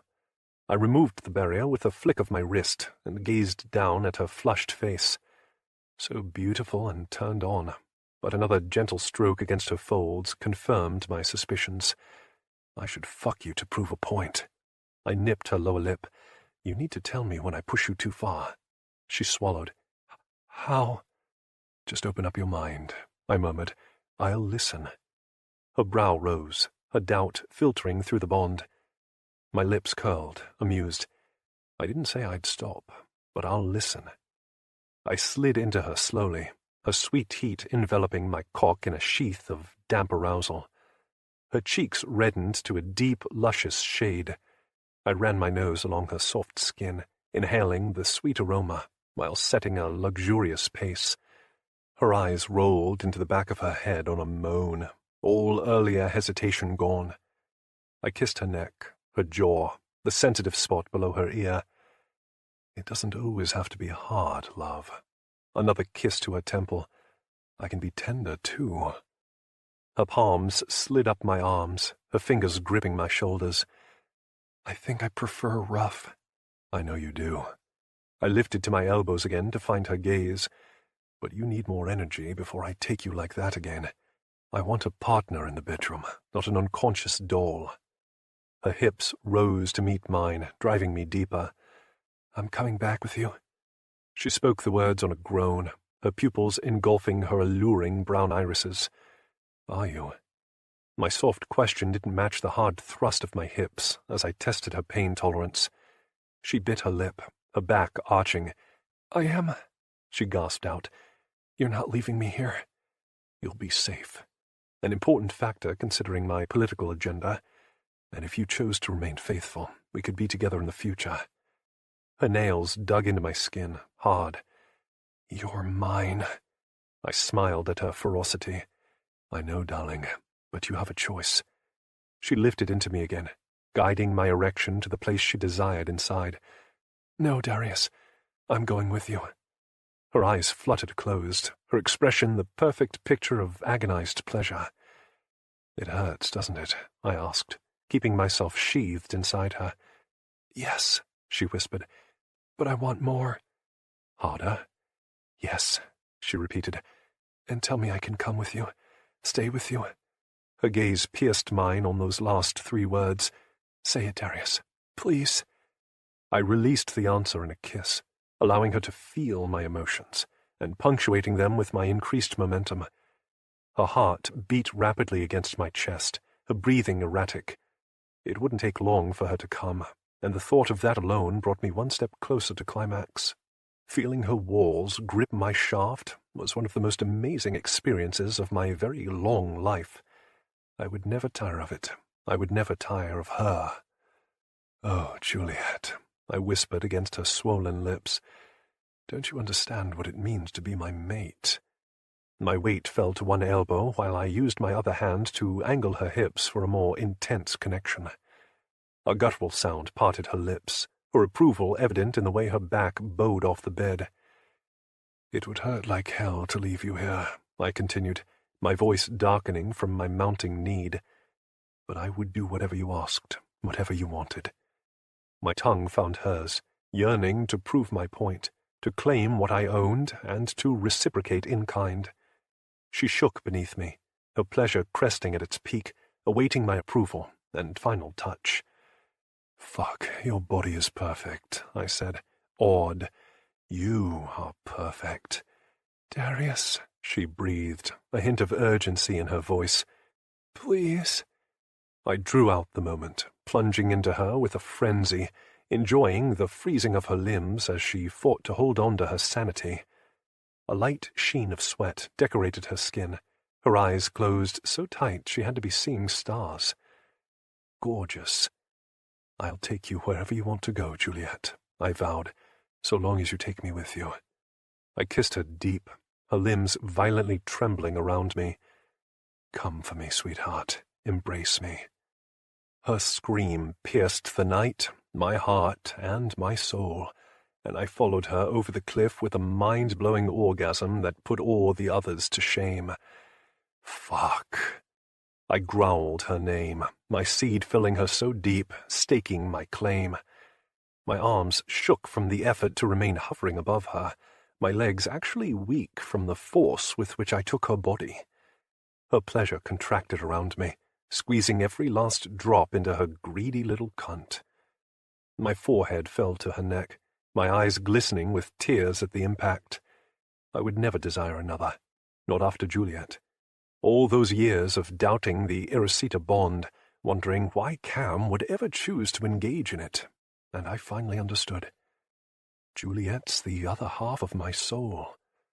It could be the bond talking, some magical twist of fate, but I doubted it. Not with the way my body and mind reacted to her presence. She did everything I wanted, fought me when I needed it, submitted when I required it, and still wanted to remain at my side. "I'll never leave you anywhere you don't want to be," I murmured, "and if being by my side proves too much, I will find a way to return you here, to safety." She cupped my cheek, lifting me from her neck to gaze dazedly into my eyes. "Your world terrifies me, but I can survive it with you." I shifted to kiss her palm and rested my face against her hand. "It won't be easy. Lilith City was just the beginning." "I know, and that would have been more bearable had you told me what was happening." "I needed your reactions to be genuine." Then trust me to know how to act, Darius. Her eyes burned into mine. I spent 22 years learning about vampire politics and decorum. You want me to be your weapon, right? Use me, but communicate. I can do this if you believe in me. So fiercely intelligent, my Juliet. I don't deserve you. Not in this life, but perhaps an older one. But I'm keeping you anyway. Her eyes glimmered with a happiness that touched my heart. Then her stomach rumbled, reminding me of her needs. I smiled. I did promise you an appetizer, I pulled out of her slowly and knelt between her thighs. Your pussy looks so good with my cum dripping out of it, I told her, dragging my finger through her tender folds. Open. She parted her lips, accepting my sex-drenched finger. Her pupils flared as she sucked my skin clean. I want you to do that to my cock, I said, awed. Yes, sire, she replied, voice husky. Her legs bent as she repositioned herself onto her knees and grasped my hips. I groaned as she bent to take me into her mouth, her head a tangle of dark curls mussed from our lovemaking. Fuck, I growled, tangling my fingers in her hair to force her lips to the base. Her tongue worked me over thoroughly, licking up every drop. My dick practically shone when she finished, her mouth puffy from my forceful attentions. I tightened my grip on her dark strands, giving it a sharp yank to tilt her head back from my rewarding kiss. She deserved so much more. But first, she required proper sustenance. As much as I would love for her to live on my cum alone, that seemed improbable and a bit cruel. Her breaths came in pants as I pulled back, her pupils large and overwhelmed. I'm definitely going to fuck you again, I promised, after we eat. Something akin to disappointment flashed in her eyes. Another dinner? I laughed, my chest light with humor. Of course, she would dread everything to do with food after the last week. It won't be anything like the others, love. I slipped from the bed and gathered her into my arms. Shower first. The hot water would be good for her muscles, as would some explicit care to her more sensitive regions. She didn't argue, her body caving to my will while I bathed and clothed her. Only her eyes told me she didn't much care for her outfit. It feels hot, she muttered. That's the purpose of a sweater. I tugged on the hem. Esmeralda had arranged for some clothes to be delivered during daylight hours, the sizes perfect for Juliet. My clothes were already in the room, where I kept them indefinitely. We would have to add a wardrobe for Juliet for the rare occasions we were able to visit. I pulled a navy long-sleeved shirt over my head and paired it with jeans that matched Juliet's ensemble. Her eyes ran over me with interest, and I cocked a brow.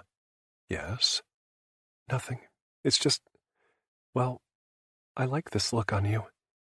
I wrapped my palm around the back of her neck, beneath her damp hair. The feeling is mutual, Juliet. I kissed her for a second longer than was necessary. Let's go find food so I can strip you again later. Her expression softened.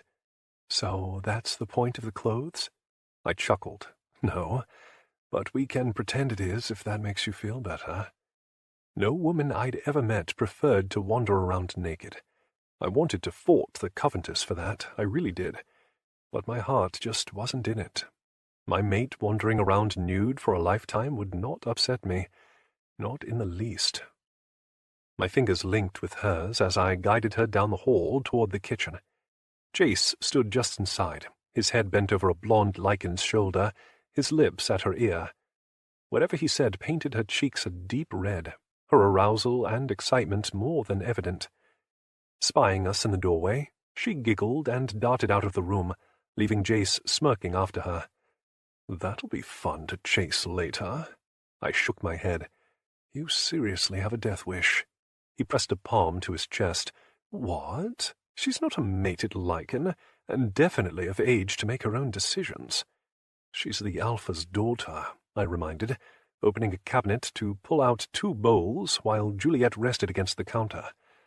Surely he has some political arrangement in place for her. Jace waved a dismissive hand. Not for another few years. It's fine. Lycans prefer virgin mates. There are things I can do to her that maintain her virginity, he drawled. Surely you discovered a few of them with Juliet. She cleared her throat beside me, her face flushing a delectable shade of crimson. I brushed my knuckles over her cheek before opening the fridge. "How do you feel about soup?" I asked, spying a vat of chicken noodle on the top shelf. "Comfort food." "Okay," she said, her eyes still on Jace. He had a curious gleam in his eyes as he glanced between us. Then his lips curled. "You two had a good day. Sleep much?" "Stop embarrassing her," I chided, pouring the liquid into the bowls. "I want to keep her, not scare her." "Does that mean she'll be coming back with us?" he asked, fully aware of my thoughts about leaving her here. "Yes," Juliet replied before I could. "I can play my role as required." My lips twitched at the certainty in her tone as I glanced at Jace. "She's requested I communicate more." "Fancy that." Jace smiled. "Well, then, on that subject, I have an idea to run by you both." I put the bowls in the microwave and turned around. "Regarding Gaston," he replied. "I think I know a way to make him step down, and to ensure your victory without further bloodshed. It will also solve your sharing problem." My eyebrows rose. "All right, you have my attention. What's your idea?" Chapter 32. Darius. A few weeks later. This was a horrible plan. Killing Gaston would have been so much easier, and far more pleasurable. "Relax," Ivan murmured beside me, "or you're going to shatter that glass." "I'm going to shatter something," I muttered, "such as Jace's face if he kisses Juliet one more time."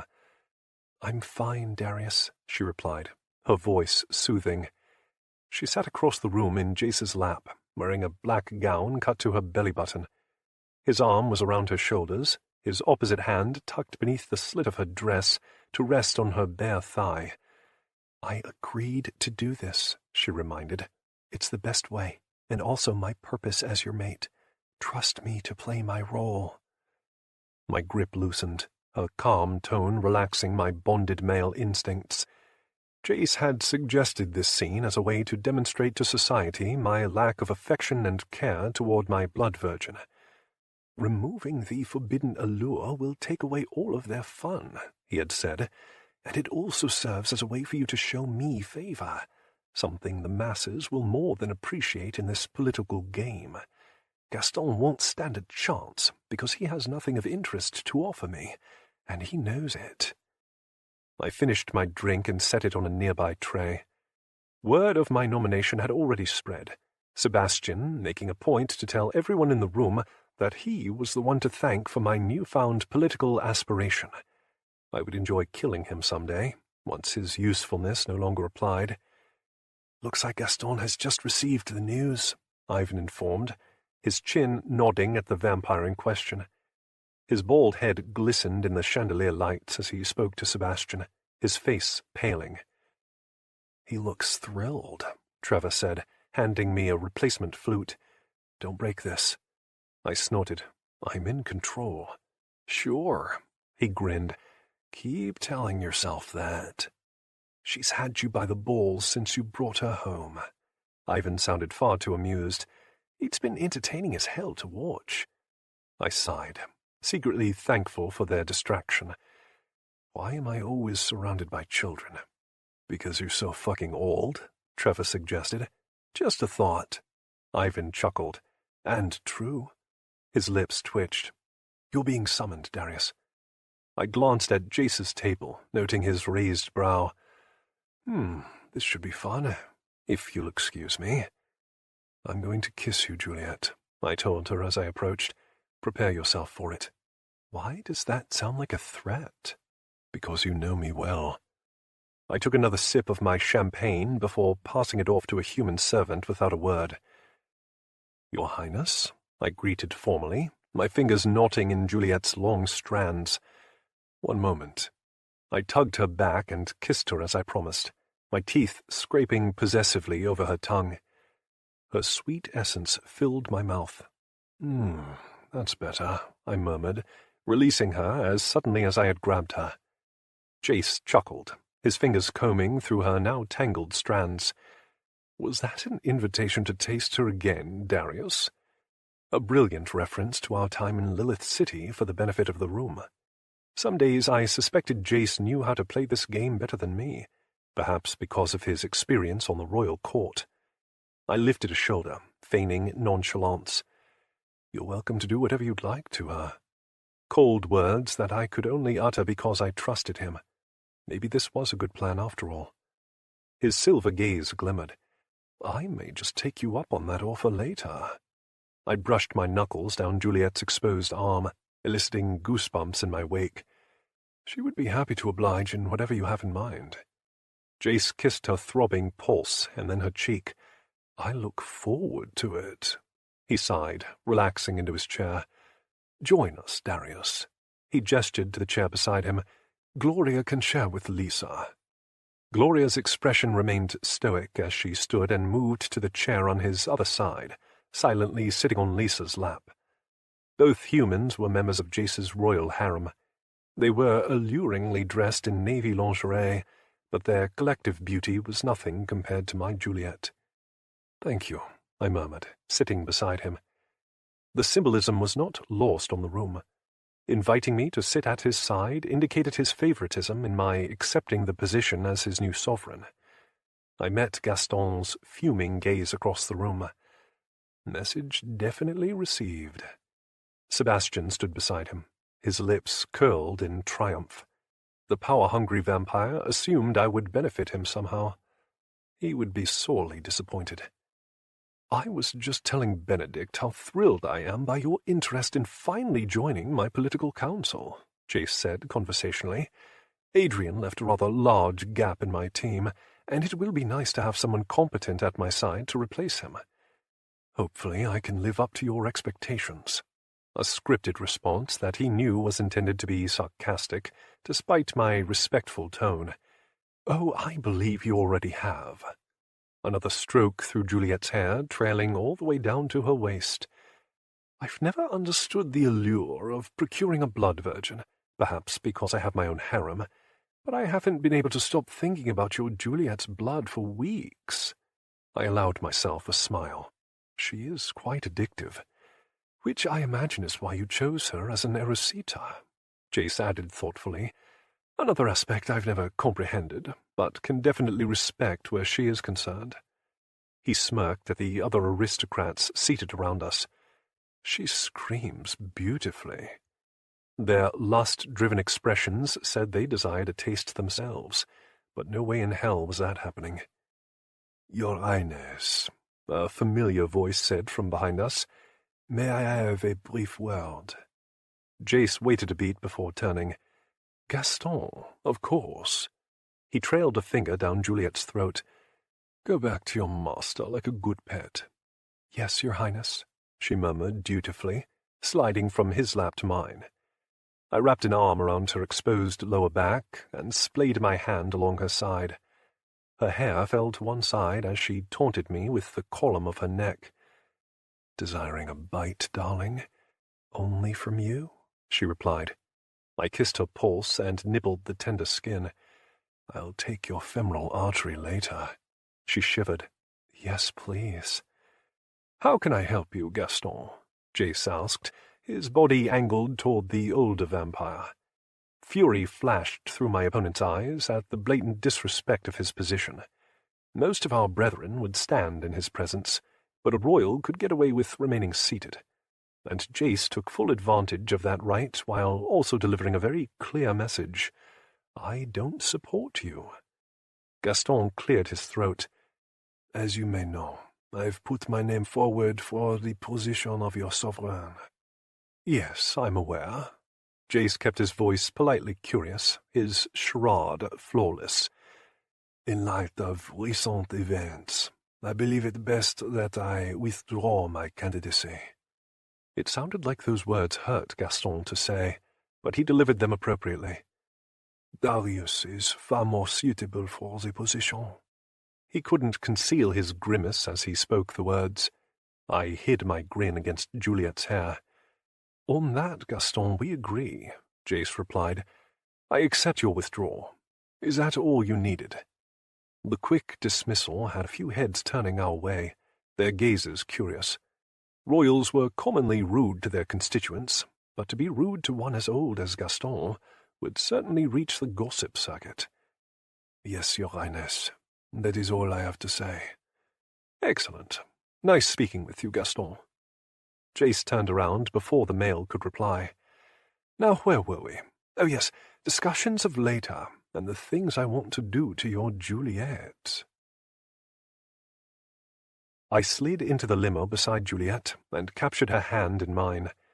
She said nothing as Jace joined us, his expression impassive for those watching our departure. The two members of his harem were riding with his driver and following us back to my estate. "Well, that went as predicted," Jace said as soon as the door closed, "but we'll need to keep an eye on him." "Yes, your blatant rejection definitely wounded his ego a bit." Jace shrugged. "Anyone who preys on children deserves to be taken down a peg or two." I couldn't agree more with that statement. Juliet relaxed into my side as the limo lurched forward, her arm wrapping around my abdomen. A very different reaction from all those months ago when I procured her from the auction. "Tired, darling?" I asked softly, fondling her hair. She nodded. "That's too bad," I murmured. "I have plans for you later." Arousal slithered through our bond, heating my blood and hers. Clearly she wasn't that tired. "While I've always enjoyed voyeurism, we need to discuss your ascension." I sighed. "And so my life in politics begins." It didn't matter that the coronation wouldn't take place for another 3 months.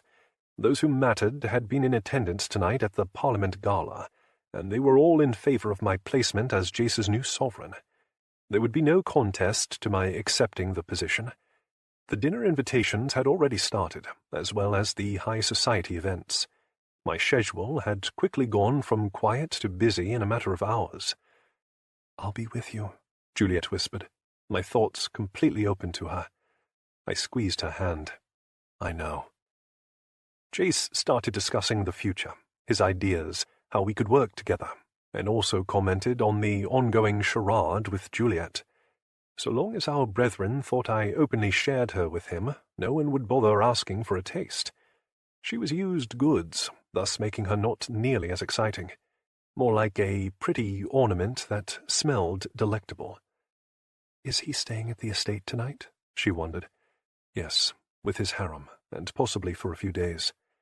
"To solidify his support of you as the new sovereign?" "That, and to hide for a few days." There were very few others Jace could be himself around. It helped that my home was also listening device-free, allowing him to say and do whatever the fuck he wanted. "That will be nice," she admitted, her mental voice soft. My lips curled. "You like him, don't you?" I sensed her mental shrug. "He's growing on me. So long as you're not inviting him into our bed later, I'm okay with that." "Never. Only you, Darius." "For eternity," I reminded her. "For eternity." I closed my eyes while Jace droned on about the blood alliance, listing names of those he thought we could sway to our side and why. Soon others would begin to join the ranks, their identities only known by a few. My ascension served as the signal that the fun was about to begin, for the king had stepped onto the chessboard, accompanied by his queen. It's time to play. Epilogue. Juliet. Blood Day. Darius's hand tightened around mine, his body rigid as the rituals began. Chants and prayers from the humans lined up in rows across the field littered the air, the goddess herself sitting high on the platform. We sat behind her, beside Jace and all the other royals, sovereigns, and regents. Vampire High Society, a group we were officially members of after Darius's formal acceptance of the sovereign position last week. Lycan clan leaders, including Mira and Luca, filled up the other platforms, their expressions bored as they watched the proceedings. Latin words echoed around us, the humans pledging their undying devotion to Lilith. I'd never seen her in person, but she was just as gorgeous as I imagined. Long, flowing, ash-blonde hair, pale skin, sharp green eyes. She didn't sit with any others, her throne situated highest on the stage. "My children," she murmured, a smile in her voice. "Today marks our 117th Blood Day. As with those before you, 12 lucky souls have been chosen to compete for immortal blood status. Of these 12, 2 will be chosen for immortality." Silence fell over the crowd, the eagerness to know those names clear in their anticipatory stances and expressions. This was what Darius explained, the art of pitting humans against one another. By forcing them to compete, they failed to work together, and it showed in the way they all appeared separated from one another, not a single human attempting to comfort another. "The rest of you will be sent to your respective factions," she continued, her voice far too kind for a vampire. "Now, may the ceremony officially begin. Magistrate." A dark-haired lichen cloaked in royal blue robes stood, a large book in his hand. "The human classifications," Darius explained. "He's going to call them up one at a time to inform them of their fate. Prepare yourself, Juliet. This is going to become ugly quickly." I swallowed. "Yes, sire." A nervous hush fell over the crowd as he positioned himself behind a podium, opening his book to begin. I glanced over all their downturned faces and the army of vigils surrounding them with guns, a chill creeping down my spine. For 22 years, I understood my fate. I knew my future before it ever began, was trained to be the perfect blood virgin, and had feared my turn on the auction block. While observing these humans awaiting their own futures, I realized how much better I had it. At least I knew what to expect. These poor beings had no idea where they were going, and worse, no choice. It was all dictated by a book, a magistrate, and a fake goddess. "We'll seek justice for them all," Darius vowed, sensing the direction of my thoughts. "Yes," I agreed as the first name was called. Heels clicked up the stone stairs as the first lamb approached her impending slaughter. Her nightmare was about to begin. I'd survived mine. If only she could be so lucky. But I knew she wouldn't. None of these humans would. I yearned to cry for them, but instead I held my position, a servant at Darius's side. One day I would be allowed to fight, and when that day came, I would be ready. "To the future," Darius murmured. "To the future," I echoed. This concludes Chastely Bitten by Lexi C. Foss. Narrated by Cale Williams and Sarah Puckett. Copyright 2018 by Lexi C. Foss. This unabridged audiobook is published by arrangement with Lexi C. Foss and was produced in the year 2019 by Tantor Media Incorporated, a division of Recorded Books which holds the copyright thereto.